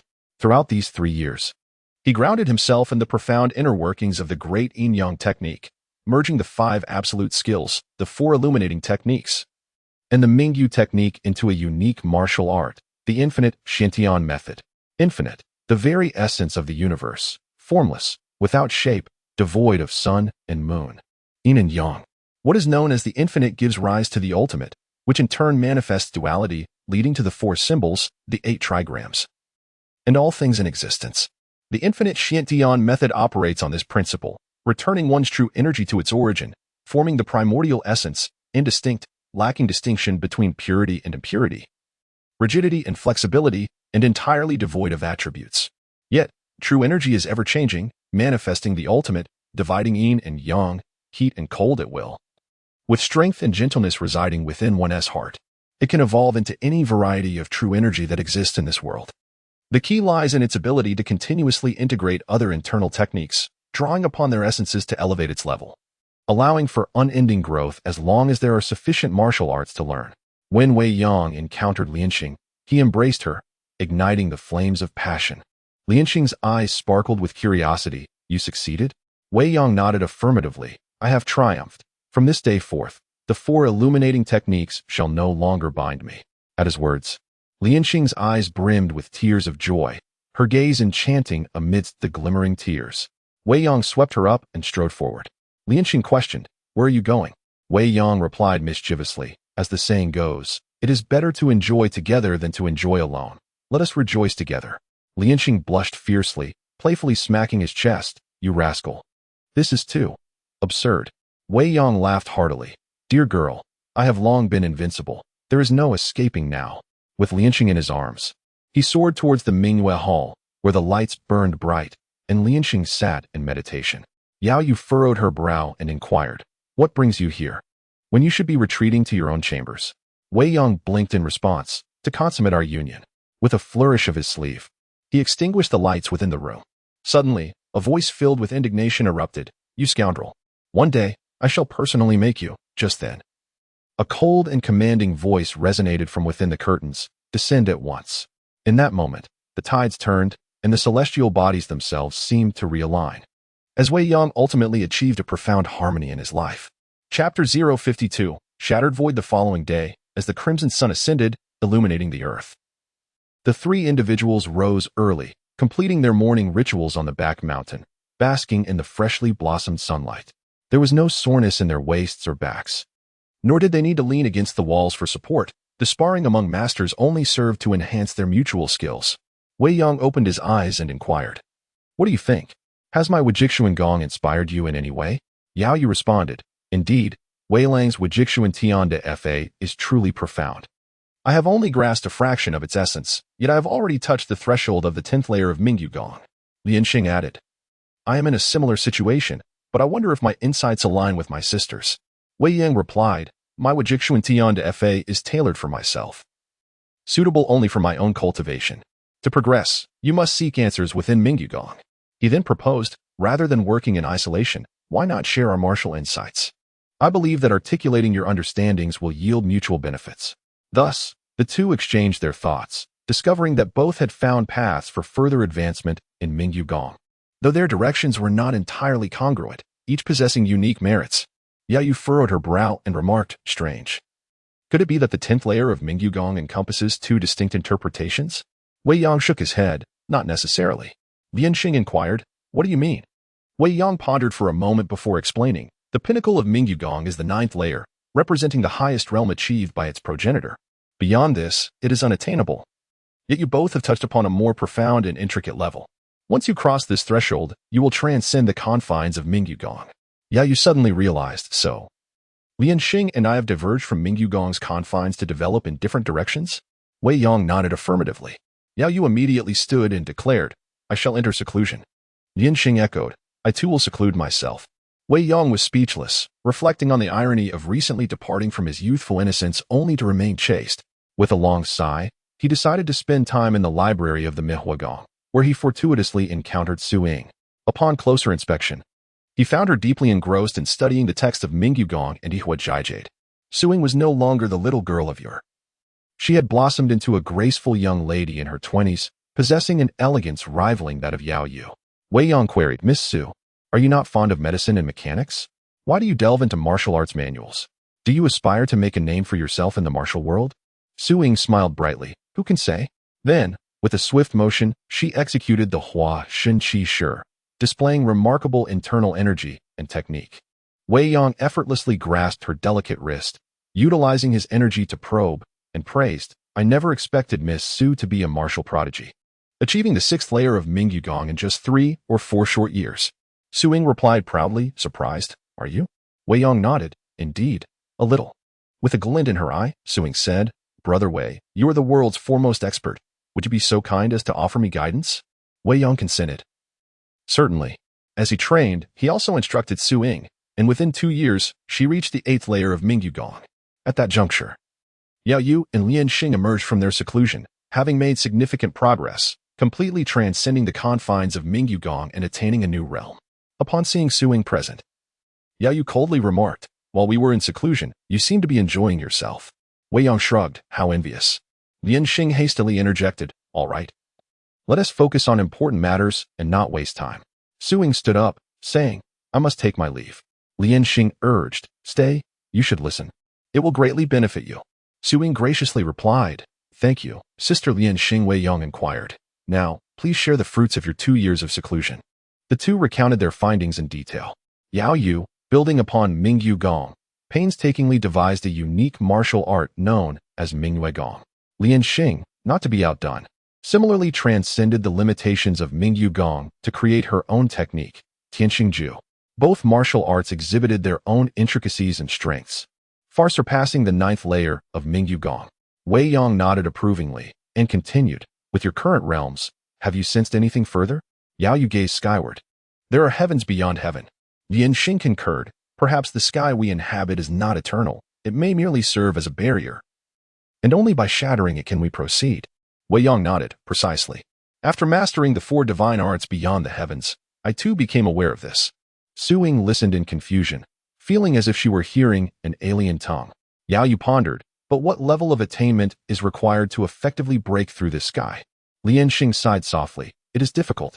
Wei Yong calmly stated, "That depends on how far you can develop your Mingyu Gong and Tianxingju." Yao Yu turned to Wei Yong and asked, "What about you, Wei Lang?" Wei Yong smiled knowingly, "I have a direction. It won't be long before I break through this realm." Lian Xing questioned, "What must be done?" Wei Yong explained, "It is quite simple. The next step is to gather martial arts from various sections." Thus, the 4 departed Mingyu Gong, embarking on a journey to collect martial arts from across the realm. 5 years swiftly passed. In the first 2 years, Wei Yang's travels spanned the Central Plains, mastering the martial arts manuals of numerous sects, assimilating countless exquisite martial techniques into his Wujixuan Tian De Fa. He also acquired numerous external skills, including some of the most esteemed martial arts. For instance, he studied the Kunlun sect's Feilong de Jiu sword technique, the Wudong sect's Liangyi divine sword, the Huashan sect's Qingfeng Shursen Shi, and the Beishan sword sect's 49-style returning wind dance willow sword. These techniques stood as paragons among sword arts, their intricacies rivaling even the Wanjiao Wufang, Shihun de Jiu. The subsequent 3 years, he traveled beyond the borders, from the east to the lands beyond the west, and even paid a visit to the Western demonic sect, thoroughly understanding their martial texts. Upon returning to Mihuagong, Wei Yang's Wujixuan Tian De Fa had reached an unparalleled zenith, poised to shatter the void and enter a new world in search of fresh directions. Yao Yu and Lian Xing, however, still lagged behind.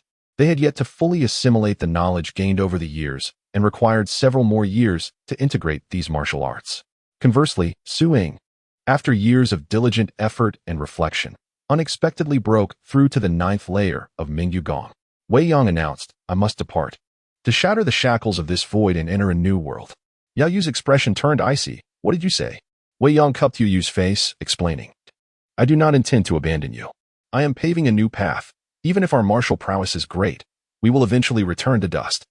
I must venture into a new world to carve out a new future for us." Lian Xing asked, "What will become of us?" Wei Yong replied, "You are but a hair's breadth away from this, yet I cannot predict how long it will take. Thus, I can no longer afford to wait idly." The 2 women fell silent, recognizing the truth in Wei Yang's words. No matter how high one's martial arts, it was impossible to live beyond 200 years. Yao Yu asked, "When will you leave?" Wei Yong decisively declared now. Lian Xing frowned. "Is it truly so urgent?" Wei Yong caressed her face gently. "We cannot afford to delay. It is better to be swift and decisive." He then instructed, "What I am about to demonstrate is the process of shattering the void. You must observe closely, as it will greatly assist you in achieving this step in the future." Wei Yong struck his palm towards the sky, unleashing a scorching force akin to a fiery blaze that caused the void to ripple slightly. He followed this with a punch, exuding a chill that penetrated to the bone. Cold beyond the 9th layer of Mingyu Gong. The chilling essence of the utmost darkness surged towards the blazing flames, and in an instant, these two utterly opposing forces erupted with a cataclysmic explosion, causing Wei Yang to vanish amidst the terrifying series of detonations. Yet his voice lingered. Persevere. I shall await your arrival on the path ahead. In that fleeting moment, Wei Yang dissolved into the void, leaving no trace, and the sky resumed its former tranquility. Yao Yu, Lian Xing, and Su Ying gazed at the scene, utterly lost in contemplation, unable to regain their senses for a considerable time. Their shock giving way to an understanding of the key to shattering the void. Yao Yu turned and departed. Lian Xing inquired, Sister, where are you going? With a confident smile, Yao Yu replied, I am entering seclusion. I must pursue him and give him a proper reckoning. Lian Xing chuckled, Count me in. Su Ying added, May I join as well? Lian Xing extended her hand, saying, Come along. The two joined hands and followed closely behind Yao Yu, resolute in their quest to uncover the mysteries of transcending this void. Chapter 001. Who writes this heroic journey in the vast expanse of the ocean? An unnamed solitary island stands majestically amidst the endless waves. The island is adorned with dense forests and bamboo groves, teeming with wildlife, a harmonious testament to nature. This secluded realm, seemingly devoid of human presence, bears the unmistakable marks of human craftsmanship. Within the island lies a stone cave, a labyrinthine structure connected by hidden passages to 24 stone chambers. Each chamber is inscribed with a line from an ancient poem, collectively comprising 24 verses. Jiao Command Huing, Wu Go Shuang Shuiming. In a Jiao Bai Ma, Sa Ta Ru Lu Xing Shi Bi Yu Sha Iren, Qian Li Bi Yu Lu Xing. Shi Le Fu Yi Chu, Shin Song Xin Yiming. These lines are from the illustrious poet Li Bai of the Tang dynasty, encapsulating a blend of martial spirit, heroism, and ethereal charm.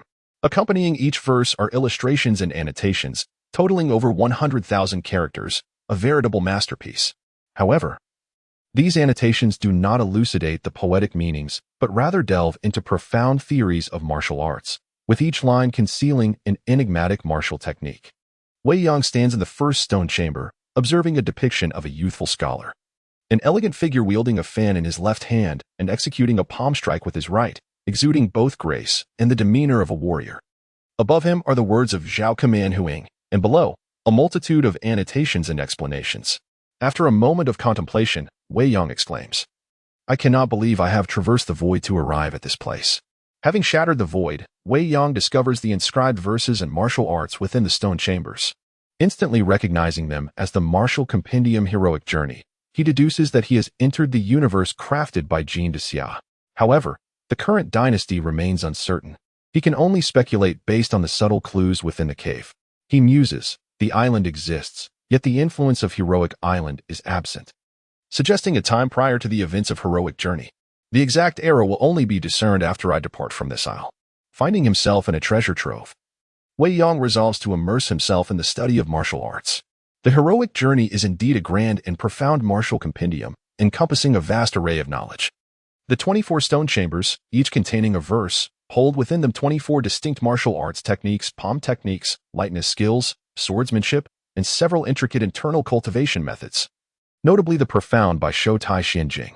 The legends surrounding this martial art are numerous and wildly exaggerated, with claims that it is a path to immortality, and that one who masters it can sink an entire island with a single palm strike. Such absurdities are only surpassed by the even more ludicrous beliefs held by many. In truth, these are mere fabrications. The Tai Xian Jing is not a method for transcending mortality, nor does its power approach the fantastical. Based on the original text, it bears a remarkable resemblance to the 9 Yin and 9 Yang techniques. While the entirety of Heroic Journey serves as a comprehensive martial arts treasury, a remarkable blend of the internal mastery of 9 Yang and the techniques of 9 Yin. As for sinking Heroic Island, that is pure nonsense. Wei Yang gazes at the stone wall, disregarding the annotations below, which are merely traps designed to ensnare the unwary. Instead, he focuses on the scholar's portrait, and before long, he perceives the figure within the mural springing to life, executing a seamless martial flow in his mind. This is a style of close combat, harmonizing the strengths of the fan and palm techniques, offering boundless variations. Each strike is lethal yet executed with elegance. This is a formidable tool for showcasing prowess. Closing his eyes to ponder, he seizes a wooden stick as a makeshift fan and begins to dance. Graceful as a startled swan, agile as a swimming dragon, the movement's a mesmerizing dance of balance and strength. with his right hand complementing the palm technique flawlessly. He shatters the surrounding rocks with a mere 3 moves. Wei Yang proceeds to the second stone chamber. Here, apart from the line Wu Go Shuang Swimming, the walls are filled with dense annotations, devoid of illustrations. Yet the true essence lies hidden within these annotations, where the strokes conceal the spirit of swordsmanship. Requiring utmost focus to comprehend, distraction by the words would yield nothing. Wei Yang concentrates intently, observing that among the thousands of characters on the stone wall, certain strokes resemble long swords, 20 to 30 in total, some poised to soar, others seemingly ready to plunge. Each sword embodies a unique essence and spirit. However, these are not sword techniques. Rather, they represent a form of internal cultivation. By following the direction of the sword energies depicted on the wall, his own vital energy can flow through specific meridians and acupoints. Wei Yang swiftly grasps the quintessence of the technique, channeling his vital energy according to the depicted sword forms. Within moments, his internal energy circulates like a serpent, achieving a full cycle in a mere span of time. The second verse Wu Go Shuang Swimming is now mastered. After mastering the martial arts of the second stone chamber, he compares them with the mural from the first chamber, discovering an intricate method of energy cultivation that complements the short combat techniques. The brilliance lies within the strokes of the youthful scholar, aligning perfectly with his internal meridians, creating a harmonious interplay. Following the scholar's strokes to cultivate his energy, he experiences subtle changes, his internal power steadily amplifying with each cycle. The first verse Jiao Command Huing is now perfected. Wei Yang's rapid progress and efficiency in cultivation yield results that others might pursue for an entire lifetime. After creating his own Wuji Xiantian de Fa, he finds himself capable of assimilating various martial arts, swiftly integrating their essences, including the profound teachings of De Beifu, Wu Ju Shengong, Jia Yi Shengong, and Si Zhao Shengong, elevating his mastery to unprecedented heights. Upon reaching the third stone chamber, he finds inscribed Yinan Zhao by Ma, accompanied by an illustration of a magnificent steed. The horse, depicted with its head held high, seemingly gallops through clouds. Alive and vibrant, Wei Yang, employing the insights gleaned from the previous chambers, finds himself at a standstill, realizing that this steed is not the crux of the matter. Observing the swirling clouds below, he perceives them as if they were striving to break free from the confines of the chamber. As he gazes, he feels his internal energy surging, urging him to sprint forth. Yinan Zhao by Ma embodies a technique of lightness. Following the flow of the clouds, he stimulates his internal energy and begins to run, darting around the chamber like a ball, yet with a purposeful grace. After a thorough exploration, he has fully mastered the footwork, and upon activating his internal energy again, he moves with an elegance that belies his speed, experiencing an indescribable ease after completing several circuits. The third verse Yinan Zhao by Ma is now perfected. Continuing through the chambers, within a single day, Wei Yang has mastered 23 verses. Among these are 7 sets of internal techniques, 3 sets each of boxing, swordplay, palm techniques, and lightness skills, alongside a set of close combat techniques, a leg technique set, and individual sets for finger and claw techniques. Upon arriving at the final stone chamber, he finds only text inscribed on the walls, devoid of illustrations. The characters resembling tangled tadpoles, indecipherable at first glance. Yet, Wei Yang understands the hidden wisdom does not lie in the meaning of these characters but in perceiving them as living creatures within a pond. With utmost concentration, these tadpoles seem to animate, leaping and bounding, each exhibiting a distinct state. As thousands of tadpoles dance across the wall, 2 may fortuitously collide. Wei Yang aligns his internal energy with the movements of the tadpoles, allowing the energy to flow through the corresponding acupoints. As the tadpoles encountered each other more frequently, the internal energy within numerous acupuncture points began to align into a singular straight line, a phenomenon reminiscent of the celestial rotation and the great shifting of acupuncture techniques. By the final encounter, the internal energies, techniques, footwork, and lightness skills from Wei Yang's previously practiced 23 verses suddenly coalesced into a harmonious whole. The ultimate verse, the white-haired Taoist classic, served as the comprehensive framework for the 24 verses of the heroic journey, capable of thoroughly integrating the preceding 23 martial arts into a cohesive system.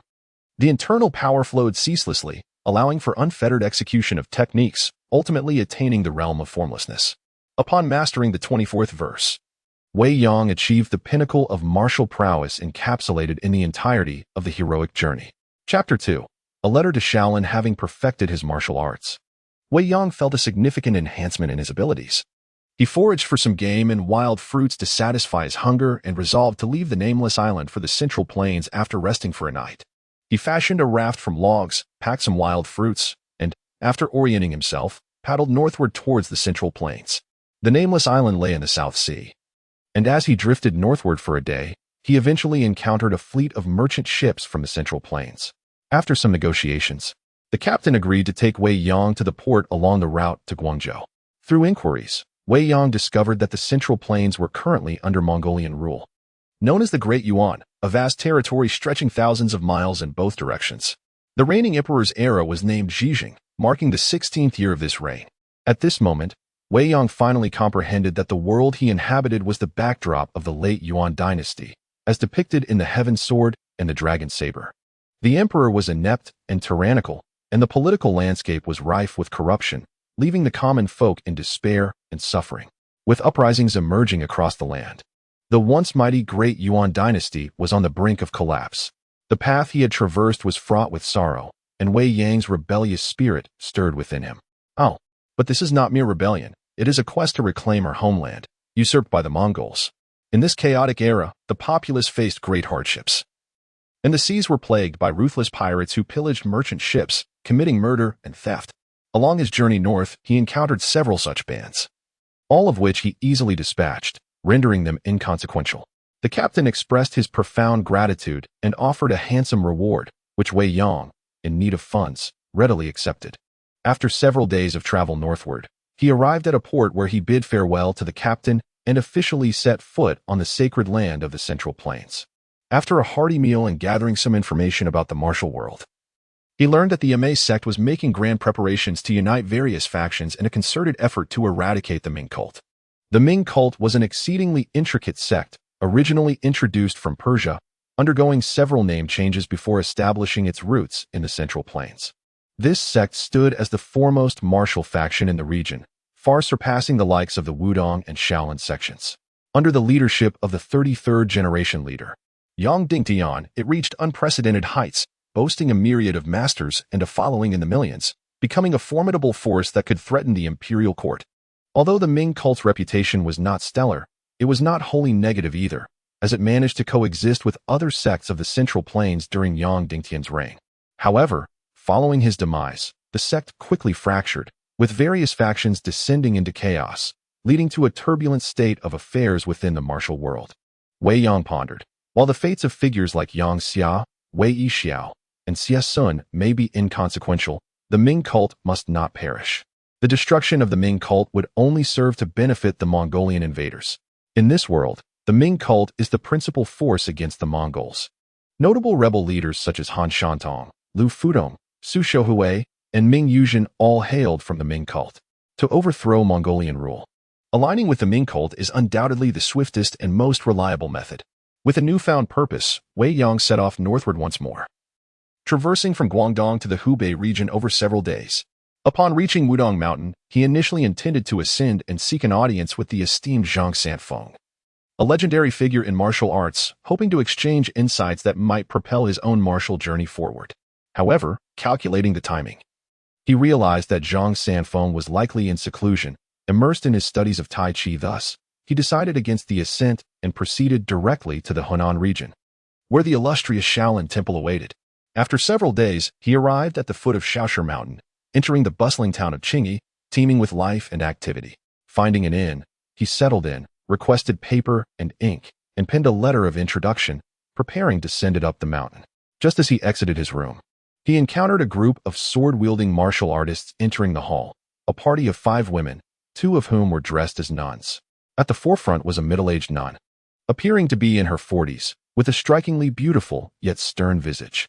Her slanted eyebrows lent her an oddly haunting appearance, reminiscent of a ghostly figure on a theatrical stage. Accompanying her were 3 monks clad in yellow robes. The leading monk, over 50, possessed sharp eyes and a deep, resonant breath, moving with an agility that indicated substantial mastery of both internal and external martial arts. They requested 3 tables, with the leading monk and the nun seated at one, while the other disciples occupied separate tables, ordering a few vegetarian dishes and a pot of tea to converse. As the monk poured tea, he remarked, The abbot has learned of the nun's arrival and sent me to welcome you. After your long journey, you may rest here before entering the Shaolin Mountain tomorrow." The nun nodded in acknowledgement and replied, "Abbot Kongin has sent Master Kongxing to greet me, and I am grateful for the warm hospitality. I shall follow the master into the Shaolin temple tomorrow." The monk sipped his tea and inquired, "Is your visit to discuss the plans to suppress the Ming cult?" The nun confirmed, "Indeed." The monk sighed, "Such a critical matter should be conducted in secrecy. Why must you make such a grand display? Won't the Ming cult be forewarned?" The nun replied defiantly, "Our plan to eradicate the Ming cult is righteous and should not be concealed. Even if those rascals learn of our intentions, it would be an opportune moment to strike them all at once. Would it not be satisfying?" The monk nodded in agreement. "Your insights are commendable." Their discussion continued, their voices resounding without a hint of discretion. Wei Yong descended the stairs and approached the monk and nun's table, performing the traditional Buddhist greeting, "Greetings, master."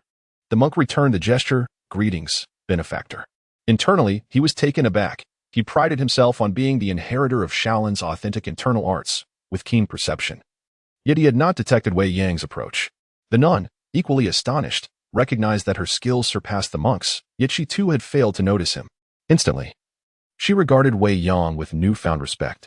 Wei Yong inquired, "May I ask your honored title?" The monk replied, "I am known as Kongxing." Renowned as one of the 4 great monks of Shaolin, Kongxing was a celebrated figure in the Central Plains martial world, known for his formidable skills and fiery temperament. Having dedicated decades to mastering the Dragon Claw technique among the 72 ultimate skills, making him one of the foremost experts of his time. Wei Yong bowed. "I am honored to meet you, Master Kongxing." Kongxing returned the bow. "What brings you here, benefactor?" Wei Yong presented his letter. "I am Wei Yong, and I intend to visit the ancient Shaolin temple tomorrow. I kindly request that you deliver this letter to Abbot Kongwen." Kongwen ranked second among the 4 great monks and held a significant position within the martial world. As a nameless individual, Wei Yang's direct approach to present a letter to Kongwen seemed presumptuous. Kongxing furrowed his brow. "May I inquire about your intentions in seeking an audience with Abbot Kongwen?" Wei Yong indicated the letter. "Please, master, the purpose is detailed within." Kongxing opened the letter and, upon reading, his expression shifted dramatically. He pointed an accusing finger at Wei Yong, exclaiming, "What audacity! You, a mere youth, speak so arrogantly, claiming to challenge our 72 ultimate skills. Do you believe Shaolin has no worthy challengers?" At this declaration, the atmosphere shifted dramatically, and all eyes in the hall turned towards Wei Yong. Some gazed in astonishment, while others mocked him, whispering disparaging remarks. The nun was taken aback, and upon receiving the note, her initial reaction was that Wei Yong was inexperienced and unaware of the world's complexities. However, upon further reflection, she sensed that the situation was far from simple. Wei Yong smiled and inquired, "Why does the esteemed monk express such anger?" "I merely sought to borrow the revered sect's 72 unique skills, driven by admiration, without any intention of theft or robbery." "Why such hostility?" Kongxing retorted angrily, "Such cunning. Who in the martial world is unaware that the 72 unique skills of Shaolin are strictly confidential? You are fully aware of this rule yet chose to compose this malicious note, revealing your true intentions." Wei Yong countered, "I have suggested a discussion, naturally. There will be negotiation. Esteemed monk, please take this note back, and we shall address everything after I have conferred with Abbot Kongwen." Kongxing scoffed dismissively. "There is no need." With a swift motion of his fingers, the note was instantly reduced to mere scraps of paper, demonstrating that his Dragon Claw technique had reached a level of unparalleled mastery. Chapter 003. The Bewildered Emptiness. Though renowned as a divine monk, Kongxing's fury was no less than that of others. He could erupt at the slightest provocation, unleashing the Dragon Claw technique he had mastered over decades upon Wei Yong. His fingers transformed into claws, fierce and sharp, wielding a superior claw technique combined with authentic internal power capable of leaving imprints on iron. Wei Yong deftly sidestepped, evading Kongxing's attack, and remarked, "Divine monk, let us speak amicably. If we must fight, it should be after meeting Abbot Kongwen." Kongxing initially intended merely to subdue Wei Yong and deliver him to the Shaolin Temple for a thorough investigation. However, Wei Yang's evasion revealed his exceptional martial arts skills, igniting not just Kongxing's anger but also his battle spirit, compelling the combative monk to unleash his full might. "Excellent footwork. With such skill, it is no wonder you dare speak so boldly. Yet, this alone is insufficient. Allow me to enlighten you about the hierarchy of martial prowess," Kongxing declared. His attack was a rare sight, and the atmosphere in the inn grew lively as onlookers retreated to grant the two ample space for their duel. Calmly, Wei Yong responded, "Very well, I shall today experience the Shaolin Dragon Claw technique firsthand." Kongxing wasted no words, advancing with authentic Shaolin footwork, his claws swirling in a tempestuous dance. Each strike imbued with the terrifying power to shatter stone. The Dragon Claw technique comprised 36 forms, fierce and relentless, yet characterized by simplicity. His fingers were as hard as forged iron, capable of crushing bricks like clay, and a single strike could render an opponent grievously injured.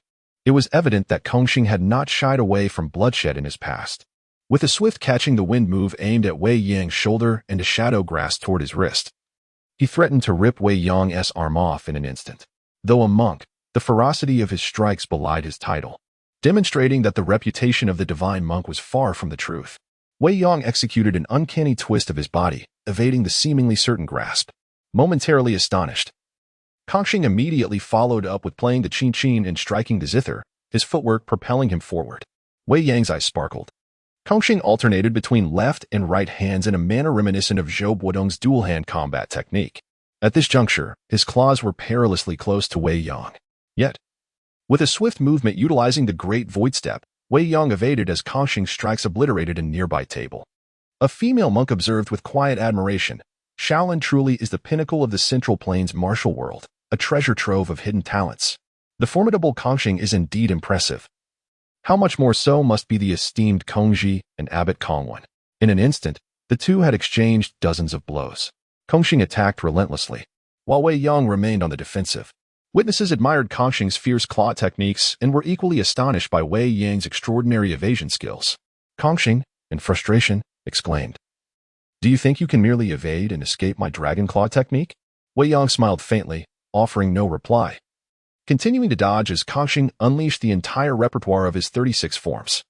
It dawned upon Wei Yang that Kongxing's technique was not a dual-hand combat style, but rather a refined mastery that allowed the simultaneous use of distinct techniques with each hand. Although reminiscent of dual-hand combat, it lacked true dual focus and a clear methodology. Had it been any other Shaolin technique, Kongxing would have faltered instantly. Kongxing's face turned ashen, his eyes bulging in disbelief, embodying the essence of an enraged deity. In his fury, he unleashed his full strength, disregarding any monastic precepts. And with his iron claws, he wreaked havoc in the inn, leaving a scene of utter devastation. After exhausting the 36 forms of the Dragon Claw technique, Kongxing remained unharmed. Yet his yellow robe lay tattered, each tear indicative of a potentially fatal blow. Had Wei Yang intended harm, he would have left Kongxing with not a single bone unbroken. Kongxing stood paralyzed, as if struck by lightning, grappling with the realization that his decades of labor had become a mere jest. The female monk furrowed her brow, contemplating. This individual is truly a prodigy, mastering such a profound technique with a mere glance is unfathomable. If he walks the righteous path, it would be a boon for the Central Plains martial world. If he were to stray into darkness, however, it could spell calamity for Shaolin. Wei Yang smiled lightly. "Pray, divine monk, how might you assess my execution of the 36 forms of the Dragon Claw technique?" Kongxing inhaled deeply, gravely stating, "You are indeed a natural talent. To grasp Shaolin's Dragon Claw technique at a glance is a gift I deeply admire." Yet, his tone shifted as he thundered, "If I am to perish in your hands, so be it. But what intention lies behind such a public humiliation?" Puzzled, Wei Yang replied, "Humiliation? What do you mean?" Kongxing shook his monk robe vigorously. "I may perish at your hands without regret, for defeat is but a consequence of skill. However, to humiliate me in such a manner is to disgrace the entire Shaolin lineage. The thousands of monks here shall not let this transgression go unpunished." Wei Yang was rendered speechless. If he were to injure or kill Kongxing, it would invite a horde of monks seeking vengeance the very next day. Yet if he spared him, Kongxing would still claim to be humiliated, leveraging his sect to demand retribution. What more could Wei Yang say? He replied coolly, "You may do as you wish, but do not forget to relay my words to Abbot Kongwen. As for your tattered robe, please deliver it to Master Sandu for appraisal." Kongxing was taken aback, bewildered by how Wei Yang had learned of his three masters' existence. As Wei Yang turned to leave, the female monk stepped forward, saying, "Wei Yang, your brazen provocation of Shaolin seems excessive." Turning back to face her, Wei Yang, having already surmised her identity, remarked, "Mistress, do you not wish for the Ame sect to intervene in this matter?" Mistress Mieju, the leader of the Ame sect and one of the few formidable female fighters in the martial world, possessed undeniable prowess. Slightly inferior to Kongwen, yet superior to Song Dayu at this stage.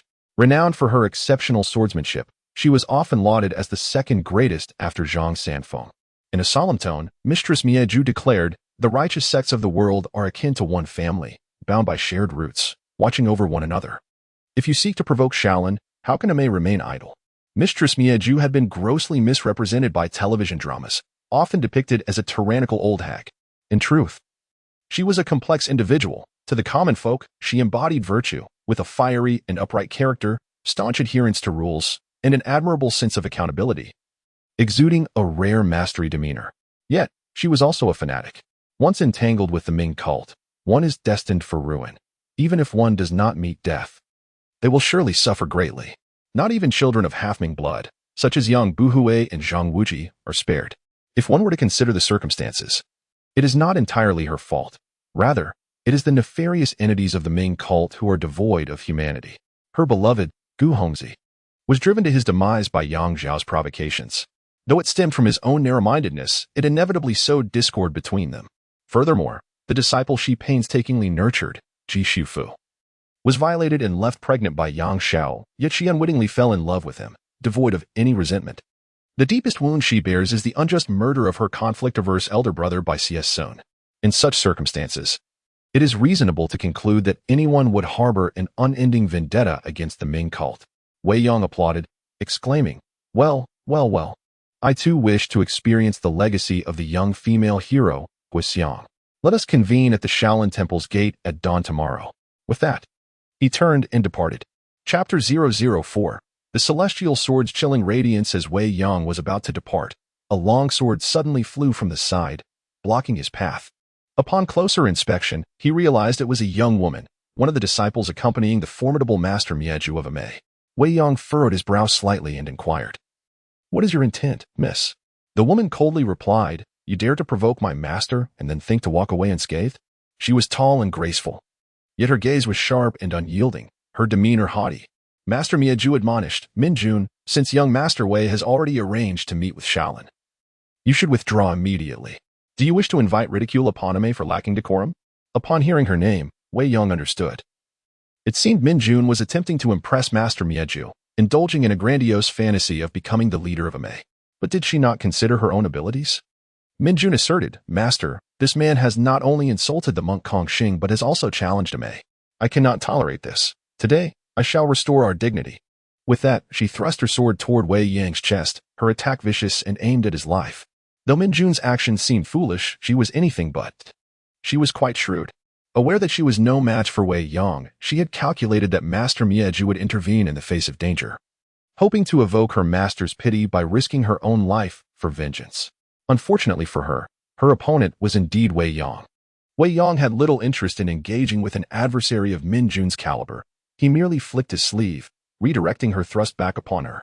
In a poetic twist, he employed her own sword against her. Master Mieju gasped in horror and leaped forward to save Minjun, but despite her utmost effort, she was too late. Minjun felt a sudden flash before her eyes, and as her hand trembled, her own sword pierced through her chest. Master Mieju caught Minjun's falling body. Crying out in despair, "Minjun! Minjun!" The Amei disciples, Jing Xian, Jing Zhao, and Zhou Jirua were momentarily stunned before drawing their swords to confront Wei Yong. However, none dared to strike first, daunted by his prowess. Master Mieju laid Minjun's lifeless form down, her eyes blazing with fury as she turned to Wei Yong, coldly declaring, "You vile demon. You just employed the Qian Kuan de Nuai, didn't you? I was blind to not see it. I did not expect you to be a demon from Mingjiao." Though Wei Yong had used the technique of Yihua Jieyu, it was not widely known, and the similarity to the Qian Kuan de Nuai led to this misconception. Wei Yong found no need to argue. Whether he was labeled a demon sooner or later made little difference. Kongxing, filled with anger, exclaimed, "So you are a demon of Mingjiao. No wonder you dare to brazenly challenge Shaolin. Since you have come, I shall ensure you remain here forever." He assumed a defensive stance, blocking Wei Yang's retreat. And the accompanying monks joined the fray, encircling Wei Yong. After a moment of contemplation, Master Mieju inquired sharply, "Are you not Fan Yao, the right envoy of light?" It was well known that only the leader of Mingjiao was qualified to practice the Qian Kuan de Nuai. Master Mieju reasoned that if Wei Yong had mastered it, He must hold considerable esteem within the sect, akin to Yang Xiao. Wei Yang shook his head. Wei Yang is my true name. I am certainly not the right envoy of light you speak of. Master Mingyu replied gravely, regardless of truth. Your ability to wield the Qian Kuan de Nuai is undoubtedly linked to the demon sect. Today, I shall eradicate this menace for the sake of the martial world. Driven mad by the mere mention of Mingyu, she cast aside all restraint and reason. Wei Yang nodded. Very well. I shall ultimately experience the prowess of a Mei. Better sooner than later. Withdraw. Master Mingyu commanded, her tone authoritative and unyielding. The disciples Jing Xian, Jing Zhao, and Zhou Zhirua sheathed their swords and retreated. She turned to Kong Xing and said, Master, you have already fought a battle. Please stand aside and support me. Today, I shall engage in a fair duel with the demon of Mingyu. Her brother, Gu Hongzi, had previously been defeated by Yang Xiao. Unable even to draw the heavenly sword, Master Mingyu held a deep grudge and could not let this opportunity slip by. Kong Xing understood her intentions and stepped back. But he remained vigilant, ensuring Wei Yang's escape route was still blocked. Master Mingyu declared, Receive my palm. With a swift motion, she struck. Unleashing a faint white radiance that resembled drifting clouds or falling snowflakes, her palm imbued with myriad transformations. Kong Xing shouted, Snowfall through cloud's palm. Before his words could fully leave his lips, Wei Yang had already acted, effortlessly deflecting Master Minyu's palm strike, causing her power to shatter a nearby table into fragments. Kong Xing gasped, Qian Kuan de Nuai. In an instant, the tides had turned. Wei Yang, who had responded last, now dominated the engagement. Wei Yang called out, Allow me to return the favor. Suddenly, he unleashed a palm strike of his own, enveloped in white radiance, mirroring the Yamei technique of snowfall through cloud's palm. Yet, despite the similarity, Wei Yang's execution surpassed that of Master Mingyu in both momentum and technique. During their initial confrontation, he had disowned her movements and expertly countered her energy flow, wielding the same technique with greater finesse. Master Mingyu was taken aback, hastily countering with a palm strike of her own, but intimidated by Wei Yang's force and presence, she did not underestimate him, pouring nearly all her energy into the attack. With a resounding clap, Master Mingyu was sent tumbling backward, crashing against a pillar before finally halting. Her arms tingled, and blood seeped from her lips as her breath became erratic, boiling like water. Conversely, Wei Yang remained steady, not even a trace of tremor passing through him. Master Mingyu was shaken, contemplating. The Yamei Nine Yang technique, passed down by Master Gua, is invincible. What sort of martial art has he cultivated that allows his qi to blaze like a fierce flame? In a single exchange, he has completely suppressed the Nine Yang technique. Master Mingyu bellowed, Jirua. Zhou Zhirua responded promptly, Master, catch. She then tossed a sword, ancient in form, its mere presence exuding a chilling aura. The heavenly sword, one of the two divine weapons of the current martial world. Master Mingyu grasped the sword, and amidst a flash of cold light, this extraordinary weapon revealed its unparalleled sharpness. Cold as water, sharp as a thorn, even the residual force of the sword's aura shattered nearby furniture into pieces. Within the martial world of the Central Plains, a few phrases have long circulated. Supreme in the martial world, the dragon-slaying Saber commands the world, none dare defy. Thus, everyone sought to seize the dragon-slaying Saber, hoping to unlock its secrets and gain supremacy in the martial world. Yet they overlooked the latter two lines. When the heavenly sword does not emerge, who can contend? Without the heavenly sword's partnership, even seizing the dragon-slaying Saber would amount to nothing. Pointing the sword at Wei Yang, Master Mingyu solemnly declared, It is your destiny to perish beneath the heavenly sword. Wei Yang replied calmly, Is it? With that, he advanced towards Master Mingyu, stepping into the void as he reached for the sword's blade with his right hand. Master Mingyu scoffed internally, thinking, The demon knows not the sword's sharpness and is so brazen. Very well. Today, I shall sever your fingers from your hand. With all her might, she attempted to twist the blade, but it felt as though it were being held down by an insurmountable mountain, immovable. Master Minyu's heart sank. In that moment, a surge of energy propelled her backward, and the heavenly sword fell effortlessly into Wei Yang's grasp. She coughed up blood, staring at Wei Yang in disbelief, unable to comprehend how he could physically contend with the heavenly sword. Little did she know that Wei Yang had mastered the essence of the Four Illuminations divine art through the boundless Xiantian Great Method, allowing him to cultivate his body to a state akin to indomitable gold and silver, impervious to blades and fire, fearless even in the face of the sharpest divine weapons, and free from the unsightly web-like patterns of gold and silver. Wei Yang twirled his sword gracefully and remarked, "The heaven-subduing sword indeed lives up to its illustrious reputation. Alas, it has fallen into my hands like a fine steed encountering a discerning master." In response, Jing Xian and the other disciples of Ame drew their swords, pointing them at Wei Yang, demanding, "Return the heaven-subduing sword at once." With a swift motion, Wei Yang retaliated, severing all their swords in twain, and calmly stated, "Such divine weapons are destined for those of great martial prowess. It seems the venerable master lacks sufficient skill. Perhaps it would be wise to return to Ame and refine your abilities for a few more years before seeking this sword again." The fiercely proud Mingyu, overwhelmed by rage, spewed forth a mouthful of blood and fell unconscious. Wei Yang then turned to Kong Xing, smiling as he said, "Please convey my invitation to Master Kongwen. I shall return tomorrow." After weighing his options, Kong Xing chose not to engage but hurried forward to assess Miyaju's injuries. Chapter 005. Ascending Shaolin. Within the great hero hall of Shaolin Temple, beneath the resplendent golden Buddha, a gathering of monks listened intently as Kong Xing reported on the recent events following his return to the temple. Among those present were several distinguished figures, including the abbot Kongwen, ranked second among the 4 divine monks of Shaolin, whose martial prowess was both profound and enigmatic, surpassing even that of the formidable Master Xie. His mastery over the 7 unique Shaolin techniques, such as the Great Diamond Palm, was nothing short of extraordinary. Kongji, the second in command and third among the 4 divine monks, was also in attendance.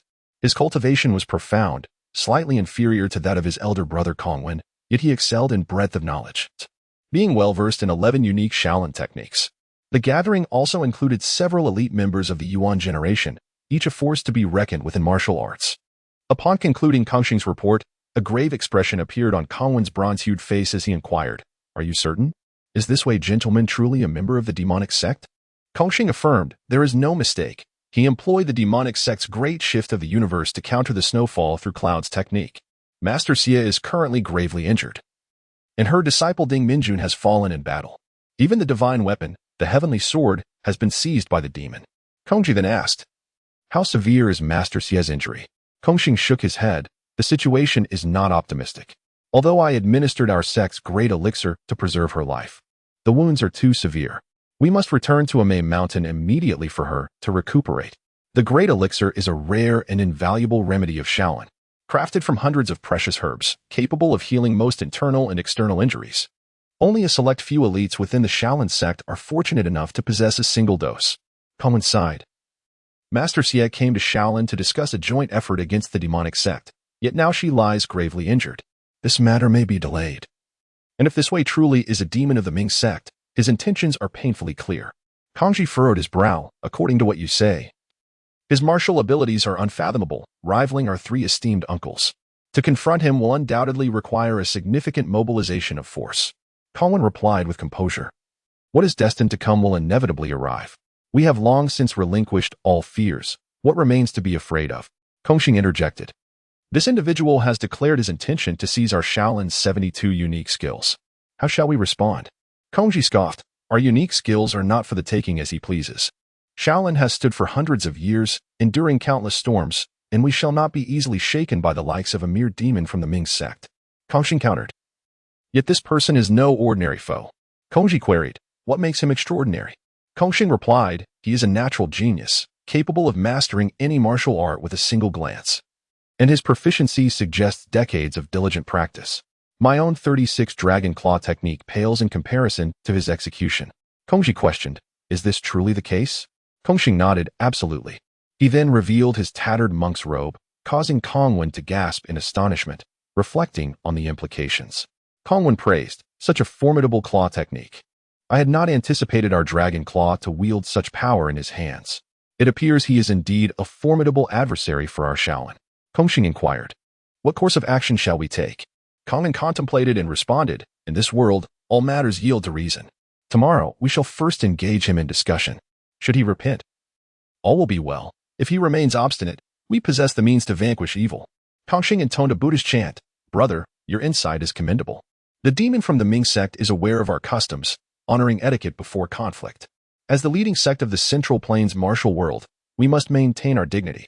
Kongwen agreed wholeheartedly, indeed. Kongji pondered for a moment before continuing, "While we may wish to enlighten the demon, he may not harbor intentions of repentance. Tomorrow, we must assemble the warrior monks and establish a formation. Should he remain unrepentant, we cannot allow him to descend the mountain and continue to wreak havoc upon the Jianghu. Kangxing nodded in affirmation. You speak wisely. Kong Wen, after a moment's reflection, added, the demon has always been ruthless and cunning. We must not let our guard down. I shall personally visit the rear mountain to consult with our 3 esteemed uncles, whose presence will ensure our absolute safety. Kongji nodded. Your insight is sound. Kong Wen began delegating tasks. Kongji was to gather the elite of Shaolin to set up the formation, while Kangxing was to coordinate the warrior monks to bolster defenses. Kong Wen would proceed to the rear mountain to meet with the monk, Shindu, who had been studying the Vajra demon suppression circle. As the 1,000 warriors of the temple sprang into action, an atmosphere of tension enveloped the entire Shaosher mountain. The following day, Wei Yong rose early. After washing up and enjoying a leisurely breakfast, he set out, perfectly timed to greet the rising sun as he embarked on the path to Shaolin. Upon reaching the foot of the mountain, a monk approached to greet him. After exchanging the customary Buddhist salutation, the monk said, Greetings, Wei gentlemen. I am here on the abbot's orders to escort you to the gates of Shaolin Temple.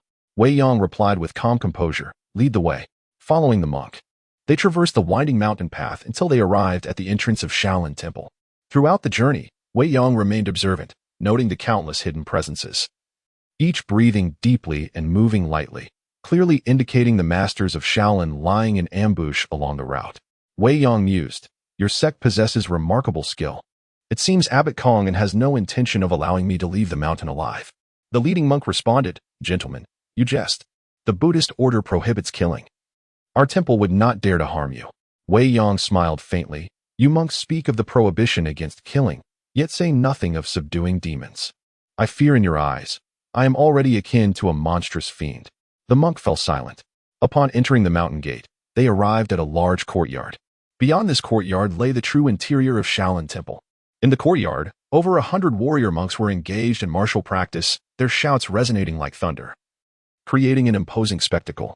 Their staff techniques were profound and intricate, their movements synchronized as if they were a military formation, instilling immense pressure.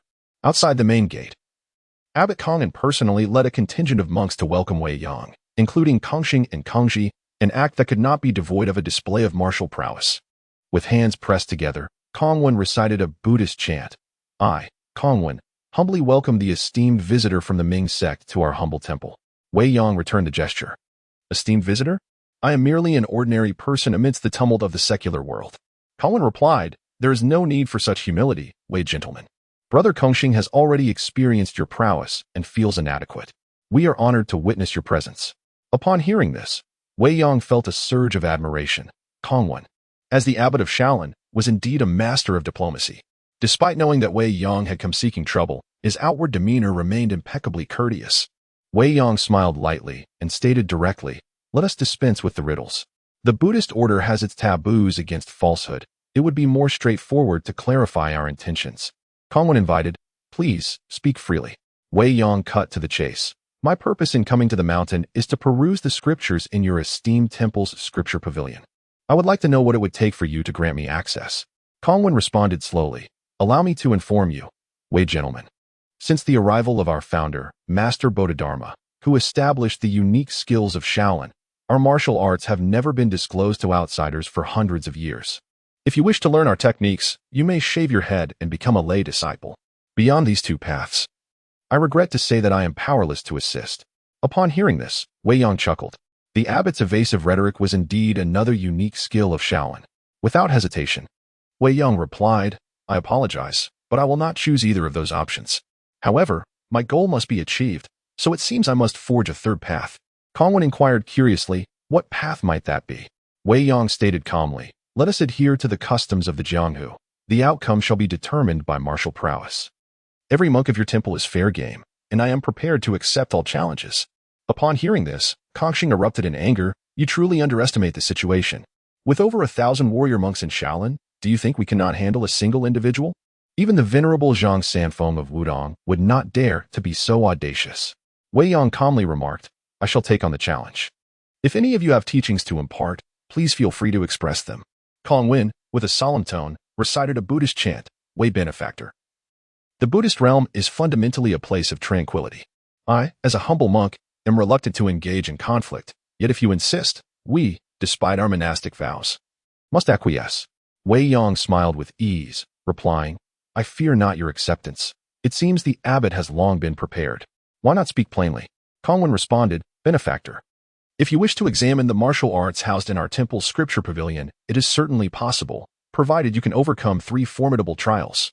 Our sect's 72 extraordinary techniques will be at your disposal. Wei Yong declared proudly, Do not speak of merely 3 trials. Even if there were 300, I would accept them all today. Kongwen invited, Very well, Benefactor, please proceed. With a firm strike of the staff upon the ground, over 100 martial monks who were demonstrating their skills immediately surrounded Wei Yong.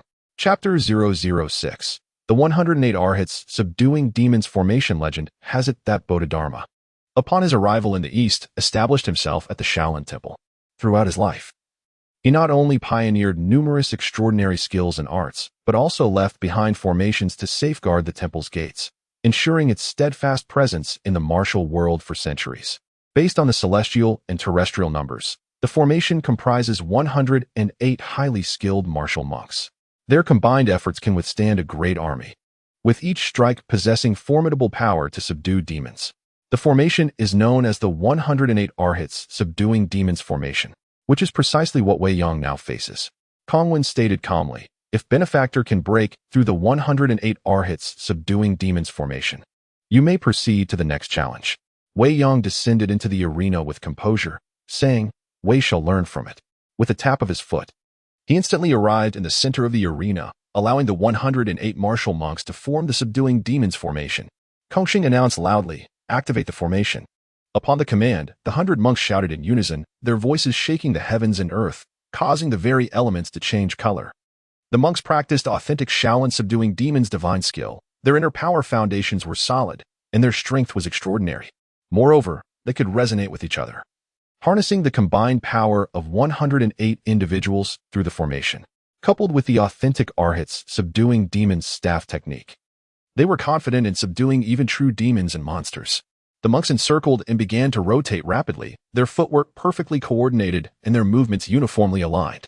The inner circle consisted of 9 individuals, the most formidable among them, who would bear the brunt of the initial assault. With a thunderous roar, the formation was finally activated. The 9 monks of the inner circle attacked Wei Yong from all directions. The authentic subduing demons' divine skill, combined with the subduing demons' staff technique, targeted his head, chest, and feet, simultaneously encompassing several vital points on Wei Yang's body. Wei Yong employed the martial arts from Ode to Gallantry to counter the attacks. He immediately executed the lightness skill, deeply concealing merit and fame, his figure becoming like a swimming fish, completely evading the attacks. He weaved and dodged among the monks' staves, his demeanor exuding an indescribable elegance and composure. Despite the 9 monks wielding their staves with all their might, they could not even graze Wei Yang's clothing. Kongwen praised, What extraordinary lightness skill! Such remarkable footwork has never been seen in the martial world. Kongxing added, Unheard of. Looking again, Wei Yong executed the palm technique, toppling the 5 peaks with ease from Ode to Gallantry, delivering 5 palms with each hand. In a single move, he repelled the 9 monks of the inner circle. Kongxing inquired with puzzlement, What palm technique is that? Kongxing replied, Never heard of it.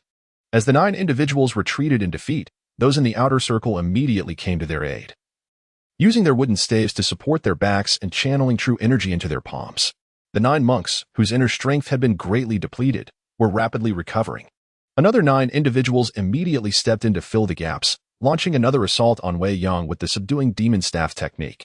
These fresh troops, holding their breath, unleashed a valiant momentum capable of repelling thousands of troops. The power of their strikes was enough to make most in the martial world retreat. Wei Yong straightened his body, raising his hand to dissolve the 9 individuals' attacks instantly with a palm strike. Then, he repeated his previous tactic, using the aromatic corpse lightness skill to dodge and evade. While avoiding the attacks, he activated the fragrant corpse palm technique to counterattack, repelling the 9 monks who had filled the gaps in a few moves. The 9 monks were sent flying backward, spitting blood. However, as before, as soon as someone was defeated, someone else would step in to heal their injuries and restore their power. The assault was like a relentless tide, wave after wave. Their inner energies were of the same origin, harmonizing with each other, making their healing and recovery rate far superior to other techniques. Kongji stated proudly, The 108 Arhat subduing demons formation can unite the monks within the formation, providing an inexhaustible stream of attacks. Even if his power is high, he can only be exhausted to death. Kongwen chanted a Buddhist invocation. Junior brother, monks should always be compassionate. How can you speak so rashly? Kongji quickly said. Senior brother is right. Wei Yang stood calmly in the formation, treating it as a 1 versus minigame, unleashing his skills to his heart's content. After a few rounds of combat, Wei Yang finally grasped the intricacies of the Arhats subduing demons formation. Losing interest in continuing, he decided to unleash his true abilities to end the fight. With a wave of Wei Yang's sleeve, the 9 monks of the inner circle were instantly sent flying, their staves broken and their bodies injured. With a stomp of his foot, his powerful inner energy spread out, shattering the bluestone slabs on the ground into pieces. The 3 groups of monks in the middle layer were all forced back several zhang. The monks in the outermost circle hurriedly rushed forward to assist, dozens of them exerting all their strength to stabilize the formation.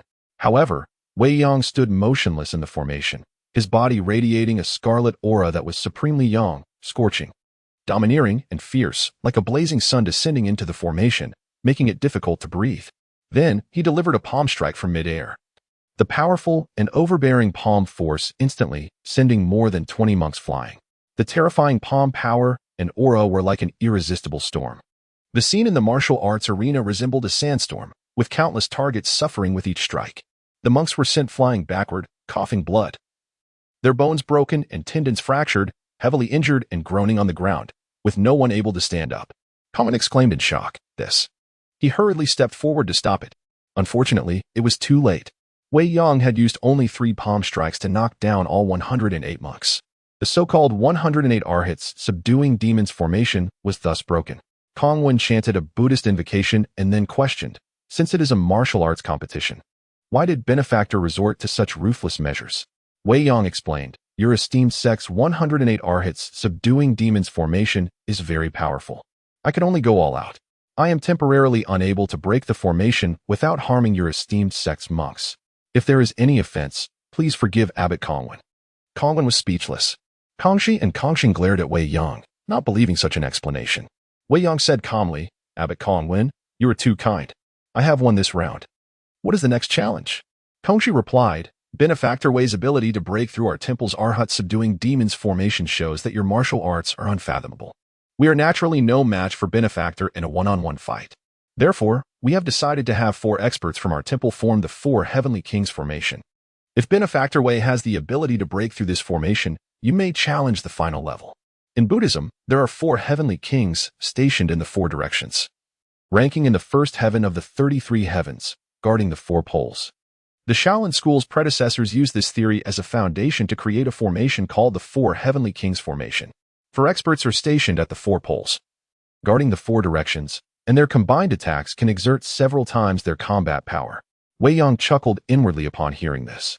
The Shaolin school loves to engage in these formations, openly ganging up on opponents. Wei Yang asked, which 4 will fight? The 4 Heavenly Kings formation requires 4 experts.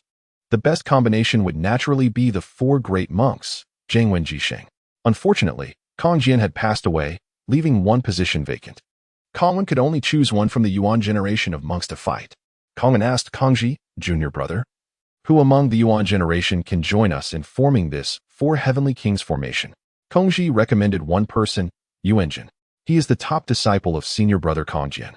With profound skill and proficient martial arts, he is one of the best among the Yuan generation of monks. Wei Yang was amused upon hearing this name. This Yuanjin was the ultimate villain of this era. Cheng Kuan, Xiesun's teacher, nicknamed Mixed Yuan Thunderbolt Hand, was famous in the martial world for his mixed Yuan skill and Thunderbolt Fist. He was originally a first-class expert, but after becoming Kongjian's disciple, he learned the Shaolin 9 Yang skill, and his strength increased by leaps and bounds.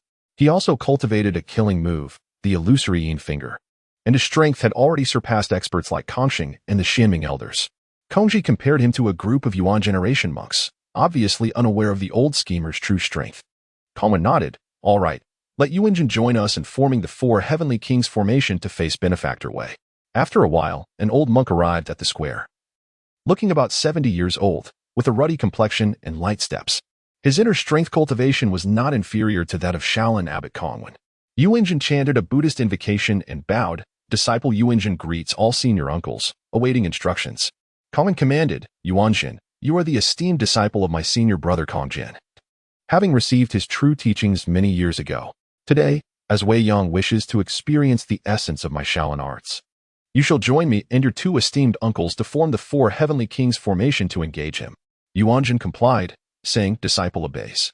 Wei Yang smiled and remarked, ah, so it is the illustrious Hunyuan Pilehand in person. I am honored. Today, I shall have the pleasure of witnessing your remarkable Hunyuan skill and pile fist. A sudden shock gripped Kongwen's heart. Could Yuanjin truly be Chengkuan, the Hunyuan Pilehand? Though uncertain, doubts began to surface, yet he remained composed. Mindful of the imminent threat, Kongxing and Kongji exchanged glances, deciding to inquire further after they had dealt with Wei Yang. Chengkuan, too, was taken aback, though he betrayed no sign of surprise.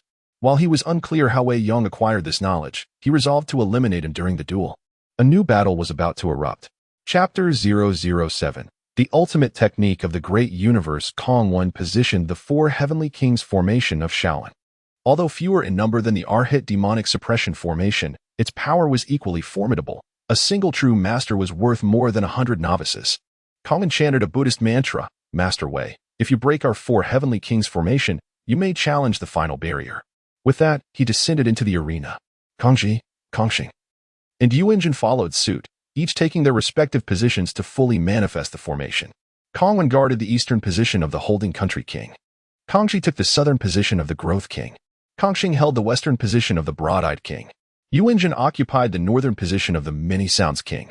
The four directions resonated with one another, forming a colossal net that ensnared Wei Yang, who stood at the center of the formation. Kongwen declared, the formation begins. This was both a warning and a signal to commence their assault. As his words echoed, a relentless offensive descended upon them.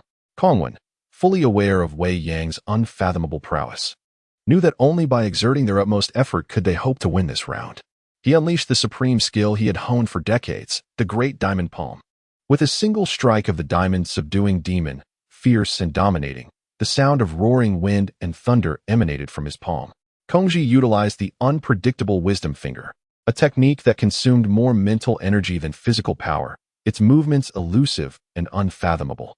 Kongxing employed the 36 Dragon Claw technique, one hand executing the zither gesture and the other the Guqin gesture, attacking Wei Yang's shoulder and waist simultaneously.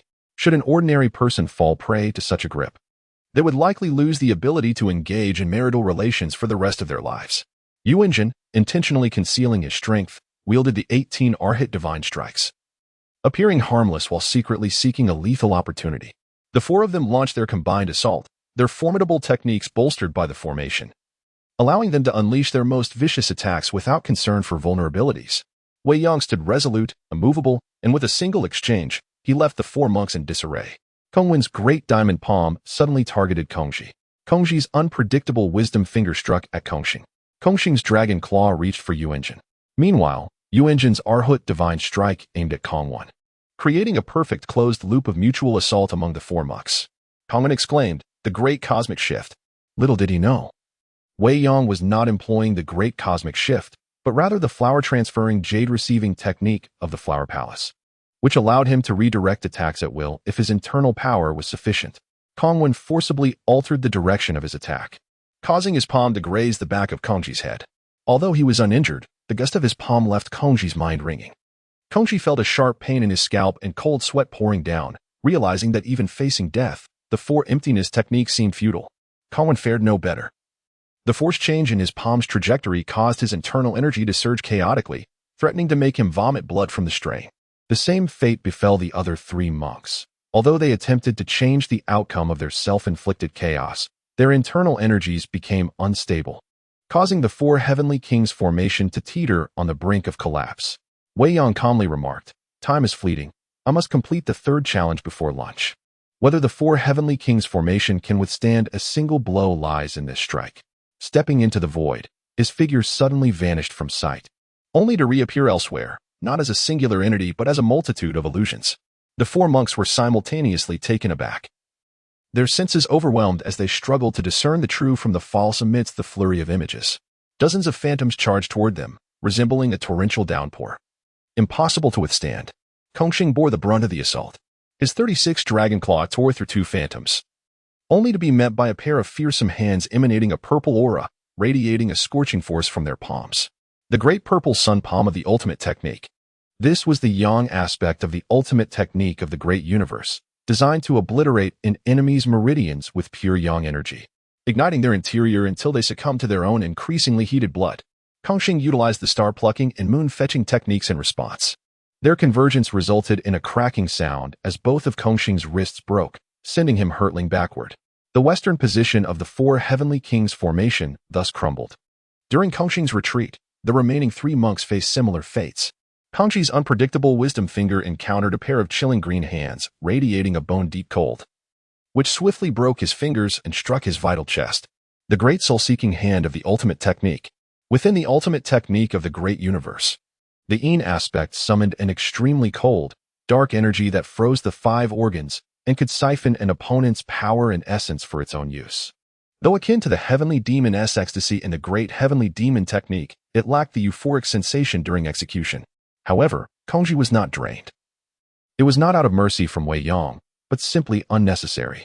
While siphoning another's power could yield a temporary boost, it would ultimately taint one's true essence and destabilize one's foundation. Hence, since mastering the ultimate technique of the great universe, Wei Yang had never employed it to extract power or essence. The southern position of the four heavenly kings formation collapsed. Next, the misfortune befell Kongwen, whose great diamond palm clashed with Wei Yang's earth-shattering, unyielding fist. In a single exchange, their palms exploded, the diamond disintegrating, while Kongwen was struck by the force of multiple unyielding punches to his chest, causing him to vomit blood and fall to the ground, no longer capable of fighting. The eastern position of the four heavenly kings formation vanished into thin air. Finally, it was Yuanjin's turn. Wei Yang treated his mixed Yuan thunderclap hand with utmost respect, simultaneously executing both the great purple sun hand and the great soul-seeking hand. The left hand unleashed the great purple sun hand, while the right delivered the great soul-seeking hand. Yuanjin, utterly defenseless, received both blows, letting out a muffled groan as a trace of crimson appeared at the corner of his lips. Surprisingly, his injuries were not severe. He had evidently not been harmed by the dual energies of yin and yang. Wei Yang immediately sensed something amiss, as Yuanjin's robe revealed a steel plate protector beneath.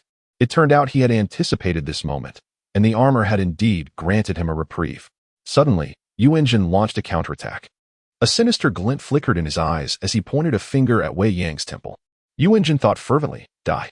Anyone who knows I am the mixed Yuan thunderclap, hand S. Chengkuan, must perish. Wei Yang let out a cold laugh, making no attempt to evade. A strike with full force aimed at the temple was a critical hit that even Zhang Sanfeng could not withstand.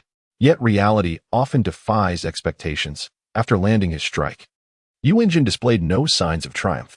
His full-powered illusory yin finger seemed to collide against an impenetrable wall, failing to breach Wei Yang's defenses and instead leaving his fingers numb with shock. Yuanjin was filled with horror, his mind racing. He possesses a body of bronze skin and iron bones, impervious to harm.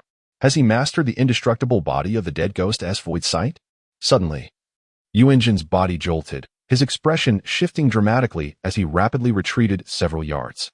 At that moment, white mist spewed from his mouth, frost forming on his eyebrows and beard, his body trembling violently, and in a fleeting instant, he was enveloped by a layer of white frost.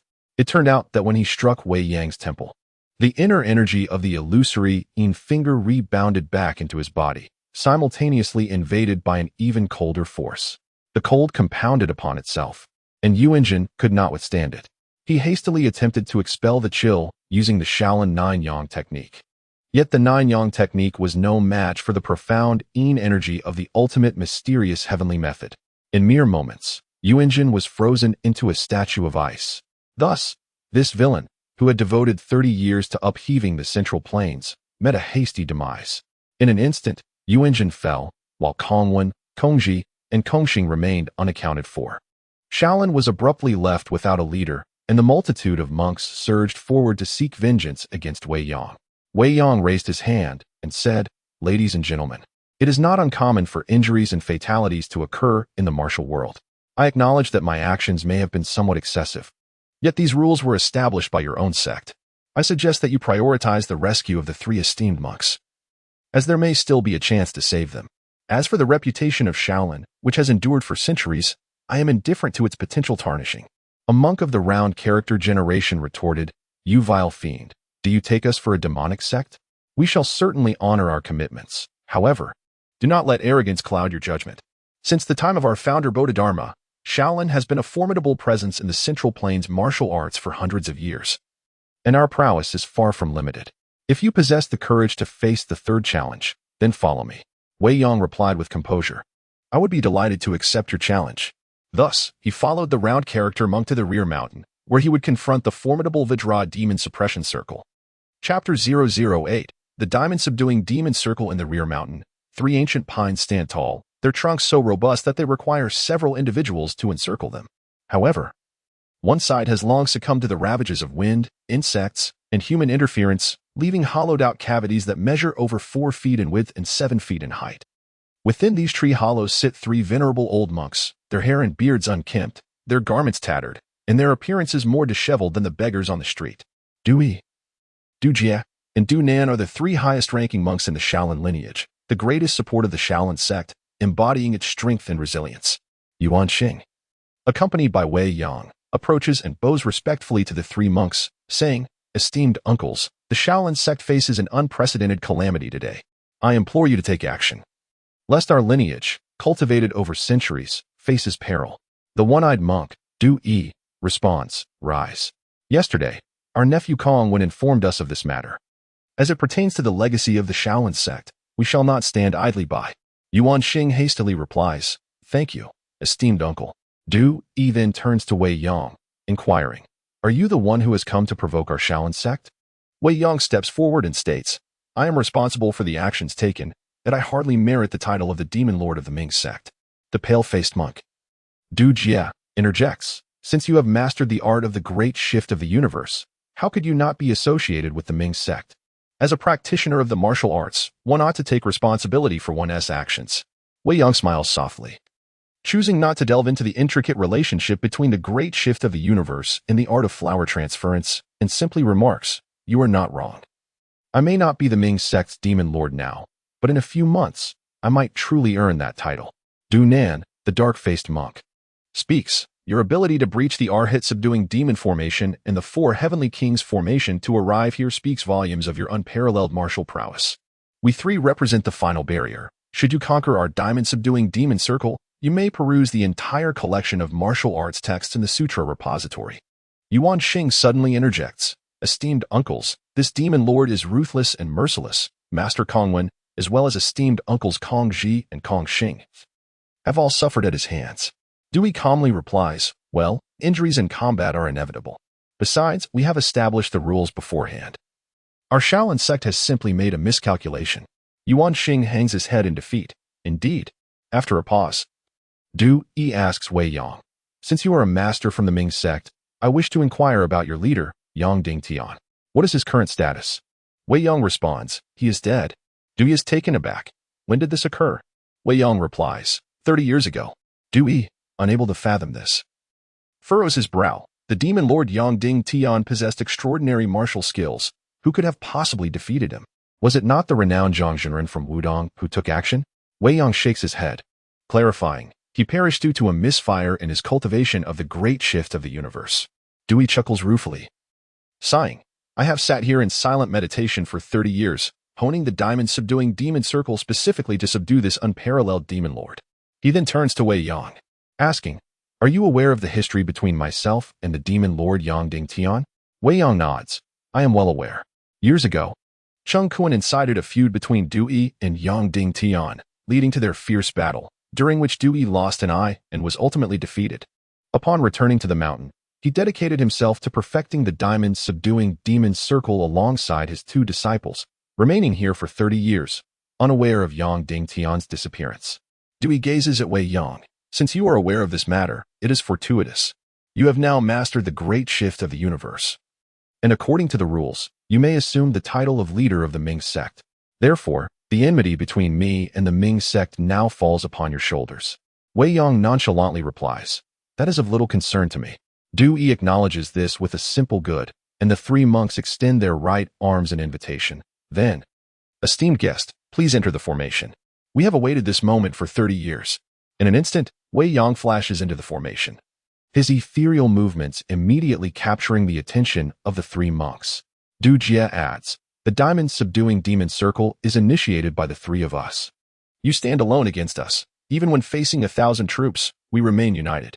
If you have any allies, feel free to summon them to join the fray. Wei Yang calmly replies, I have no allies, and I require none to break your formation. Dewey remarks with measured confidence, you possess great self-assurance. Today, I shall experience the might of the great shift of the universe. The three monks spring into action, launching 3 black cords from the gnarled branches, forming a massive net that descends upon Wei Yang. The diamond subduing demon circle, a pinnacle formation of the Buddhist sect, necessitates the combined efforts of exceptionally skilled monks with a shared intent, a feat that took the 3 monks 30 years of diligent practice to achieve. With a flick of his hand, Du Yi sends the black cord shooting forth like an arrow, its power capable of piercing stone. Simultaneously, Du Jie and Du Nan attack, their cords reinforced by their extraordinary internal strength, resembling 2 lances aimed at Wei Yang. The 3-pronged assault possesses overwhelming might, capable of annihilating even the most elite of warriors. Wei Yang stands resolutely within the formation, and as Dewey's black cord nears, he flicks his finger, redirecting the initial assault toward the cords of Du Jie and Du Nan. His intention with the flower transference technique is to incite conflict among the 3 monks, leading to their own defeat, perfectly mirroring his previous encounter with the 4 Heavenly Kings formation. However, the 3 monks possess martial prowess far superior to that of Kongwen and the others. As the black cords are about to collide, each monk deftly adjusts his wrist, allowing the cords to twist and evade one another like agile serpents. Dewey expresses admiration, excellent skill. The great shift of the universe truly lives up to its reputation. If I can defeat you today, even if I perish in the process, I would have no regrets. With a swift motion, the black cord sweeps toward Wei Yang, akin to a dragon's tail striking down. Du Jie lunges toward Wei Yang's chest, while Du Nan aims for the top of his head with a force akin to Mount Tai descending. Wei Yang kicks aside Dewey's attack and employs the flower transference technique to redirect the assaults of Du Jie and Du Nan, subsequently executing the dragon claw technique to seize the black cord. With a powerful tug, Wei Yang's immense internal force sends Du Nan and Du Jie tumbling out of the tree hollow like children. Dewey immediately springs into action to shield his companions. But in the process, Wei Yang causes Du Jie and Du Nan to swap positions, retaining the formidable power of the diamond subduing demon circle. The 3 monks work in close concert, their long whips moving like dragons, transforming the space within several yards into a forbidden zone. After exchanging blows for the better part of 50 moves, Wei Yang has gained a comprehensive understanding of the monks' techniques and the patterns of the diamond subduing demon circle. Losing interest in continuing the engagement, Wei Yang states calmly, esteemed monks, you have struck at me for dozens of moves. Now it is my turn to counter. He channels the primordial energy within, transforming it into an incredibly potent internal force, and with a single strike of the great no-form fist, he shatters the black cords held by the 3 monks into countless fragments. Du Yi's heart jolts, such internal power. I have never encountered such a tyrannical and terrifying force. At that moment, Wei Yang's fist reaches Du Yi. He dares not confront it directly and can only leap aside, though he escapes immediate danger. The ancient pines behind him splinter under the force of this strike. The same fate befalls Du Jie and Du Nan.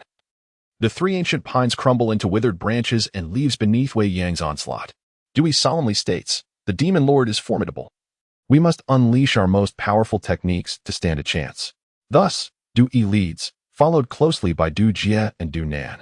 As the 3 monks instantly merge into a unified front, their authentic Shaolin internal power, now combined, multiplies their strength exponentially. Dewey intones a Buddhist chant, diamond subduing demon. He then unleashes the Shumi mountain palm, launching a long-range attack, the invincible palm energy crashing down like a tidal wave. The Shumi mountain palm is among the 72 ultimate techniques of Shaolin, its intricacies profound. Once mastered, the user can unleash the palm at will, with the force remaining undiminished regardless of distance. All 3 monks have trained in this technique, and thus, their collaborative use proves incredibly effective, wielding tremendous power. Dewey unleashed a staggering 81 strikes in one breath, while Wei Yang stood firm, absorbing each blow. Within these 81 strikes, Wei Yang discerned the profound intricacies. And with a faint smile, he challenged, 3 venerable monks, would you care to receive a blow from my Shumi mountain palm? He then executed a strike, And even this seemingly casual gesture bore a terrifying power that exceeded the monk's wildest imaginations. Wei Yang's palm not only contained his own formidable strength, but also amalgamated the essence of the 81 strikes unleashed by Dewey. It turned out that during the exchange, he had harnessed the full force of those strikes with his great reincarnation seal, only to return it all with a single blow of his own. The impact was cataclysmic, shaking the heavens and the earth. The three monks were sent sprawling, spewing blood as they were violently hurled backward, crashing to the ground, their monk robes stained crimson. Teetering between life and death. Chapter 009. The Scripture Repository. 3 monks suffered defeat, and Shaolin faced a significant loss. According to their agreement, the 72 ultimate techniques within the Scripture Repository were open for viewing. Thus, Wei Yang prepared to return to the temple to study the scriptures, only to be intercepted by a group of enraged martial monks. The leader, Yuan Yin, exclaimed fiercely, "Demon, you have harmed my master, my uncle, and my granduncle. You still wish to enter the Scripture Repository to peruse our sect's martial arts? Such delusions." Wei Yang replied with a cold smile. "What do you mean? Are you implying that Shaolin has now reneged on its word?" Yuan Yin retorted, "What does it matter if we have? As reputable sects, we need not keep our word with a great demon." At this moment, Yuan Xing also rushed over, declaring sternly, "There is no need for any chivalrous conduct with a demon. Let us all charge forth and rid the Central Plains martial world of this scourge." The hundreds of martial monks present were already restless, evidently having forgotten the rules previously established. Observing this, Wei Yang felt a desire to make an example of them. Anyone who dared to obstruct him today would meet their demise. He immediately employed the 5 mountains reversal palm technique, executing 5 strikes that dispatched 5 of the eager attackers. Including the most vocal Yuan Yin and Yuan Xing displaying such prowess, the hundreds of martial monks were struck with fear and began to retreat. Wei Yang let out a faint smile and strode confidently past the throng of monks towards the temple. Upon entering, he made his way directly to the Scripture Repository. Throughout his journey, every monk he encountered fled at the sight of him, desperately avoiding provoking the great demon lest they be struck down. A few foolish monks, attempting to uphold the dignity of Shaolin, endeavored to confront him, but Wei Yang swatted them aside as one would a fly. Once inside the Scripture Repository, he found no monks present, for they had long fled. Only a large black dog remained, growling ferociously at Wei Yang upon his arrival. Seeing its audacity, Wei Yang chuckled. "Just what I need to sate my hunger. I shall use you to honor my appetite." With a swift strike, he killed the dog and dragged its carcass to the Shaolin kitchen, where he seized a cook and commanded, "Prepare this dog as braised meat and deliver it to the Scripture Repository." The monk, nearly in tears, pleaded, "Please, esteemed sir, spare me. A monk must not take life. If the Buddha learns of this, I shall surely fall into the depths of a Vichy hell." Wei Yang countered, "This dog is already dead. Cooking its flesh does not constitute taking life." The monk replied, "Monks do not consume meat." Wei Yang scoffed, "Such hypocrisy. Whether meat or vegetables, all are life. The Buddhist teachings often speak of treating all beings equally. Is consuming meat not taking life? Is consuming vegetables not taking life?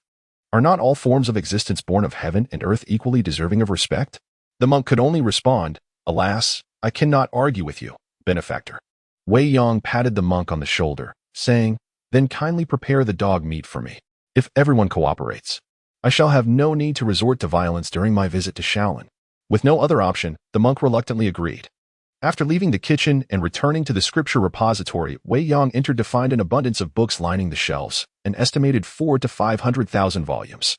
He glanced over the list of scriptures. The first and second floors housed Buddhist texts and the insights of renowned monks throughout history, while all martial arts literature was stored on the top floor. Ascending to the top floor, he found a smaller collection, yet still containing at least 3,000 to 4,000 volumes, in addition to the 72 ultimate techniques and internal martial arts manuals. There were also annotations and insights from predecessors on various skills. Thus, Wei Yang began to examine them one by one. Possessing an exceptional memory and the ability to assimilate the essence of diverse martial arts through the Wuji Shintian technique, he swiftly perused the 72 ultimate techniques in a mere hour and a quarter. Though the 72 ultimate techniques were said to be created by Bodhidharma, many were actually fabricated by later generations under his name, seeking to enhance the prestige of their martial arts. The reputation of a technique attributed to Zhang Sanfeng would differ greatly from one attributed to Song Qishu. After reviewing the 72 ultimate techniques, his gaze fell upon the internal martial arts texts. After a thorough search and careful selection, he discovered several superior internal martial arts manuals, including the I Jing Jing, Shi Sui Jing, and Luohan Fumo Gong. Mastering any one of these could elevate an individual to the pinnacle of the martial world.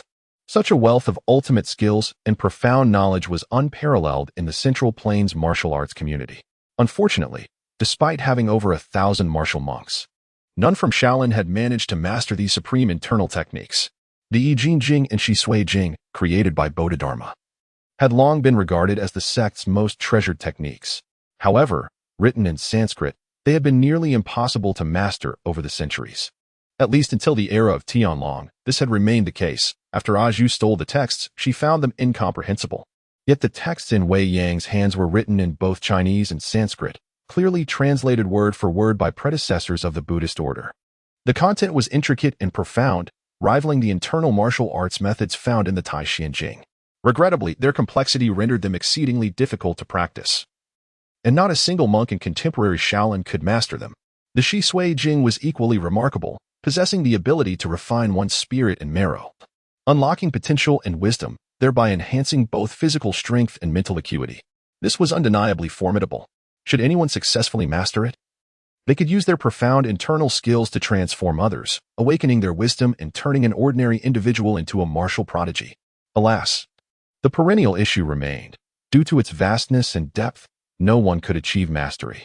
Its difficulty surpassed even that of the I Jing Jing, and throughout Bodhidharma's centuries, no one had ever heard of a Shaolin monk successfully mastering the Shi Sui Jing. Perhaps the sweeping monk might have had a chance, considering his methods when treating Xiao Yuanshan and Murongbo, which hinted at the possibility of having thoroughly cleansed them. Beneath these two texts lay the Luohan Fumo Gong, the very technique utilized by Sherpatian in the clay figurine. This was a culmination of generations of research by the Shaolin sect, embodying the essence of Buddhist internal techniques. Truly exquisite and comparable to the I Jing Jing and Shi Sui Jing. Yet again, the challenge remained. The difficulty of cultivation was astonishingly high. The first step required the complete abandonment of all distractions. Among 100,000, there might not be one capable of achieving this. Aside from the innocent Sherpatian, it seemed that only the pre-loved version of Shaolong might stand a chance. The only technique that piqued Wei Yang's interest further was the indestructible body of Vajra, which allowed one to withstand attacks while simultaneously unleashing a counterforce. Within all of Shaolin, only Kong Jian had achieved mastery. Even Xie Sun's 7 injuries fist felt like mere tickling to him. At this moment, the sound of footsteps echoed, and it was the cook, carrying the prepared dog meat upstairs. Wei Yang quickly called out, "Bring it here." The dog was large and meaty, and the cook had prepared a generous portion. Placing it on the table, the cook said, "Enjoy," slowly. After placing the dog meat down, he fled downstairs in haste, likely rushing to confess before the Buddha. The dog meat rolled about, and had it not been for the dog's ferocity, Wei Yang had no intention of consuming it. He picked up a piece to taste, and finding it delectable, began to eat while perusing the scriptures. By evening, having finally reviewed all the martial arts manuals in the scripture repository, he decided it was time to descend the mountain. Exiting the loft, he walked towards the temple gates, encountering monks along the way who avoided him as if he were a plague. Observing his calm demeanor, they could not help but tremble. Every monk who attempted to act against him was swiftly sent to meet the Buddha. As he reached the mountainside, he lost count of how many lives he had claimed. Upon returning to the inn, he took a shower and sat in meditation, contemplating his next course of action. The extermination plan had been discarded, and with Shaolin severely weakened, the coalition of 6 sects seeking to eradicate the Ming cult was undoubtedly thwarted. Next, it is his turn to ascend the bright summit alone, to thoroughly cleanse this band of fiends for his own purposes, and then to overthrow the Yuan court, restoring peace and prosperity to the Central Plains. Of course, there is also the enigmatic Great Shift of the universe, along with the techniques of flower shifting and the Grand Reincarnation Seal, which share a remarkable resemblance. Perhaps by referencing one another, he could forge a new and unparalleled school of thought. After pondering and mapping out his journey, he suddenly recalled another place that deserved a thorough exploration, the Tomb of the Living Dead. There resides the descendants of Yanghua and Xiaolongnu, possessors of the soul-seizing palm, the Jade Maiden Heart Sutra, and portions of the Nine Yin Manual, while the woman in the yellow shirt is also proficient in the complete dog-beating staff technique. Moreover, Zhang Nanshan is situated in Guangzhou, conveniently on the way to the bright summit of Kunlun Mountain. Chapter 010, The Woman in Yellow Robe, Mount Jiangnan. This place, also known as Tai, the Earth's lung, and Zhongnan, has long been celebrated as the foremost paradise of the world, elegantly referred to as the Immortal capital. In years past, Wang Chongang established the Chuanjin sect here, which achieved the esteemed honor of being the premier martial arts school after the renowned duel at Mount Hua. Acquiring the unparalleled martial arts scripture, the Nine Manual, the sect flourished, claiming the title of the foremost in the Central Plains, eclipsing the legendary Shaolin Temple, which had stood for centuries. Alas, following Wang Chongyang's demise, the sect swiftly declined, and the illustrious Chongyang Palace was set ablaze by Mongolian forces, leading to the gradual disappearance of the Chuanjin sect from the martial world of the Central Plains. Wei Yang gazed upon the remnants scattered across the ground, interspersed among wild grasses and trees, with birds flitting about and beasts roaming freely, left only to imagine the grandeur of the once mighty sect. After departing from Shaolin, he had hastened here in search of the traces of the ancient tomb sect, intending to pay homage to the ruins of the Chongyang Palace. Upon witnessing the desolation, he could not help but reflect on the fate that awaits even the most illustrious of individuals, regardless of past glory. One must ultimately accept the destiny of returning to dust.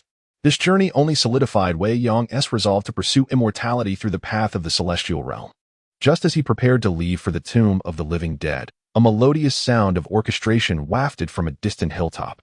The dulcet notes of a flute intertwined with the gentle strumming of a guqin, creating a flowing melody that, while beautiful, bore an undertone of melancholy and sorrow. Wei Yang followed the source of the music and soon found himself standing beside a grand tree. Before him lay an unusually large grave, its expanse astonishing. At its forefront stood a towering stele, upon which thousands of characters were inscribed. The most striking was a central line of large characters that revealed the identity of the grave's occupant, Zhenren Chongyang, the founder of the Chuanjin sect. Surrounding the grave were 9 women, 8 of whom stood on either side, 4 clad in black and 4 in white, the latter holding long flutes while the former embraced short gyukins, together performing an exquisitely harmonious piece. In the center stood a woman in a yellow robe, seemingly in her mid-20s, exuding an ethereal grace. Yet, her pallid complexion, devoid of any flush, rendered her lacking in the warmth of mortal existence. In an instant, Wei Yang discerned her identity. Such attire and presence, accompanied by such a grand display, could only belong to the yellow-robed woman of the ancient tomb sect. While the renowned Huang Yushe of the 5 Absolutes merely appeared with a flute, the yellow-robed woman was accompanied by an entire ensemble. Wei Yang frowned in contemplation. This yellow-robed woman, a descendant of the ancient tomb sect, bore a long-standing grudge against the Chuanjin sect. What could be her purpose in performing at Wang Chongyang's tomb? Upon finishing her piece, she turned and cast a cool gaze upon Wei Yang, inquiring, "Are you also here to pay respects to Zhenren Chongyang?" Realization dawned upon Wei Yang. She had come to honor Wang Chongyang. After a brief pause, he replied, "I am not here to pay respects, but rather, I was drawn by the enchanting music while visiting the ruins of Chongyang Palace." The yellow-robed woman acknowledged him with a simple, before turning to present 3 sticks of incense at the grave, her ritual strikingly solemn yet succinct. Confusion welled within Wei Yang, prompting him to ask, "Might I inquire about something that puzzles me?" The yellow-robed woman replied coolly, "If you have questions, you should seek your own answers rather than ask me." With that, she and her 8 attendants departed, as if transcending the mundane world, untouched by its concerns. Wei Yang, undeterred, asked himself aloud, "As I understand, the founder of the ancient tomb sect, Lin Xiaoying, and the couple known as the Divine Eagle and the Little Dragon have had long-standing grievances with the Chuanjin sect. Why then does the lady pay homage at Wang Chongyang's tomb today?" The yellow-robed woman paused, glancing back at him, and remarked, "I did not expect you to be so well-informed." Wei Yang humbly responded, "It is not an excessive amount of knowledge. There are certainly details you know that I do not." She scrutinized him silently before once again turning to descend the mountain. Wei Yang followed, urging, "You still have not provided me with an answer to my question." As she walked, the yellow-robed woman retorted, "Must I provide answers simply because you pose questions? If I were to ask you how many stars adorn the sky, would you be able to answer?" Wei Yang nodded earnestly, "Of course." The yellow-robed woman paused, a look of surprise crossing her face as she turned to him, her cool gaze fixed. "Are you jesting?" With seriousness, he replied, "I am entirely earnest." Intrigued, she urged, "Then I am eager to hear the answer you propose." Wei Yang declared one. Her expression turned icy, and she pivoted to leave, evidently disappointed by his response. "Is my answer incorrect?" he inquired, pursuing her. The yellow-robed woman countered, "What do you think?" Wei Yong asserted. I believe it is entirely correct. If you do not trust my word, you may look up at the sky. She hesitated, gazing upward only to find a singular, blazing sun. A clever argument, she remarked.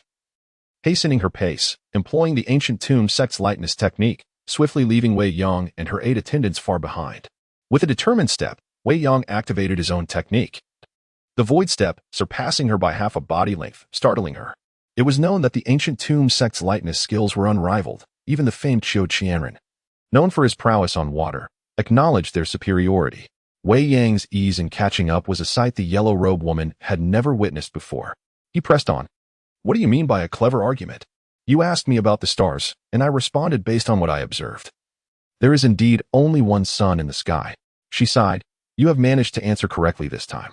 Wei Yong seized the moment. Now that I have provided an answer, should you not reciprocate with one of your own? Stopping beneath a grand tree, she stepped into its shade, casting her gaze toward the relentless sun, seemingly unaccustomed to its harsh rays. Wei Yong joined her beneath the tree, awaiting her response. After a moment of silence, the yellow-robed woman spoke. The answer is quite simple. The grievances between the ancient tomb sect and the Chuanjin sect were entirely resolved decades ago. Wei Yong nodded. Eager to hear more, I would appreciate further details. The yellow-robed woman's delicate brows furrowed slightly, as if reluctant to divulge too much. After a pause, she continued. Since you are familiar with the names of the divine eagle and the little dragon, you should know some of the deeds of my great-grandfather and great-grandmother. At that moment, Wei Yong comprehended. The yellow-robed woman was the great-granddaughter of Yang Guo and Xiaolong, making her the 6th-generation leader of the ancient tomb sect. He affirmed, certainly. Your ancestor famously struck down an enemy chief with a flying stone during the Battle of Xianyang and was honored with the title of West Madman in the 3rd duel at Mount Hua, leading a life that could be described as legendary. The yellow-robed woman fell into contemplation, her expression reflecting nostalgia for her great-grandparents' glory. She nodded. You must also be aware of the origins of the enmity between the ancient tomb sect and the Chuanjin sect. Wei Yong confirmed, indeed, the founder of your sect. The heroine Lin Xiaoying once harbored feelings for Wang Chongyang, but alas, due to various circumstances, they parted ways, filled with misunderstandings, resulting in the ongoing discord between your sect and the Chuanjin sect. The yellow-robed woman acknowledged. Jinren Chongyang was devoted to his ambitions, which ultimately led him to forsake his feelings, bringing about the tragic end of his relationship with my ancestor. Hearing this, Wei Yong chuckled softly, teasing.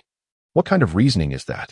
With Lin Xiaoying's formidable skills, should they have united in marriage, it would have been a powerful alliance, surely. Together they could have accomplished great feats? The yellow-robed woman sighed. Naturally, there are reasons.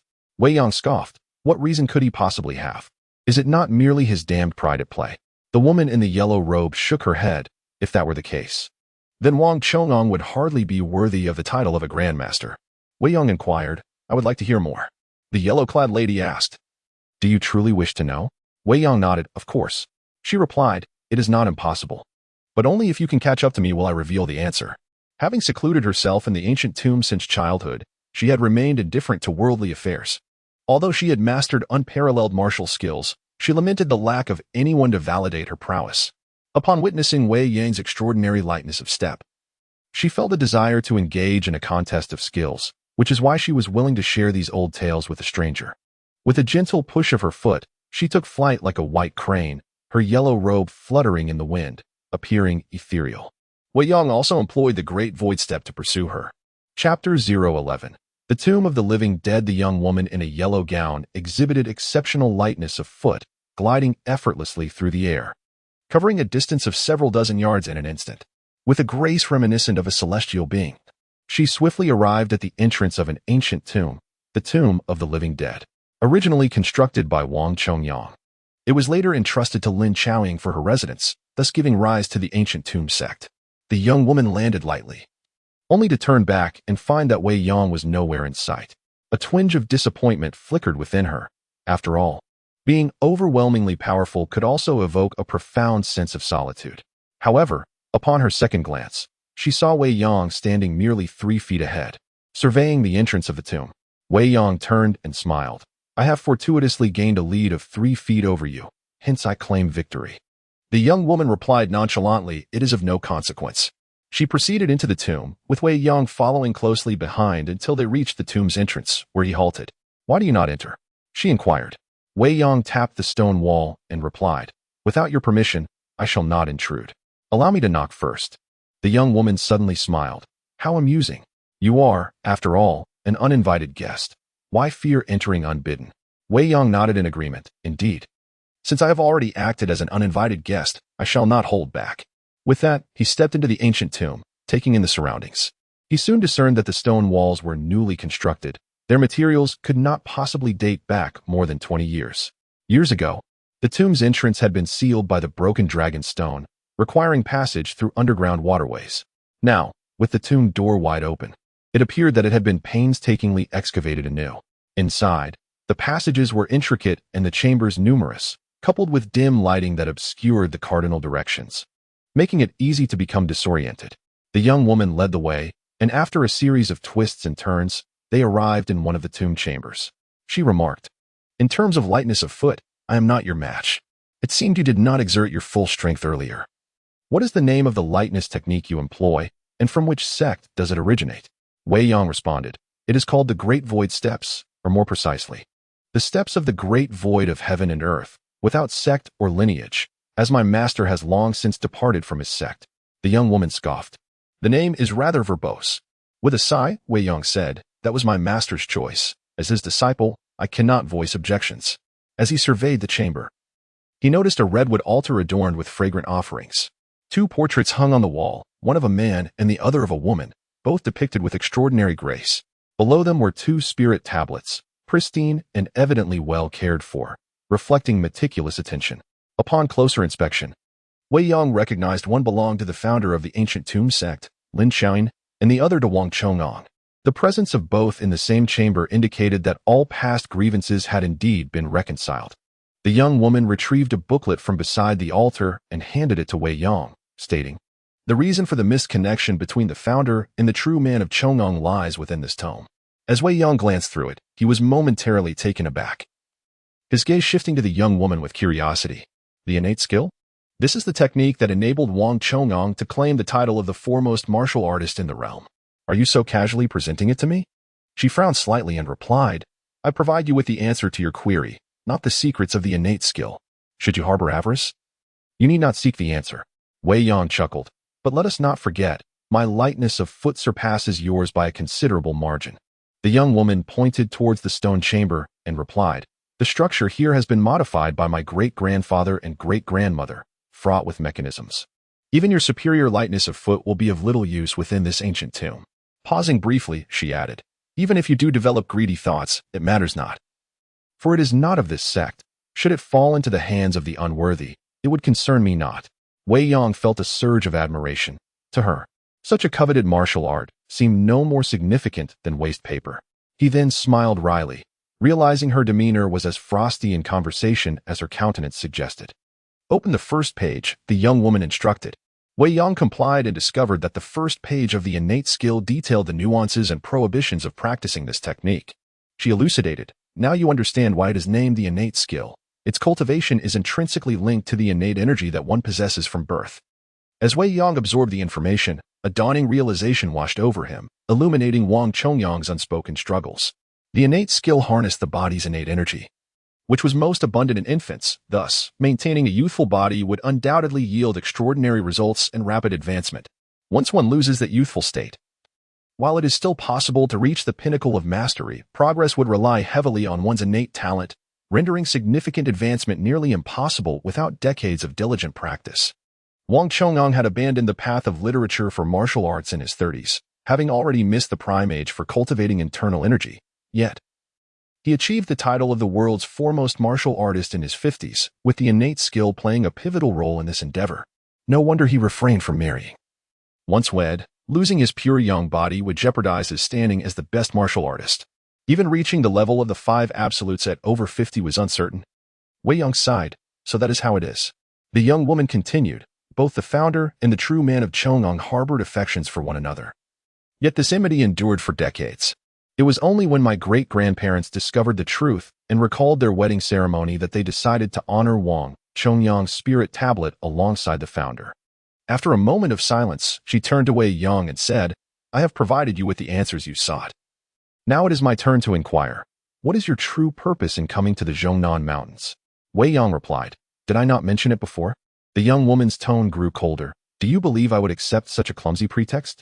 Wei Yang countered. What do you think, then? She speculated. I surmise you have come for the martial arts texts of my ancient tomb sect. Wei Yang was taken aback. How did you come to that conclusion? With a disdainful scoff, she replied, Every year, countless individuals harboring similar motives come to seek out our texts. I have seen many, often lacking in skill, yet possessing immense ambition. Wei Yang corrected her. I concede that I harbor a slight greed for the martial arts texts. But my abilities are not so meager as to be deemed among the rank and file you described. The young woman retorted, Your lightness of foot is commendable. Yet it cannot wholly represent one's strength. To access the ancient tomb sect's texts, you must first surpass me. Wei Yang paused, intrigued. Your words are quite interesting. Every sect treasures its martial heritage as if it were life itself, yet you make it sound as if defeating you grants one free access. She nodded. You are correct. Wei Yang expressed his confusion. But why is that? She explained, My great-grandparents mastered techniques from multiple sects, thus harboring no prejudices. They were always willing to guide the less experienced, much like Zhang Zhenren, who received guidance from my great-grandfather in his youth. Consequently, many young practitioners in the martial world have learned their techniques. A century ago, Zhang Sanfeng and his master Jue Yuan defeated Yin Kashi and Xiaoxiangzi at Huashan, receiving 3 moves from Yang Guo, thus forging a legendary bond. At this moment, the young woman added, Moreover, my ancestor left behind a testament. Should descendants encounter enemies attempting to seize martial texts, they should fight fiercely if they can win, and if not, it is unnecessary to risk their lives for mere objects. Therefore, should you defeat me, you may freely peruse the texts. Wei Yang felt a mix of amusement and exasperation. Astonished that Yang Guo had left such a testament, he proclaimed proudly, Then you must be cautious. While I may not have fought often, I have never tasted defeat. The young woman responded, How fortuitous. I too have seldom fought, but have emerged victorious each time. Wei Yang smiled faintly and remarked, It seems that today one of us is destined to end the other's undefeated streak. After a moment of contemplation, he inquired, having conversed for such a while, I realize I remain unaware of your name. Might you be so kind as to share it? The woman in the yellow dress replied, I have a question of my own. Should one not introduce themselves before inquiring about another's name? Wei Yang expressed his apologies, stating, That was indeed my oversight. I am Wei Yang, a mere wanderer with no affiliations or sects, aside from a fondness for collecting martial arts. However, the woman in yellow responded, If you wish to know my name, you must first earn the right to it by surviving under my hand. With a swift motion, she advanced towards Wei Yang, her presence as ethereal as that of a celestial being gliding over the waves. Chapter 012. Communication. The woman in the yellow shirt not only possessed exceptional lightness of foot, but also exhibited remarkable martial prowess, demonstrating extraordinary skill with her first strike. Her fingers curled into claws, shimmering with a white light, and her hand appeared lustrous and translucent, akin to jade. Yet, the force of her fingers was fierce and imposing. The seeming delicacy belied a strength capable of piercing through metal and stone. This was the 9-in Divine Claw, a superior martial art from the 9-in Manual, designed to strike at the enemy's vital points with formidable finger strength, demolishing opponents as effortlessly as one might pierce through decayed earth. Rivaling even the Shaolin-esque Dragon Claw technique. Originally a legitimate martial art, it had been corrupted into a sinister practice due to the mischief of the Black Wind duo, acquiring a chilling moniker, the 9-in Whitebone Claw. The woman in yellow executed this claw technique with numerous variations, her internal and external skills refined to perfection.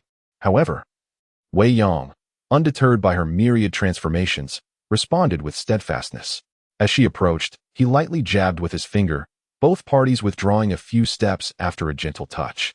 The woman in yellow frowned, remarking, You used your fingers, yet the force you unleashed resembles sword energy more than finger strength.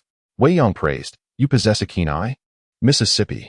His recent move had drawn from the Kunlun school as Flying Dragon-esque Great Nine styles, channeling internal energy to unleash sword-like force against the enemy, akin to a divine dragon cleaving through waves. Though their encounter was brief, the woman recognized that Wei Yang's martial skills surpassed her own, prompting her to unleash her signature techniques.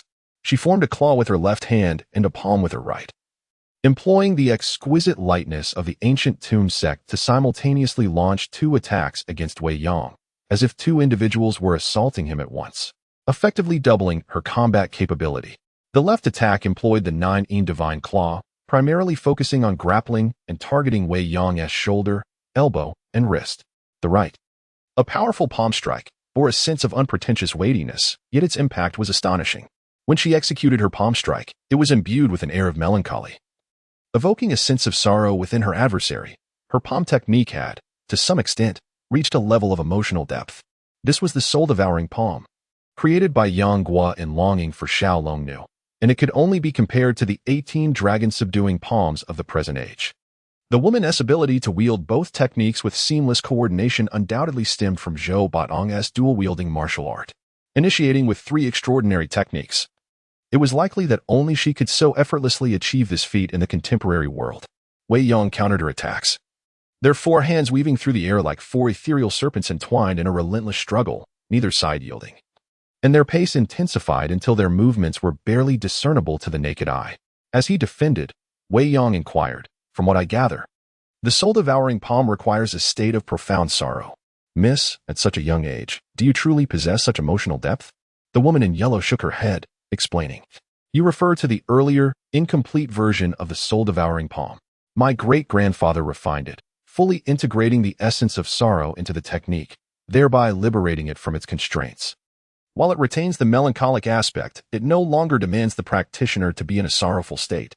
Wei Yang nodded in understanding. "I see." After exchanging over 20 moves, Wei Yang discerned the intricacies of both the 9-in Divine Claw and the soul-devouring palm, while also mastering the principles of dual-wielding techniques, prompting him to launch a counter-offensive. With his left hand, he executed a move from the soul-devouring palm in reverse, while his right hand formed claws, lightly grasping forward, employing the heavenly net from the 9-in Divine Claw. These 2 simultaneous strikes targeted the vulnerabilities in the woman's technique, forcing her to retreat. The woman was greatly astonished, frowning. "You 2 can wield the soul-devouring palm and the 9-in Divine Claw?" Wei Yang replied with a faint smile, "I learned from you." Skeptical, she questioned, "Did you truly learn all of it after just one demonstration?" Wei Yang nodded. "It seems that way." The woman was taken aback. Being a rare martial talent herself, she had dedicated over a decade to mastering the soul-devouring palm and the 9-in Divine Claw. Yet she could not claim to have reached the pinnacle of perfection. The fact that Wei Yang grasped all the techniques after merely observing them once, executing them with such finesse, left her utterly stunned. She stood still, frowning. "Should I call you a genius or a monster?" Wei Yang shook his head. "Neither title suits me well. I would prefer if you simply called me by my name." Pausing, he smiled and asked, "Shall we continue?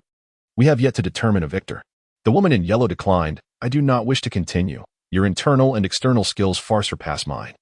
And with such innate talent, if we continue, I would merely be teaching you martial arts for free." Wei Yang chuckled. "Is that not advantageous? It would save me the time of studying your sect's martial manuals." She scoffed. "Such a notion is naive, even if you wish to learn. I may not be inclined to teach." Turning to exit, Wei Yang followed closely behind, navigating through several crypt passages until they arrived at a stone door. The woman gestured to her sect. "Do you not wish to see my martial arts manuals? They are stored inside. Push open the stone door, and you shall see." Wei Yang remained stationary, unleashing a powerful palm strike that effortlessly shattered the heavy stone door. The door's weight was formidable, yet he had opened it with such ease that the woman's perception of him elevated to a new level. Upon entering the stone chamber, he was greeted by a wondrous sight. It had been transformed from a naturally occurring cavern. The walls were polished to a mirror-like sheen, inscribed with dense writings, all containing martial secrets, each a rare masterpiece. He beheld the Jade Maiden Heart Sutra, the dog-driving stick technique, the finger-flicking divine skill, and the soul-devouring palm. Among others, over a dozen techniques. There was also a segment of the 9-in manual, left behind by Wang Chongung in the ancient tomb, capable of deciphering the Jade Maiden Heart Sutra, albeit with the text newly inscribed in this location, including the 9-in Divine Claw. The woman explained, "This chamber was constructed by my great-grandfather and great-grandmother, housing their lifelong martial arts mastery. As I cannot defeat you at present, I can only allow you to observe." Wei Yang clasped his hands in gratitude. "Thank you." He then inquired, "Oh, by the way, I have introduced myself, yet I am still unaware of your name. You mentioned that if I were to win, you would reveal it." The woman replied, "Yang Yaoqing." Wei Yang praised, "A beautiful name." Yang Yaoqing asked, "What makes it beautiful?" Wei Yang pondered for a moment, explaining, "It evokes the imagery of returning to the Yao Terrace, where one can clearly perceive the essence of the realm, thus reflecting its profound meaning." Upon hearing Wei Yang articulate the origin of her name, Yang Yaoqing nodded slightly and turned to leave. Suddenly, she paused and said, "You may remain here and study at your leisure. I shall not entertain you further. Also, please refrain from wandering about the ancient tomb. There are many women here, and should you disturb them, you may never escape." Wei Yang was momentarily stunned, contemplating, could there truly be such a fortunate occurrence in this world? He responded, "Of course." He continued, "Though I may be an uninvited guest, I am still a guest nonetheless. After a day of exploration, I have grown quite hungry. Should you not prepare something to entertain me?" Yang Yaoqing pondered for a moment, then nodded. "Ah, so you do recognize your status as an uninvited guest. Wait here." With that, she turned and departed, the sound of a mechanism echoing as she sealed the stone door behind her. Wei Yang paid no mind, redirecting all his focus to the martial manuals. After perusing the texts, he committed them to memory, and after a brief contemplation, he had grasped all the techniques, learning with a speed akin to effortless copying and pasting. At that moment, the stone door opened, and Yang Yaoqing entered, holding a bamboo basket. With a graceful gesture, she said, "Eat." Wei Yang opened the basket, astonished to find 2 plates of fruit and a jar of honey. He exclaimed, "Is this your daily meal?" Yang Yaoqing clarified, "This jade honey is one of the treasures of my ancient tomb sect. Consuming it is greatly beneficial to one's health, far superior to the grains found below." Wei Yang was rendered speechless. It seemed that the ancient tomb sect had a tradition of consuming honey. Yet, such a life. To call it austere would be an understatement. This was not something one could simply desire and attain. To label it as happiness, however, bore little distinction from the existence of a wandering ascetic. Wei Yang took a sip, savoring the exquisite taste, a delightful sweetness intertwined with the fragrant essence of blossoms. Smooth and delectable. After finishing his meal, he remarked, "Miss Yang, this place is quite splendid. I would like to take some time here to thoroughly organize the martial arts knowledge I have recently acquired. Would it be possible for you to grant me this convenience?" Yang Ye replied with a serene demeanor, "Your martial prowess is commendable. If you wish to stay, would I have the authority to expel you?" With that, she turned and departed. Chapter 013.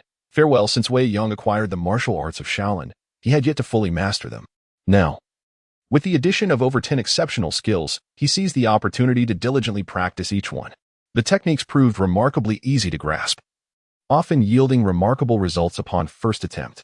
However, refining his internal energy required more time, taking him a full 3 days to cultivate the internal arts of the ancient tomb sect in Shaolin. As a result, he felt an influx of over 10 streams of true energy within him, which, due to their differing attributes, were initially incompatible. Thus, he spent another day harmonizing the energies, merging them into the Wuji Xiantian Great Method, transforming them into a new primordial energy that fused seamlessly with his existing internal power. This included the essence of various true energies such as the Yijing Jing, Xiantian Gong, Luohan Fumo Divine Skill, and the Jade Maiden Heart Sutra, among others. This amalgamation allowed the Wuji Xiantian Great Method to encapsulate the essence of these martial arts, enabling Wei Yang to manifest any one of those energies at will. The Wuji Xiantian Great Method advanced significantly as a result. However, his efforts to synthesize the myriad techniques were less straightforward, as integrating the quintessence of various schools would demand more time. Over the following days, Yang Yaoqing delivered fresh fruit and honey daily to Wei Yang, with no trace of oil or salt for over 10 days. She also sought him out for sparring sessions, her unique character revealing a refreshing ignorance of vanity and pride. She posed direct questions without concern for Wei Yang's willingness to provide the right answers. While one might assume she was merely simple-minded, she displayed a profound understanding of the complexities of human interactions down the mountain, occasionally offering Wei Yang valuable advice and insights. Having received martial arts from her, Wei Yang found himself in a position to guide her in return, a situation that might have irked others, but Yang Yaoqing accepted his guidance wholeheartedly. Consequently, the challenges she previously faced in her training seemed to dissipate, leading to remarkable progress in her skills over a brief period. Her techniques became increasingly refined, and during their initial exchanges, she found it difficult to withstand his prowess. Yet now, she could last for a few more exchanges, exhausting her efforts. Wei Yang inquired, "Miss Yang, do you not find it stifling to live in the ancient tomb?" Yang Yaoqing replied nonchalantly, "Not particularly. When I feel bored, I practice my skills or play the guqin. It suffices, for I have lived this way for over 20 years. He pressed further, "Have you ever ventured down the mountain?" She nodded. "Indeed, I have." "What was your impression?" he asked. Pondering for a moment, Yang Yaoqing furrowed her brow slightly, while the world below is bustling and lively. It is rife with deception. The tranquility of the ancient tomb is far more soothing. Wei Yang's expression reflected an understanding. Her disposition bore a resemblance to the legendary Xiaolong Nu. After some conversation, Yang Yaoqing glanced at the sword beside Wei Yang and asked, "Is that the heaven-supporting sword?" Wei Yang affirmed, "Indeed." With curiosity, she remarked, "The heaven-supporting sword was originally a treasured artifact left by the Yimei sect's Guanxia. It was said to have fallen into the hands of the court after the death of Guhongzi. How did you come by it?" Wei Yang explained. The sword was indeed held by the Yuan court's Riyang prince, later reclaimed by the Master of Extinction. I acquired it from her. Yang Yaoqing replied, "I have heard of the Master of Extinction. Though she is somewhat fanatical, she is also righteous. The Yimei sect is a prestigious school with a fine reputation in the martial world. Are you not concerned about facing a united front against you for such an act?" Wei Yang smiled lightly and countered, "Do I appear to be one who fears a united opposition?" Shaking her head, she said, "Not at all, and with your skills, you likely need not fear such a coalition." Then, with a slight frown, she added, "But I do wonder, do even you require the aid of divine weapons?" Wei Yang shook his head, "Not necessarily, yet the heaven-supporting sword holds a different significance for me. What purpose does it serve?" she inquired. With a smile, he replied, "There is no need for you to probe further. We both understand the origins of the heaven-supporting sword and the dragon-slaying saber, as well as the secrets they conceal. Setting aside the strategies of warfare, the martial principles left by Guadashia greatly intrigue me, particularly the 9 manual and the 18 dragon-subduing palms." He recounted how Guojing and Huang Rong forged the heaven-supporting sword and dragon-slaying saber in Xiangyang, embedding them with iron plates inscribed with a secret location containing the Wumu manuscript and the martial essence of Guojing. The unparalleled mastery of the 18 dragon-subduing palms, combined with the profundities of the 9 manual, reached unprecedented heights under Guojing's interpretation, blending the extremes of Yang and Yin to elevate the technique to new pinnacles. Yang Yaoqing expressed surprise, furrowing her brow. "Only the Yimei sect and I are privy to the secrets of the heaven-supporting sword and dragon-slaying saber. I am curious how you came to know of them. Did the Master of Extinction divulge them to you?" Wei Yang shook his head. "Miss Yang, you're mistaken. You would never guess the source of my knowledge. To disclose it might leave you bewildered, so I shall remain silent." Yang Yaoqing chose not to press further. Adeptly managing her own curiosity, rising, Wei Yang said, "Miss Yang, I am grateful for your willingness to share your sect's martial tomes and for your generous hospitality. I must take my leave now." She nodded slightly, silently gathering the plates from the stone table into a bamboo basket. After taking a few steps, she paused and said, "If you truly wish to express your gratitude, please assist me with a favor." Wei Yang readily agreed, "Of course." Yang Yaoqing teased, "You agree so readily? Are you not afraid I might ask something unreasonable?" Wei Yang replied calmly, "I am no fool. Though I have agreed, I will weigh the request's merit. Within reason, I shall assist without hesitation. However, should it be excessive or unreasonable, I must respectfully decline." Yang Yaoqing reassured him, "You need not be anxious. My request is not difficult. Once you obtain Guadashia's martial arts, simply provide me with a complete copy of the 9 manual." Wei Yang contemplated for a moment. Such a request posed little difficulty for him. "No problem," he affirmed. After a pause, he suggested, "How about this? When the time comes, you can descend the mountain with me to retrieve it. You may select whatever you desire from Guadashia's belongings." Yang Yaoqing agreed. "Very well." He added, "However, it will take some time. I must make a trip to Kunlun Mountain, a journey exceeding 1,000 miles, compounded by other matters I must attend to. It will be several months before I can return." Yang Yaoqing responded nonchalantly, "A few months is nothing. Just notify me when you are ready, and I will come to find you." Wei Yang nodded, agreed. Under Yang Yaoqing's guidance, Wei Yang exited the ancient tomb. After bidding farewell, he immediately employed his lightness skill to descend the mountain. He soared through the air like a bird, swiftly reaching the foot of the mountain. His first order of business was to find a restaurant, where he ordered an extravagant feast of fish and meat, relishing the meal until he felt thoroughly sated. Life in the ancient tomb had been excessively bland, consisting solely of honey and fruit. Few could endure such monotony, even when food was available. It was merely vegetables and tofu, leading those in the know to liken it to the austere diet of Shaolin monks. Afterward, he visited the marketplace, spending a substantial sum to purchase a fine horse to aid his travels. After resting for a night, he set out westward early the next morning. The ultimate objective is the Bright Summit, the headquarters of the Ming sect. Concurrently, a journey is meticulously planned. First to locate the site where Zhang Wuji concealed the Nine-Yang manual. Then ascend to the Bright Summit to acquire the techniques of the Qian Kuan Great Shift and seize the throne of the Ming sect's leader.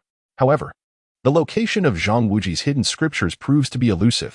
Searching for a specific spot amidst the vast mountains is akin to finding a needle in a haystack. Therefore, a shift in strategy is imperative. After a period of contemplation, he resolves to seek out Wu Lai and his companions first. Chapter 014. Golden Flower Granny. Following a westward course, enduring the trials of weather and terrain, Wei Yang finally entered the region of the Kunlun Mountains. After inquiring with the local populace, he ascertained the precise location of the Zhuwu Manor and proceeded on horseback. The Zhuwu Manor was established by descendants of Zhu Ziliu and Wu Santong, esteemed figures from the Dali Kingdom during the Southern Song Dynasty. Divided into the Zhu and Wu families, they were collectively known in the martial world as the Zhuwu Manor. Regrettably, subsequent generations proved inept, failing to inherit the prowess of their forebears. Moreover, their treacherous and base character relegated them to little more than a third-rate sect in the martial community. Some years prior, Zhu Chongling, in a deceptive ploy against Zhang Wuji, went so far as to reduce his own Red Plum Manor to ashes. Alas, his efforts were in vain, ultimately costing him his life. Approaching the Wu family's estate, Wei Yang traversed a dense forest. The sound of barking dogs reached his ears, followed by the emergence of several ferocious hounds charging ahead. Wei Yang's mount, startled, reared up on its hind legs. He tightly gripped the horse's flanks with his legs and pulled hard on the reins. In that instant, two swift horses galloped past on either side, pursuing the hounds. A man and a woman were mounted upon them. The man, in his late 20s, possessed handsome features and wore a thin yellow satin robe, exuding an air of nobility. The woman, with her captivating beauty and fair complexion, was a rare vision, both in figure and appearance. As they sped past, the woman scolded, "Do not obstruct my path, or you shall face dire consequences." Observing the departing figures and the hounds, Wei Yang immediately surmised the identities of the pair, Wei Bai and Zhu Jiozhen. "Just as I was lamenting the lack of guidance, you two present yourselves," Wei Yang mused, saving me considerable effort, noticing their haste, indicating an urgent matter. He abandoned his horse and employed his Qinggong to follow them from a distance. Wei Bai, brandishing his whip, inquired, "Are you certain your method will lead us to Master and Junior Sister?" Zhu Jiozhen replied with confidence, "Rest assured, my General Piaoxi has never erred." The General Piaoxi she spoke of was, in fact, the hunting dog, a fact that would surely have incensed Hua Tsubing, had he known. The two raced onward, following the hounds to a dilapidated residence. The dogs halted outside, hesitant to proceed, baring their teeth and barking fiercely at the courtyard. Zhu Jiozhen dismounted, declaring, "They are within." Drawing their swords, they cautiously entered the courtyard, proceeding to search each room. Upon hearing Zhu Jiozhen's call, Wei Bai hastily arrived, sword in hand. Inside the room, they found Wu Lai and Wu Qingying, the master and junior sister, covered in blood. Wu Lai and Wu Qingying were cast aside in a pile of straw, their bodies covered in blood. Their fingers were broken, and their ribs shattered, the apparent result of brutal interrogation. Wei Bai cried out, "Master." Wu Lai feebly warned, "Be careful." As his words faded, a cough echoed from beyond the doorway. Accompanied by a series of taps, an elderly woman, nearing 60, entered. Her gaze swept over Wei Bai and Zhu Jiozhen. Zhu Jiozhen pointed her sword at the old woman, demanding, "Is it you who has brought Uncle Wu to this state?" Wu Lai urgently cautioned, "Zhener, be wary. She is Golden Flower Granny. You are no match for her." Before Wu Lai could finish, a blur of motion ensued. The sword vanished from Zhu Jiozhen's grasp, and with a cold snort, her fair neck was ensnared in the opponent's grip. Golden Flower Granny remarked blandly, "Young lass, you are far too presumptuous before this old one." Wei Bai, witnessing this, hastily attacked with his sword, but was repelled with injury in a single move. Zhu Jiozhen, struggling for breath, hastily shook a bell-like object. In response, four massive hounds burst into the room, lunging at Golden Flower Granny. The old woman twirled her crutch into a whirlwind, dispatching the four hounds with a few strokes. Golden Flower Granny turned her gaze to Zhu Jiozhen, saying, "You remain obstinate. Girl, I shall have no mercy." With a twist, a snapping sound echoed as Zhu Jiozhen's neck was broken instantly. Wei Bai, trembling with fear, dared not attack Golden Flower Granny, nor did he dare flee. He stood frozen, drenched in sweat, utterly at a loss. Golden Flower Granny approached Wu Lai, demanding, "Will you speak?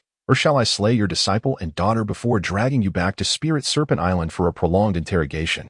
Wu Lai, clinging to a sliver of hope, protested, Senior, I truly know nothing. I know nothing. Golden Flower Granny sneered, still feigning ignorance. I shall offer a hint. I overheard you and your daughter discussing the whereabouts of golden-haired Lion King, C.S. Sun. Wu Lai stubbornly denied, no, that never happened. You must have misheard. Golden Flower Granny stated sternly, I heard you mention C.S. Sun was on a place called Ice Fire Island. Tell me the exact location of Ice Fire Island. Previously, Zhu Chanling and Wu Lai had employed a honey trap to deceive Zhang Wuji into revealing C.S. Sun's location, intending to follow Zhang Wuji to the island, slay C.S. Sun, and seize the dragon-slaying Saber. With Zhang Wuji and Zhu Changling's fall from the cliff, the plan to reach Ice Fire Island was shelved, leaving them to slowly plot anew. However, they inadvertently attracted the attention of Golden Flower Granny. Revealing the location of Ice Fire Island would undoubtedly lead Golden Flower Granny to eliminate them to maintain secrecy. Yet, persisting in silence would subject them to endless torment. Wu Lai found himself without recourse.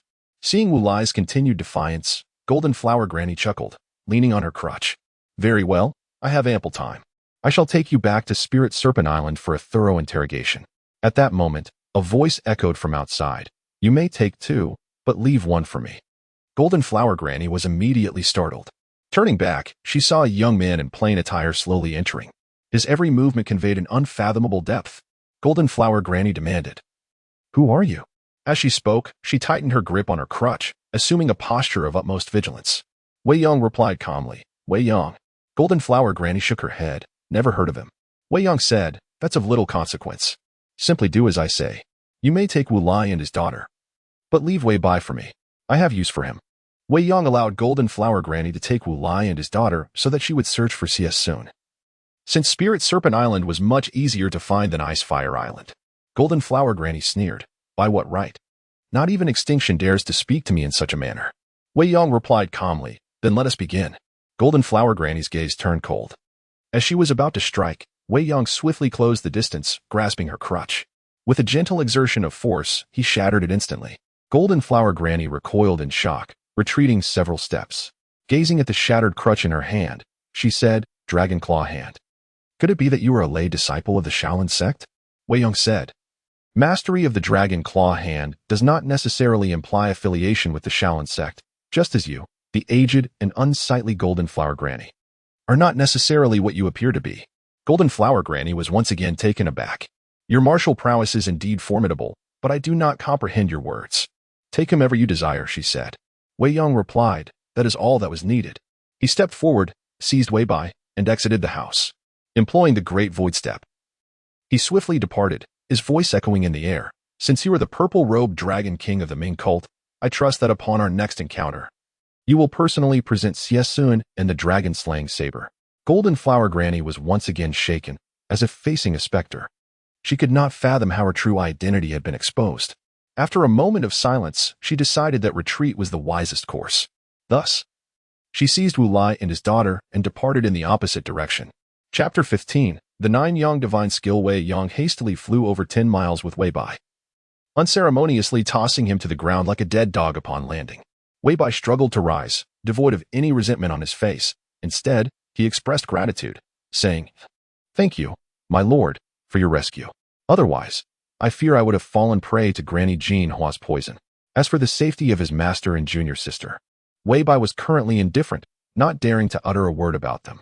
It is noteworthy that Wei Bai is actually the cousin of both Zhu Jiuzhen and Wu Qingying, and he possesses quite an attractive appearance. However, his character is a stark contrast, being superficially charming yet fundamentally flawed. It is also said that Murong Fu is Wang Yuyan's cousin, and Wang Xiaofeng is Xue Xing's cousin. Yet, these cousins do not seem to measure up well, suggesting that the author harbors a certain disdain for such familial titles. Wei Yong cut straight to the chase, inquiring directly, Where did Zhang Wuji of the Wudong sect fall off the cliff? Wei Bai was taken aback, uncertainty swirling within him, as he was unaware of the relationship between Wei Yong and Zhang Wuji. Thus, he evasively responded, What do you mean, my lord? I do not know young Master Zhang of the Wudong sect at all. Wei Yong retaliated with a swift palm strike, sending Wei Bai sprawling to the ground. With a chilling gaze, he reiterated, I shall ask once more, where did Zhang Wuji of the Wudong sect fall off the cliff? Unable to continue lying, Wei Bai hastily replied, I just remembered, I did see young Master Zhang. He was deceived by Zhu Chongling, the master of Hongmei Villa, and in deep sorrow. He leapt off the cliff. Zhu Chongling, in an attempt to save him, was inadvertently pulled down as well, and their fates remain unknown. Wei Yang commanded, take me there. Wei Bai quickly responded, my lord, please accept my condolences. That cliff is unfathomably deep. It is feared that young Master Zhang may. Enough with the nonsense. Wei Yang interrupted. Unaware of the connection between Wei Yang and Zhang Wuji, Wei Bai dared not speak further. He led the way, weaving through the terrain, traversing several mountain peaks until they reached the edge of a cliff. The abyss below was shrouded in mist, and logically, falling down would leave no chance of survival.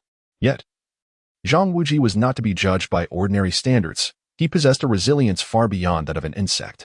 Wei Yang inquired, are you certain this is the spot? Wei Bai assured him, indeed, it is here. I witnessed Zhang Wuji and Zhu Chongling fall off the cliff. If I deceive you, may I suffer a terrible fate. Wei Yang sealed Wei Bai's acupoint.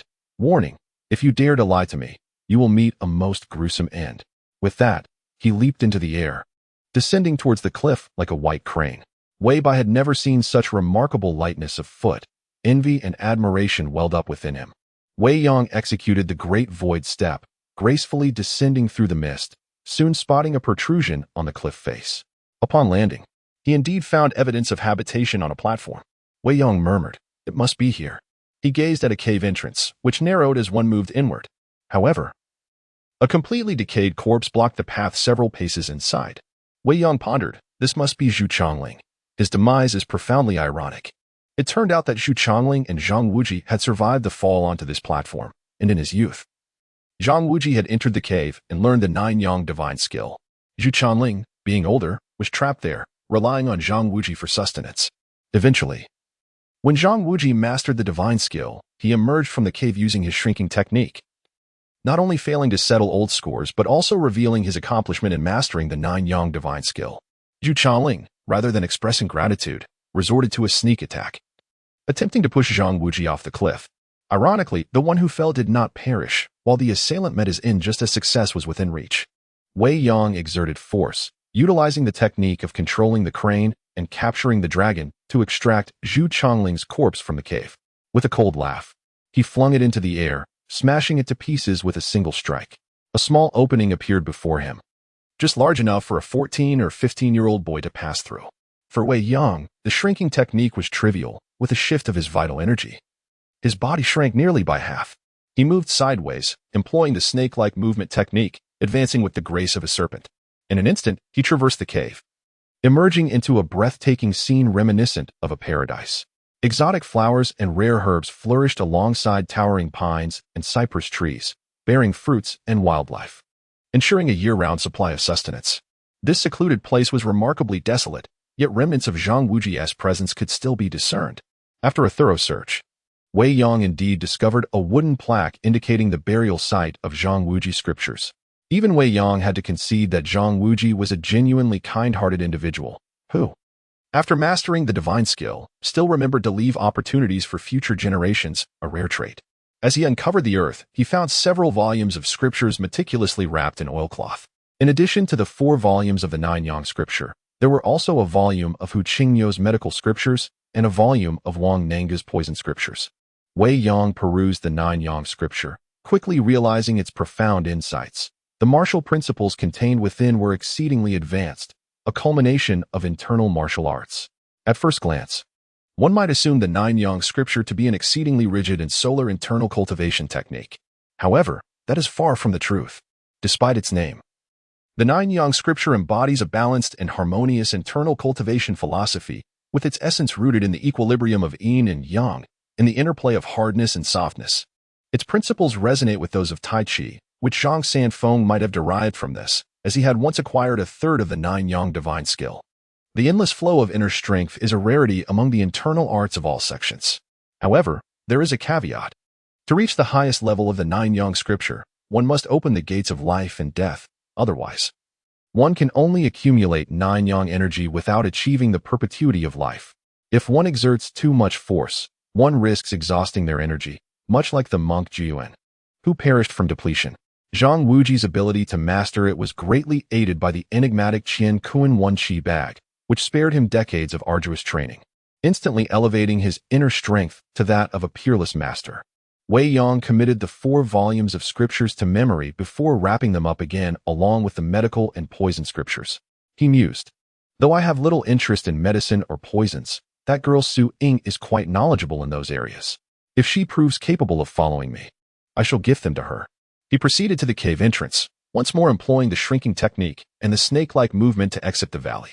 Utilizing the great void step, he soared back to the cliff's edge, where a fleeting green figure whisked past, swiftly carrying Wei Bai away with such speed that even Wei Yang felt a sense of admiration. Wei Yang contemplated, in this world, only the Mingjiao's Qingyi Bat King, Wei Yixiao, possesses such lightness of foot. Observing his urgency in abducting Wei Bai, it seems the cold poison has struck. Unexpectedly, this cousin's allegiance lies with Wei Yixiao. It appears that fate may indeed hold some truth at times. Chapter 016. Slaying the Bat King ensnared by Wei Yixiao. Wei Bai was whisked away for several miles before being unceremoniously deposited beneath a towering tree in a dense forest, the impact jarring his spine. Tremulous. He was about to speak when he noticed Wei Yixiao emanating an aura of frigidity, shivering uncontrollably. Coupling this with his attire, the legends of the green-winged Bat King's sanguinary practices flashed through his mind. Wei Bai hastily exclaimed, "Senior." A piercing shriek erupted as Wei Yixiao viciously pierced Wei Bai's neck, the crimson lifeblood gushing into his mouth, offering a fleeting warmth against the encroaching cold. Wei Bai felt an acute pain in his neck, followed by an overwhelming chill. As his blood ebbed away, the cold rapidly spread throughout his body, his consciousness swiftly dissolving into oblivion. Wei Yixiao greedily imbibed the blood, the venomous chill within his veins gradually thawing under the influx of fresh blood. A profound warmth banishing the cold. With a prolonged exhale of frigid air, he slumped to the ground, regarding Wei Bai's pallid corpse without a trace of remorse. His years of vampirism having long since hardened him. Wei Yang emerged, remarking dispassionately, "A paragon of martial prowess reduced to subsisting on human blood. It is through actions such as these that the Ming cult's reputation has been utterly tarnished." Wei Yixiao started, leaping to his feet in a defensive stance, his gaze fixed on Wei Yang. "You were able to keep pace with my speed. Who are you?" Wei Yang replied calmly. "Wei Yang." Wei Yixiao pondered. "Never heard of you." Wei Yang continued, "That is of little consequence. Suffice it to say that I require you to escort me to Bright Peak."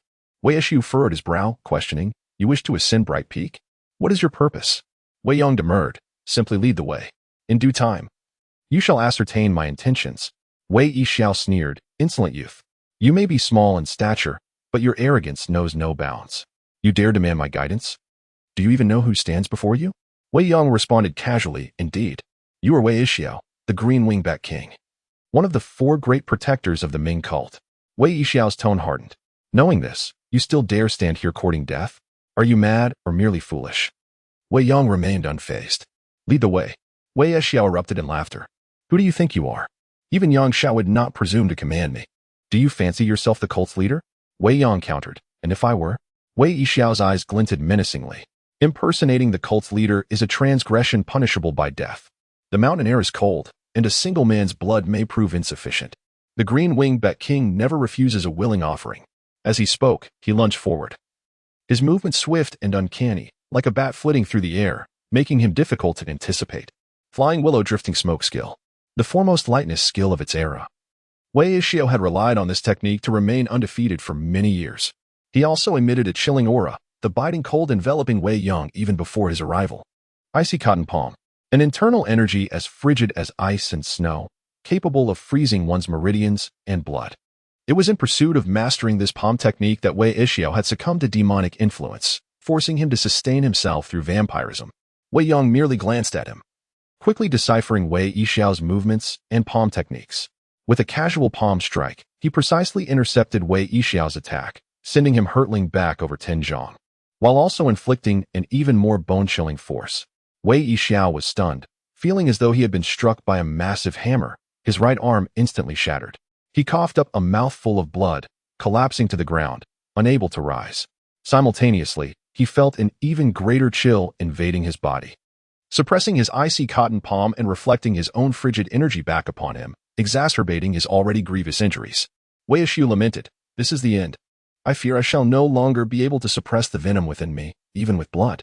Wei Yang stepped forward, swiftly striking several acupoints on Wei Yixiao's body, preventing the spread of the cold and depriving him of the ability to end his own life. Wei Yang knelt down, saying, "There was no need for this. Had you simply agreed to lead the way, things would not have come to this." Wei Yixiao struggled to sit up. "Your martial prowess is undeniable, and I am no match for you. However, while I may lack many things, I possess a certain fortitude. I would never betray my brothers, even in the face of death. To ask me to lead you to Bright Peak is a fool's errand." Wei Yang sighed softly. "Very well. In that case, you are of no further use to me. Farewell." With a swift strike, the Ming cult protector, who had dominated the martial world for decades, was extinguished. Having dealt with the Green-Winged Bat King, Wei Yang continued his journey towards Forgetting Peak, the location of the Ming cult's headquarters. The mountain was well known, and after making some inquiries, he had determined its approximate location. Along the way, he encountered numerous Ming cult disciples ascending and descending Forgetting Peak, suggesting that the recent actions of Abyss extinction had alarmed the cult, prompting them to summon their scattered members to Bright Peak. Arriving at a checkpoint, he was stopped. A leader stepped forward, questioning, "Halt. Your attire suggests you are not one of us. What is your purpose here?" Wei Yang replied calmly, "I have come to see Yang Xiao, the Brightness Left emissary. Take me to Bright Peak at once." The leader scoffed, "Insolent fool. How dare you speak the emissary's name so casually?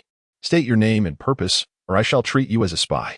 Wei Yang explained, "My name is Wei Yang, a wandering martial artist, unaffiliated with any sect or organization. I have come to discuss a matter of great importance with Yang Xiao." The leader retorted, "Nonsense. What matter of importance could a nobody like you possibly have? Furthermore, the Brightness Left emissary is not someone you can simply demand to see." He then ordered, "Leave at once, or I shall have you apprehended as a spy of the 6 major sects." Wei Yang sighed, "Very well. I shall present you with a calling card. After examining it, I am confident you will inform Yang Xiao of my arrival." The leader scoffed, "Humph, such arrogance. In all my years with the cult, I have never seen such." His words trailed off as his eyes widened in disbelief. Wei Yang had retrieved an object from his horse and tossed it to the ground. Only then did they realize it was a corpse. The corpse of Wei Xiao, the Green-Winged Bat King of the Ming cult. The leader gasped, This is Bat King Wei.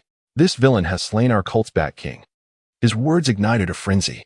The surrounding Ming cult members surged forward, whispering in disbelief, unable to comprehend that the Protector Wei issue was dead. Wei Yang spoke. "Is the calling card sufficient?" The leader, both shocked and enraged, drew his blade and pointed it at Wei Yang, his eyes blazing with fury. "He has slain our cult's Bat King. Today he shall not leave here alive."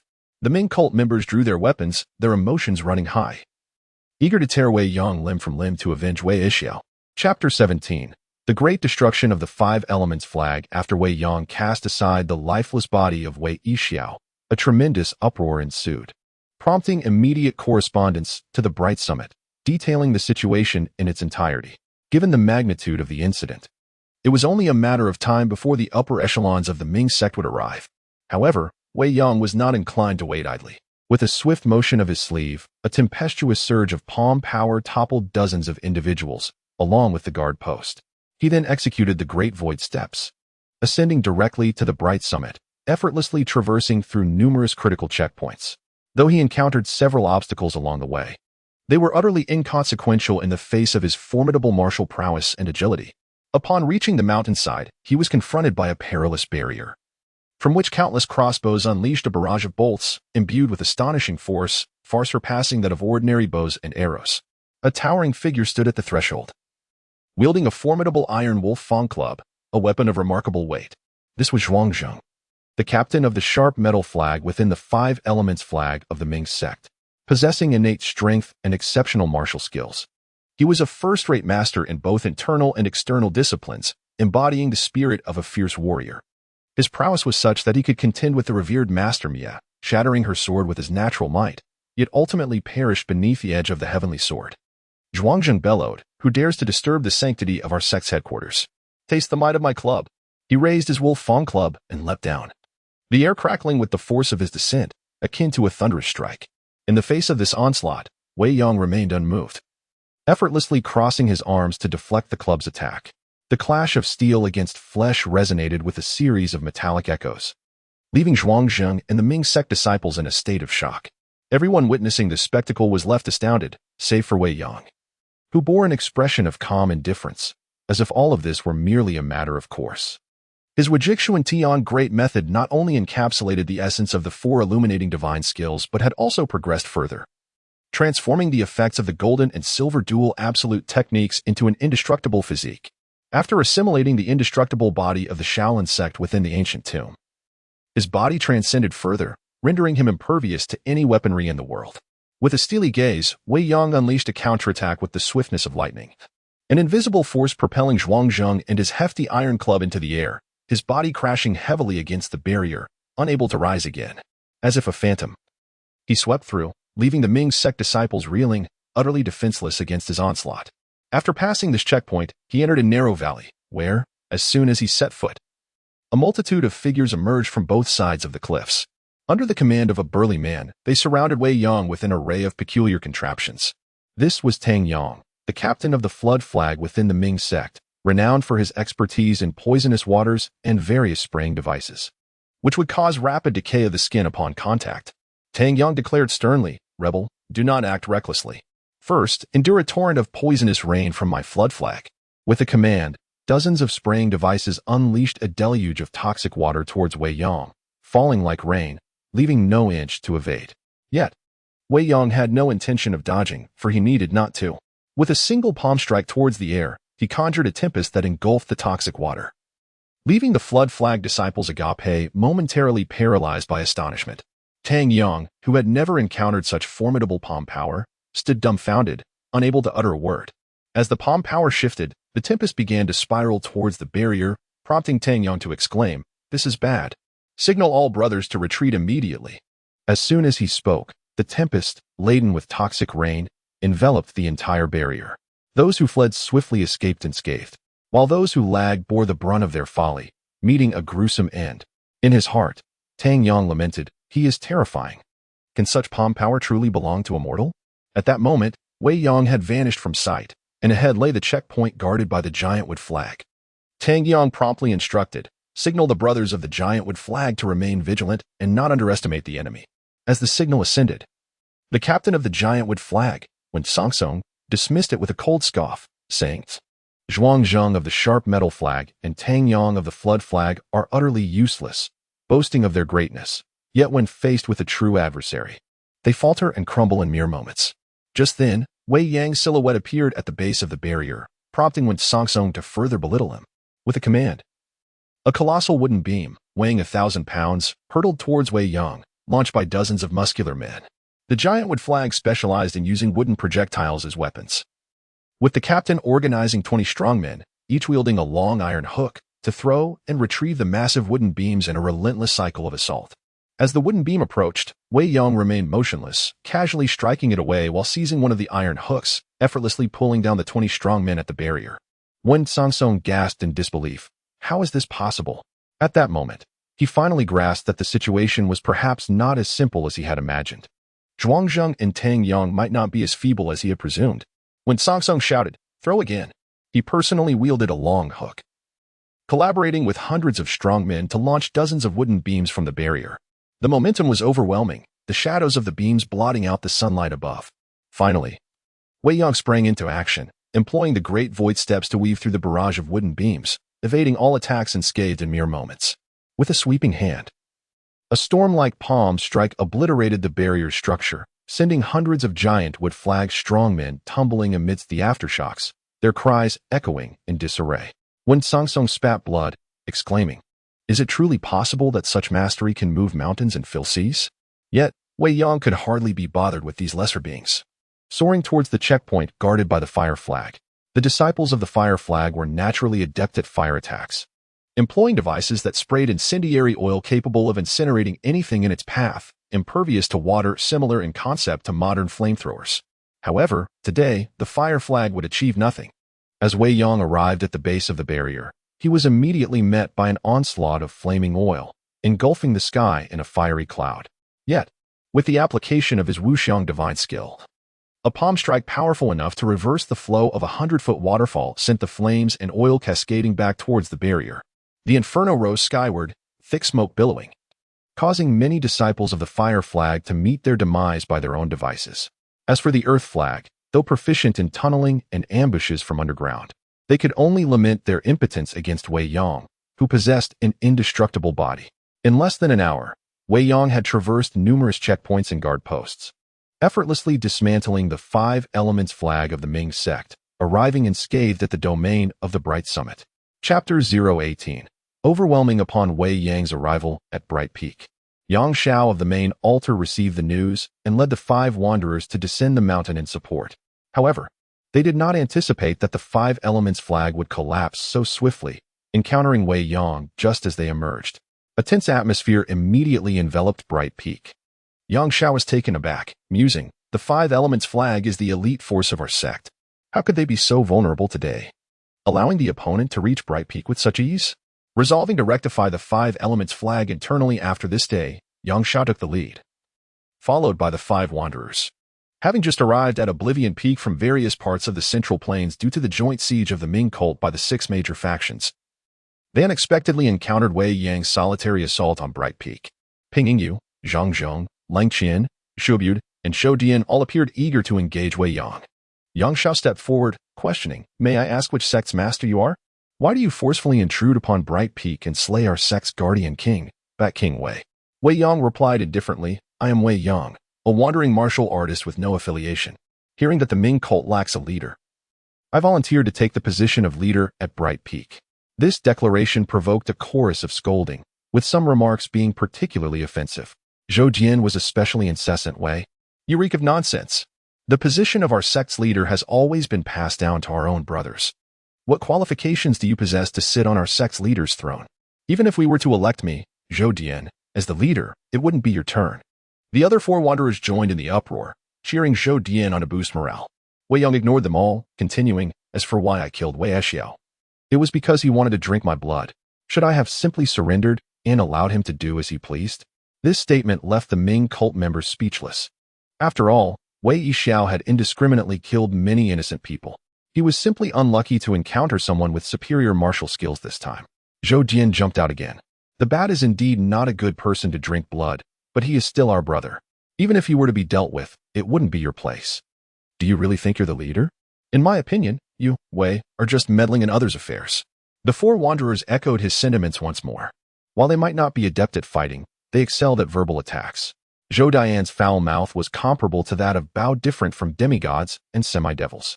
Wei Yang's gaze turned cold, and he said sternly, "You Ming cult members are truly impolite and deserve punishment." With a wave of his sleeve, several streams of palm force descended upon the 5 wanderers like lightning. With crisp sounds, they each fell to the ground in disarray. The 5 were left dizzy and disoriented, still staggering after struggling to their feet, their ears ringing. One side of their cheeks was swollen, and their mouths were bleeding. The slaps had clearly stunned them completely. Zhou Jian suffered the most, with 5 red finger marks on his right cheek and several teeth knocked out, barely managing to stay conscious. Zhou Jian clutched his cheek. Damn it. He was immediately pulled back by Shuobud, who was remarkably pragmatic. Yang Shao was deeply shaken. Even for him, fighting the 5 wanderers would be no easy feat, even with his best efforts. Yet, Wei Yong effortlessly incapacitated the 5 wanderers, his skill far exceeding his imagination. Yang Shao said with a grave expression, "Sumeru Mountain Palm, could it be that you are a lay disciple of the Shaolin sect?" Wei Yong replied indifferently, "One who knows the Sumeru Mountain Palm need not necessarily be a Shaolin disciple. Just like you, left envoy Yang. You possess 2 levels of the great shift of the universe, yet you are not the leader." Yang Shao was truly perplexed by Wei Yang's identity and doubted his motives. He could only say, "Very well, let's consider the matter of Bat King Wei as his bad luck, and we have nothing more to say. However, you have trespassed upon Bright Peak and injured so many of our sect's brothers. All members of the Ming cult will hold you accountable for this debt." Wei Yong nodded. "You may settle the score, but there is one thing I must state beforehand." Yang Shao raised his hand. "Please speak." Wei Yong said calmly, "My words are simple. All of your experts come at me at once. If you win, I'll let you do as you wish. If you lose, you must willingly accept me as your leader." Yang Shao pondered for a moment and replied, "I'm afraid I cannot make such a decision, even as the left envoy." Wei Yang's gaze turned cold. "If you cannot decide, then there is no point in me keeping you around." Wei Yang's idea was simple. He would kill anyone who dared to disobey him until they submitted. With so many Ming cult members on Bright Peak, he refused to believe that there were none who would recognize the situation. Lung Qian stepped forward and shouted, "Arrogant child, you must first pass my iron face test." With that, he suddenly struck at Wei Yang with a palm, his internal strength and palm technique being quite remarkable. Seeing Ling Qian's move, the four wanderers also launched their attacks, displaying their lifelong skills and exerting all their strength against Wei Yang. Wei Yang sneered and unleashed 4 consecutive Sumera mountain palms, instantly repelling the four wanderers. Only the monk Shubud, who was not in front, did not receive the palm force. With a long roar, Shubud descended from the sky. And after exchanging a palm strike with Wei Yang, he coughed blood and flew backward. However, a dark shadow darted out from behind him, opening its dark mouth to engulf Wei Yang. The universe bag. This was a precious bag made of special material that was difficult to penetrate even with swords. Shubud often used it to trap enemies, and even top experts found it difficult to escape once inside. Zhang Wuji relied on the universe bag to break through the final barrier of the 9 Yang divine skill, achieving mastery of the divine skill. Shubud roared, "Yang Shao." Yang Shao finally made his move, his feet moving swiftly as he channeled 10 levels of power into his palms, striking towards the universe bag. The four wanderers also exerted their remaining power, joining Yang Shao in attacking the universe bag. Wei Yang's martial arts had exceeded their imagination, so this attack was a desperate gamble. The palms struck the universe bag fiercely, but they felt no joy in their hearts. This all-out attack felt as if it had struck a cotton ball, with no force being exerted. Yang Shao frowned. What's going on? Just as he spoke, everyone sensed an extremely familiar palm force pressing along their palms.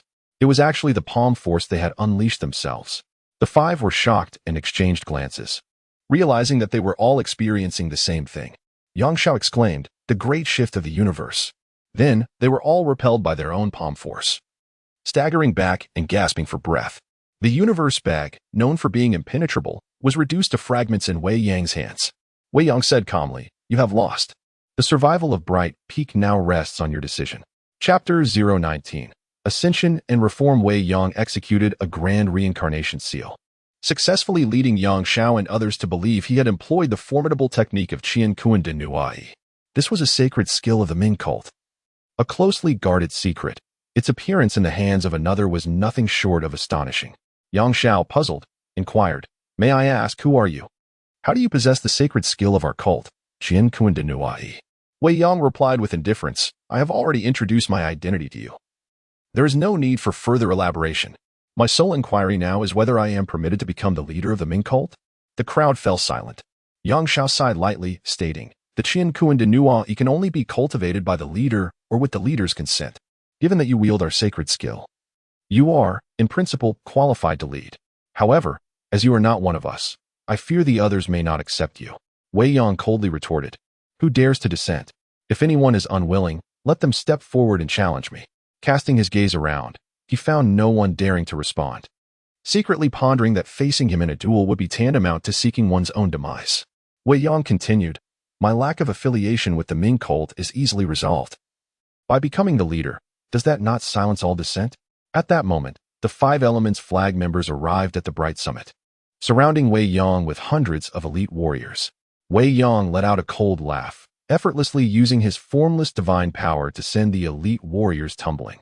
Yang Shao and the others had never witnessed such prowess, and they immediately understood that today's events could not end amicably. Yang Shao asked, "May I inquire? If we agree to recognize you as our leader, what are your aspirations?"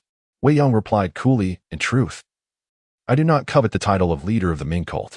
My aim is to overthrow the Yuan court and restore the vast landscape of Central Plains. Unfortunately, your cult is fragmented and disunited. If I do not consolidate your forces, you will all meet a grim fate." Yang Shao contemplated. Since the disappearance of the former leader, the Ming cult had been in disarray for 30 years, embroiled in internal strife. The arrival of a strong leader might not be a bad thing. Perhaps unifying the cult could lead to a resurgence against the Yuan. If I were to follow him, I might achieve great deeds and leave my name in history. Thus, he affirmed, "Is what you say true? Are you willing to take a solemn oath before our esteemed Ming Zun?" Wei Yang scoffed. "If oaths were effective, the world would have long been at peace. Do you truly believe in such things? My words hold far more weight than any oath. Follow me, and together we shall drive the Mongols back to the desert to eat sand. When that time comes, the glory and wealth will far exceed what mere followers of the Ming cult could ever hope for." Weighing the pros and cons, Yang Shao immediately knelt, declaring, Yang Shao, the bright left envoy of the Ming cult, willingly recognizes you as our leader henceforth, to eradicate the Tatars and restore our Huaxia. Wei Yang nodded, excellent. He then turned to the 5 scatterers. What say you? Anyone who opposes this can step forward and speak. The 5 scatterers exchanged glances. Seeing that even the bright left envoy Yang Shao had submitted, they all knelt, proclaiming, we are willing to recognize you as our leader, swearing eternal loyalty. The newly arrived 5 Elements flag members were utterly bewildered. Moments ago, they were at odds, and now they suddenly seemed united. After a shared glance, the 5 flag bearers could only follow suit in their reverence. As for Wei Yixiao's death, it was entirely forgotten. Some even deemed this bloodsucker deserving of his fate. Subsequently, Yang Shao and the others welcomed Wei Yang into the sacred hall. Following a detailed discussion, they held a rather hastily arranged ceremony for Wei Yang's ascension as leader within the Bright Summit Sacred Hall. Yang Shao reported, leader, due to the long-lost sacred fire order. The ritual to honor Mingzun and ignite the sacred fire has long been neglected. I hope for your understanding. Wei Yang replied directly, let us dispense with these trivial ceremonies. You should understand the significance of the sacred fire of Mingzun. Religion is ultimately a means to an end, not a governing institution. Has there ever been a unified dynasty in the Central Plains established by religion? Yang Shao concurred. What you say is indeed correct. But the common people are often ignorant. They may not grasp reason, yet it is far easier to rally their hearts under the guise of divine will. Wei Yang dismissed this notion. Though that may be true, it is not a sustainable plan. If we wish to achieve great things, the burden of the Ming cult must eventually be cast aside. The common people may be short-sighted, but they can discern right from wrong. To gain their support, we must offer tangible benefits. In later history, figures like Hong and Yang had once incited peasant uprisings under a religious banner, sweeping through the southeast and establishing a regime.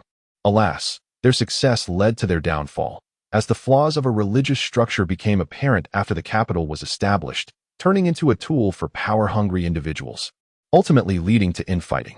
It can be said that failing to extricate themselves from the religious framework in time was a significant reason for the Taiping army's defeat. Yang Shao expressed his difficulty. What you say makes sense, but the brothers in the righteous army may not fully comprehend. Wei Yang responded, they may take their time, but those of you in leadership must possess this awareness. Yang Shao clasped his hands. I shall heed your instruction. After the ascension ceremony, Wei Yang smoothly took control of the Bright Summit. However, as he had seized power through force, there were inevitably discontented voices among the thousands of followers. Wei Yang paid them no mind. He would eliminate anyone who opposed him, wielding his absolute strength to suppress all dissent, gradually uniting the hearts of the people through both benevolence and authority. Wei Yang declared, everyone, I have previously stated my purpose, to drive out the Tatars and restore our Huaxia. Therefore, we must establish a legitimate banner, rather than fighting amongst ourselves under the guise of religion, which would only lead to our collective defeat at the hands of the Yuan's forces. Zhou Jian, ever the contrarian, stepped forward. Leader, please make a decision. We are all ears. Wei Yang dismissed Zhou Jian with a wave, proclaiming, I hereby formally announce that, from this day forth, I shall assume the title of the Ming cult's leader and the Grand General for the campaign against the Tatars, with the foremost duty of expelling the Yuan soldiers and restoring the Han dynasty. A general's office will be established, and left envoy Yang Shao will serve as my advisor in governance. Yang Shao, possessing keen intellect, instantly grasped Wei Yang's intent and expressed his gratitude. Thank you, leader. Wei Yang continued, the original 4 protectors of the faith will be abolished, and the 5 scatterers will be renamed the 5 regional responders, tasked with coordinating with the righteous armies in the 5 regions, Northwest, Bashu, Jingchu, Jianghuai, and Central Plains, ready to follow my orders. Any disobedience will be dealt with in my name. Zhou Jian inquired, what exactly is the position of this regional responder, if I may ask? Fearing Zhou Jian might provoke ire, Yang Shao hastily interjected, do not concern yourself with the title. Suffice it to say, it is an official position, one superior to that of the 5 scatterers. Zhou Jian chuckled. So, I'm now a somewhat official person too? Yang Shao nodded, indeed. Wei Yang proceeded. Send out messengers to announce to the world my ascension as leader and the policies we will implement. Appoint Han Shantong, Lu Fudong, and Su Shouhui as generals, officially raising the banner of expelling the Tatars and restoring Huaxia. In due time, I shall personally arrive in the Central Plains to confront the Yuan army. Yang Shao accepted the command. Understood. Chapter 20. Xiao Zhao upon ascending to the throne of the sect leader. Wei Yang initiated sweeping reforms that transformed the internal structure of the Ming sect within mere days. Such drastic changes elicited a chorus of skepticism. However, under his formidable authority, no one dared to oppose him. With Yang Xiao's cooperation, the direction of the sect was decisively altered. Yang Xiao was indeed a man of acute awareness of the times. Yet, this was merely the beginning. Far more intricate decisions lay ahead. Simultaneously, various messengers were dispatched to inform the righteous armies to raise new banners, heralding a forthcoming upheaval across the Central Plains. Once the internal situation of the Ming sect had stabilized, Wei Yang shifted his focus to martial skills. He summoned Yang Xiao and inquired, "I have heard there exists a secret passage atop the Bright Summit that only the sect leader may use?" Yang Xiao replied candidly, "Indeed, there is a secret passage, but entry is forbidden to anyone other than the sect leader. The route is exceedingly convoluted, and thus my understanding of it is limited." Although this passage was shrouded in mystery, it was unlikely that it remained a secret within the Ming sect. Individuals such as the purple-shirt Dragon King Dai Qixi and Fan Yao were surely privy to its existence. Wei Yang nodded. Yang was sure. "I have heard that your daughter has a maid named Xiao Zhao." Yang Xiao was taken aback. "Yes." Wei Yang commanded, "Bring her to me. I have important matters to discuss with her face to face." Yang Xiao felt a chill run down his spine, having observed Wei Yang's uncanny insight during their brief acquaintance. It seemed he was aware of every trivial affair atop the Bright Summit. In the presence of this new sect leader, Yang Xiao felt utterly exposed, perpetually on edge. He hesitated, "But she is merely a maid. What could the sect leader wish to inquire of her?" Wei Yang retorted, "Is she truly just an ordinary maid? Think carefully before you speak." Yang Xiao quickly replied, "My lord, pardon my presumption. Xiao Zhao is indeed somewhat unusual.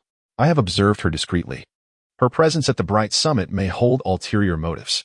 Wei Yang replied coolly, "I am aware of all this. I summoned her to clarify matters." Yang Xiao complied, "Understood." After a moment, he entered with a young girl clad in maid's garb. She was hunched over, limping on one foot, her features misaligned, her nose and mouth were crooked, and her eyes were of disparate sizes. Her form and appearance were such that one would hesitate to gaze upon her for long. Her hands and feet bore heavy steel shackles, producing a clinking sound as she walked, her pace agonizingly slow. Yang Xiao announced, "This is Xiao Zhao." He then turned to her, instructing, "Xiao Zhao, hurry and pay your respects to the sect leader. He has questions for you." Xiao Zhao hastily bowed. "I pay my respects to the sect leader."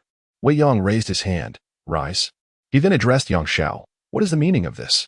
Do you have a habit of shackling your maidservants?" Yang Xiao explained, "This was done by my daughter.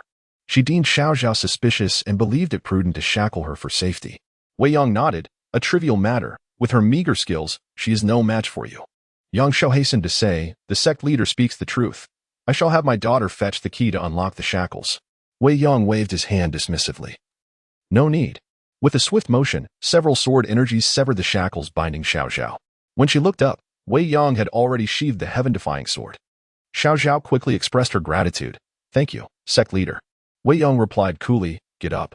You have indeed endured much. Not only have you disguised yourself so unattractively, but you have also labored to maintain this charade. The purple-shirt Dragon King is not a good mother. For her own sake, she has risked her only daughter's safety. Now, let us see your true visage." Xiao Zhao was startled, still reeling from the revelation when a gust of wind swept away her disguise. At that moment, her true beauty was unveiled. With elegantly arched brows, a refined nose, and a delicate mouth, her cheeks bore two faint dimples. Her skin glistened like jade, rendering her a rare beauty. Yet, being still young, her figure had yet to fully mature, and her youthful countenance could not be concealed. Her nose was slightly prominent, and a hint of blue shimmered in her eyes, presenting a unique allure compared to the women of the Central Plains. Xiao Zhao touched her face, realizing her identity had been exposed. Startled at first, she soon regained her composure, letting out a soft sigh as she stood still, awaiting further discourse without a trace of panic. Yet, doubt swirled in her mind.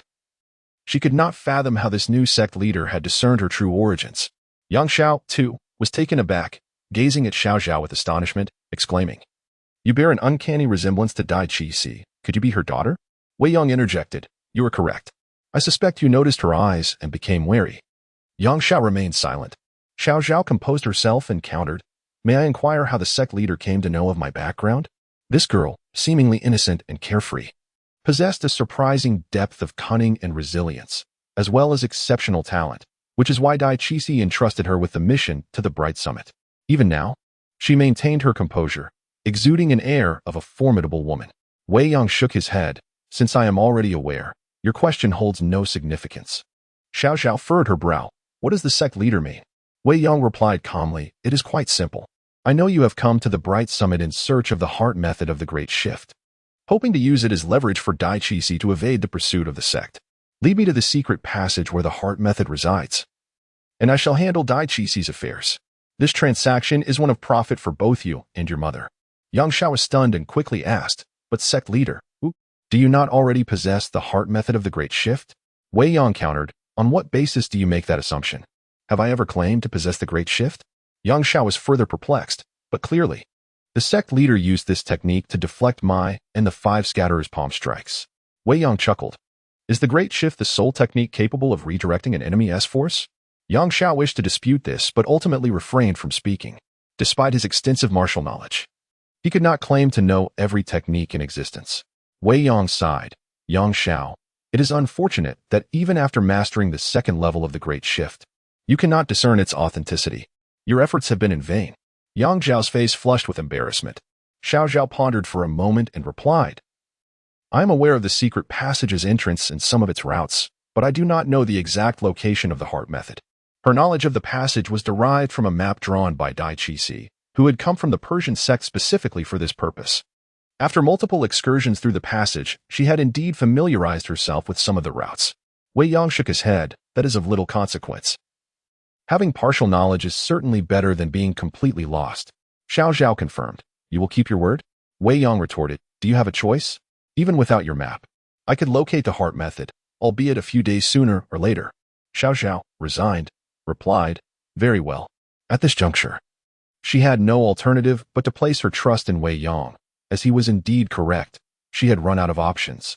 Chapter 021. The Grand Shift of Heaven and Earth. Under the guidance of Xiao Zhao, Wei Yang ventured into the secret passage, intent on discovering the profound principles of the Grand Shift of Heaven and Earth. The initial part of the passage was a straight path, devoid of any forks.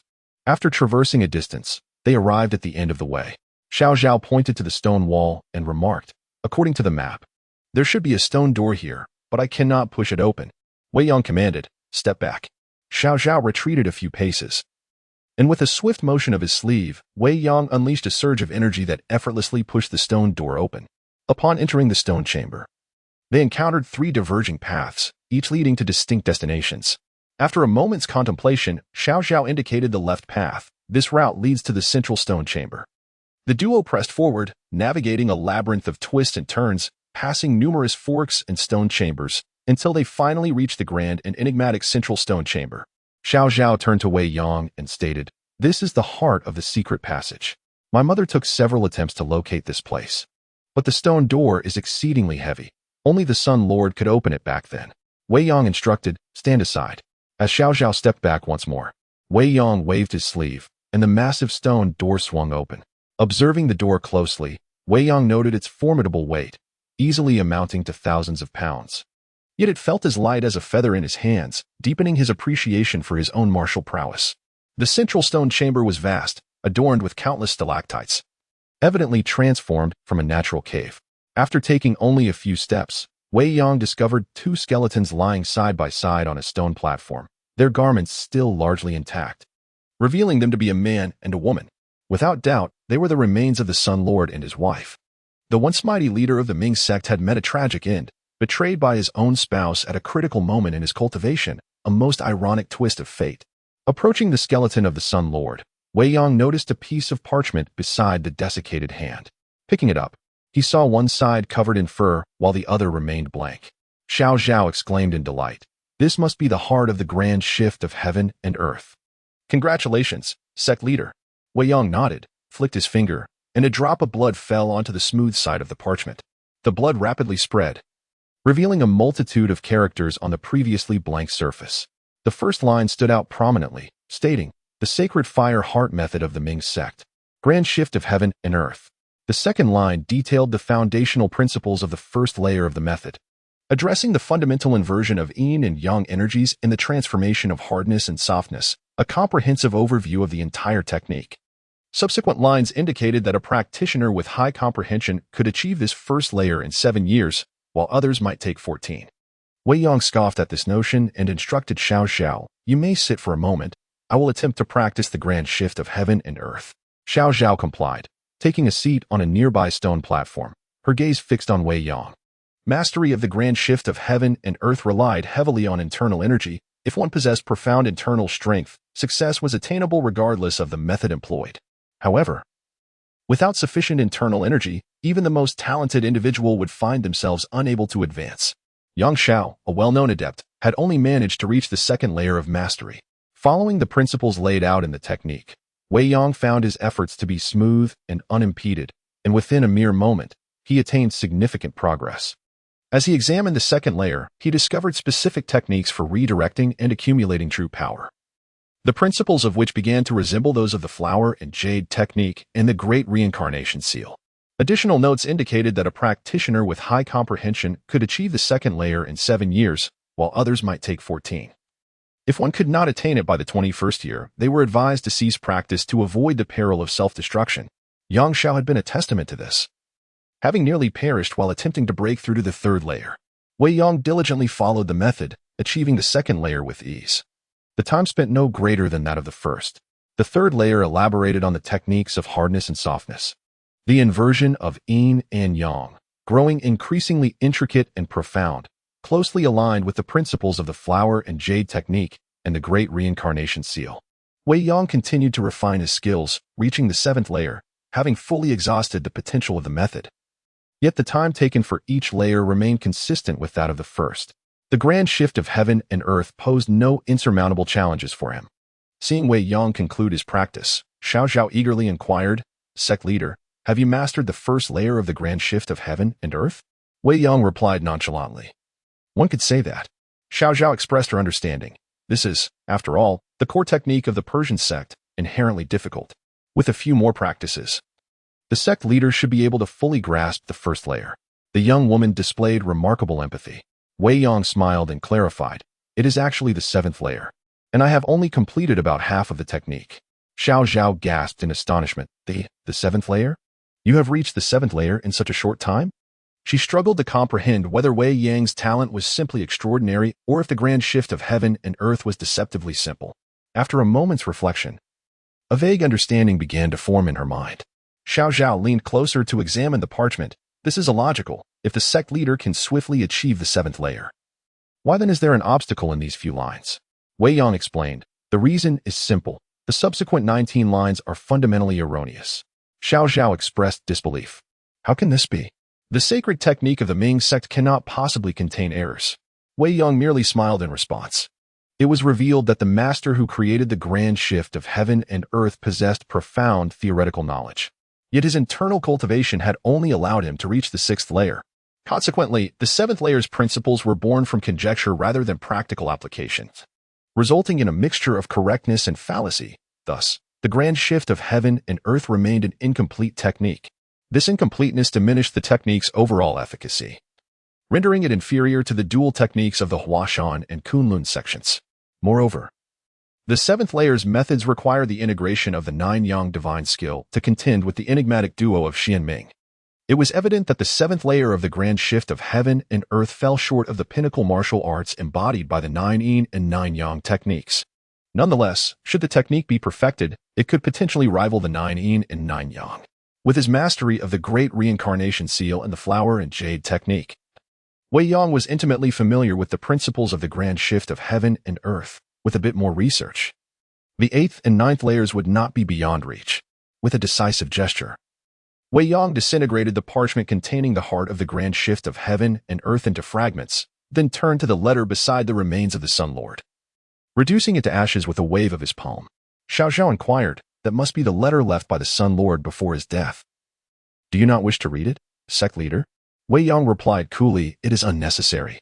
The letter contained instructions for Xie soon to act as the sect leader, and Wei Yong would not make such matters public, as it could disrupt the morale of the troops. Wei Yong instructed Xiao Zhao, "Go and summon a few people to carry their remains outside for Yang Xiao to bury." Xiao Zhao responded, "Understood." Thus, the two retraced their steps and exited the secret passage. Chapter 022. news from the Central Plains after acquiring the principles of the great universe-shifting technique. Wei Yang diligently studied for several days, correcting the errors in the 7th layer and completing the 19 sentences of the technique, ultimately achieving perfection. Wei Yang's martial prowess far surpassed that of the original creator, making the completion of the 7th layer a trivial task. He infused the principles and routines of the Great Cycle Seal and the flower-shifting jade into the technique, although it could not contend with the utmost masters. It was sufficient to handle adversaries like the elder Xianming. After another fortnight of exploration, referencing the essence of flower-shifting jade and the Great Cycle Seal, he conceived the 8th and 9th layers, theoretically perfecting the great universe-shifting technique. At this juncture, its level could finally stand shoulder to shoulder with the flower-shifting jade and the earth-shattering Great Cycle Seal. Yet, he found himself at an impasse. Further deductions based on the existing principles would not elevate him to new heights. To attain a new realm, he would need to amalgamate the great universe-shifting technique with the Great Cycle Seal and flower-shifting jade, thereby creating an entirely new martial art. Although not impossible, this endeavor would demand considerable time for thoughtful refinement.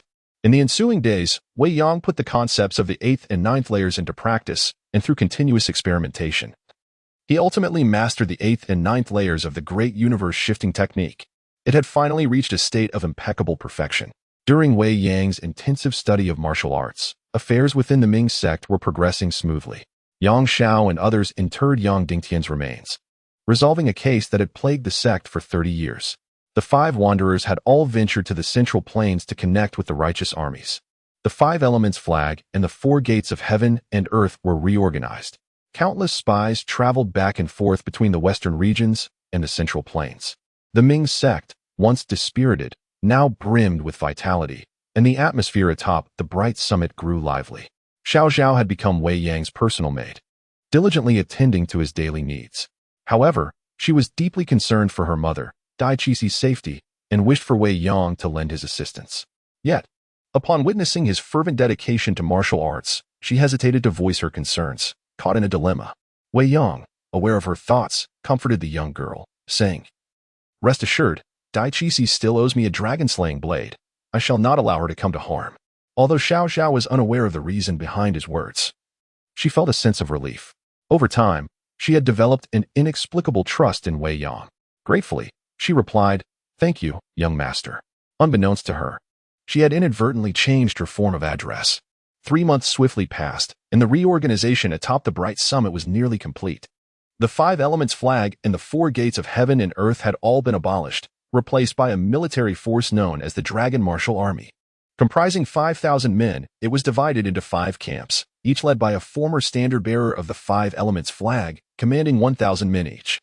They would serve as Wei Yang's first loyal troops. However, these individuals still relied on martial arts tactics and were oblivious to the intricacies of battle formations.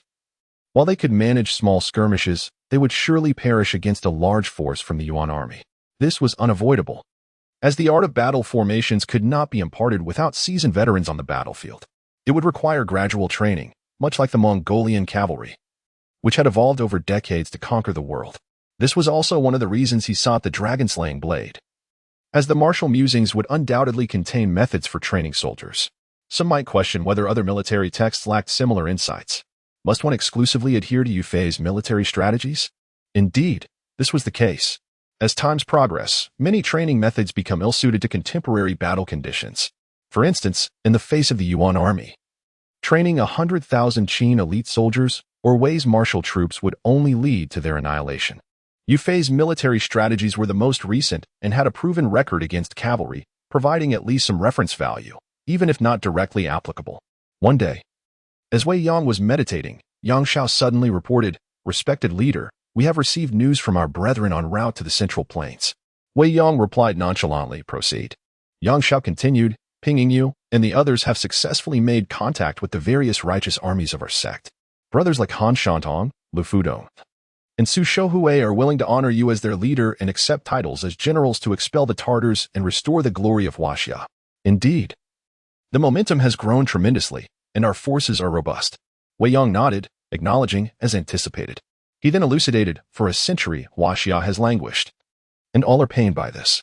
Previous uprisings under the guise of religion were merely acts of banditry, failing to gain the respect of the scholarly class.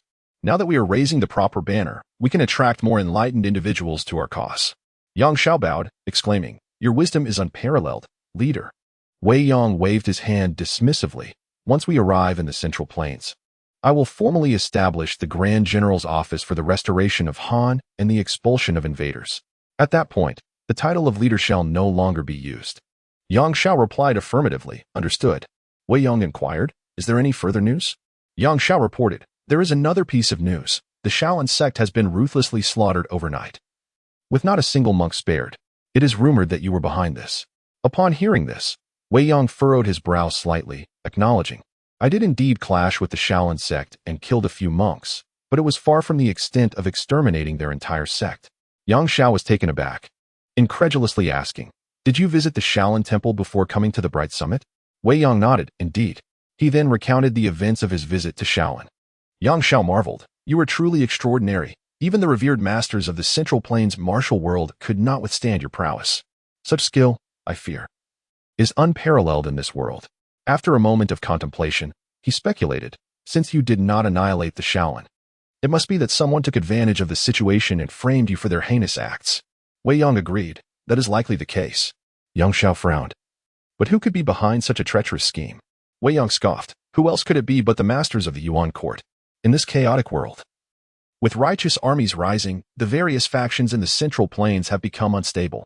Such forces must either be assimilated or eliminated. In the game of vying for supremacy, neutrality is not an option." Yang Xiao, enlightened, responded, "I see now." He then asked, "Leader, what course of action should we take next to counter the Yuan court schemes?" Wei Yong pondered briefly before instructing, "Immediately convey my strict orders. Everyone atop the Bright Summit must prepare to abandon the headquarters and journey to the Central Plains in 3 days." Yang Xiao was taken aback.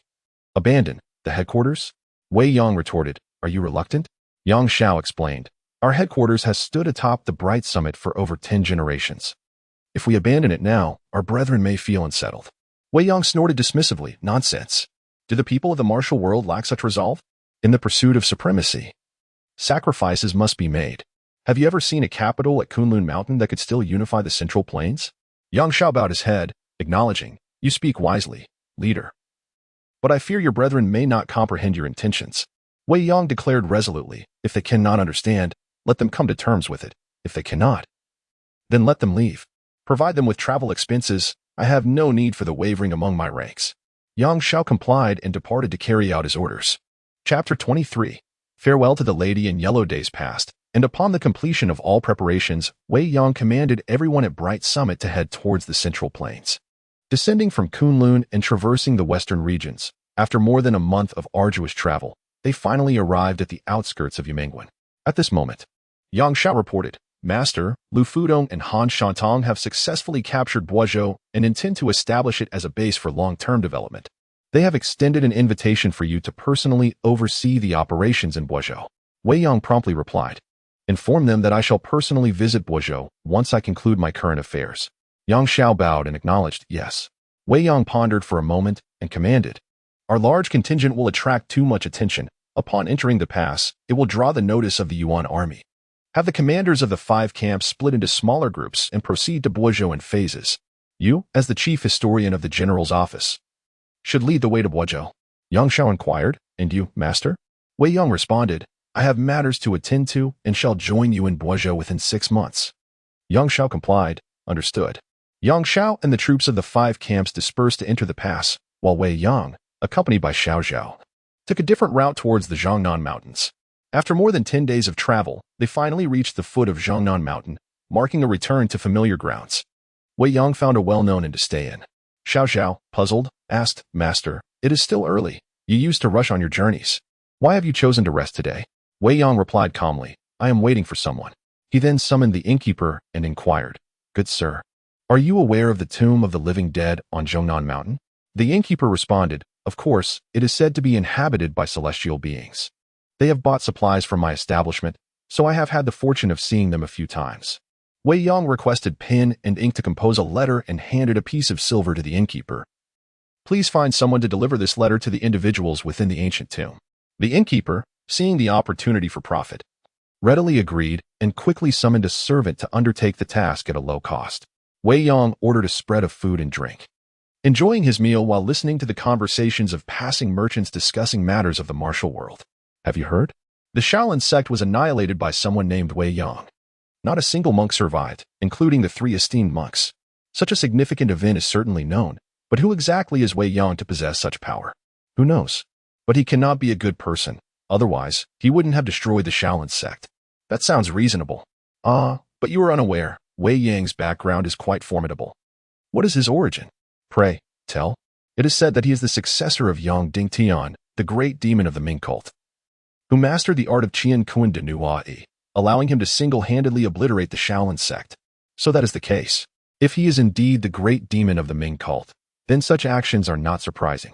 However, this great demon is indeed exceptionally powerful throughout history. No one has single-handedly destroyed the Shaolin temple. If he can achieve that, his martial prowess must be unrivaled, even if he is not the strongest. He should be second only to Zhang Zhenren of Wudong. That makes sense. The patrons exchanged words, evidently attributing the destruction of the Shaolin sect entirely to Wei Yang. Xiao Zhao frowned slightly. Master, these individuals are clearly slandering you based on hearsay. Wei Yang, however, remained unfazed. I do not blame them. It is obvious that there are forces behind the scenes fanning the flames. Wei Yang had only assumed leadership of the Ming cult for a few months, and even if news had reached the Central Plains, it would not have spread so widely. Although he was considered a member of the Ming cult when he attacked Shaolin, no one dared to affirm that he was the cult's leader. Now, the entire world knew, and the certainty with which they spoke indicated that someone was deliberately disseminating information and using his name to implicate the monks of Shaolin. With a familiarity in the methods employed, Wei Yang deduced who was behind this situation. Moreover, this so-called great demon was audacious enough to inscribe blood-written proclamations at the gates of Shaolin, declaring his intent to first eradicate Shaolin and then Wudong. Indeed, he is truly a great demon. It appears his next target is Zhang Zhenren of Wudong. Indeed, Zhang Zhenren is the only contemporary master who can rival the venerable patriarch of Shaolin. If he defeats him, the title of the world's strongest will be within his grasp. Humph. History has always shown that evil cannot triumph over righteousness. Does he truly believe he can best Zhang Zhenren? What arrogance! I am not so sure. This demon may only come once in a millennium, and a monumental battle may erupt on Wudong Mountain. Alas, it is truly regrettable that such an extraordinary conflict is one we are destined to miss. Listening to the patrons' discussions, Wei Yang began to surmise the Yuan court's forthcoming actions regarding Wudong. This battle, in all seriousness, would likely be the most perilous experience of Zhang Sanfeng's life.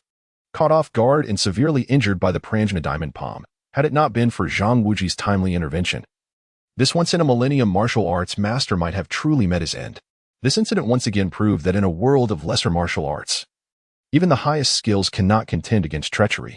Wei Yang contemplated, having missed the last opportunity, it is time I pay a visit to Zhang Sanfeng.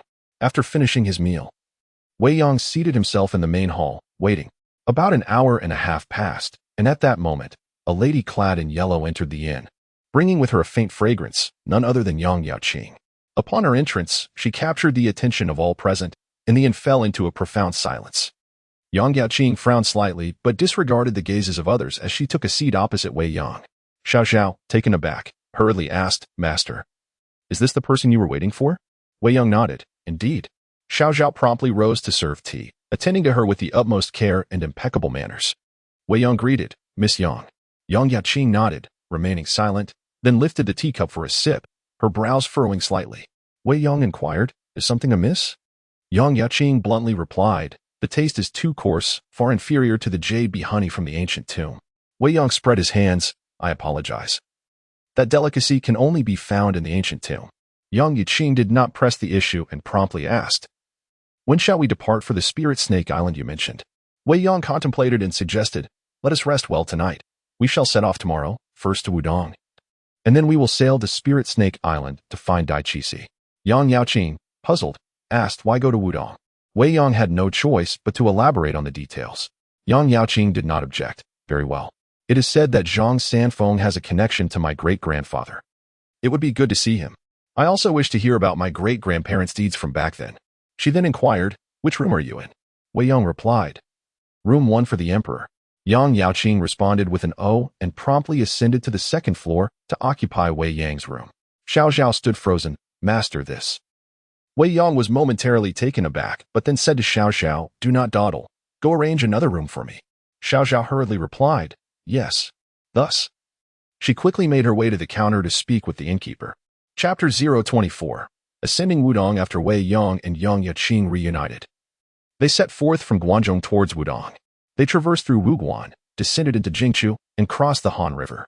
After several days of arduous travel, they finally arrived at the foot of Wudong Mountain.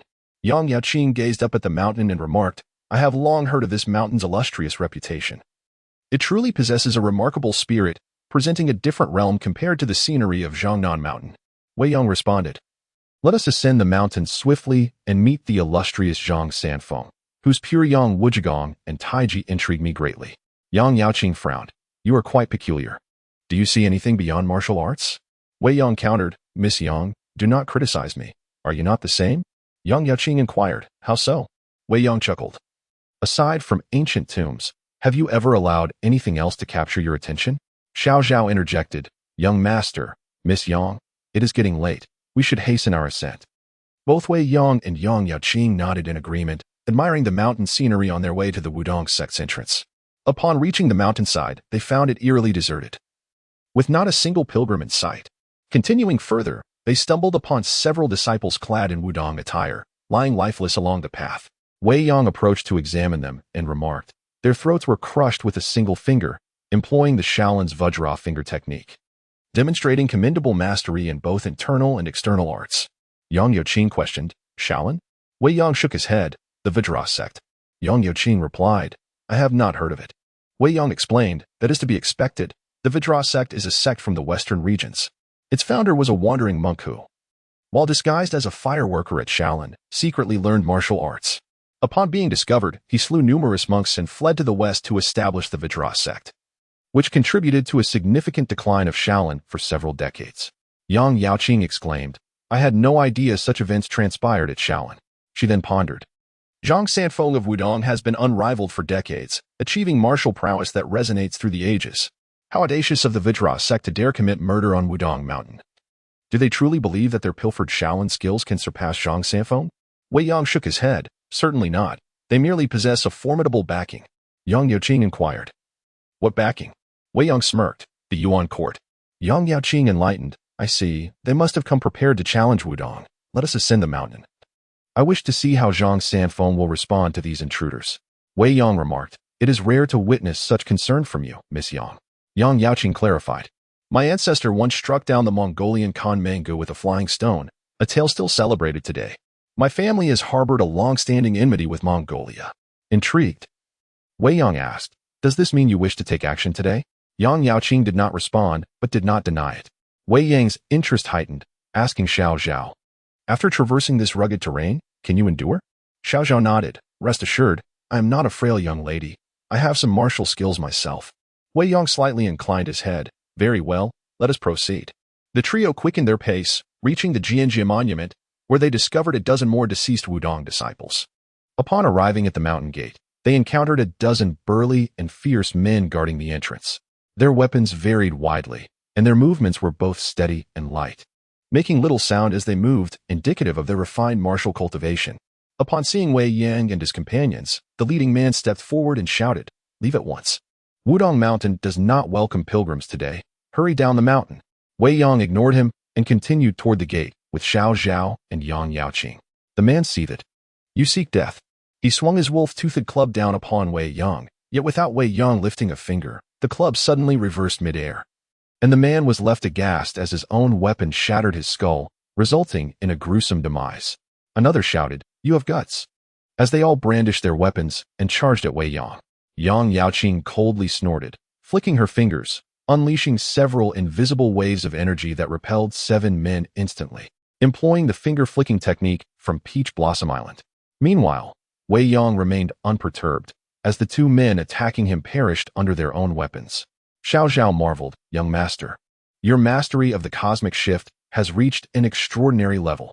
The 7 men, undeterred, rose and charged again. Yang Yaoqing frowned slightly. Such arrogance cannot be tolerated. She unleashed the soul-devouring palm, delivering 7 strikes in rapid succession, eliminating the 7 attackers. After months of practice, Her soul-devouring palm had significantly advanced in both technique and internal energy. The trio entered the mountain gate and found a vast plaza where hundreds stood divided into two factions, confronting one another. One side comprised Wudong disciples, led by an unkempt elder with an ethereal presence, though his pallor indicated he had suffered severe internal injuries. Wei Yong mused silently. Zhang Sanfeng's heart is indeed vast. Despite Shaolin's grievances against him and his mentor Zhu Yuan, he seems unperturbed. Hastening to aid Shaolin upon hearing of their plight, only to fall victim to the Vajra sect's disguised Shaolin monks. Behind him stood several of his direct disciples.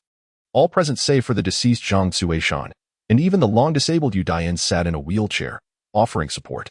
The opposing side was led by a young gentleman, strikingly beautiful with fair skin and captivating phoenix eyes, fanning himself with a folding fan, exuding charm. Yet, to the discerning eye, it was clear that he was a woman. Accompanying her were several formidable figures. Wei Yong recognized the likes of the Xianming elders, the cursed monk. In the trio of A's, such a gathering could only be described as extravagant. Wei Yong smirked. Indeed, she orchestrated this. Too bad she has chosen the wrong target this time. I, Wei Yong, am not the kind of person she can manipulate at will. Yang Yaoqing glanced at him, frowning. So you are acquainted with the leading lady? Wei Yong shook his head. Not exactly acquainted. I merely have a considerable understanding of her. Through the ensuing dialogue, it became clear that these individuals were indeed masquerading in Wei Yang's name. Yang Yaoqing laughed. How amusing. It seems that the leading lady shares the same name as you. Wei Yang retorted. It is indeed amusing. Encounters between imposters and the genuine article are rare. At that moment, their presence drew attention. A burly man stepped forward and demanded, You are not one of us. Where do you hail from? Wei Yang stepped up. Do you not claim to be the subordinates of the infamous Wei Yang of the Ming cult? I stand before you. Why do you fools not come forth to pay your respects? Upon hearing this, the crowd erupted in chaos. Chapter 025. The finale. Wei Yang's words resounded like a thunderclap, leaving everyone present in a state of confusion. The leader, Zhao Min, stepped forward and said, This esteemed guest.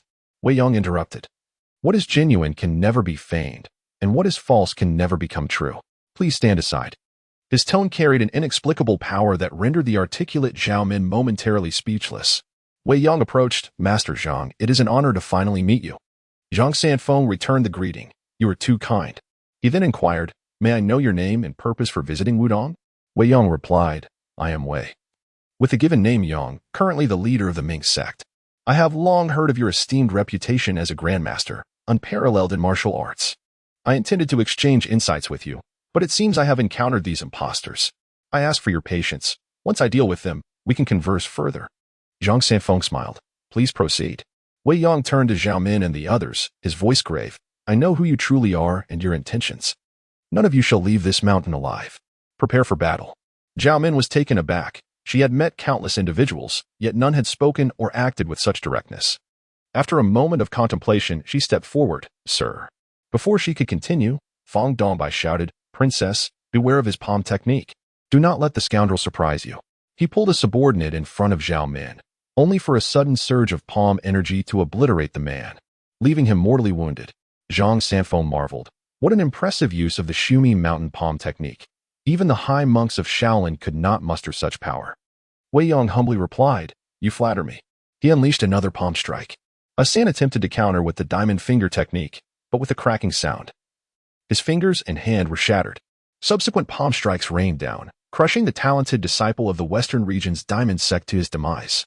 Air, filled with rage, declared, Whoever kills my brother shall die, and charged at Wei Yang with a punch.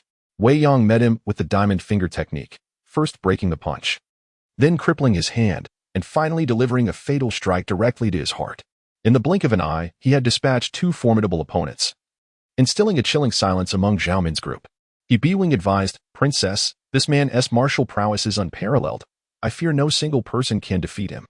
Zhao Min wholeheartedly agreed, immediately commanding, having severely injured Zhang Sanfeng, we cannot let this opportunity slip away.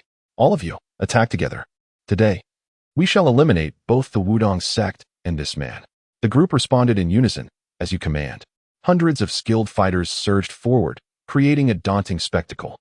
In the face of such overwhelming numbers, few in the martial world could withstand the onslaught. Wei Yang coldly remarked, You seek death. The twin elders of Xianming led the charge. Yet, instead of utilizing the Xianming divine palm, they opted for their weapon skills, as their prowess in weaponry far surpassed that of their palm technique. Moreover, they were aware that using the Xianming divine palm against someone with superior internal energy would lead to self-inflicted harm.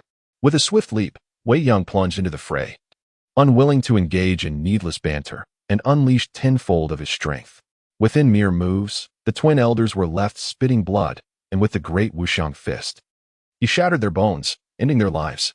Wei Yang's massacre left a trail of corpses in his wake as hundreds of Jianghu heroes fell like lambs to slaughter. Feng Dongbai, known as the eight-armed divine sword, had his sword severed in a single move and was subsequently sent flying, his internal organs destroyed. Others, including the 8 divine archers and Western region monks, also succumbed to Wei Yang's unmatched prowess. In the blink of an eye, only Kuchuotuo and Xiaomin remained. She had never anticipated the existence of someone with such extraordinary martial skills, if such a person were to serve the great Yuan dynasty. Subduing the Central Plains martial world would be effortless. Xiaomin stepped forward, saying, "Sir." Wei Yang, uninterested in her words, swiftly countered with a palm strike, sending the cunning princess to her demise. He then turned to Kuchuotuo, coldly stating, "Fan Yao, will you not come forth to pay your respects?" Fan Yao, shaken to his core, though unaware of how his identity had been revealed, knelt before the new leader. "I am Fan Yao, the right envoy of light. Paying my respects to the leader." Wei Yang replied, "Rise. Your years of disguise and silent endurance within the Yuan court have not gone unnoticed." Fan Yao bowed. "I am unworthy." Wei Yang continued, "I have a task for you." Fan Yao inclined himself. "Please, command me." Wei Yang instructed, "Go to the Central Plains and assist Yang Shao in rallying the various righteous forces to resist the Yuan court." Fan Yao bowed. "Understood." He then departed down the mountain. Wei Yang's intervention had saved Wudong, and Zhang Sanfeng and the Wudong disciples were immensely grateful. Although there was some lingering tension due to his identity as the Ming sect leader, it was a trivial matter, and no one paid it heed. Wei Yang proposed a discussion of martial arts insights, which Zhang Sanfeng gladly accepted, providing access to all Wudong texts for Wei Yang's perusal, including the newly established Taiji Xin Gong. His every action radiated the grandeur of a true grandmaster. In return, Wei Yang shared his insights on the path of brokenness, enlightening Zhang Sanfeng, illuminating the way forward once more. After spending half a month at Wudong, Wei Yang descended the mountain and joined Yang Shao and the Ming sect disciples in Haozhou. He also consolidated various righteous forces, including Han Shantong, Lu Fujing, Su Shouhui, and dozens of other factions to collectively oppose the Yuan court. With unparalleled martial prowess, Wei Yang subdued those with ulterior motives, forcibly merging all the righteous factions. In Haozhou, he established a government office, appointing officials and recruiting anti-Yuan warriors, creating a remarkable atmosphere. Months later, Fan Yao returned, bringing with him the purple-robed Dragon King Dai Qixi and the golden-haired Lion King Xie Sun, along with the dragon-slaying Saber. Dai Qixi was reunited with her daughter Xiao Zhao, and upon recalling years of suffering, tears streamed down her face. Upon learning of Cheng Kuan's death, Xie Sun, filled with melancholy, left the dragon-slaying Saber behind and sought out his adopted son, Zhang Wuji. Wei Yang uncovered the secrets within the dragon-slaying Saber and the heavenly sword, retrieving military texts and manuals as indicated on the iron plate. He gifted a copy of the 9-yin manual to Yang Yaoqing and made numerous copies of the Wumu legacy for Zhu Yuanzhang, Su De, Chang Yechen, and others, all of whom would become the backbone of his future ambitions. After months of campaigning, the righteous forces swept through Jiang'an. Subsequently, Wei Yang renamed Jiqing to Tian, officially declaring himself emperor, with the era named Ming, thus embarking on the path once tread by Zhu Yuanzhang, leaving him with no retreat. Yang Yaoqing became the empress, while Xiao Zhao was designated as the favored concubine. Zhu Yuanzhang and Su De, alongside other distinguished figures, held significant positions. As for the other members of the Ming sect, while capable in combat, they were utterly clueless regarding military and administrative matters, receiving titles but remaining uninvolved in affairs, living comfortably off the dividends of the great Ming Empire. Following this, he initiated the Northern Expedition. After a decade of arduous battles, they finally drove the Mongols back beyond the Great Wall, reclaiming the lands of the 16 prefectures of Yin and Yun for the Han people. With the world stabilized, Wei Yang implemented reforms, enacting the policies of the Yongjing Emperor regarding taxation and governance, which, while provoking opposition from officials, garnered enthusiastic support from the populace. Any dissenters were met with forceful suppression. Several meritorious officials, relying on their past achievements, voiced discontent and engaged in unlawful acts that oppressed the common people. Wei Yong, adhering to a principle of ruthless justice, purged a significant number of corrupt individuals. It was at this moment that he comprehended Zhu Yuanzhang's earlier bloody purges were not without reason. He also vigorously promoted education, fostering advancements across various fields, encouraging maritime commerce and exploration. Within a decade, the nation prospered and the people thrived. One day, after concluding state affairs, Wei Yong gazed at the moon from the rooftop. Suddenly, a flash of white light darted across the sky, followed by 3 white figures swiftly descending, akin to celestial beings descending into the mortal realm. Wei Yong exclaimed joyfully, "You have come. You invited," nodding, "I have arrived. This time, you shall not escape without me." Wei Yong shook his head. "That will not happen." Lian Xing embraced him. "We shall go together." Wei Yong nodded. "Together." Su Ying chimed in with a playful smile. "And I am here too." A full moon ascends majestically, round as a silver disk, its luminous and gentle light cascading upon the 4 individuals, enchanting their hearts with a profound sense of intoxication.